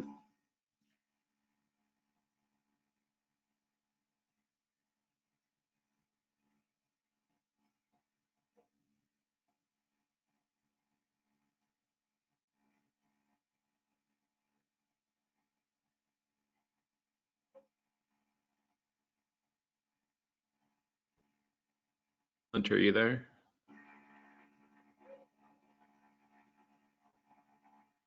Hunter logged He in. restarted, so he'll have to come back in. Okay, gotcha. I'll grab him. Hey, Greg, I have you. Can you look for David Wright? He said he's online and ready, but I don't see him in the list. Yeah, just hang in there, I'm sure. Well, looks like Hunter's coming back in. Just take another minute.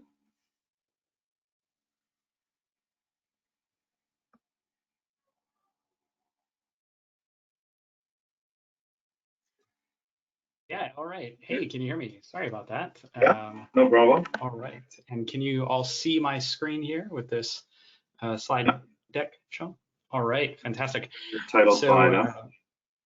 All right, awesome. So my name is Hunter Carlisle. I'm a senior data lab architect in the AWS Data Lab. And the work that I do in the AWS Data Lab exposes me to a lot of different customers and use cases all across the kind of ML domain. But in particular, we often will work with folks trying to work with geospatial data sets and techniques in the deep learning space. And so this talk kind of came out of conversations I had with customers around what sort of support is available right now in the different open source tools and frameworks that are available for doing deep learning. What sort of support is available for these geospatial data sets? So as we look at some of the challenges that people face, working with these data sets is cumbersome. I think a lot of the benefit we get out of the cloud native file formats is, being able to work with these massive data sets in a little bit of an easier way. But when you're training models on top of them, the complexities tend to rise. A lot of domain expertise is required in order to properly work with the data. You need to enrich the data, usually with additional information, in order to build a meaningful machine learning model. The more features and data available, the better.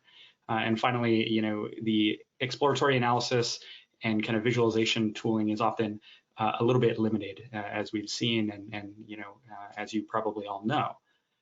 So when we look at the different frameworks that are available here, I'll kind of keep it higher level here. We won't get too deep into the technical specifics, but in general, most of the major frameworks support working with geospatial, cloud-native geospatial data formats, such as Cogs, or they generally support them pretty well. PyTorch in particular has a geospatial extension called TorchGeo that really makes our lives a lot easier. So with TorchGeo, you can generally work with most of these file formats without too much difficulty. MXNet and TensorFlow, in addition to some others, they don't necessarily have modules or extensions. there are some that you can find if you kind of dig around where they're kind of created by individual users or something, but they don't kind of have that first-class support like we see with Torch Geo. But that is kind of rapidly evolving.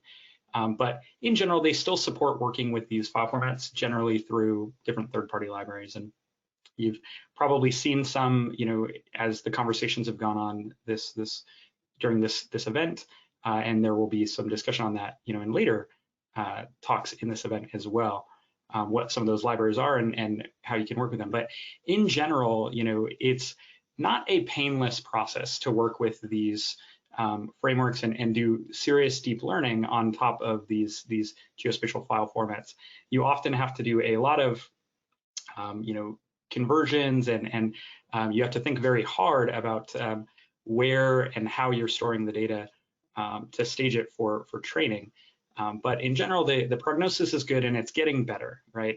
All of these frameworks, and there's a couple others that aren't represented here that also generally play pretty nicely with these file formats. And a lot of that, is really a function of the strength of these formats and, the clever and innovative things that are happening with these format standards that are making it easier and easier to interoperate and work with these libraries.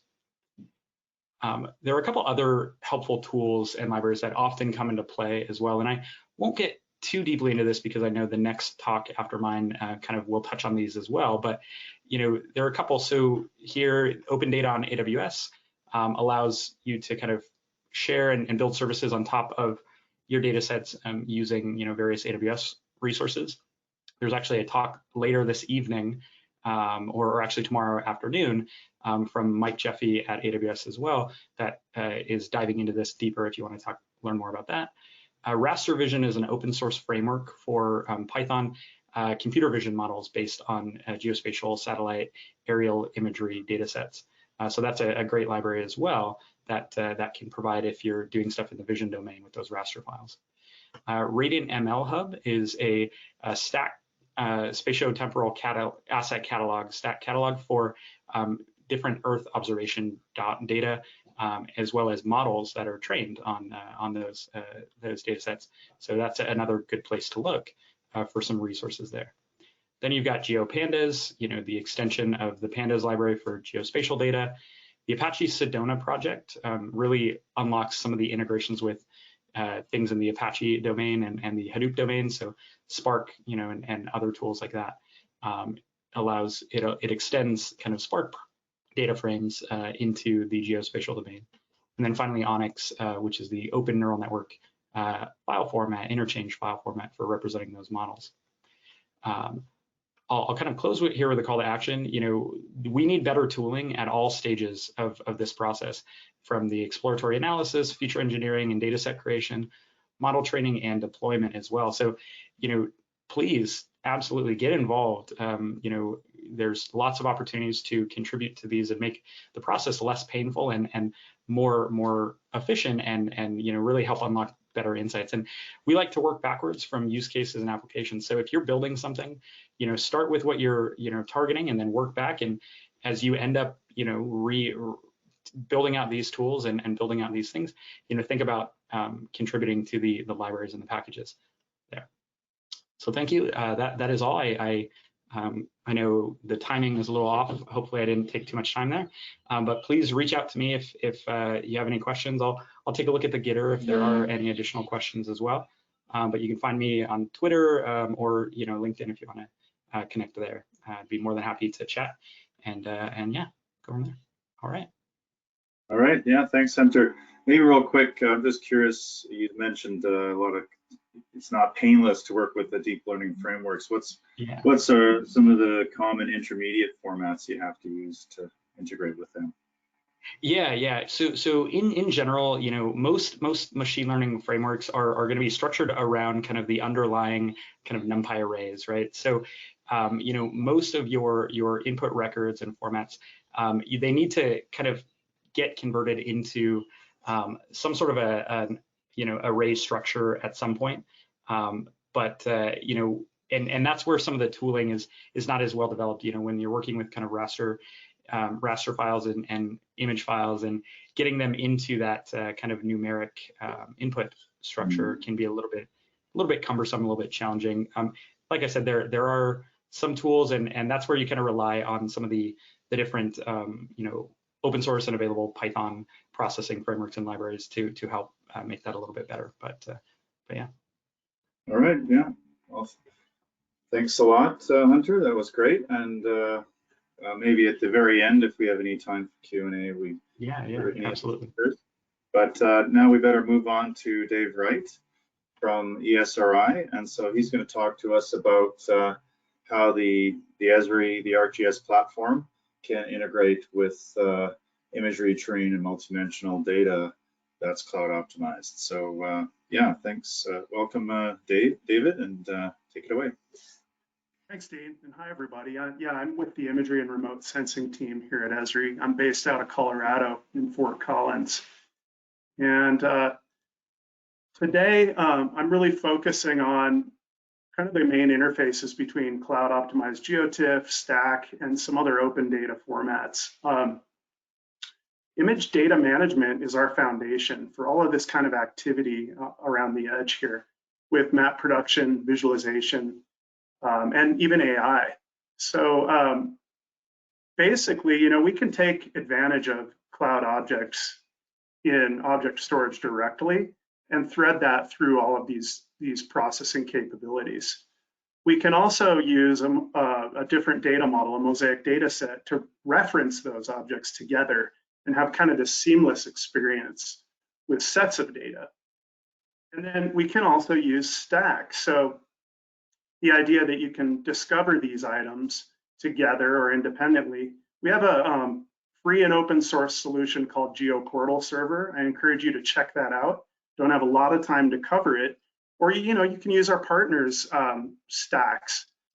This is just a quick look, and starting at version 2, we enable the visualization of the density of search results, all kinds of different customizations around the search indices, and the kinds of filters that you can expose when you're conducting a search.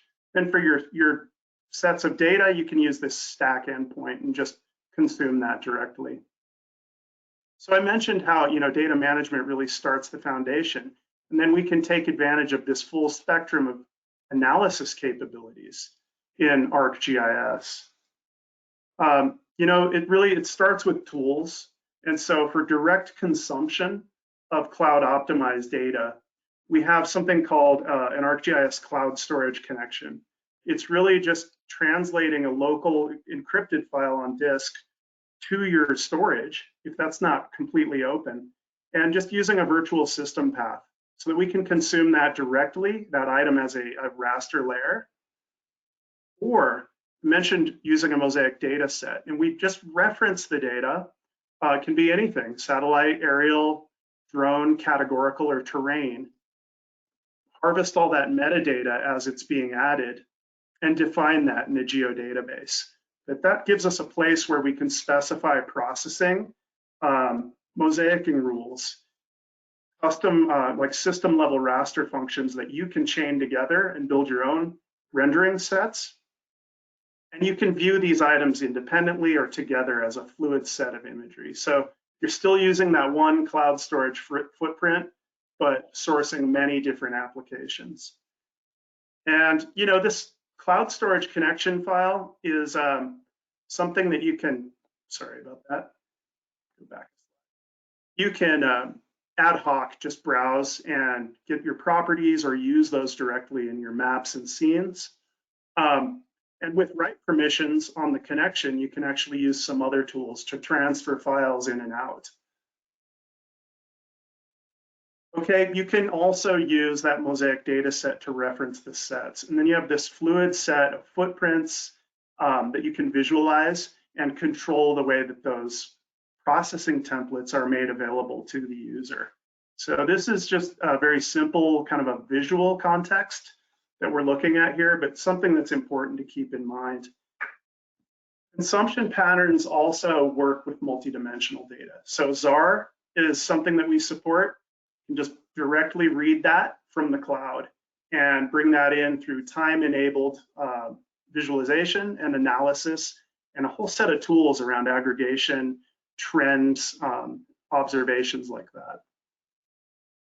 So in terms of conversion, if you have some data that's not cloud optimized yet, take a look at the copy raster tool. This is something that lets you open up any of the supported data formats that we have, you know, from Envy and ERDAS and JP2 and standard striped TIFFs and wavelet compressed items. You can also get into your NetCDF, GRIB, and HDF files and just convert that ad hoc, or you can script against this tool. And if you really want to get some deep control around the data that you're converting, just source your image source as a mosaic data set or a multi-dimensional mosaic data set. So another tool, this one's powerful. You can download it from GitHub and basically just have a visual context around configuring your options. You can take your input sources and your destinations from local or cloud storage, and then we expose visually all of those options that we're really driving underneath the hood with GDAL. So from there, you can pick that up. You can rehydrate those commands that you've built with the visual tools and then script against that. And you know, there's 3 ways to accomplish image analysis, mainly in ArcGIS. You can use those tools we started to talk about. You can use Python and raster functions. And so these Python libraries are powerful, and you put them together, the ArcGIS API for Python and ArcPy, there's just so much that you can accomplish in terms of data science, geospatial analysis, and really enriching your GIS. So I'm going to close with mentioning ArcGIS API for Python has some new methods that you can explore, really allowing us to instantiate a raster or a raster collection from a stack search. So this is one of the ways that we're beginning to bring those to your fingertips with cloud optimized data. Back to you. All right, yeah, thanks for that bit of a whirlwind through the ArcGIS ecosystem. Thanks, David. And in the interest of time, I didn't see any questions. So if Nathan is available, I believe Nathan was going to talk to us about more on Stack and ecosystem with surveying a number of different Python libraries. So is Nathan there? I don't know. Yeah, I'm here. Could I get? I need to actually exit this thing and grant some permissions. I turned on webcam, but not the permissions to share a screen. So if it's possible to jump past me, that would probably be useful. And I'll be right back in here. Sorry about that. I'll come right back, and then we'll see if we manage to get anybody else. Is anybody else? Well, it'd be good to figure out. Hey, Dane, we can't play your video. Are you able to present live? We can have you go after Nathan. Are you there, Bane?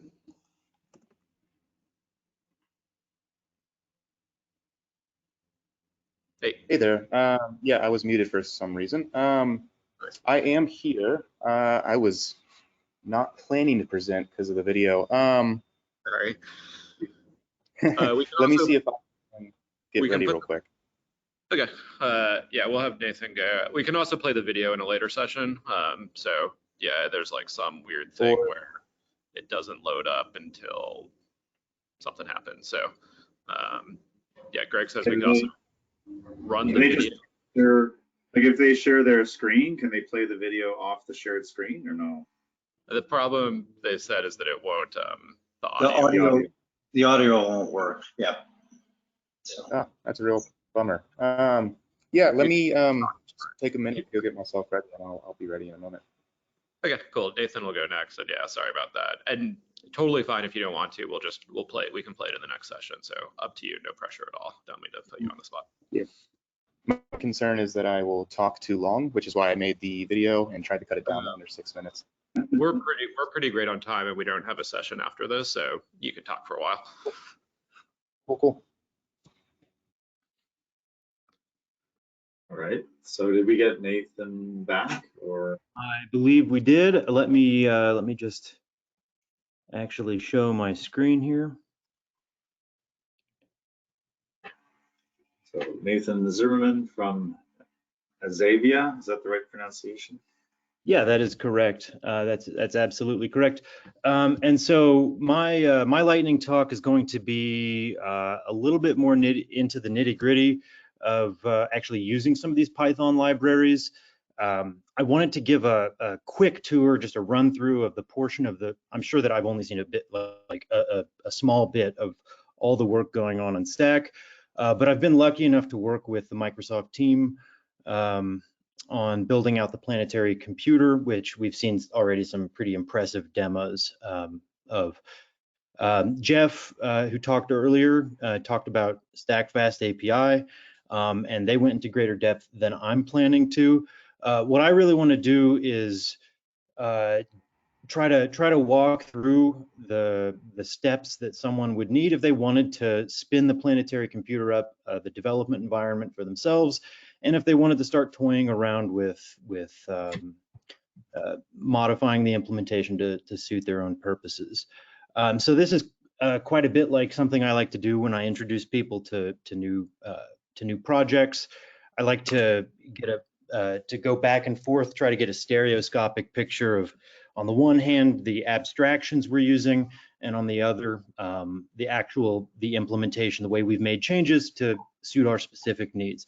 Okay, so just that's the brief preamble here. I'm going to just jump really quickly into what the pieces are of the planetary computer, and then I'll go through some of these other tabs where I have some code that I'd like to just highlight for those of you who plan on developing against Stack Fast API. So maybe the first thing to point out is that this project uses scripts to rule them all. I believe there's a link to it down in the documentation, but the big idea is just that there are different scripts. Each one of them has a specific job, and these are fairly reusable across projects. So setup. So if you run script setup, it will build out the Docker containers. I've already built the containers so that we won't have to sit through that, this being a lightning talk. At the end of the talk, I'm going to run the server and sort of just show what you get out of the box. But what server is going to do is it's just going to call docker compose.yaml and bring up all of the attached services. And so you can see, and you can look through Docker Compose to see what the environment variables are that we're using. These are used pretty extensively for configuring the service, just because we have staging, there's production, but we're also running it on personal accounts sometimes just to test out features. Cool. So to actually the actual insertion point, the beginning of the stack component of this, the Stack Fast API bit, is actually encoded inside the Docker file that is included inside the PC Stack folder. Just backing up a second here, there's a few Python libraries. So PG Stack includes some code specific to using David Bittner's excellent contributions to PG Stack. Basically it provides some functionality for ingesting stack items, but then also it's organized in such a way that hopefully downstream implementations like Stack Fast API or whatever Stack API library you happen to be working on in whatever language can just use PG Stack to get a database up and running. PC Tyler is T-Tyler with some implementation details specific to the planetary computer, and so not surprisingly, PC Stack is the portion of code related to Stack Fast API.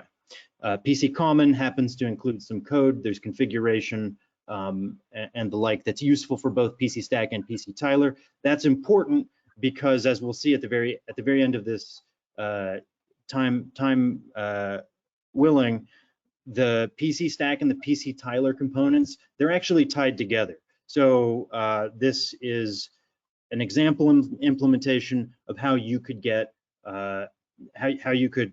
get started pretty quickly, bringing up both a server to view assets that you have and an API server to actually view to view metadata about your about the Stack API you have. So I'm going to just go in here and we're going to drop into main.py. So this is the entry point in the Docker container that we're using. Let me back up a second just so that there's nothing up my sleeve.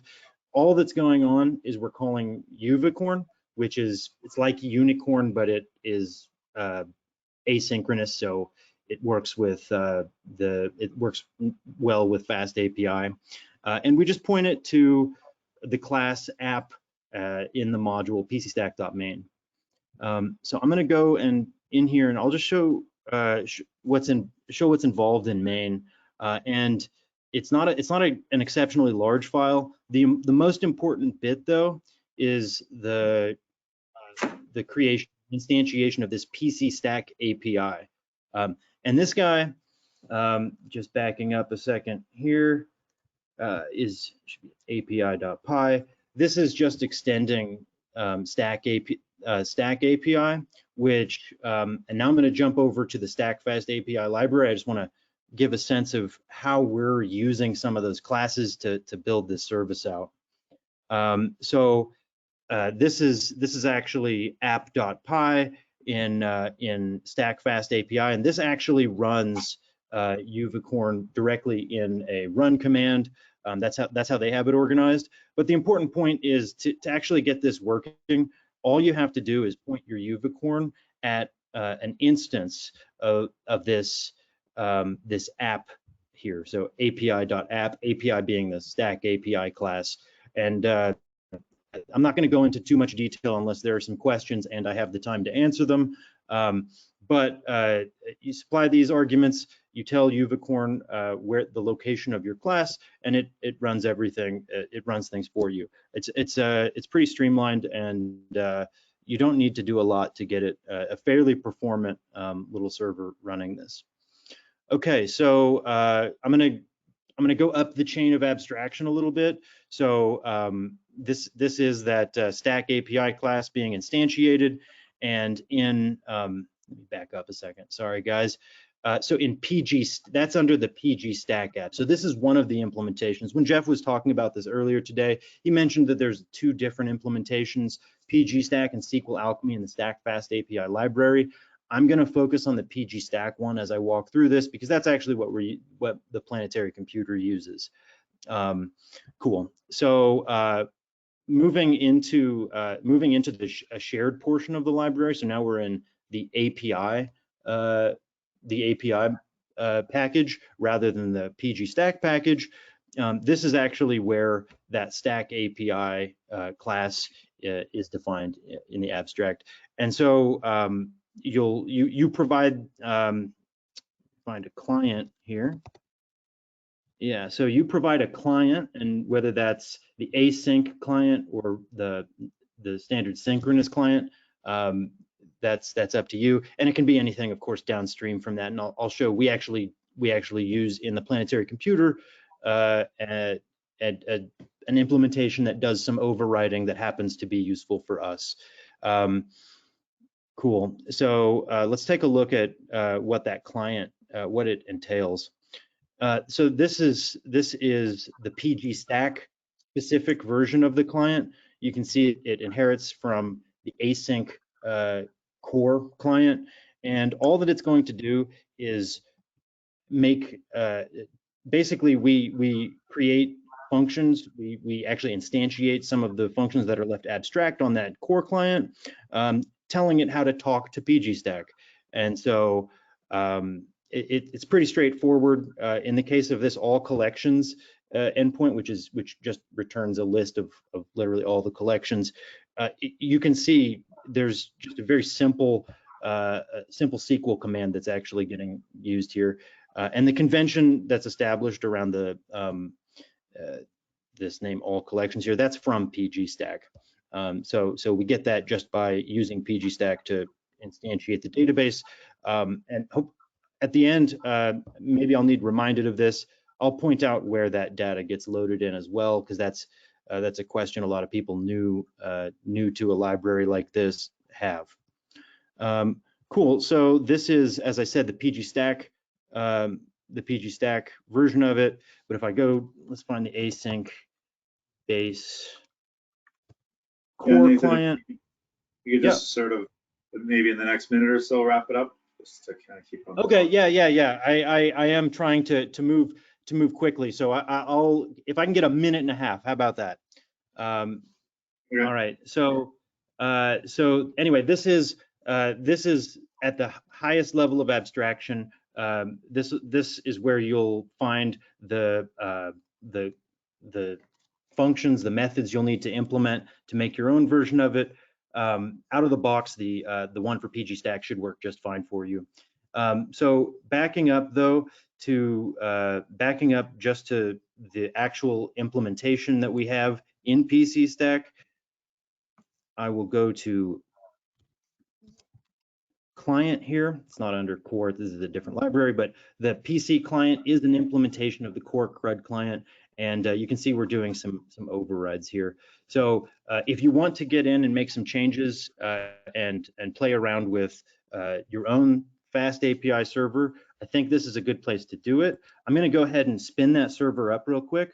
And it occurs to me you can't see my screen. I'm just going to skip past actually typing it on the screen. But if I'm typing in scripts server in the command line, and that is bringing up the Docker Compose, I'm going to just go over to localhost 8080/stack. And so here you'll see this is the landing page for the stack. We also have data, which is T-Tyler implementation. And we'll see where that's used in just 1 second. But back here on Stack, I'm just going to walk through this API. And so we're going to just go to collections. I'm going to find the first collection. I'm going to go to the items of that collection. So this is NAPE.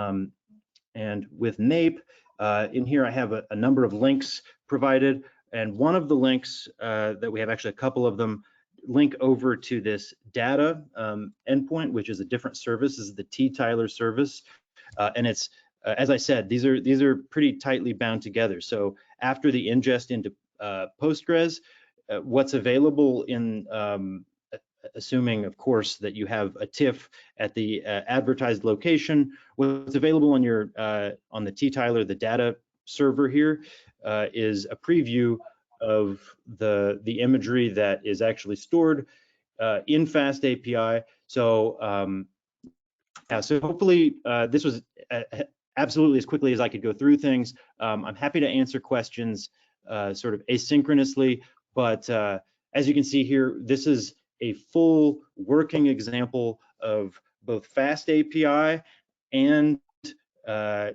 Stack Fast API and T-Tyler working in conjunction. There are other Stack libraries used here that I didn't have time to go into. So if you're interested in PyStack, Stack PyDantic, I'll go back to the I'll go back here to the main library, so you guys know the main repository, so you know where to find this. It's just at github.com/microsoft/planetary-computer-apis. And so all you'll do is go into scripts, run the server script, and you have a functioning Stack Fast API and T-Tyler instance that is an excellent starting point if you want to do some work in this space. And I'll also just quickly plug that there's a lot of community contributions, and so if you haven't done a lot of open source development and you've mostly sort of lurked and used these libraries, I really can't I can't suggest a better place to start than maybe coming over to Stack Fast API. It's obviously Stack is moving quickly, and Stack Fast API is welcoming your contributions. Okay, cool. That's so that's what I have. Yeah, thanks. Thanks, Nathan. And yeah, please do, Nathan, if you could drop any links like the GitHub links and whatnot into Gitter. That's, and if anybody has any questions, if we have time at the end, we can maybe pick those up, but we're running a little over here. So moving on, thanks a lot though. That was great to get that. That was an ambitious run through the various APIs there for Stack. So moving on, we've got Bain Sullivan from Kitware, working with Cloud Optimized Geotiffs with Django, doing tile serving and pyramiding. So we're just going to look at, I believe we have a video lined up for Bain, although I don't know if you're on audio, Bain, if you could introduce the video. Yeah, I'm here. If the video works, that's fantastic, because I was able to condense everything down to 6 minutes in there. But yeah, I'm Bain Sullivan. I'm from Kitware. We work on a lot of open source software at Kitware, and particularly been working a lot of geospatial data cataloging and data delivery services lately. What I'm going to share in this lightning talk is about a dynamic tile server in Django. Yeah, and I guess I'll just let myself reintroduce myself in the video in a moment. Hi everyone, my name is Bain Sullivan. I'm a research and development engineer at Kitware, and I've been working on a dynamic tile serving application in Django. It's an open source project available on GitHub at the link in the slides right there. I want to give a bit of context on dynamic tile serving before I jump into the specifics about the application I'm building. So dynamic tile serving allows you to serve imagery onto Slippy maps. When I say Slippy maps, think of things like Google Maps, but specifically it allows you to not do any sort of pre-processing of your imagery into different tiles, so that dynamic tile serving performs on-the-fly operations for things like rescaling, reprojection, and image encoding. It's highly efficient for cloud-optimized Geotiffs. Django Large Image is a Django application I'm building for doing this sort of dynamic tile serving. It's an abstraction of Large Image for Django REST framework. Large Image is a Kitware built toolkit for extracting information from large image formats. And specifically, this application provides a handful of view set class mixins with different endpoints for performing tile serving, region of interest extraction, metadata extraction of both geospatial and medical image formats. What's really great about this application is it has a general interface for any storage backend. The API itself has a handful of different endpoints that you get for free when you mix in these view set classes to your view sets in your Django application or Django project. Specifically, I think the main one is tile serving, and that might be of interest to most people here, where you have the standard OGC tile serving endpoint where you have your zoom level X, Y, and then for Django Large Image, we have to specify a projection. It can perform other tasks like region of interest extraction, where you provide a bounding box of your image, or extract all the metadata about the image, produce things like thumbnails and different encodings, or probe for individual pixel locations and get all of the data across bands, whether that's in pixel coordinates or geospatial coordinates, as well as produce things like band histograms. All of these API features are documented in the Open API specification, which means you can render these really fantastic open Swagger pages where you can see all of the different endpoints you get, as well as the different query parameters that are available for all of them. So here on the right, we see the tiling endpoint. So you can see the zoom, X, Y, and then a handful of different styling parameters that are allowed to control which bands of the image you're looking at or create false color composite images. What's really great about Django is the pre-baked or sort of included admin interface, which allows you to go in and manage all of your data. And so in Django Large Image, I've included a sort of template that you can include into your admin views for any given model that allow you to do this sort of dynamic tile serving and viewing in the Django admin interface directly. And so also Django Large Image provides a handful of server rendered Django templates using Cesium.js and Geo.js for previewing your data interactively on a map. Cesium.js is really fantastic for doing geospatial tile serving and tile viewing. Geo.js is a Kitware built web visualization framework, and it's really fantastic for visualizing medical images where you may not have a geospatial reference. And since we're following all of the OGC standards for the tile serving endpoints, you can connect to this tile server from just about anywhere. One of my favorites is from Jupyter, using IPy leaflet. And so here you can specify an IPy leaflet tile layer, define your host, and then the prefix up to the endpoint, and then there's the ZXY and my projection. And just like that, you can have an interactive map of your raster data that are managed by your Django project, and then tiles are served dynamically into your tile viewer of choice, in this case, Jupyter. And so now I want to take a moment just to do a quick live demo of what this looks like in production. So here I am in an example Django project, and this is actually live for anyone to go check out at djangolargeimage.herokuapp.com. Specifically, this is the admin interface, which only I have access to, but here is just a simple file field on my model where I've uploaded this Geotiff raster of the San Francisco Bay Area. And in my admin interface, I've included that template where I can quickly come in and preview my tiles interactively, toggle the controls. So maybe I want to view a specific band. I can view the first channel, and maybe I want to color map this to a matplotlib Varitus color map, change my min and max maybe down to 150. And here is an example Swagger interface of the project where you can see all of the different endpoints that my image file model gets for free from Django Large Image. You can see a handful for extracting information about different bands, getting a histogram, or getting different metadata from the image, or getting the thumbnail in a JPEG or PNG format. Same with the tile serving, all kinds of different endpoints that you just get for free by mixing in these viewset classes. And that's Django Large Image. So thank you all for taking a moment to learn about this dynamic tile serving application I'm building in Django. Again, my name is Bain Sullivan, and I'm from Kitware. We love open source. We work on open source projects all the time, so please feel free to reach out. That's my email there, and then there's a general email for Kitware, which is kitware@kitware.com. And again, the code for this project is open source and on GitHub under the Girder organization under the repo name Django Large Image. Thank you all for listening today.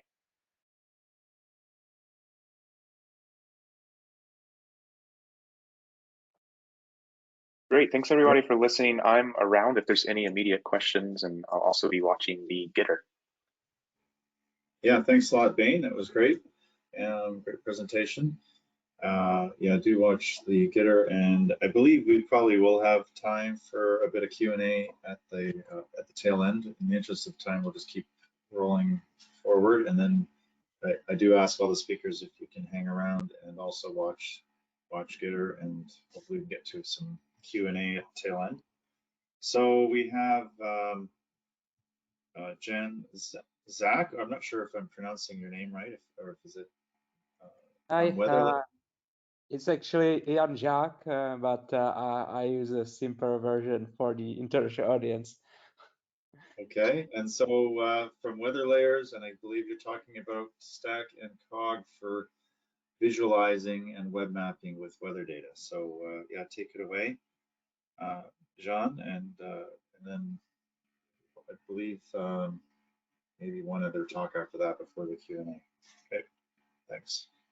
Yeah, exactly. Thank you.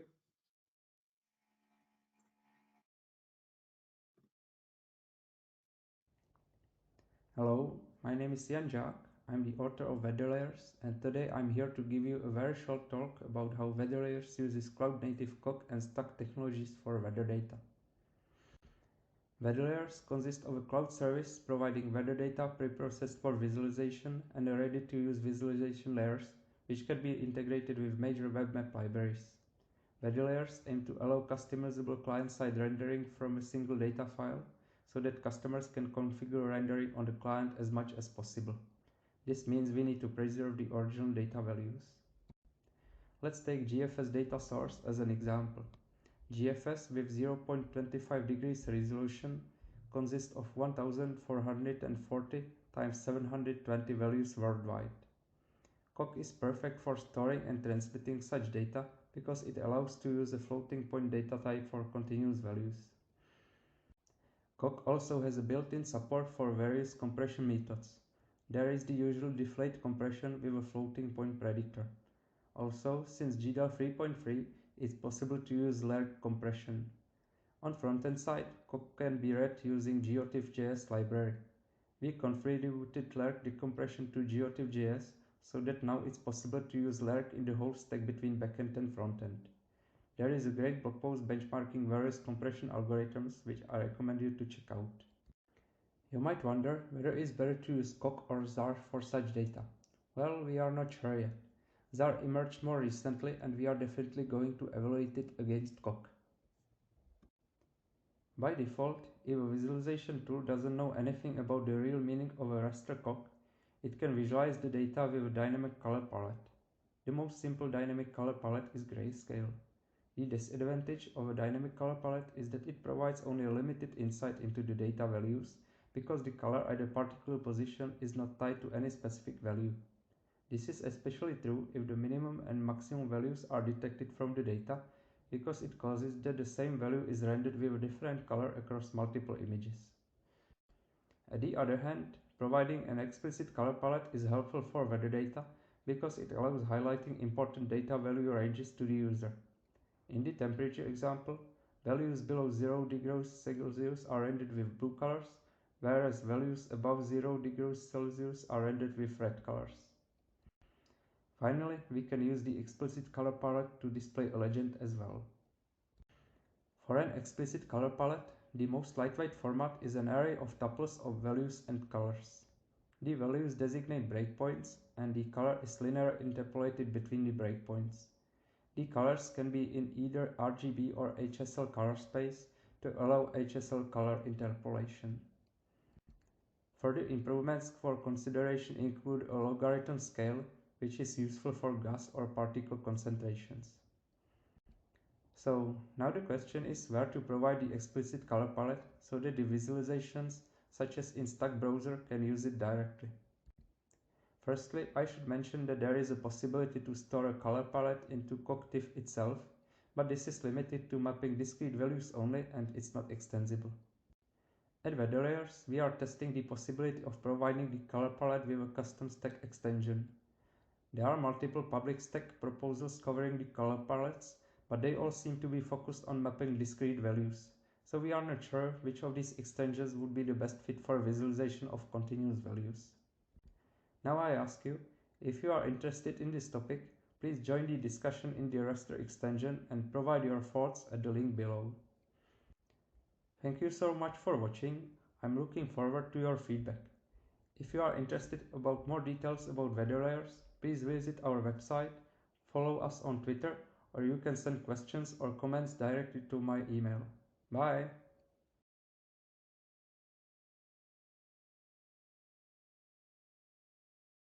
Well, thanks a lot, Jan. That was great.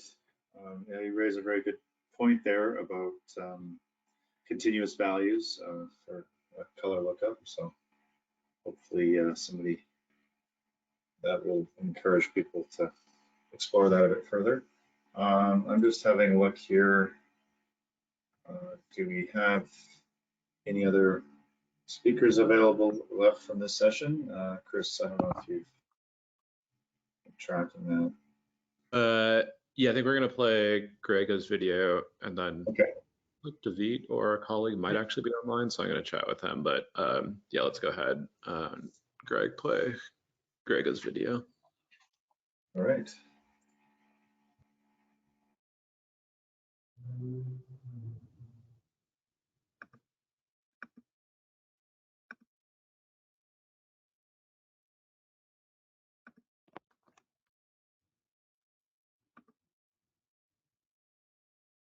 Hi, I'm Greg Mishinsky, I'm from Synergize, and I'll talk about Cloud Optimized Geotiffs and ZAR within Sentinel Hub. For those of you who don't know what Sentinel Hub is, it's basically a set of APIs to make it seamless to get large amount of Earth observation data in machine learning workflows and applications. It contains of a stack compliant catalog API so that one can see what is in there, and then there are APIs to get analysis ready data out of it, where analysis ready depends on what user wants. Some would want the original reflectance value, some NDVI or the imagery tiles or time series or whatever. There is a level of processing that can be done so that one can really fine tune how he would like to have the data delivered. Now, most of the use is within machine learning workflows, which is why there is some capacity available focused to that, like large-scale feature generation for raster data, or if one has hundreds of thousands of polygons and would like to get time series, again, a dedicated feature. The most important part, though, is that it basically covers all relevant open data collections, as well as the most important commercial ones. And we are talking about more than 50 petabytes of data, and the catalogs are always up to date. Now, there's never enough data, which is why a few years ago we decided to implement this bring your own data capability so that users could onboard their own files in it. And the obvious choice to start with was Cloud-Optimized Geotiff and ZAR. And now the question appears of which of these two is better, right? What to use? And I'll actually not answer this question. I'll leave it to others to discuss it. Because probably it very much depends on how the data is to be used. What I want to talk about, though, is the decision that need to be made after you choose between these two, which will actually result in whether the data collection is useful or not. Starting with Cloud-Optimized Geotiff, first one is what kind of internal tiling to use. We see a ton of Cloud-Optimized Geotiffs which have a very small internal tiling, which results in a large volume of requests that need to be done and therefore slower processing. Now, if you use large internal tiling, you might end up with a lot of unnecessary download, but we did some tests, and as long as you are within the cloud, we realized that this download part is irrelevant, so we recommend the internal tiling to be on the larger side, like 1000 by 1000 pixels. Second one is what compression to use. Again, standard doesn't define it, but because we want to make an optimized data format, we definitely recommend to use one. Deflate seems to be an obvious choice unless you have a very specific reason, because it's a lossless and works very well. Now then there is a bit more tricky one on what kind of rescaling method to use. Typically for building the overview layers, people would use, I don't know, average or bicubic or something like that. But if you have a discrete value data collection, such as land classification labels, you will actually end up with errors. As can be seen in this example, if you look at the middle of the image, you see a lot of green and yellow patches. But now if you zoom out, suddenly blue ones will appear. And that's because the average of the value for yellow and for the green will sometimes end up being the blue, which is actually completely wrong. This is why we recommend to always use mode for the code lists, and then for the value ranges, the average works just fine. Then, if you are using multiband Geotiffs, the question is which chunking to use, either chunky or planar. And it's a bit of a similar discussion to the internal tiling in terms of like taking too much of the data versus fast response. We would recommend to use chunky format because it has better performance, again, within the cloud. And last but not least, which GDAL to use. We realized that the old versions of GDAL had an error, and which resulted in the wrong values on the overview levels.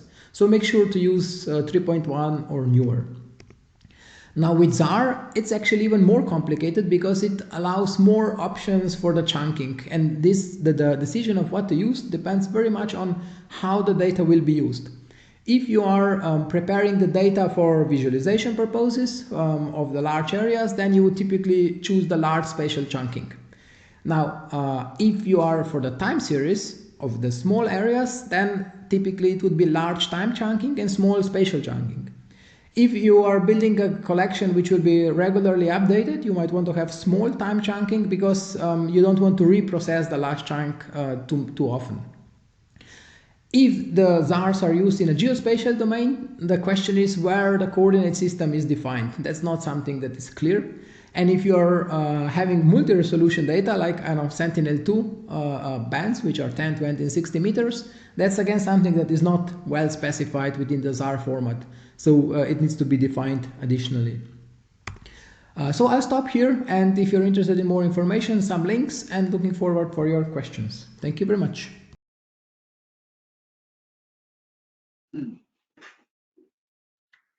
Yeah, thanks a lot. That's great. Well, So I think we're going to get one more talk. I got all confused by the number of people. David is here. He's got to do the Mac thing. So let's try to give you presenter, and then he'll do a restart, and hopefully once you're able to just try to share your screen. But in the meantime, so David is from Active Loop, and I'm going to talk about visualization of airborne imagery via Cloud First Hub. So welcome, David, and take it away. Yeah, thank you very much. Thank you very much for the opportunity to have a talk. I'll try to be short, and thanks for everyone for hanging out. I think the last talk, I believe, for the day. Maybe just brief introduction myself. I'm founder of Active Loop. Before that, I was doing a PhD at Princeton University, working with the neuroscience data. And one of the key challenges actually we had there as well was processing large volumetric data sets. And by large, I mean 100,000 by 100,000 by 20,000 pixels or voxels as a single sample, which was a petabyte scale data set. And processing that on the cloud was costing us a lot of money. And our problems was basically how we can rethink how the data should be stored, how it should be streamed from the storage to the computing machines, should we use CPUs, GPUs, and what kind of models to use to be able to solve these challenges in a very efficient and optimized manner so we can process these data sets. And apparently not only inside our lab, but also in other labs and also across the industry, and especially in air imaging space, we have seen the similar problems that we have been tackling. And at Active Loop, what we do, provide a quick intro, is that we provide a very simple API for creating, storing, and collaborating on AI datasets of any size, rapidly help you transform and stream the data while training models at scale, and also instantly query version control and explore and visualize the datasets directly on your browser. And all this for helping and freeing deep learning teams and data scientists to develop AI products faster by providing a solid data foundation to them. We also work with companies and customers of ours in air imaging space who are operating at petabyte scale datasets and helping them to manage their unstructured datasets.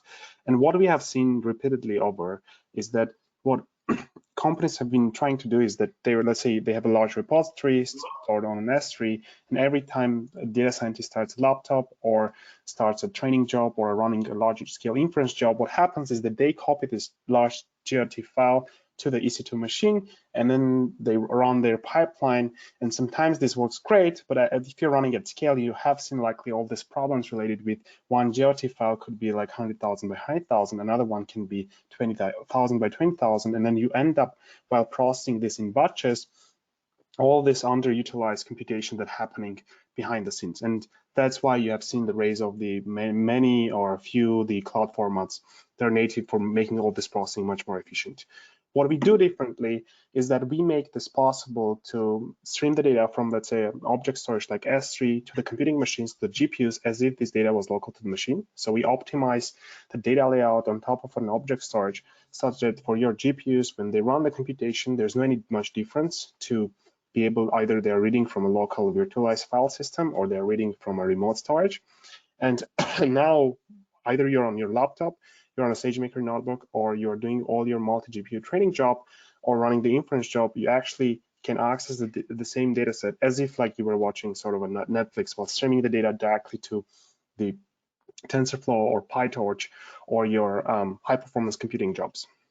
And I think the tech behind the scenes is very familiar to your community as well, in the sense that we take, let's say, all these messy unstructured data sets, we transform them into large NumPy arrays, or we call them tensors, and then let's say an image of 1 million images as separate files could be actually treated as a single tensor, 1 million by 512 by 512 by 3.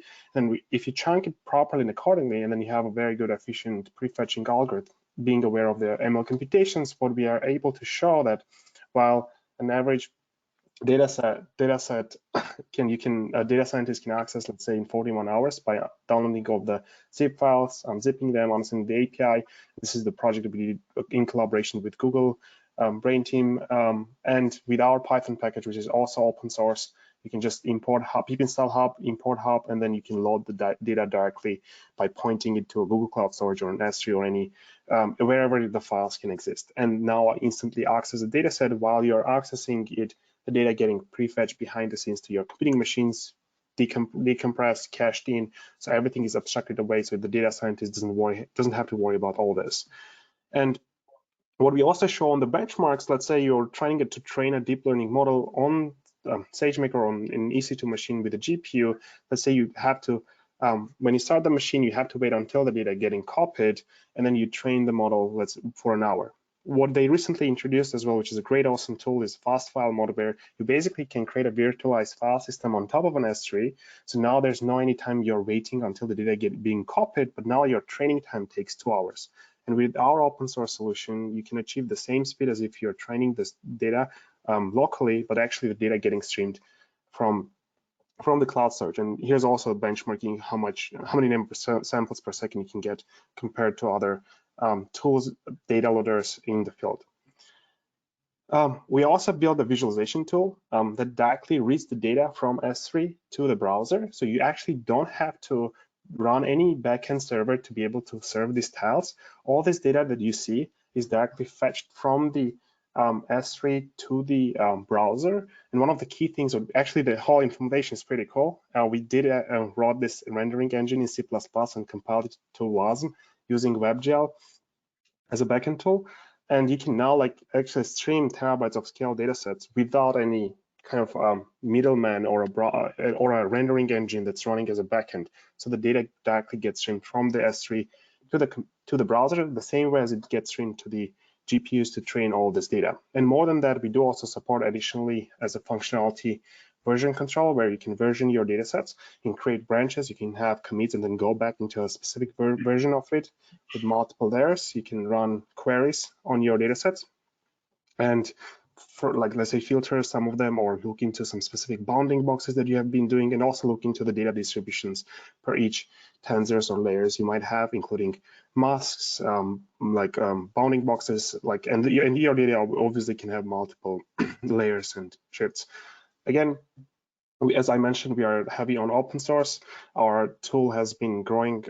I think it was number 2 trended on GitHub a year ago, and number 1 in Python languages, considered to be one of the top 10 ML packages by a small boutique firm. And also we have been multiple times in Reddit ML community. Love you to join us. And our Slack community is slack.activegroup.ai. Feel free to join there. I think what we are focused on solving is that TensorFlow, PyTorch, and others have done a great job on optimizing the high performance computations, especially in deep learning on the accelerated hardware. And now bringing the data from the remote storage to this frameworks is the bottleneck. And that's what we are focused on solving at our community. And we'd love you to join our community, and us as well joining Pangeo here. Thank you very much for providing an opportunity to give a talk. Feel free to join at slack.activegroup.ai, and we'll also give free storage up to 500 GB if you ping Mikhail in our Slack channel. Thanks a lot and feel free to ask me any questions after the talk. All right, yeah, thanks a lot, David. That was, a great overview. And yeah, please do post any resources that you have in Gitter. Yeah, Chris, did you see any good questions any Q&A that we want to cover, or? Yeah, I mean, we could try for a bit. So this is the last session, so we're allowed to run over, or rather, Alex will be doing a session in 3 hours, but I don't think we're going to run over that long. I don't know, it'd be cool if the panelists could turn on your videos and say, hey, for people to get a session. I don't know, somehow we moved to people not showing their video, but if you're able to show your video and wait, I'm sure people would like to see that. I believe most of the panelists are still on. I'm not sure if Robert's still around. I actually can't tell if you can see me, so I've turned it on and I'm putting faith in this go-to meeting thing. Yeah, you're crystal clear there. That's good. Yeah, I don't know that the faith is warranted. I still don't see anybody. And I see myself in person, and I hear the wood chipper. Yeah, it's getting closer.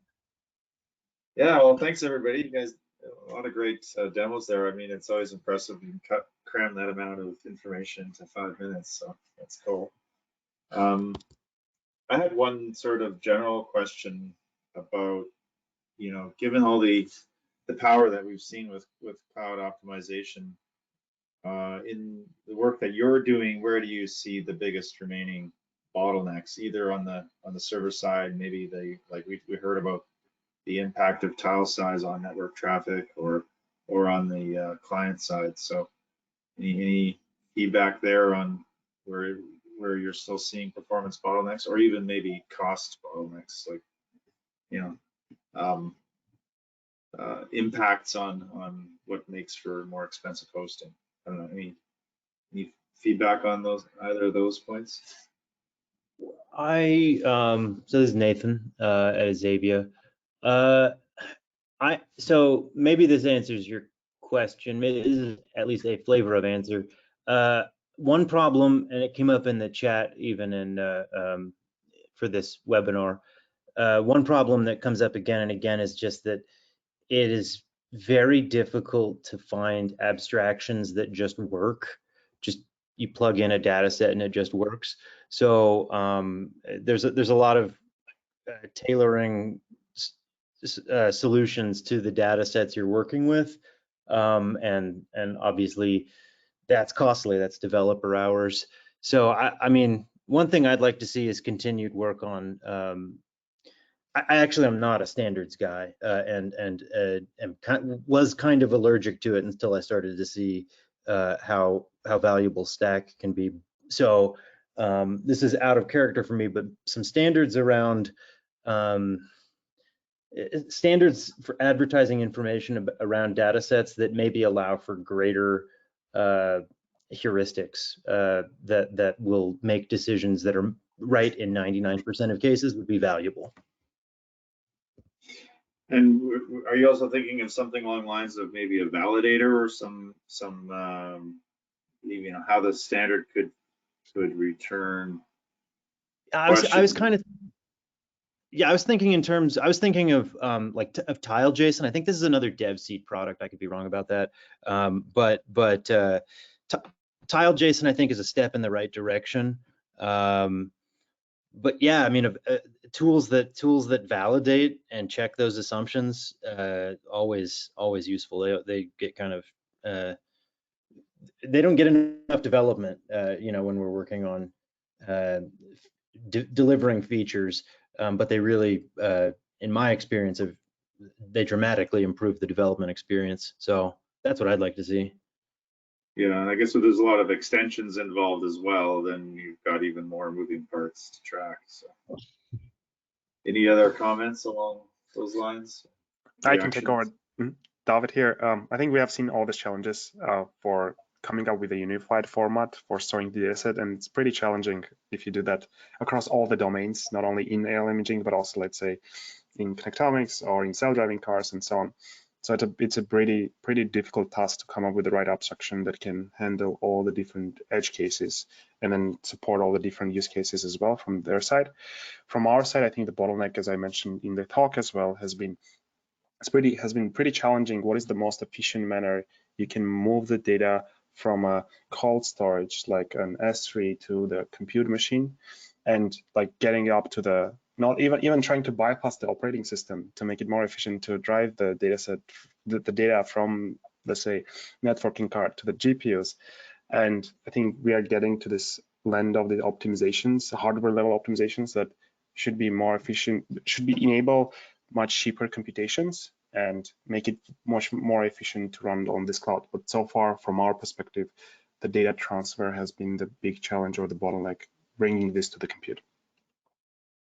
Okay. I could add one observation, just from my point of view, and you guys may have covered this throughout the day in some other sessions, but just seeing providers of imagery and raster data give an option for delivering COG and cloud optimized data that, you know, maybe it has to come at a premium in some cases, but that we could initialize cloud native processing workflows from bucket events and know that it's ready to stream directly. Now, that's not always the case with different imagery providers and processors. So that's something that I think could really open the doors through automation and analysis ready data.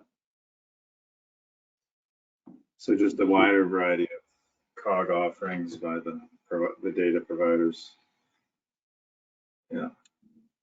David, there were a few questions just about sort of maybe the roadmap for cloud native support within sort of the Esri stack. Do you have any other comments there?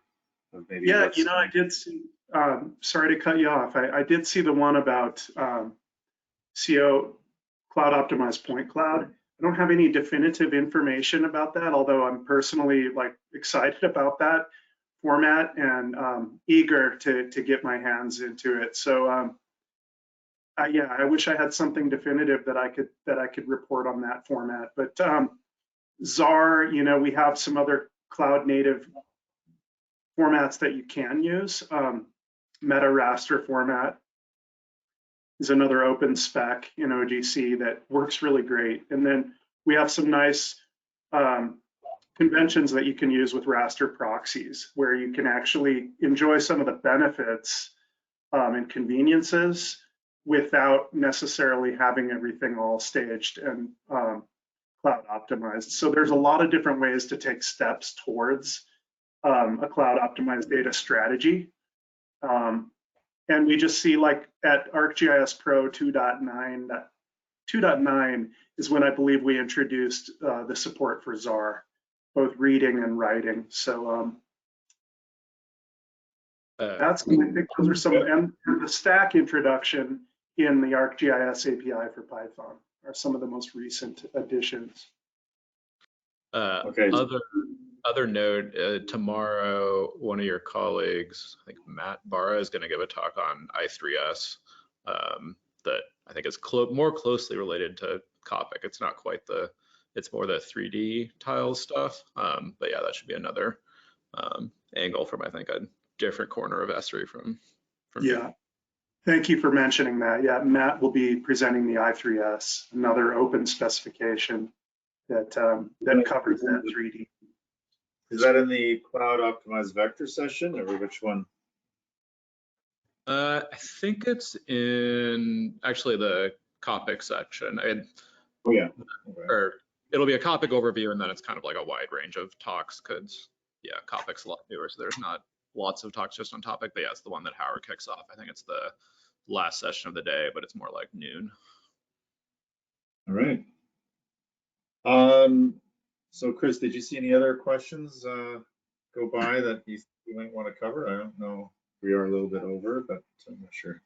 I have one question, which is for you, Dean. I didn't get to, I was going to do this at the beginning, but this is actually on Gitter much earlier in the day. But yeah, Dean's from Safe Software, and I actually looked at Safe to try to figure out Cogs support when I was quickly helping Jed put the slides together with all the logos, and I couldn't find a definitive answer. But then Dean today shared that Safe FME, I don't know, you wanted to share about Safe FME's general Cloud-Native Geo support?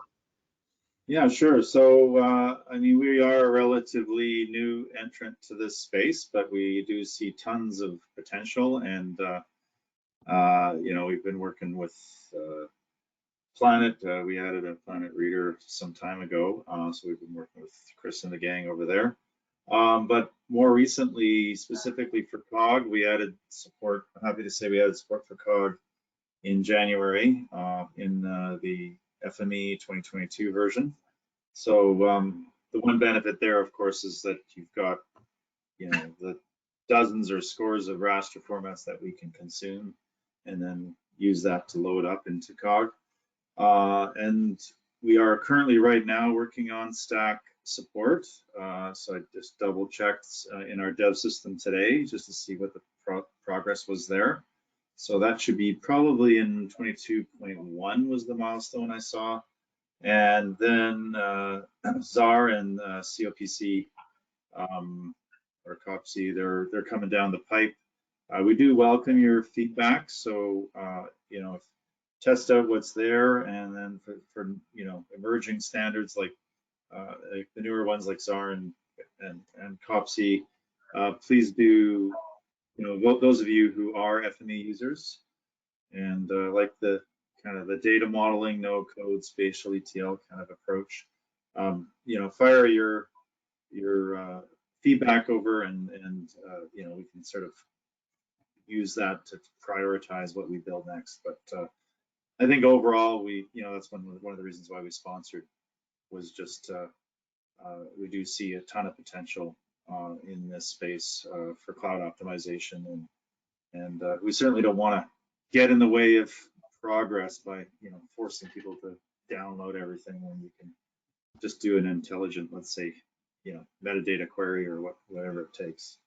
So yeah, please do provide your feedback and enhancement requests. Thanks for that, Chris. Yeah, of course. Yeah, I've been a big fan of FME for a while, and yeah, I was always like surprised that it wasn't quite there yet, but it's super awesome to hear that it's all coming and going to be there soon. Cool. I think with that, we'll wrap it up for this session. And then, yeah, we've got, I mean, at this point, 2 hours and 40 minutes. We're going to have a Australia Asia friendly session with a few speakers from over there, really awesome ones. So join that session if you are West Coast still up, and certainly I think we're getting a number of those people that's the good time zone for them joining now. So sign in then.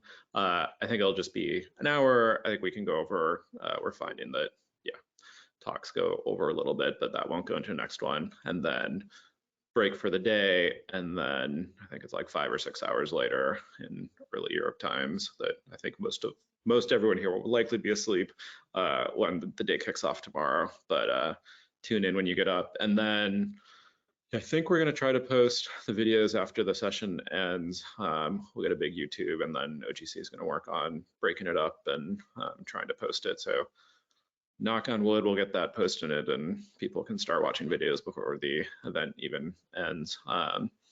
And yeah, I think the schedule should be mostly up to date. There's a couple of minor tweaks, but yeah, I'd like to see everybody tomorrow, and thanks everybody for this panel for talking and everyone talking throughout the day. I think it's been super awesome so far. Yeah, thanks to all of the presenters today. There were some great talks there, and thanks for your patience with as we sometimes wrangle with the tech.